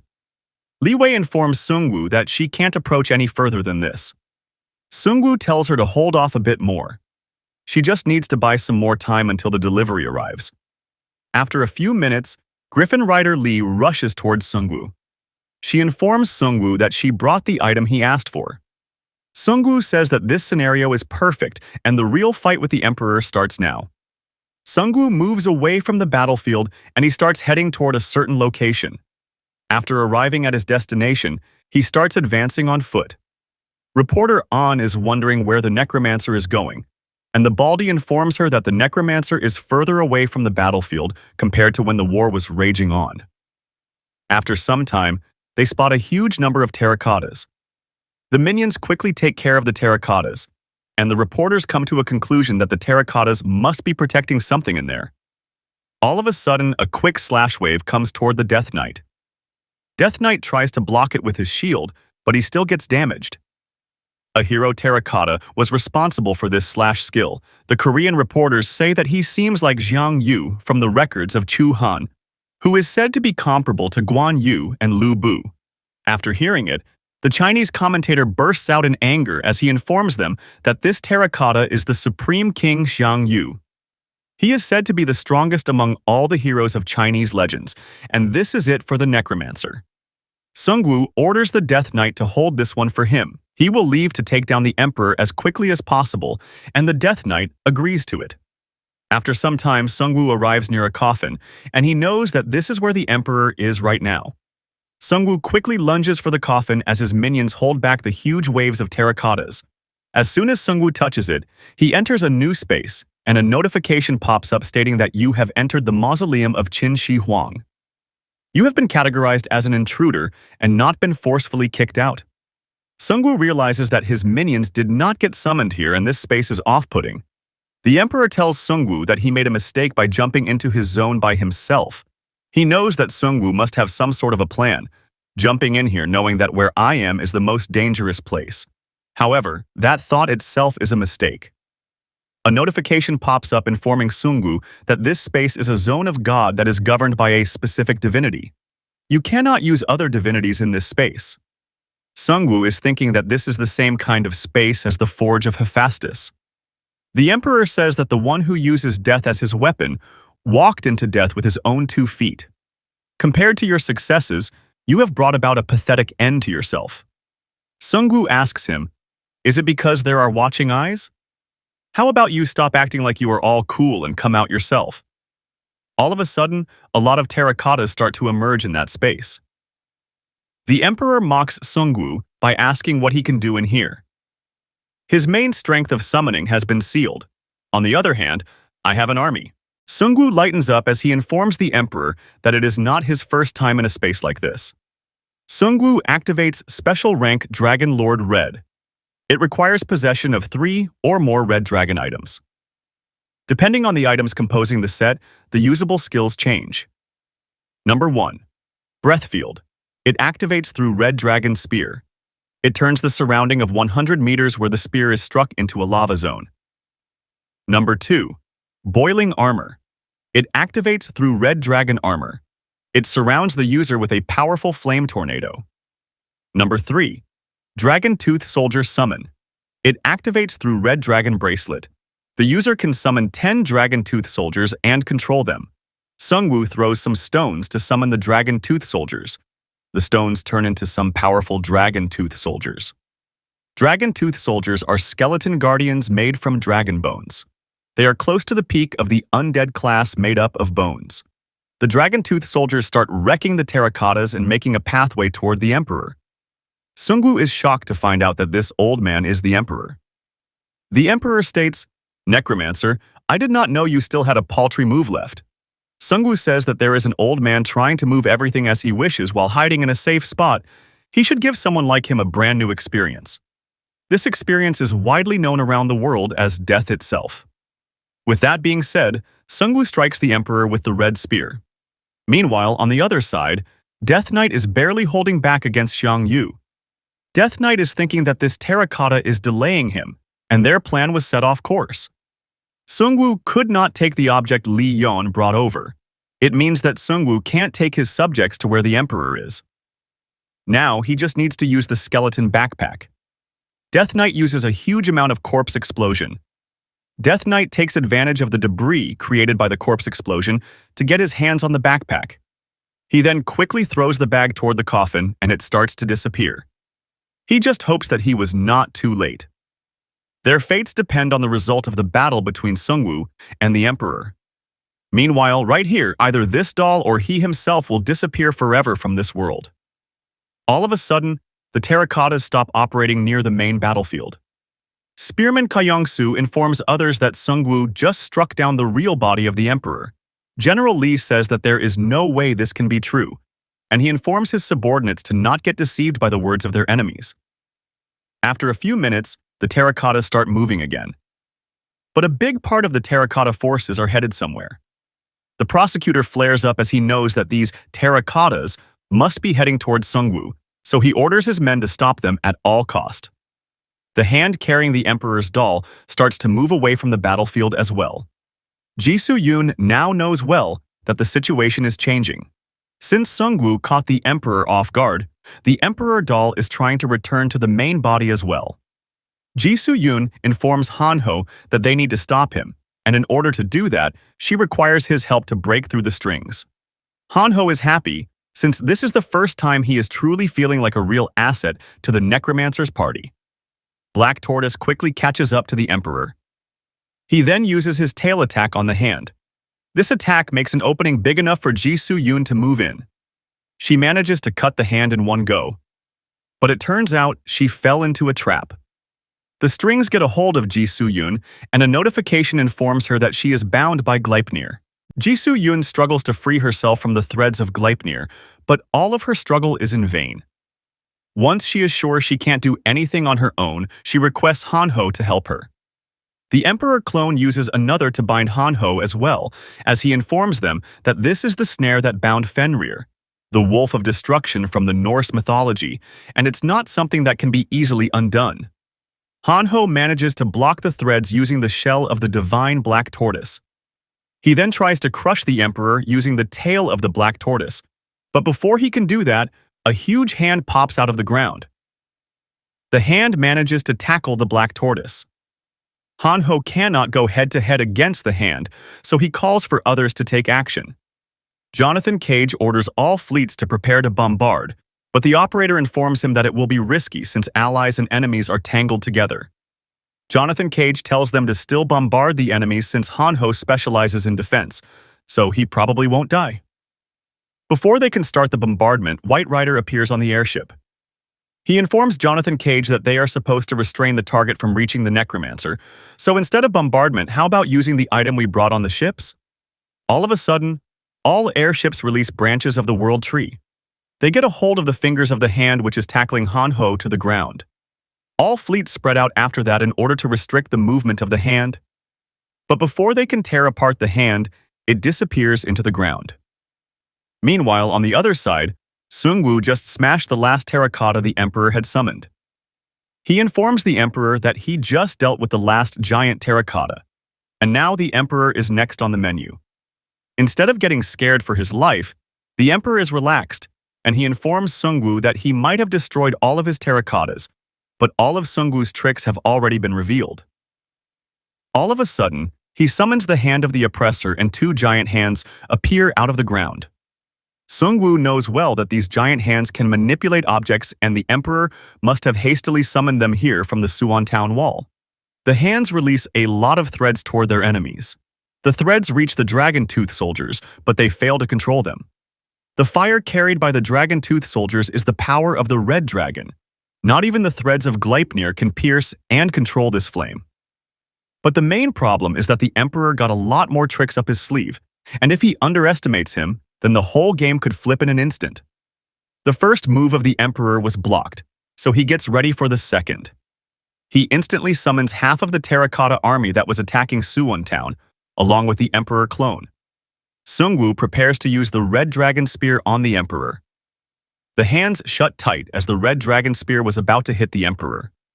A notification pops up informing everyone that a breath field is forming in the area. The breath field was so intense that it took out all of the terracottas in one go. A notification pops up informing Sungwoo that all Dragon Tooth soldiers within the battlefield are empowered by Cradle's heat. The Emperor managed to avoid the breath field due to the resistance stats of the hands. The Emperor says that he still has many puppets left, but they are not evenly matched. Physically speaking, Sungwoo might have the advantage. But this place being his own domain makes him the winner. Two giant balls appear above Sungwoo, and they are staring down at him. He gets a notification stating that Oppressor's Gaze is activated in the area. Another notification pops up informing him that you are exposed to the Oppressor's Gaze. All physical functions are severely weakened. Warning: prolonged exposure to this state may lead to the vulnerability to mind control. Sungwoo gets pressed down due to the pressure. The Emperor releases a lot of threads and it manages to bind Sungwoo. The Emperor informs Sungwoo that this world runs on my power and you can never beat me in here. Sungwoo struggles to free himself as the Emperor ropes him closer. This was all a trick as Sungwoo uses boiling armor as he gets in close range of the Emperor. Once the boiling armor is activated, he easily gets freed from the threads of Gleipnir. He then gets ready to seize this chance to strike the Emperor. As the Emperor is about to get punched to Mars, he remains calm as he states, "This is getting boring, and if this was his final hidden dagger." Before he can get punched, the threads of Gleipnir bind Sungwoo once again. Emperor informs Sungwoo that inside his domain, nothing can escape his sight. Not even that Dragon Tooth soldier that was sneaking up to him. He informs Sungwoo that he should have gone for his neck from the start with everything he got, and he slices the Dragon Tooth soldier in half. Sungwoo gets free from the Gleipnir threads as he informs the Emperor that it was not an ambush but a delivery as he touches the box with one hand and the Emperor with another, and he shouts out, "Enter." A notification pops up informing them that they have entered the Hephaestus Forge. The Emperor had no idea about this place, and Sungwoo informs him that this is just a new battlefield. Divine power cannot be used freely in here, so it's a perfect arena for both of them. Sungwoo was planning this from the start. Now, in order to leave this place, the Emperor needs to place his hand on the anvil behind Sungwoo and say exit. With that being said, Sungwoo punches the Emperor in the face. Sungwoo says that somehow most of his enemies ended up being old men, so at this point beating up senior citizens became his specialty. He then starts punching the Emperor left and right as he informs him that this is no longer a war but a brawl. Reporter Ahn puts a hand on her face as she can't hide her laughter. At the same time, she says that she knows the Emperor is an enemy, but beating up an old man really hurts her heart. It's a duel between two commanders, but it's far too one-sided. Sungwoo is thinking that even if it's hard to compare his stats to combat classes, but there is no way an Emperor who has grown this much has low stats. The fact that he is fine after taking so many direct hits proves it, but his movements are terrible, and thinking about future quests, he needs to completely overwhelm the Emperor in here. After getting a thorough beating, the Emperor pulls out a knife and he throws it towards Sungwoo. Sungwoo dodges the knife as he informs Emperor that he can tell by his combat style that he has never used his body. The Emperor lived too comfortably playing king from the start. The knife got stuck near the anvil and the Emperor uses blade shift skill. He then quickly reached for the anvil as he informed the Necromancer that even in this space, items can be used. and he warns Sungwoo to get ready to crawl back to his domain. The Emperor shouts out exit, but he still remains in Hephaestus Forge. A notification pops up stating, when using Hephaestus Anvil, the success rate and chance for bonus effects greatly increases. Also base durability increased by 300%. Sungwoo never thought that the Emperor could be this much dumb. The Emperor keeps on desperately putting his hand on the anvil and shouting exit. Sungwoo informs the Emperor that if he wanted to keep playing Emperor for a while, then he should have kept holed up in his country. With that being said, Sungwoo wastes no time as he beheads the Emperor using the Grim Reaper Scythe. Sungwoo earns 29,000 gold for killing a player. Sungwoo is thinking that it's finally over, since he finished off the Emperor. But all of a sudden, the soul of the Emperor pops out of his body. The Emperor still must have a hidden move left, and his soul starts heading somewhere. Sungwoo says that this is a ridiculously stubborn old man, and he just needs to finish him for good this time. Meanwhile, on the other side, the Korean players broke through the Terracotta Army lineup as their momentum got weakened because most of them were summoned to the side of the Emperor. General Lee tells his men to hold the line, and once the Emperor returns, they will surely win this. One of his men saw an object approaching them from behind. There is something flying in, and the general thinks that it can be the Emperor. The soul of the Emperor quickly heads inside the coffin that the Great One brought to the siege of Suwon Town. The soul of the Emperor successfully fused with a replica terracotta. The Emperor says that he didn't expect such a trick from the Necromancer. He had already prepared 3 replicas in advance. He lost the brawl, but he will win this war. The Emperor activated the oppressor's gaze in the area. Spearman Kyungsoo is shocked to see the Emperor back on the battlefield, and Minhyam Seong says that maybe the Necromancer lost to him. A notification pops up informing players that they are being exposed to the oppressor's gaze. All of their physical functions are severely weakened. Warning: prolonged exposure may cause vulnerability to mind control. The Korean players cannot move due to the oppressor's gaze. Hanho becomes dazed as he cheers for the Emperor for a second. Then he snaps back to the reality and reflects on what he just said. The Emperor says that they should have all gone all out from the start instead of just giving in right now. Now he will recover the losses he suffered in troops. The Emperor gets stunned for a second as he feels something arriving at the World Tree. It turns out that Sungwoo just landed in Suwon Town. Sungwoo used the World Tree Link skill called Return. He informs the Emperor that he was worried because the Emperor left without saying goodbye. The Emperor flares up as he says that I lost to you in raw strength, but this is not your domain, so the victory will be mine. Sungwoo activates his Yama divinity as he informs the Emperor that you have been dancing on my board from the start. Sungwoo summons the gate of the underworld in the area. The Emperor has no idea what Sungwoo is up to, and he gets a little bit scared. A warning message pops up as the gate of the underworld opens up in the area. Emperor gets a notification stating that your name is being entered into the Book of Life and Death. With that being said, the Emperor gets summoned to the underworld. Sungwoo informs the self-proclaimed Emperor that this is his domain. He welcomes the Emperor to his world, and this will be the final battlefield. The Emperor gets scared as he is wondering how the Necromancer covered the whole world into his domain. First Emperor's Tomb and the Hephaestus Forge only exist inside items. A domain that consumes reality should not be possible. Sungwoo tells the Emperor that you lived this long and you still think you know everything in the world. The Emperor flares up as he mocks Sungwoo for being a small country player challenging the ruler of a continent. Sungwoo asks him if he really thinks he is the true Emperor. He don't even know what this game is. Everyone here is just a player bound by the game, who could call himself a ruler before the system. He further states that what I aim for is not domination like you, but control. I am not exploiting this crisis for selfish gain. I am establishing a system that can solve this crisis. Without control, you cannot form a proper organization, and without an organization, we can't fight those who treat us like puppets. The Emperor is not buying any of it, and he tries to bring out his divine power. Sungwoo asks the Emperor if it feels unfair after losing the mind game and falling into a trap. Sungwoo tells him that you never had a chance of beating me from the start. Sungwoo opens the gate of the underworld. It's a ultimate rank active skill. It costs 500 souls to activate it. It consumes souls to open the gate of the underworld. Its duration is 1 minute per 100 souls. Entering the gate grants the Master of the World effect. As long as it's open, Yama's authority is maintained. First sub-skill, Book of Life and Death. Write an opponent's name to forcibly drag them into the underworld. One person can be dragged into the underworld for 5 souls.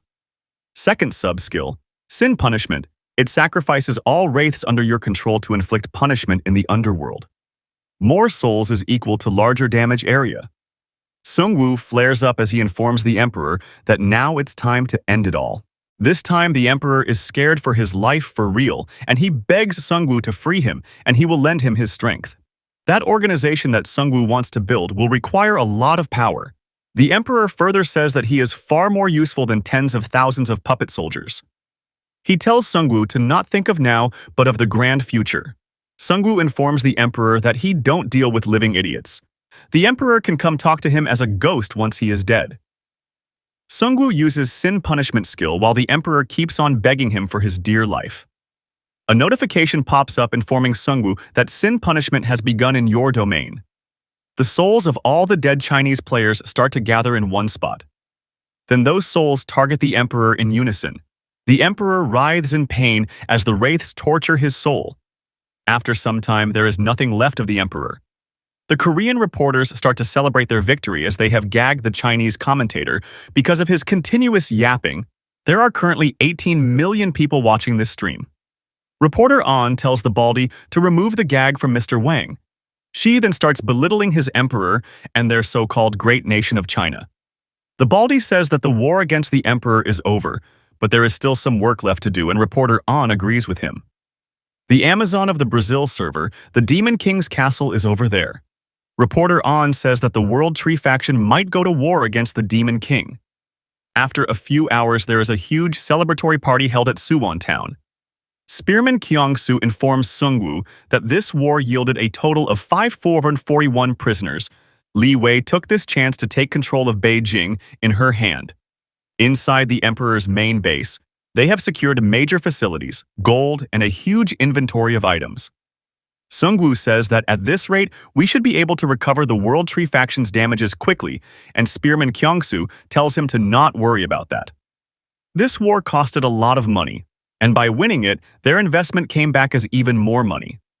Jisoo Yoon asks about how much did Sungwoo earned from this war. Spearman Kyongsu says that it's safe to say that Sungwoo is going to become the richest player. From now on, his money will keep on multiplying. The next day at Suwon Town, Spearman Kyongsu asks if Sungwoo really wants to invest 1 billion gold. Sungwoo says that there is no guarantee we will win the next war, so now is the best time to invest as aggressively as possible. Sungwoo asks Spearman Kyongsu to summon Master Hurst as well. Sungwoo is thinking that magical engineering will become even more important in the future, plus he is excited to see how those dragons deal with a rich engineer. After some time, Master Hurst along with other production experts arrive at Suwon Town. Master Hurst asks Sungwoo about what type of monstrosity he wants him to make this time. Sungwoo asks Master Hurst if he can obtain the divinity of Hephaestus or another blacksmith god's divinity anytime soon. After some thinking, Master Hurst replies by saying that he has figured out the method of obtaining the said divinity to some extent. Each time he creates a legendary or masterpiece item, he gets a message saying he is getting closer to an unknown condition. That must be the sign of him approaching his divinity. Sungwoo tells Master Hurst to go ahead and keep crafting at that level and get that divinity soon. Master Hurst says that he is fine with him getting a divinity, but does he even know how much gold it even takes to forge those items? Just running the Hephaestus forge costs 100,000 to 1,000 gold coins, and each hammer strike on the anvil eats up 1,000 gold. Sungwoo informs Master Hurst that he will be giving him 2 billion for initial research support. Sungwoo tells Master Hurst that he will keep funding him so he can obtain a divinity and craft an item that he wants. Jisoo Yoon comes up to Sungwoo as she wants to show him something. Jisoo Yoon got the mythical rank bind rope called Gleipnir. When this rope wraps once around a specific target, it magically restrains them if their strength is below 250. They cannot break free on their own. It takes at least 3 mages to remove it for them. Sub-skill Tire's arm. If you offer your right arm to the opponent, this item automatically activates and restrains them. Sungwoo hands it over to Master Hurst, telling him to make it into something that can bind the wings of the dragons and bring them down. Master Hurst faints by just thinking about how much effort he needs to put into modifying this item. Sungwoo is thinking that now he needs to prepare for dragon hunting and demon lords' subjugation. For a few days, the construction work in Suwon Town goes in full swing. After a few days of hard labor, they manage to make a building which is no less than a masterpiece. A notification pops up stating that you have witnessed a masterpiece aura. Blessing of Illusion will be applied for 30 minutes. Body and mana recovery speed increases by 20%, and all stats increase by 1 point. Spearman Kyung-soo had the major deeds of Sungwoo engraved on the outer wall of the building. Their architect's skills are improving day by day. Now with enough materials, they say we can build a city within a month. Once Sungwoo arrives at the center of the building, he gets greeted by the Hunter Company leader, who welcomes him to the International Communication Center.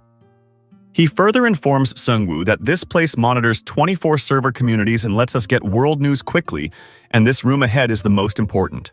It's where we can post announcements to the global server community. They can even broadcast the World Tree Faction's message worldwide. Sungwoo informs them that they are going to send a participation message for the Provisional Committee right now.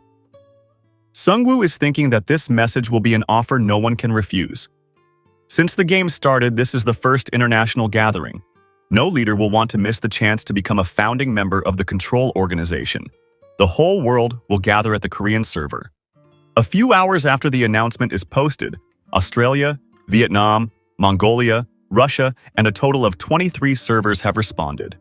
Hanho says that at this rate, the servers from the entire world might actually come together. Sungwoo says that someday that has to happen, but in his mind he is thinking that it is only possible if the system welcomes this kind of situation. Right now they might be gambling against the system itself. All of a sudden, Hunter Company leader saw something. They got a contact from the Brazil server. They say they will join the Provisional Committee from the Demon King's castle. Sungwoo has no idea what Han Kang-seok is up to. Hunter Company leader informs Sungwoo that they got a message for the Necromancer.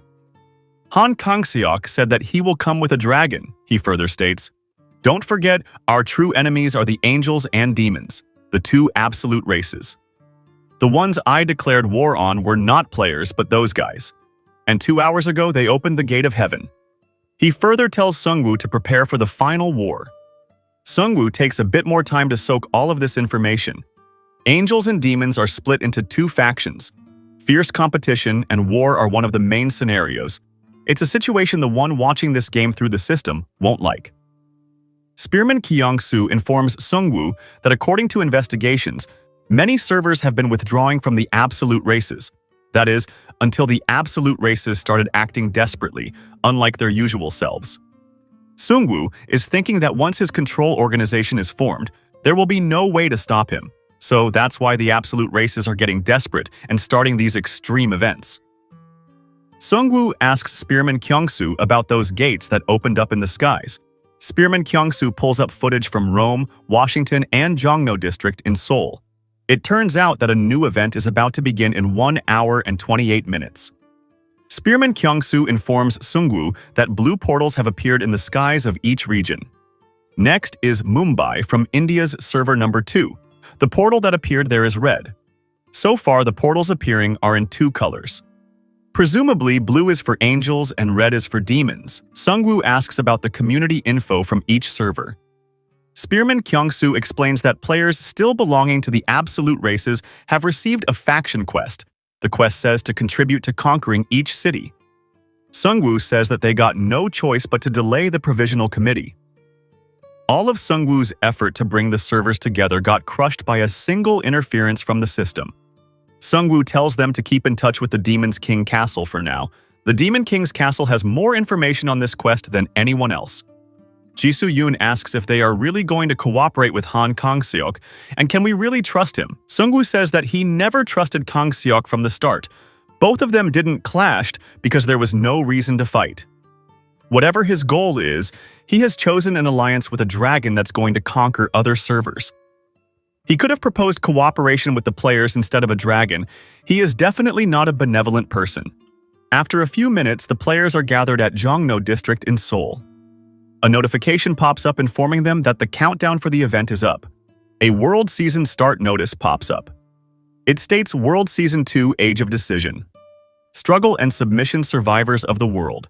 The two absolute races have made a major decision. With the world's bond weakening, they have decided to tighten it once again. And their method is bombardment. A massive judgment upon the world will soon begin. Before that, one chance for atonement has been given. Within the next 48 hours, you may reconsider and submit to the absolute races. Everyone, don't forget, the only thing that matters is whether you can survive right now. That's all that matters. There is another important notice. The absolute races judgment will begin 48 hours from now, simultaneously across all server major cities. This event, struggle or submission, will assign different rules based on each server's choice. Sungwoo says that of course these rules are going to be one-sided. Struggle choice in the invasion by the absolute races. You will fight back. You start in one battlefield city, and if you successfully defend it, you move on to another city still under attack.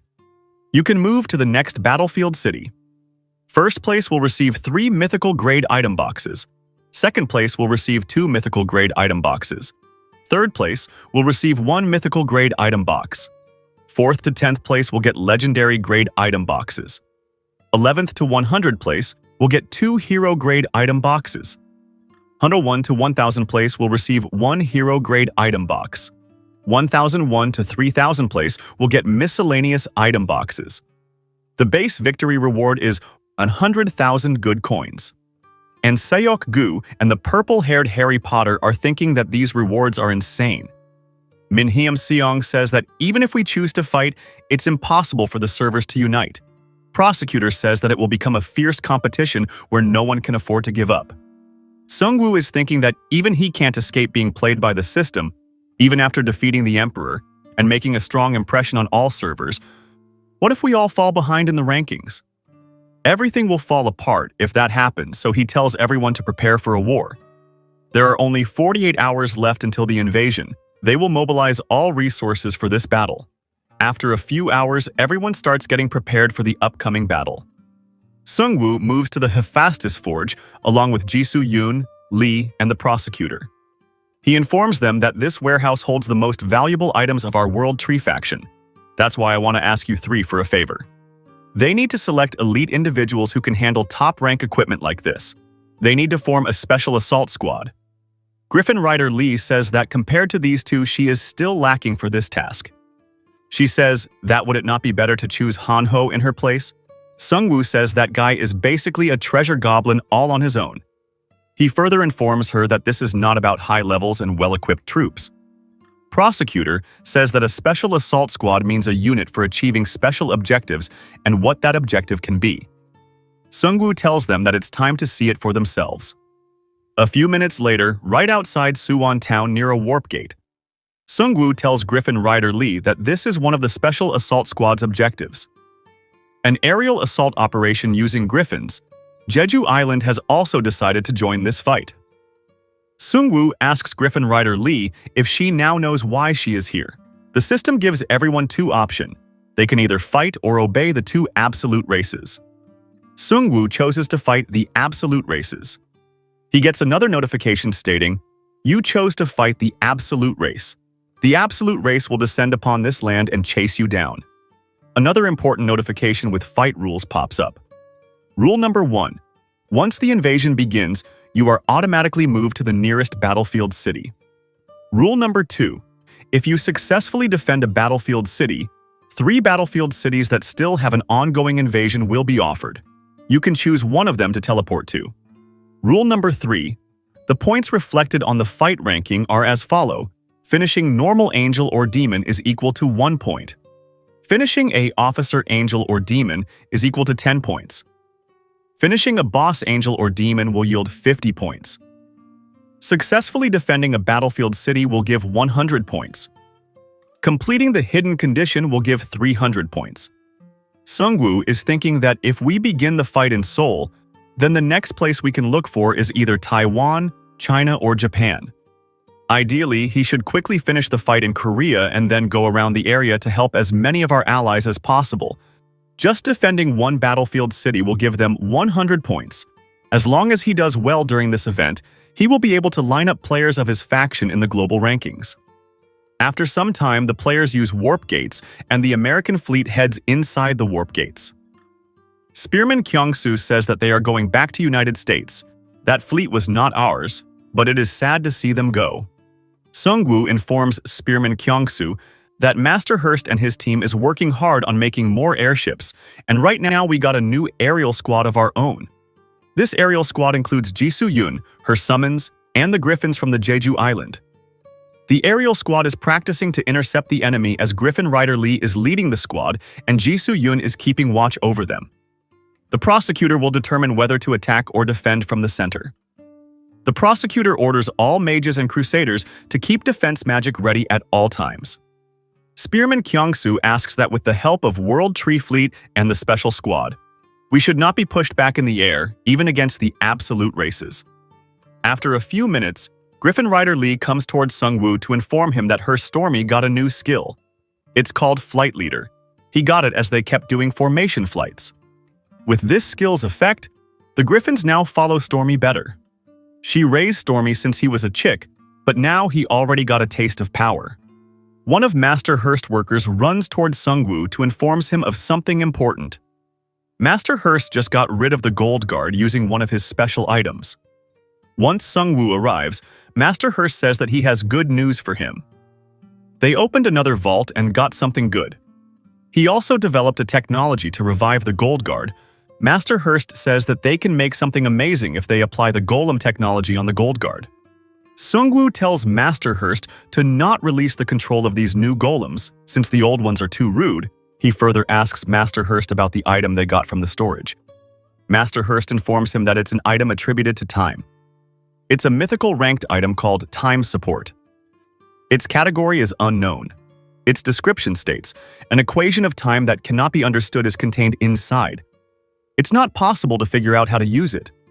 Master Hurst says that the description is ambiguous, but judging from his experience, it will be used as an upgrade item that imbues a special attribute. Likely in the form of reducing the cooldown time of a skill on an item or increasing its duration.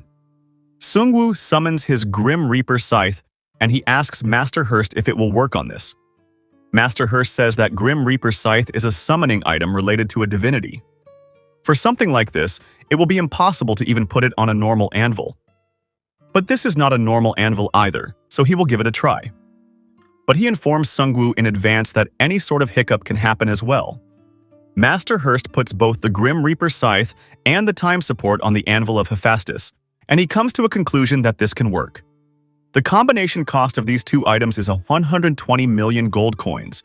Without any hesitation, Master Hurst starts hammering the items. After a few strokes, both items get combined, forming a new item. A notification pops up stating that Masterpiece Grim Reaper has been upgraded with a special power. A new effect is granted. Master Hurst compliments himself by saying that this was all possible because of good materials and a good blacksmith. Sungwoo is thinking if he had failed, then this good blacksmith would have been buried 6 feet under the ground by now. The skill of Grim Reaper Scythe got changed, and it now states, Summon Grim Reaper Control Time. This skill is on the Primary Awakening rank. It's an active skill which requires 0 mana. You can summon the Grim Reaper Scythe for 3 hours per day and temporarily enter a Lich state.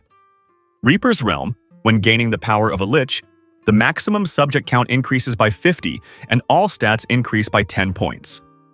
The Expertise of Perseverance skill effect increases by 20% after every hour. Primeval Death, the moment this item's summon time ends, you can bring out Primeval Death for 1 minute. No one knows what will happen. Sungwoo is thinking that this is a great success. He got 3 times the duration, and it gets stronger with each hour. Sungwoo is thinking that this Primeval Death skills feels dangerous for some reason. Since he can only use it when the Grim Reaper summoning ends, he will just hope that it will not come down to using this skill. The Korean players are still training before the ultimate showdown. Anseok-gu says that he never expected that a day will come where they will have to fight against the Angel Race, and Gang Yoon Lee asks if this much preparation will be enough. Anseok-gu says that it will all end here if they can't stop them. Still, abominations like Angel Judge should not show up in droves. The Crusader Guild members discovered a troll looter group and cleared it ahead of time. Min Seong orders them to gather the corpses since they have someone who needs them. All of a sudden, a lot of hypergates appear in the sky. A massive fleet of helicopters and airships pops out of the hypergates. This is the New World Tree Fleet, which includes airships, helicopters, and griffins. That is basically a flying carrier battle group. After a few minutes, all Korean faction leaders gather up in the World Tree headquarters. Sungwoo informs them that their plan is simple. They need to defend Korean battlefield as quickly as possible, then they will join the Allied forces. After helping their allies, they will combine their forces to go through Southeast Asia, India, Middle East, and then Europe. Collecting as many defense points as they can is their main goal. An Xiaogu says that nullifying the enemies as quickly as possible is the key. But Gang Yoon Lee is a bit skeptical about this quick attack strategy. Sungwoo tells them that it is possible to end the fight quickly with the help of overwhelming firepower. Sungwoo further informs them that their firepower has rapidly developed since the last war. It is right now on the level that it is more than enough. They have an endless firepower manifested through endless support of gold. They will all see it when the war starts. After some time, the Korean players are done preparing, but the enemies are not coming. It turned out that the invasion already started on the Italian server. Sungwoo says that maybe the angel race on this side is still not ready. Since they are starting out late, they will lose out on some points. Hanho says that the angels will be barging in the moment they are ready, and if there is no way to strike them first, Spearman Kyung-soo responds by saying that nothing is certain yet. It's better not to attempt something that much drastic. It turns out that Rome is already falling. It has not even been 5 minutes since the invasion started. The whole Rome is giving the vibes of nothing more than ruins. The streets are filled with fire, and the angels are wrecking the human players left and right. Hanho says that they are being thoroughly destroyed. Spearman Kyung-soo says that this is happening since Italians were not united. Most of them were divided into factions that were either fighting or obeying, and this is the end of the Italian server. Sungwoo tells them to get ready since it is starting for them as well. A pillar of light forms up in the sky as a warning message pops up stating, "The descent of the angel army is beginning in the target area." A lot of angels, which look more like creatures from the Cthulhu universe, pop out of the sky. Spearman Kyung-soo orders all of his men to focus their firepower. Hanho says that it's time to make them taste their brand new cannons, right? Hot off the press. All cannons shoot at the incoming angel wave in unison, wrapping the whole battlefield in scorching heat. The explosions ended up in a series of chain explosions, making the whole city lit with firepower. The mortars kept shooting chain explosions in a row. Most of the angels were swept away in the barrage of high-intensity explosions. Spearman Kyung-soo says that the effects of our newly made chain explosion rounds are amazing, while Hanho requests the engineers to keep pouring more rounds onto the angels. Sungwoo is thinking that these are special rounds made using the World Tree. With their explosion, they simultaneously wipe out the area and also have a 40% defense penetration effect. The mana batteries developed in the China were used in the making of this cannon that can shoot these rounds without stopping. One of the operator orders others to quickly change the batteries and reload the rounds. Sungwoo is thinking that this is an infinite firepower strategy completed through the Magi-Tech technology of Korea, United States, and the Chinese server. And it's working well. Hanho informs Sungwoo that they have 1 minute left. Sungwoo says that it's time to prepare even a bigger one. There is a huge dead monster loaded in a humongous catapult, and it is being operated by high-level magicians. This is a mechanical catapult made by weaving together vines of the World Tree and tendons of an ogre. They also threw an ultimate rank corpse explosion that uses the Summon Victor. Using the catapult, they target the portal where the angels are coming from. Once the catapult is fired, it pierces through the angels on its way like butter. It finally hits the portal, ending up in a blast so huge that it can be seen from miles away. Sungwoo's main screen gets filled with notifications stating that he has killed an enormous amount of angels, including normal angels and high-level officers. Sungwoo is thinking that the angels made his plan more simple by descending in orderly fashion, and way more angels were clustered together near the portal. The sky is filled with stone pieces and angel corpses. The main base of the angels is destroyed. Now they just have to wipe out the remaining angels. The special attack squad is taking care of the angels pretty easily. With this battle, the Koreans have once again smashed the invasion of the angel faction for good. Meanwhile, in the Taiwan server, the players are about to face the Angels. The Angels easily penetrate through their supermassive barrier, and the Captain Chen orders the non-combatants to move inside the bunkers. Captain Chen tells his fighters to hold on for just a bit longer, but they lose faith and start retreating with the non-combatants as well. It turns out that they are waiting for the Necromancer to come and help them, but the Angels are wreaking havoc among their ranks. The Taiwanese players request their leader for help, but he is useless in front of these monstrosities. Even Captain Chen gets snatched by one of the Angels. All of a sudden, the angel which kidnapped Captain Chen feels a piercing, killing intent behind him. It turns out to be Jisoo Yun, who slashes the angel into two pieces. The Taiwanese players get a little bit of hope after seeing the Valkyrie of the Korean server. Jisoo Yun tells Captain Chen to stand up as they need to quickly defend against the invasion of Taiwan. And there are many more servers waiting for them to come to their aid. Captain Chen asks if they are going to help China next. Jisoo Yun informs him that Sungwoo already went to the Chinese server and cleaned it up. They will now gather up and go even further. After some time in the Vietnam server, a huge blast blows up a big defensive structure. One of the players informs his commander Hoang that their last defense line has collapsed, and the survivors from that defense line are retreating here. Hoang is quite pissed at the demon worshippers who betrayed them and helped the demon race. Those were people who had withdrawn from the demon faction through an agreement, but they stabbed them in the back at the most critical moment, and the commander Hoang is even wondering if those fools even know which type of future they would bring upon themselves by obeying the demons. Hoang gets stunned by a loud and disgusting sound coming from outside, which says that he can smell the commander inside.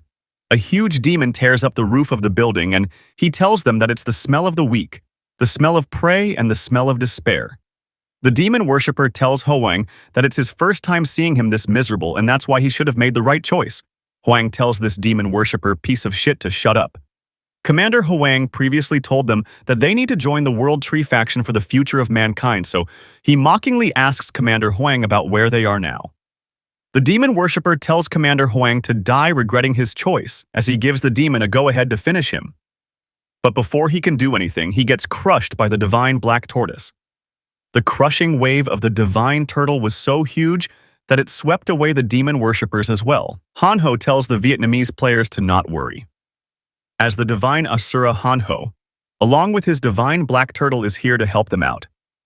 Hanho accidentally starts helping the demon worshipper as he thinks that he is a survivor, not knowing that he ended up like this because of him. Soon, the Chinese and Koreans band together to get rid of the demons. Commander Hoang has no idea about where did so many of these soldiers pop out from. One of his men informs him that this is the World Tree faction. No, it's safe to say that they have already become the mankind's main force. Sungwoo asks him if he is the commander of the Vietnam server, and he replies with a yes. Sungwoo says that there is one thing he needs to ask him. Sungwoo asks him if he is planning on joining them, and Commander Hoang happily replies with a yes. Finally, with this one, they have already cleared 7 servers. The absolute races have made a mistake. They must have believed this event would be the chance to take back the initiative. On the other hand, it's also an excellent opportunity to take out their remnants. Sungwoo is thinking that they are touring the world right now. They will rally all forces and eliminate the remaining followers of the absolute races. After this war ends, the control authority will be completed on its own. Meanwhile, in India, inside Mumbai city, an angel faction portal just opened up. The Indians are happy that the door to the sky has opened. Their leader tells them to worship this pillar of light. A huge angel-like figure appears out of the portal, and they call him the emissary of God. They inform him that his longtime servants have been waiting for him. The angel compliments them by saying that they are commendable ones. The leader of the players says that in order to repress the disaster and receive the salvation of gods, even against the nonsense of the evil forces called the World Tree faction, we have been waiting for you without succumbing to them. There is not even a faction conflict here in Mumbai. As they have finished all players who supported the World Tree faction, the angel tells them that their contribution is really commendable. The angel further states that we should treat you as our sword and shield from now on. The leader begs the angel to grant them the power to cleanse this world. One of the players informs his leader that they have a message, and the leader shuts him up for disturbing him during this important occasion. The player informs the leader that the World Tree faction has smashed the invasion of 19 servers along with the players belonging to the two absolute races. The angel asks his servants if there is any problem. The leader informs him that there is a rumor that non-believers are coming here while causing a mess. The leader of the Mumbai server is thinking that this thing right here is an emissary of God, but he has no news about the World Tree faction. The Mumbai server leader asks the angel about how does he plan on punishing them. The angel emissary says that they will not stop. They will go forth to put every server under their feet and rule over them. The Mumbai server leader is not satisfied with this answer as he asked for a solid plan, but the angel emissary is giving an irrelevant answer. All of a sudden, a gush of wind approaches the angel emissary. Sungwoo appears out of the whirlwind, as he says that he don't get why anyone would believe in an emissary of God who can't even see an inch ahead of him. Sungwoo uses sword/skill. He manages to slash the emissary of God using a few sword strikes. The emissary of God had no idea about Sungwoo, and he asks Sungwoo about his identity. These prove to be his last words as he gets cut down into tiny pieces. The leader of the Mumbai server gets stunned after seeing their savior getting manhandled by Sungwoo. The elite troops of the World Tree faction start chopping up the remaining angels into smithereens. The emissary of God got petrified after dying, and Sungwoo comes to a conclusion that this head of the angels was a hive mind-like system. This one hive mind was controlling a lot of angels. The airships start rounding up the remaining angels into World Tree Net. After rounding them up, they start bombarding the center of the net. The whole sky is littered with high-intensity explosions and the smell of burnt angels. Sungwoo asks the players if these things are supposed to be the messengers of God. They didn't even notice when Sungwoo came here. They are just some monsters needed for the game's storyline. But the leader of the Mumbai server keeps accusing Sungwoo of being the real monster. He informs Sungwoo that there are those chosen by gods who will bring an end to this trial, and Sungwoo made a mistake by killing the emissary of God. Sungwoo grabs him by his neck as he informs him that fools like you can only come up with lame excuses in this situation. You are doing it either to hold power, or you are just choosing the easy way out by submitting to something terrifying. Thanks to that, Sungwoo could choose the solution to this problem without hesitation. With that being said, the World Tree faction members start chopping off the Angel faction players in the Mumbai server like carrots. After some time, Sungwoo gets a notification congratulating him since he has successfully defended Mumbai Battlefield City on the second Indian server. Everyone who chose the struggle option in the server received 100 points. Right now, 20 servers have been successfully defended, which in turn triggered a hidden event. All of a sudden, the sky above them starts to split. An array of light can be seen inside the split sky. A notification pops up informing them that they can now enter the Hall of Angels, which is a hidden stage. This is a hidden quest by the name of Guardian Attack Number 1. It's an objective destruction type quest. Its objective is to destroy the Hall of Angels. Of the rewards include Divinity Rank Up and Special Awakening called Dimensional Devourer quest will be granted. As a guardian of one world, you have finally found a path to the invader's world. If you enter and destroy the world seed, the invader's world will be neutralized, and perhaps you can gain some special authority beyond that. If the Hall of Angels is destroyed, all portals open to the angel race will be closed. Sungwoo just realized that the reward Special Awakening Dimensional Devourer was the title attached to the World Eater. After obtaining it, maybe Sungwoo can become a World Eater as well. A World Eater is a being who devours other worlds to save its own. Sungwoo refuses to take on such a tragic fate, but he needs that power. This path to the angel race's headquarters will bring the humanity one step closer to the ending. After getting prepared, Sungwoo enters the Hall of Angels along with his airships and elite troops. With a flash of light, they get a notification stating that they are entering the Hall of Angels. After reaching the other side, they discover a huge white desert. Sungwoo orders his troops to stay on guard. Spearman Kyungsoo has no idea as to where they should go since the landscape makes it harder to tell directions. Sungwoo tells others that there is a way as he orders Miru to come forward. Sungwoo asks Miru to lend him his strength. Miru uses special rank passive active skill called World Sight. The user gains the eyes to pierce through the world. Using this insight, you can easily overcome all obstacles during exploration. Sub-Skill Master Map. It creates a mini-map showing all terrain within a 20-kilometer radius. Along with your real-time location, it disappears after 20 minutes and it has a cooldown of 1 hour. Second Sub-Skill Maze Nullification. It detects hidden spaces within a 300-meter radius and easily disables absolute grade traps and seals. It has a cooldown of 30 minutes. Sungwoo says that they need a starting point to use the skill and set a direction. If they use it now, all they will get is a blank map. Red Lion uses his skill to inform Sungwoo that there is something in the northeast. He can sense a massive energy that drives this world from there. Spearman Kyongsu and Hanho compliment Red Lion for being the best support in their team. Meanwhile, Red Lion tells them that combat is his speciality, but in this scenario, his support skills are the best. After moving a bit further in the northeastern direction, they spot something on the ground. There are a lot of angel corpses down there, which can only mean that the angels were fighting something in their own land. Red Lion can sense something that looks like a building in the distance as well. Sungwoo is thinking that this is the best place to use the Map Maker skill. Sungwoo uses Master Map skill in the area. The map interface makes him feel like he is looking at a mini-map of a game. There is a location marked on the map. This location is called Sacred Cradle. It is owned by the Angel faction, and its purpose is to produce angels. It is currently 18.45 kilometers from their current location. All of a sudden, Spearman Kyongsu informs others that there is something else over there as well. There is an airship down there, but unlike them, these airships work on the hot air balloon type technology. Hanho says that maybe a server other than the United States came here before us. Meanwhile, Sungwoo is thinking that no ordinary person can invade the heart of the angel race like this. Out of nowhere, a huge blast happens in the direction of the Sacred Cradle. Sungwoo orders all units to move toward the direction of the blast at once. Smoke is coming out of 2 newly made holes in the Sacred Cradle. There are traces of an attack by something powerful, and the angels are coming out as well. The angels are panicking as if one of their leaders got hit by the enemy. The airships dump a ton of player and monster corpses at the entrance where the angels were coming out from, and the Victor Lich uses corpse explosion on all of those corpses. Victor Lich killed a lot of angels and his power slightly increased. He can now use Sanctuary of the Void. Sungwoo gets a notification stating that he got the power of war from the 4 horsemen of the apocalypse.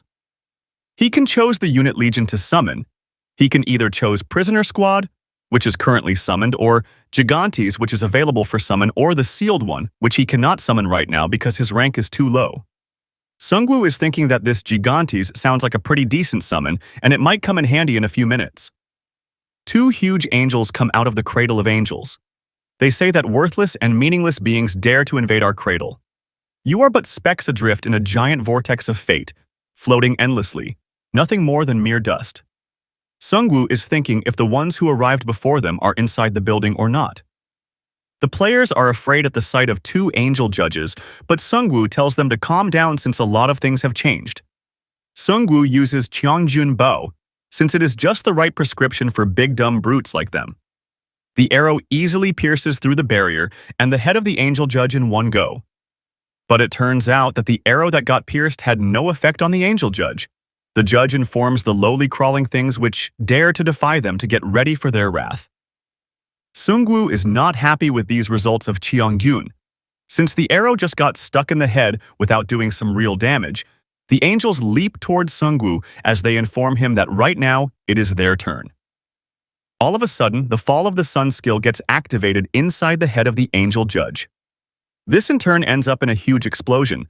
The angel judge dies, and Sungwoo receives a notification stating that he hunted down an angel champion and he got 60 million gold coins for it.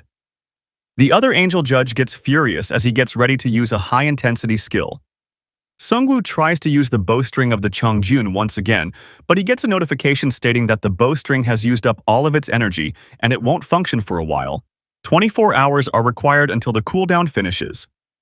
All of a sudden, a flash of lightning is seen in the sky. The angel judge gets hit by a huge hailstorm of lightning.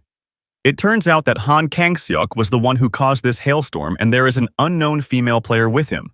Now, Sungwoo is sure that Han Kang-seok, the Demon King, was the one who arrived first. He has a vague idea about the identity of the woman next to him. Miryu becomes agitated after sensing another dragon in the vicinity. After waving to Sungwoo, Han Kang-suk starts heading inside the cradle. Most of the angels are outside, and Sungwoo cannot head inside right away without cleaning them first. It's more like Han Kang-suk set this up to waste some time of Sungwoo. This can only mean one thing, that there is something Han Kang-suk wants to find before him. Sungwoo leaps toward the cradle as he informs others that he needs to enter the cradle with a small force. He further orders Spearman Kyung-soo to take command of the fleet and clear up the enemies and surround the cradle after it. Han-ho, Ji-soo-yoon, Lee Wei, and the prosecutor are the ones who will be entering the cradle with him. He can bring more elite players, but it will change nothing since their opponent is the Demon King. Sungwoo further orders Spearman Kyung-soo to get the White Rider to check the memories of the airships they found before and stop by the forge and deliver a message to Master Hurst. He needs to inform Master Hurst that the item Sungwoo requested a while ago, even if it has not been tested, now is the time they need it. With that being said, Sungwoo enters the cradle along with his party. Han-ho says that this place is quite huge from the inside, and the building above ground was just a lid to hide this facility. Lee Wei says that this structure looks similar to the bottom of the Demon World Tree. Sungwoo is thinking that the angels may not be related to the World Eater, but the large underground space is indeed similar.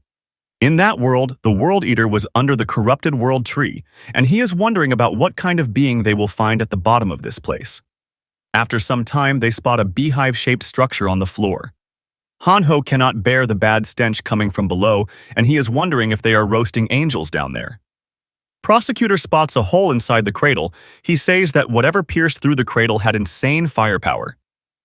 The attack broke through and the impact spread throughout the cradle. Thanks to that, the angels inside the cradle were completely wiped out. After observing the battlefield, Sungwoo came to a conclusion that all of these angels were wiped out by 2 attacks only, and the survivors among the angels escaped outside. He further speculates that they might have used Dragon Breath skill in here. Sungwoo has seen the World Eater use it before, but the power of a fully grown dragon is on another level.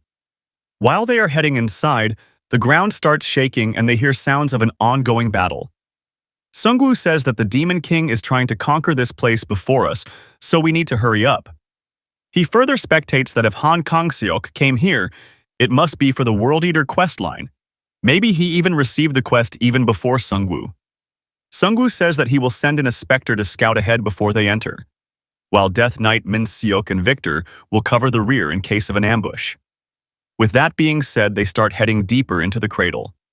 After some time, Sungwoo gets a notification stating that his Spectre minion has been destroyed.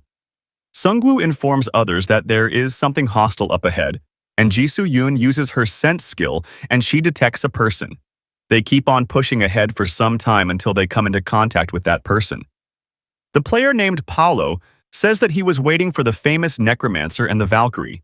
He refers to Han-ho and the prosecutor as just extras. Han-ho gets angry and he shouts out loud that this extra is going to mess up your face so hard that not even your mother can recognize you. Ji-soo-yoon informs others that he is not alone. There are 2 more players behind him and one of them is dangerous. Sungwoo is thinking that maybe these guys are the Mexican cartels who were working with the dragon. Sungwoo asks them about the whereabouts of Han Kang-seok. Paolo says that their dear Demon King has some business to attend to, so they all have to wait a bit until he is done with his task. Sungwoo tells him that he has some urgent business as well, so they better move. The Mexican player is quite stubborn, and he asks if he came here to see a queen that he don't even knows about. Sungwoo heads forward as he is thinking that these guys are just stalling for time. All of a sudden, Ji-soo-yoon comes forward, and she stops Sungwoo from moving ahead. In just a matter of a few seconds, the 2 orc minions and righty get hit by a powerful attack out of nowhere. Sungwoo is thinking that this sneak attack was quite powerful, and he would have taken a lot of damage if Ji-soo-yoon had not stopped him from going forward. The mysterious player assassin Baibona was behind those last sneaky attacks, and the female player Grace tells Paolo to get ready since their battle has already started. Grace further informs Paolo to not expect any kind of mercy from the Necromancer, since that guy is ready to kill them. Meanwhile, Sungwoo is thinking that he could not detect the last attack, but whatever it is, it's limited to 3 enemies in a confined space and they can easily overwhelm them with numbers in one go. Jisoo Yoon parries some formless black blades that were aimed at them. Jisoo Yoon warns Seungwoo to get out of the way. Seungwoo is thinking that maybe these black blades are made from shadows. Bibona is quite pissed at Jisoo Yoon, as she got in his way, and without her, the Necromancer would have become mincemeat. He keeps on bombarding Jisoo Yoon with shadow blades, and it looks like Jisoo Yoon is having hard time defending against them. Seungwoo uses Grand Necromancy in order to overwhelm the enemy with numbers. At the same time, the female player Grace uses her skill Storm. The minions get hit by a powerful wave of storm. Li Wei tells Seungwoo to quickly duck. Li Wei attacks Grace with her ocean spirits, but her attacks are not effective against the shield of Grace, and she informs the Asian girl that they are not a good match because even the ocean waves rise because of the wind. Li Wei informs Seungwoo that this woman is a high-level mage. She seems to specialize in wind magic, but she might be able to use other forms of magic as well, and it will be hard to attack her with physical means. Seungwoo uses his fan of Bi Hyungrang to attack her using spirits, but the spirits get obliterated as soon as they get into contact with holy light. Grace used a holy orb in order to disperse the spirits, and she mocks Seungwoo for summoning spirits against a high-rank mage like her. She thought he was smart at first, but now it seems like all of those tall tales were just rumors. Paulo says that all of you are having fun without me. His glorious body is also going to join as well. Paulo seems to be a musclehead, and Hanho blocks his attack using the mythical shields. He keeps on punching the shields, and he informs Hanho that using taunts such as musclehead won't work on a warrior like him. Hanho further mocks him by saying that you look like you can't even get it up when it is needed, and maybe you lost your manhood. After hearing it, tears start to drop off. It turns out that Hanho just hit the spot, and Paulo got real worked up and he angrily tells Hanho that he is going to kill him. On the other hand, Seungwoo just got pushed back, along with his minions due to a wind wave attack. Grace is a high-level mage with wide-area wind attacks. This confined space is actually working in her favor. The wind attacks are getting intense with each passing second. If they could just land some targeted damage with a skill like Abyssal Breath, then things might turn around, but getting close to Grace is the hard part. Seungwoo pulls out Crystal of Chaos, which is made using Tear of Sea Spirit and Demon Bloodstone. It's a legendary grade orb, and it grants Chaos attribute. It increases mana by 500 and mana regen by 250%. It steals 3% mana and health points on attack. All of a sudden, everyone panics when they hear a lot of explosions going around the area where Hanho was. Hanho used his Asura form inside the explosions. Hanho easily managed to fend off those attacks, and he calls the Mexicans poor knockoffs. Paulo gets even more pissed off after being called a knockoff. He informs the Koreans that they are the Imperial Rangers appointed by the Demon King himself. Both Grace and Bibona get pissed at Paulo for calling them with such cheap group names. Lich Victor uses his newly evolved skill called Poison Field to show his master his usefulness. Victor created a poison cloud behind the enemies which annoys Grace a bit. Grace uses her wind magic skill to turn the tide and send back the poison cloud toward the Koreans. The Death Knight used the poisonous gas as a smokescreen to move closer to Grace and use his skill chains of the Abyss. Grace fell for the trap and got caught in the chains. Death Knight Min Seok says that this woman is a joke. She knows nothing about strategic movements. Seungwoo knows well that they can't delay this any further, and he imbues his Grim Reaper Scythe with demonic bombardment. Before the demonic bombardment can reach Grace, Paulo comes between them as he tries to block the demonic bombardment. 4 of Paulo's arms get destroyed with that single bombardment. Paulo suffered a lot of damage, but he is still being cocky. Seungwoo informs the musclehead that he should have focused on skills instead of those muscles. Seungwoo uses the Underworld Decree to control all spirits in the area. Seungwoo attacks Paulo using the spirits, and Paulo cannot do anything against them since his magical resistance is not that much high. Paulo begs Grace to get these spirits off of him, but she informs him that she cannot do anything since her movement is restricted, and Paulo should ask Bibona for help. Bibona can't help them since he is having a 3 versus 1. Jisoo Yoon appears right behind Bibona using her Hermes shoes. She cuts his arm off as she informs him that he is not such a good assassin since he is fighting multiple enemies in the open. Seungwoo gets ready to strike Paulo with his Grim Reaper Scythe. He chops off Paolo's head while informing him that Imperial Rangers are getting laid off today. Sungwoo informs them that they are only good for stalling for time, and if they don't want to lose their lives, then they should open that door right away. The door starts to open on its own before anyone can move a muscle. The female dragon comes out as she tells them that she warned them not to make any noise and maybe she went too easy on them. She comes closer to Paolo's head as she asks them, "Why is his head right here? Were not these the guys Kang Seok said that they can talk into cooperating?" She gets furious as she says that she is not in the mood to talk to things like that. A notification pops up informing them that Dragon Fear has been activated. All low-rank life forms will be paralyzed. The female dragon is releasing high-energy wave after wave. At the same time, Han Kang-seok comes out as well. He calls the female dragon Isabella, and he tells her that these are his guests. Han Kang-seok came out unscathed, and Sungwoo wonders if the item he is carrying is the World Seed. This item can turn the user into a World Eater. Isabella is still pissed at Sungwoo, and she makes a dumb comment by saying that if she kicks them out, then they no longer will be the guests, and then she can do anything she wants with them. Sungwoo is quite worried. Zeon says that this thing is seriously too savage. Han Kang-seok greets Sungwoo first by saying that it's been a while. He says that he is sorry that he got here first, but he still can't let him take this quest. Sungwoo says that he knows about it, but that is not something he would whine about. Han Kang-seok even smashed the leader of the angel race who invaded their world, so it's a given. But declaring war on the entire world and attacking those who follow behind him was not necessary. Han Kang-seok apologizes for it, and he says that he did not meant to harm him. He was in a rush as well, so he figured that Sungwoo can handle that much. He asks Sungwoo to let this one slide for once, and Sungwoo is thinking that Han Kang-seok is shamelessly saying these things, which means he do not wants to fight him right now. Sungwoo says that you need to be honest from here on. Sungwoo asks Han Kang-seok if he is not trying to fight him, then what exactly he is trying to do. Han Kang-seok says that he is fine with telling the truth since he has no other choice at this point. Isabella tells him to hurry up since she can't hold back for long. If they become their enemies, then she will melt every one of these arrogant punks. Sungwoo signals his teammates to get ready. At the same time, Han Kang-seok informs them that his goal has always been to avoid destruction. In order to do that, he will become a world eater and save this world from destruction, and he wants Sungwoo to help him with that. Sungwoo asks him about what exactly is he saving them from and how is he going to do that. Han Kang-seok says that this game is a disaster for us, but for someone else it is just entertainment. So to save this world, we need to be on their good side. He knows who they are, and he knows exactly how to please them. Sungwoo is thinking about how can Han Kang-seok know about the creators of this game. Sungwoo asks him about how can he believe him, and how he knows about all of this. Han Kang-seok replies by saying that this is not his first time. He informs Sungwoo that he has played this game before.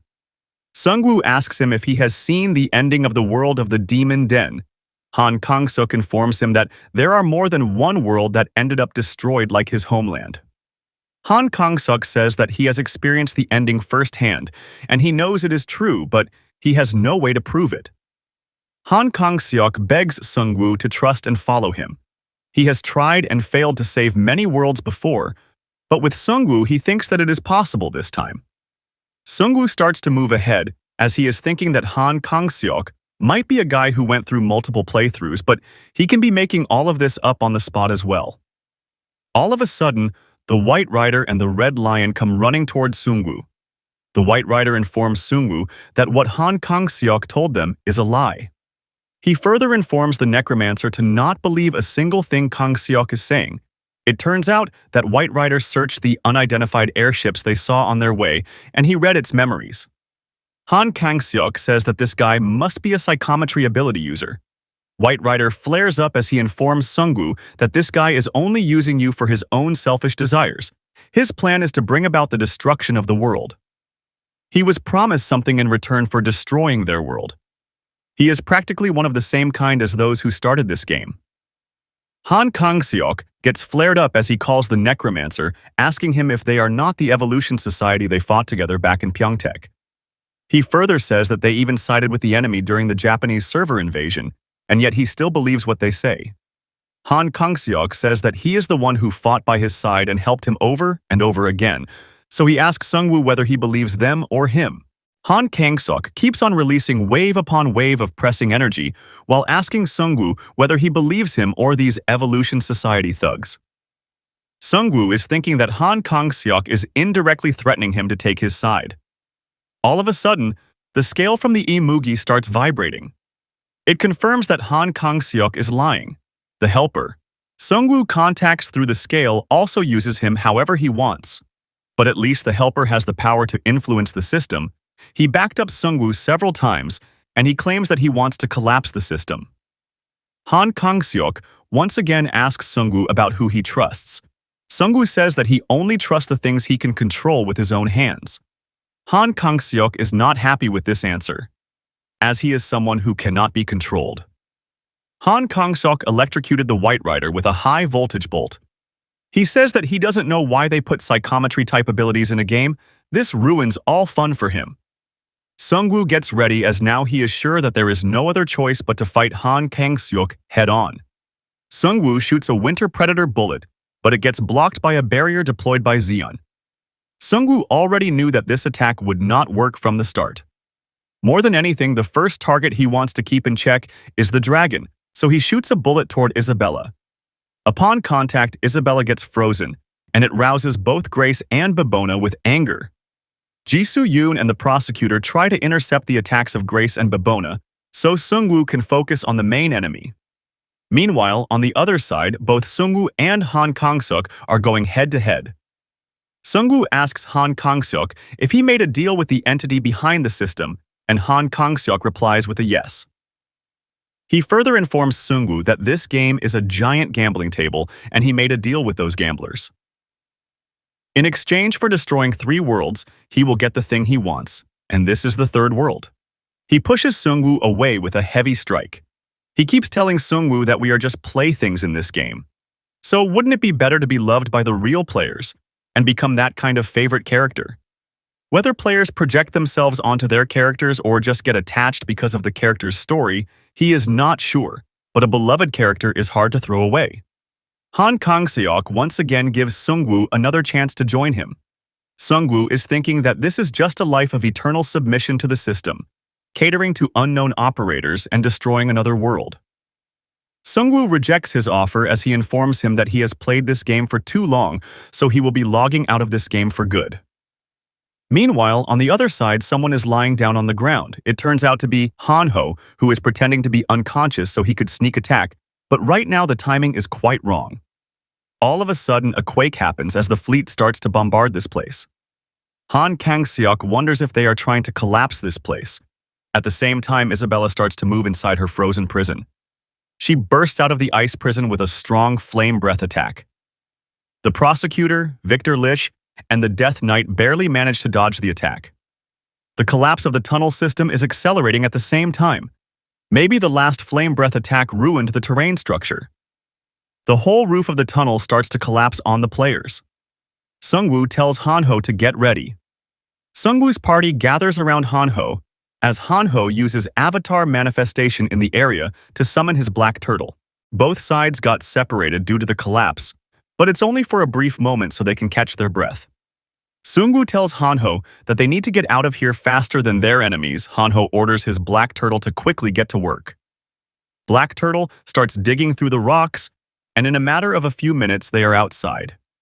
But it turns out that Han Kang-seok reached the surface at the same time, so Sung-woo orders all units to fire at their enemy at once. But before the airships can fire, most of them get obliterated with huge electric bolts. In a matter of a few seconds, almost half of the fleet is gone in ashes. Sung-woo is still wondering if this insane firepower is really released by a single person. But now the battlefield has expanded, so it is the perfect space to command a legion. So Sung-woo summons his minions. Sung-woo moves toward Han Kang-seok as he orders Righty to support him. Both Grace and Bibona try to intercept Sung-woo before he can reach their Demon King or their Queen. Sung-woo uses Twilight Raid to summon Wraiths. The Wraiths bind both players in their tracks. Sung-woo is thinking that this Isabella is the most dangerous one, so he needs to take her down first. Isabella quickly punches Sungwoo in the stomach, but it gets blocked by Righty. Even though Righty blocked the attack, Sungwoo's ribs were still broken by the impact. Blood is pouring out of Sungwoo's mouth, but he is still laughing as he is thinking that he got her for good. It turns out that Isabella fell for his trap as Righty wrapped her around in Gleipnir's snare. Isabella tries her best, but she could not break free from the snare, and Sungwoo mockingly asks her if she likes it since it fits her well. Sungwoo tells her that this Gleipnir's snare is crafted just for you by Hearst Workshop, and now it is turn for Han Kang-seok. Sungwoo's eyes turn black as he tells Han Kang-seok that they need to have a little talk in some place quiet and familiar to him. Sungwoo opens the gate of the underworld in the area. A notification pops up informing Han Kang-seok that his name has been recorded in the Book of Life and Death, and he is now entering the underworld. Inside the underworld, Sungwoo asks Han Kang-seok if all of the gamblers placed their bets on him. He tells Han Kang-seok to tell those gamblers to take back their bets that they placed on him and tell them to bet on Sungwoo instead. With Han Kang-seok being spirited away in the underworld realm, the cartels fell easily one after another. Ji-soo-yoon managed to subdue both Bibona and Grace at the same time, and she tells them to surrender or get ready to forfeit their lives. Righty is guarding the entrance to the underworld, and Isabella is being bound by Gleipnir. Ji-soo-yoon says that in this situation there is nothing you lot can do, and the cartels surrender right away. In a few minutes, they move Isabella to one of the airships. Isabella keeps on saying that she will kill them all, but Master Hearst is quite happy as his invention worked fine without testing. He further orders the others to bind her in world tree vines just in case she manages to free herself, and once they return to their base, he will personally build a special prison for her. Master Hearst says that all that's left is to capture the Demon King and his pet. This pumps up Hanho as he requests Master Hearst to make him an item. Master Hearst asks him about what kind of item he wants. Hanho says that he wants a huge bug net that suits his personality as well. Meanwhile, inside the underworld, all other divine powers are strictly suppressed. Han Kang-seok says that this domain has quite the nasty taste. Sungwoo is thinking that Han Kang-seok is weirdly calm for someone who is being cornered. Han Kang-seok infuses his electricity with holy power to wipe out the first wave of undead. Sungwoo is thinking that Han Kang-seok is afraid of the undead, since he started infusing holy power in his lightning. Han Kang-seok is using divine energy and lightning without having access to any divine power right now. Maybe he prepared a weapon specifically to counter Sungwoo. Unfortunately, that won't be enough here. Sungwoo tells Han Kang-seok to try to deal with this one as well. Sungwoo uses karmic punishment within the underworld domain. Zeon casts a barrier around them, but she informs Han Kang-seok that he cannot block all of that.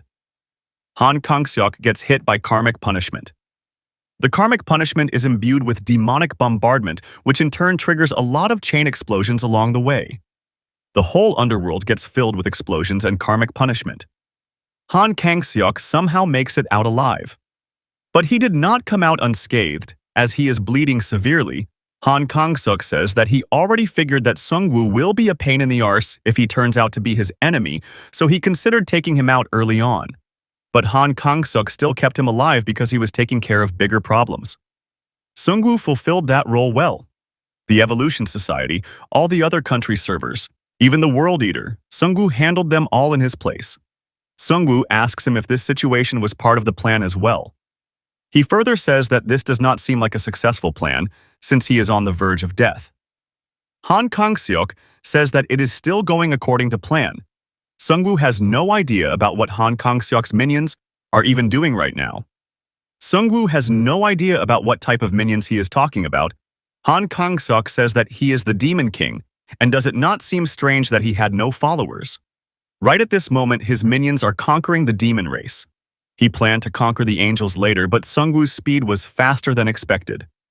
So he changed the plan. While Sungwoo drew attention, he struck their leaders with a small force, and it looks like everything went according to plan. This is a world seed he got from the Hell dimension. With this alone, he could become a demon king, but he will collect the final one and rule this world. Sungwoo is thinking that in order to become a world eater, they need to collect a certain number of world seeds, and the final seed must be in the main base of the demon race. Han Kang-seok tells Sungwoo that he did well, at the same time he is going through his divine transformation. Sungwoo was just lacking experience, but it's a shame that there will be no next time for him. A notification pops up informing Sungwoo that Demon King's invasion has begun. All defense effects in the area are weakened. All domains in the area are collapsing. Han Kang-seok tells Sungwoo that his world is no more his own. All of a sudden, a crack starts to form in the underworld domain. Sungwoo gets pushed out from the underworld as his domain collapses. A notification pops up informing others that boss monster Demon King has appeared. Sungwoo is sure that this is not over yet because he dealt quite a lot of damage to the Demon King in the underworld. Sungwoo summons his Bone Dragon. Both Demon King and the Bone Dragon go head-to-head in a brutal battle.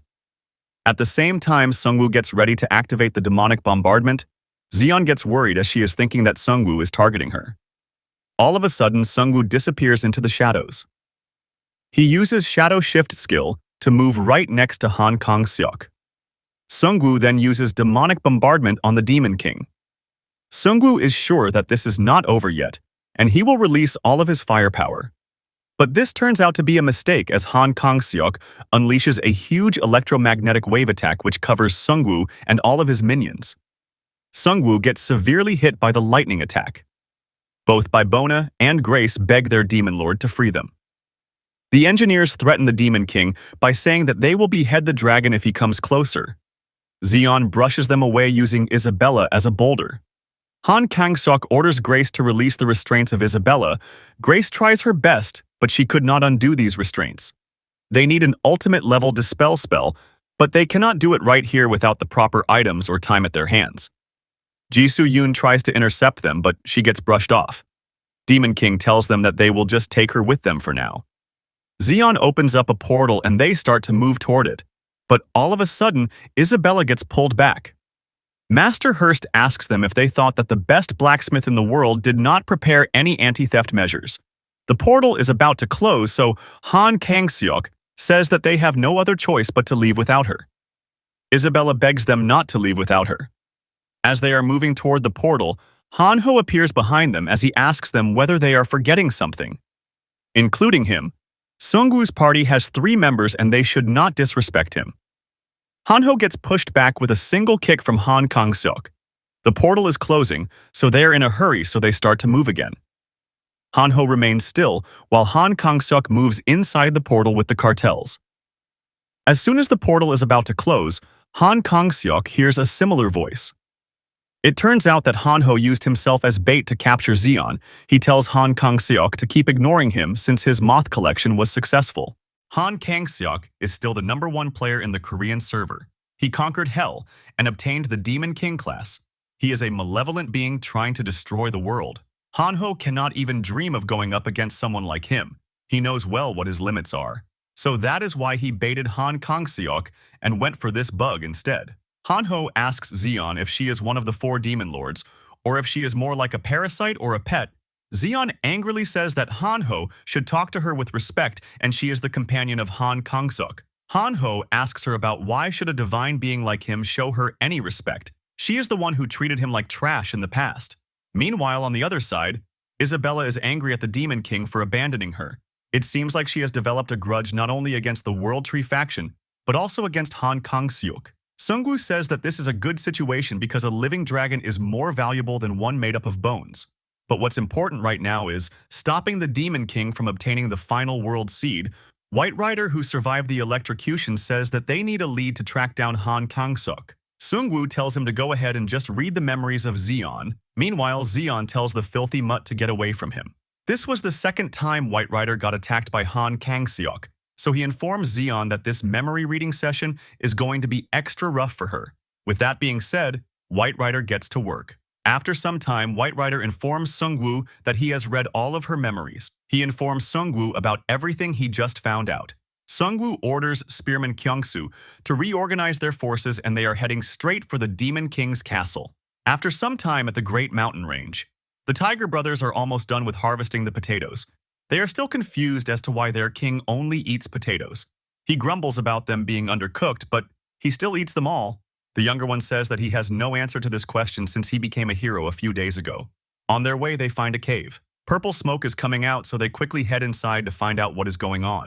The smoke gets thicker and unbearable with each step.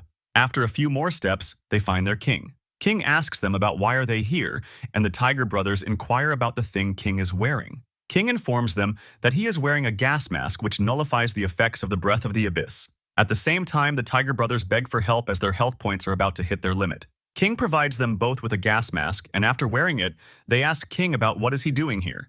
King informs them that he just completed a wondrous invention. He made the finest liquor in the world. He infused it with the essence of the mountain range and a very elegant taste of death. The dumb younger tiger asks King if he will be drinking it, and King questions his loyalty by asking him if he wants to send his king to an early grave. King says that only those who can enjoy death itself are worthy to drink it. Meanwhile, on the other side, Spearman Kyung-soo informs everyone to get ready for the infiltration of the Amazon. Their advanced team is about to open the Hypergate. Sung-woo is thinking that they no longer need to worry about race or faction. They just need to stop Han Kang-seok before he collects the World Seed and becomes a World Eater. Thankfully, the method to stop him lies in the Demon King's castle. At the same time, Hanho is threatening Zeon to open up a portal, but she is not cooperating with him. Hanho starts spraying her with pest killer sprays. Hanho informs her that he will keep increasing the dosage of the spray if she does not cooperate with them. Hanho informs her that if she wants him to stop this experiment meant for the prosperity of humanity and his amusement, then she should open the portal. White Rider is thinking that if it were not for the Necromancer, then this professional yapper would have been killed in the first phase in the school grounds. Zeon informs them that place is the Demon King's domain.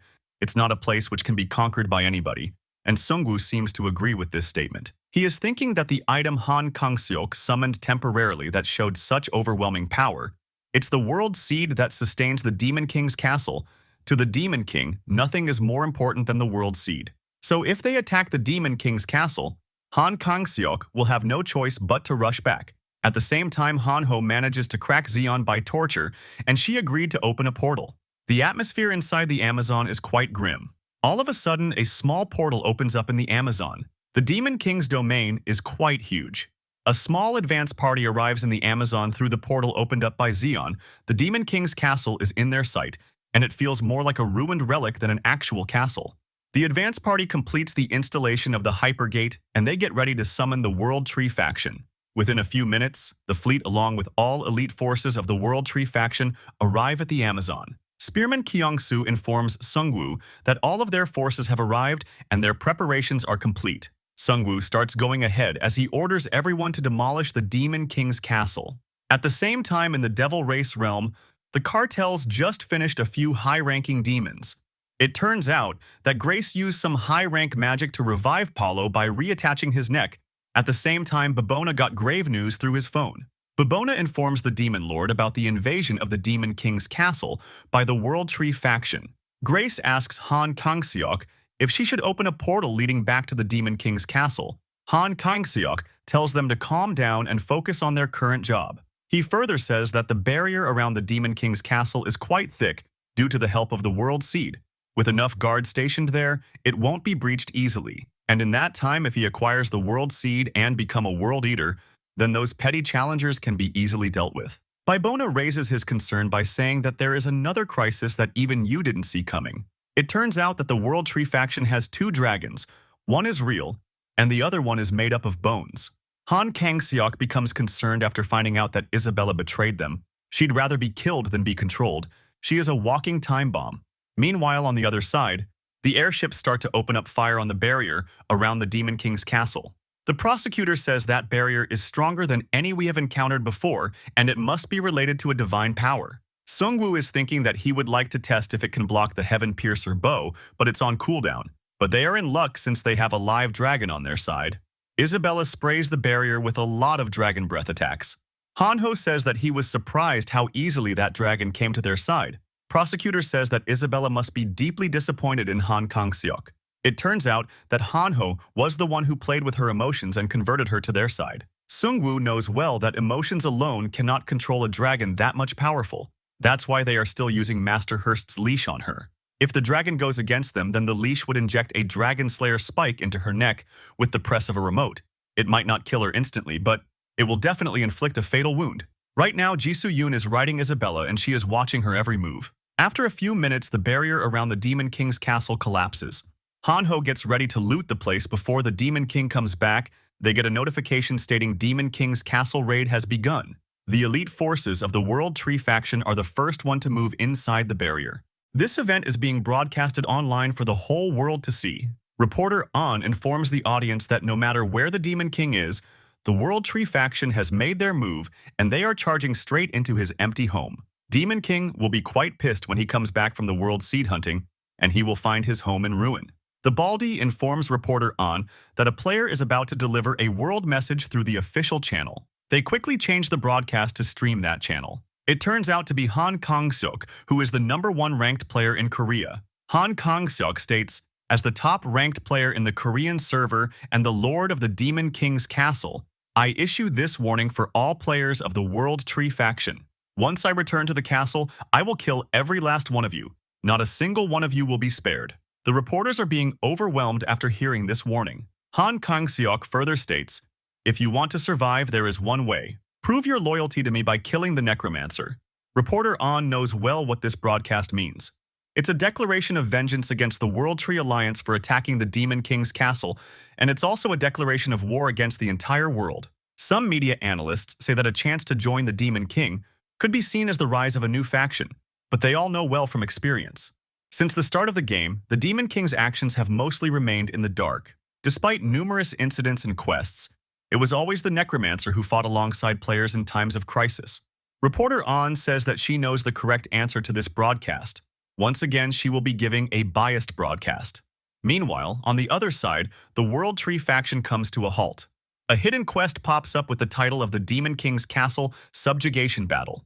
It's a dungeon raid type quest with the objective to capture the Demon King's castle, and its reward is unknown. Every single World Tree faction member gets this hidden quest. At the same time, another notice appears. To raid the Demon King's castle, a maze raid is required. The raid group will be split into attack route and defense route. The players in attack route need to enter the maze and conquer its deep core. In the defense route, a portal to Suwon will appear. The players need to defend it from the Demon King's advancing army. Each time the attack route fails or retreats from a gate inside the maze, the assault on the defense route will intensify. Spearman Kyung-soo informs Sungwoo about the portal that just appeared above them. This portal leads to Suwon Town. If not for this quest, the whole World Tree faction would have assaulted the Demon King's castle by now. Sungwoo is thinking that this quest is going to decide the fate of the world and the Demon King. Sungwoo informs others that the inside of the Demon King's castle is likely a harsh, complex maze-like dungeon, which is not suitable for managing large forces. As for the attack route, it will be tackled by the faction's strongest elites and exploration-focused players. With that being said, the World Tree Dream Team forms with several hundred elites, and the others are advised to rush to their positions. After some time, the exploration-type players move ahead to secure a route for the attacking team. One of them informs Sungwoo about a door they found, and it is emitting a red heat. It looks like an entrance to the labyrinth. Once they arrive near the entrance, Hanho asks Sungwoo if it is okay for them to go in there since there is no Demon King to defeat. Sungwoo informs him that if they conquer this place before the Demon King arrives, then they will have a huge advantage. As soon as they try to enter the gate, a huge storm of lightning engulfs them. A notification pops out informing them that they have entered the hidden stage. It is called the Demon King's Castle Labyrinth. All players are randomly assigned to different gates. It turns out that Sungwoo, Righty, Death Knight, Miryu, and Li Wei are together with few other elites. Sungwoo says that this is the worst-case scenario. All of their team members got separated, and he hopes that they make it out alive. And it looks like the labyrinth is playing tricks on them. Li Wei sends one of her spirits to scout ahead. The spirit found a door at the end of the hallway. The door has number 4 on it. Sungwoo had no idea as to what can it mean. The Taiwanese commander Huang is with Sungwoo, and he informs Sungwoo that they can communicate using the radio. As soon as they entered the labyrinth, their forces were scattered across 3 areas. Sungwoo quickly gets the hold of the radio, and he inquires about the position of other players. It turns out that Hanho, An Seok-gu, and the prosecutor are in one area with 121 others. Jisoo Yoon, Captain Chen, and the Red Dragon Isabella are in another area with 109 players. The main issue is that they can't exactly consider the dragon an ally, but Jisoo Yoon has the Dragon Keeper remote, so at least they won't die from the dragon. With all things considered, Sungwoo tells his team to move ahead. After some time, Sungwoo notices something. The walls around them are lined with statues. Their eyeballs move in response to their movements. These must be the gargoyles. Even as the door opened, they showed no hostile intent, but he can't let his guard down. Inside the room, there is a huge circular arena, or a coliseum. A notification pops up informing them that hidden stage boss monster Petros has appeared. Petros greets the labyrinth explorers. He welcomes them to gate number 4, which is the home of Petros, who is the power analyst of the Demon King. He informs them that they have entered the gate with the lowest success rate in the labyrinth. They have the worst luck. Sungwoo asks him if this gate is like a game, and if they win the game, then they can move on to the next gate. Petros says that the Necromancer is correct, and he further compliments him for being perceptive. Petros informs them that they will hold a one-on-one duel tournament in here. Only one of you may participate in this game. They are going to play a total of 3 matches. But a plain one-on-one fight will be boring. He asks Sungwoo if he is planning on summoning his strongest minion, the Bone Dragon. If not that, then maybe a Bone Serpent or another massive undead. He says that Sungwoo is too predictable. Petros further informs them that he built this arena brick by brick. He can't have it ruined by his bone monsters, so he has created a ban list rule where we can each block one category. The ban options includes humanoid, beast, plant, machine, and incorporeal. Once the World Tree faction members push forward one of those 5 statues, summons of the corresponding type will be banned from entering. Petros already chose to ban beast-type beings. It turns out that Petros has been watching Sungwoo for a long time, thinking that Sungwoo might become their comrade. Until now, Sungwoo has been rising like a booming stock. But after ignoring the Demon King's offer, the real pump and dump of Sungwoo started. Going against the Demon King is a delisting level stupidity. Because of this, Sungwoo can't use his strongest summons. He asks Sungwoo about what he can do in this situation. Sungwoo picks Beast type as his side ban as well. A portal opens up and Petros starts to introduce his first champion. His warrior is great, dominant, and beyond all doubt, the greatest giant warrior called Goliath. Goliath is a real expert at one-on-one combat. He asks Sungwoo if any of his minions stands a chance against him. Sungwoo can summon his ogre, Dullahan, but Goliath still outclasses them from the start. Sungwoo moves ahead into the battle arena. Petros becomes angry to find out that Sungwoo himself is going in for the fight instead of sending one of his elite players. Sungwoo warns the clown to not judge someone's worth before seeing all of their cards. Sungwoo can summon Unit Legion, Prisoner Squad, or the Gigantes. The sealed ones are still unavailable due to rank requirements. Sungwoo summons Gigantes from the Legion of Doom. Gigantes is quite huge. Even Goliath, who is a giant, seems like an ant compared to Gigantes. Petros is quite surprised, since Sungwoo never summoned this being even while fighting the Demon King, and maybe he was still hiding his cards.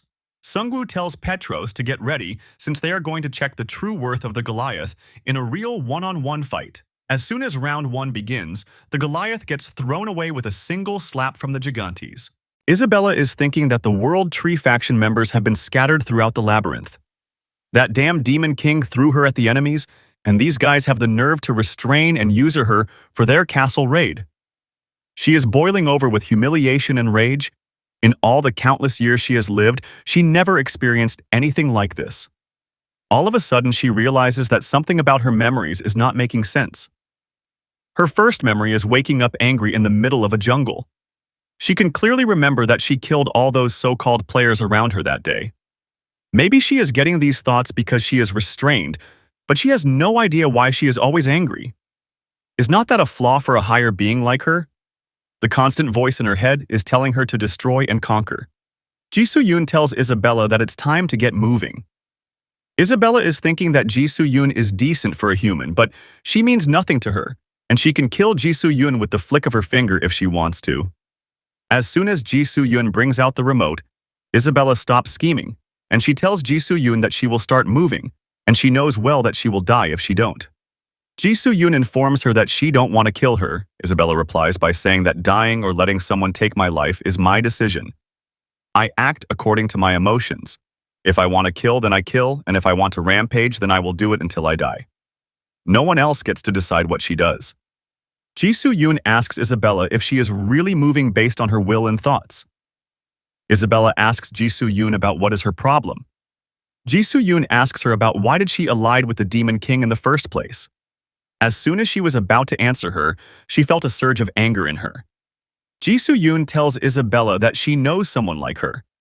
They also talk about ancient memories, but those memories don't come to their mind. Their emotions are engraved as if carved in. Ji Soo-yoon says that everything is wrong. The monsters we should be fighting were not you. She further explains that the real enemy is the system. All of a sudden, Isabella starts bursting with anger after hearing Ji Soo-yoon's point of view. At the same time, another portal opens up outside the Demon King's castle. King and his elite tigers pop out of the portal. King says that he thought that he will get away from trees on this overseas trip, but this place is a green hell as well. The tigers says that it's even worse for them in all this fur. One of the younger tiger asks if there is really a reason to help them this much. King replies by saying that he don't know either. The tiger brothers protest by saying that your response is so irresponsible, they are helping the world tree faction to the point that their roots are bending, and King don't even know why they are doing all of this. King informs them that even at this moment someone keeps yelling in his head. The voice tells him to take the tigerkin and build a power base. It further tells him to devour the weak and grow strong.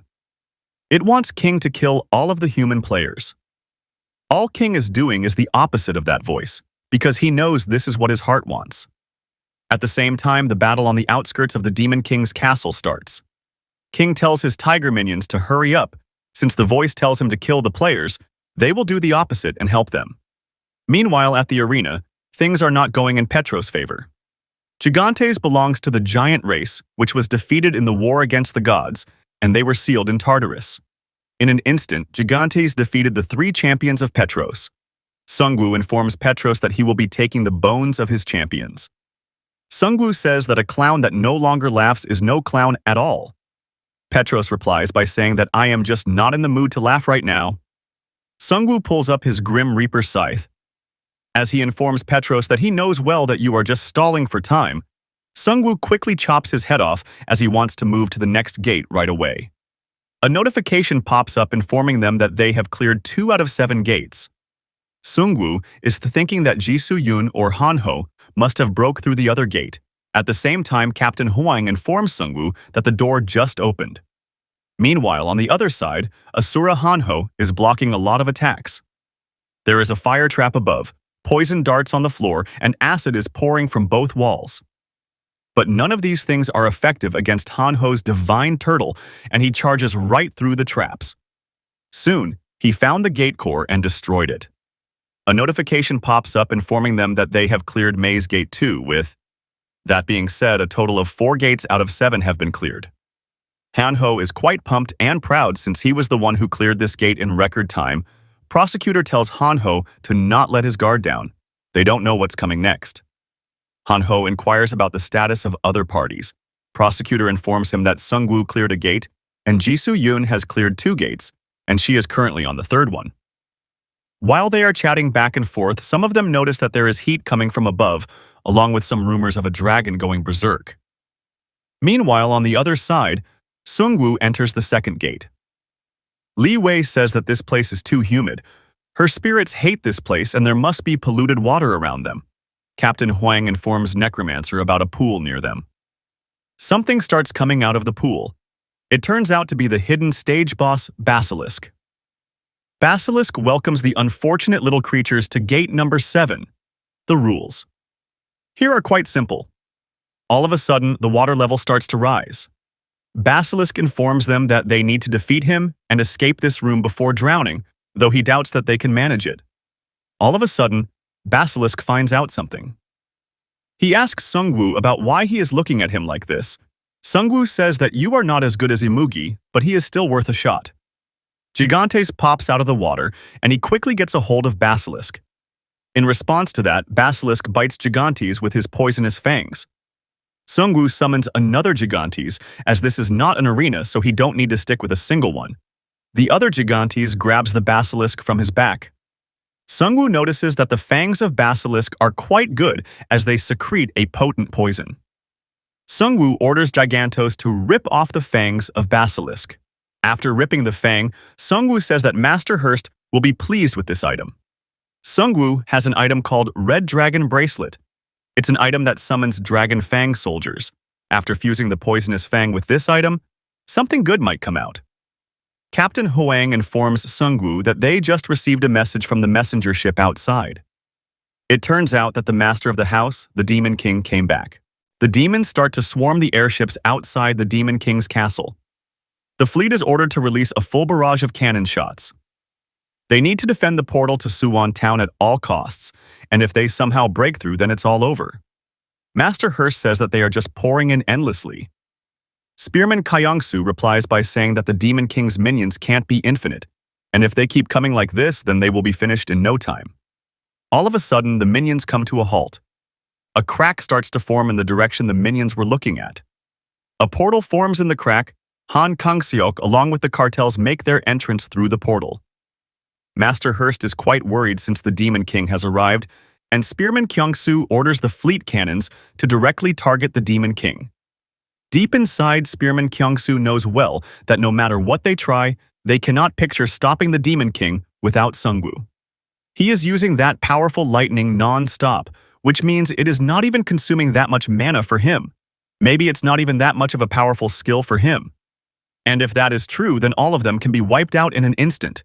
Master Hearst asks Spearman Kyongsu about where he thinks the Demon King will attack first. Spearman Kyongsu says, right now Sungwoo is attacking the Demon King's castle, which is the biggest threat for him, so maybe he will head there, but one of the operator informs them that the Demon King is heading this way. It looks like he wants to clean the yard before the house.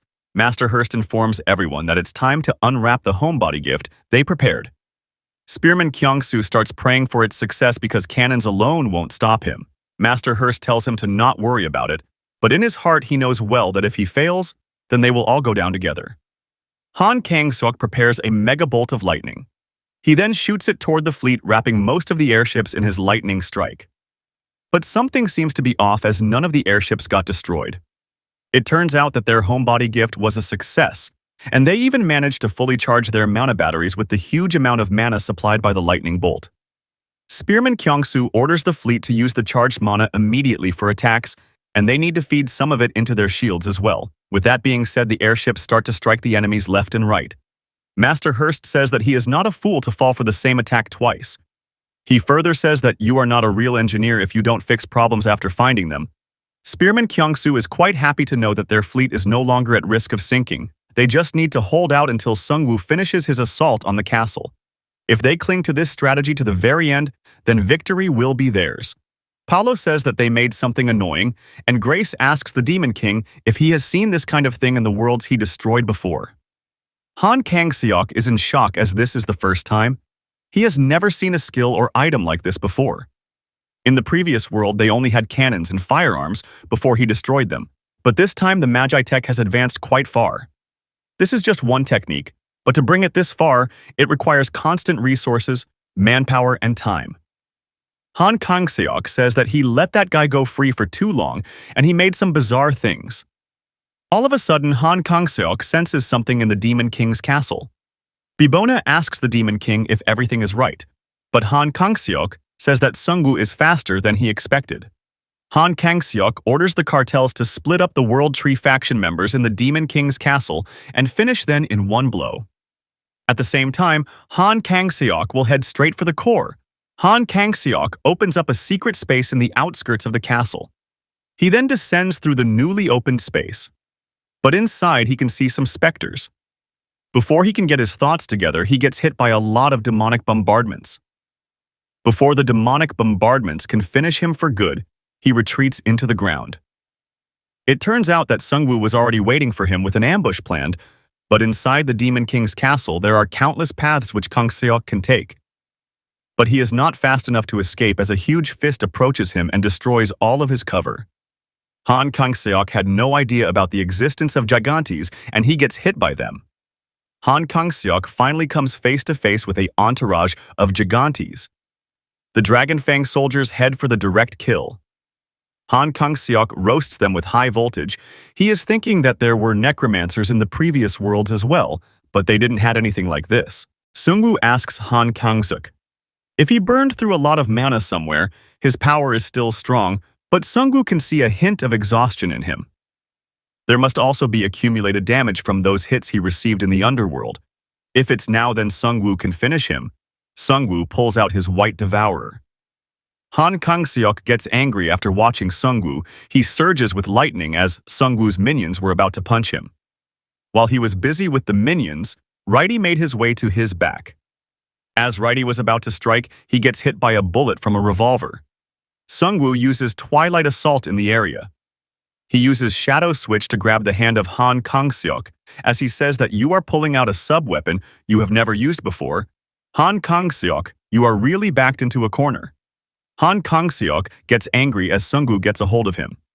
He bursts with lightning as he says that if getting fried by lightning is your wish, then let's see how long you last. Sungwoo is thinking that this is the reaction that he expected. Who can last to the end is determined by how much mana they have left. Sungwoo activates the Red Dragon Boiling Armor. With the help of the armor, he can easily withstand the high intensity of the bolts of lightning. But all of a sudden, a blue lightning starts to emit from the locket Han Kang-seok is wearing. Sungwoo suffers quite a lot of damage after getting hit by the blue lightning. Han Kang-seok tells Necromancer to not underestimate him since he got a lot up his sleeve as well. Sungwoo replies by saying that he is not done revealing his presence yet. Sungwoo activates the Shadow King's authority.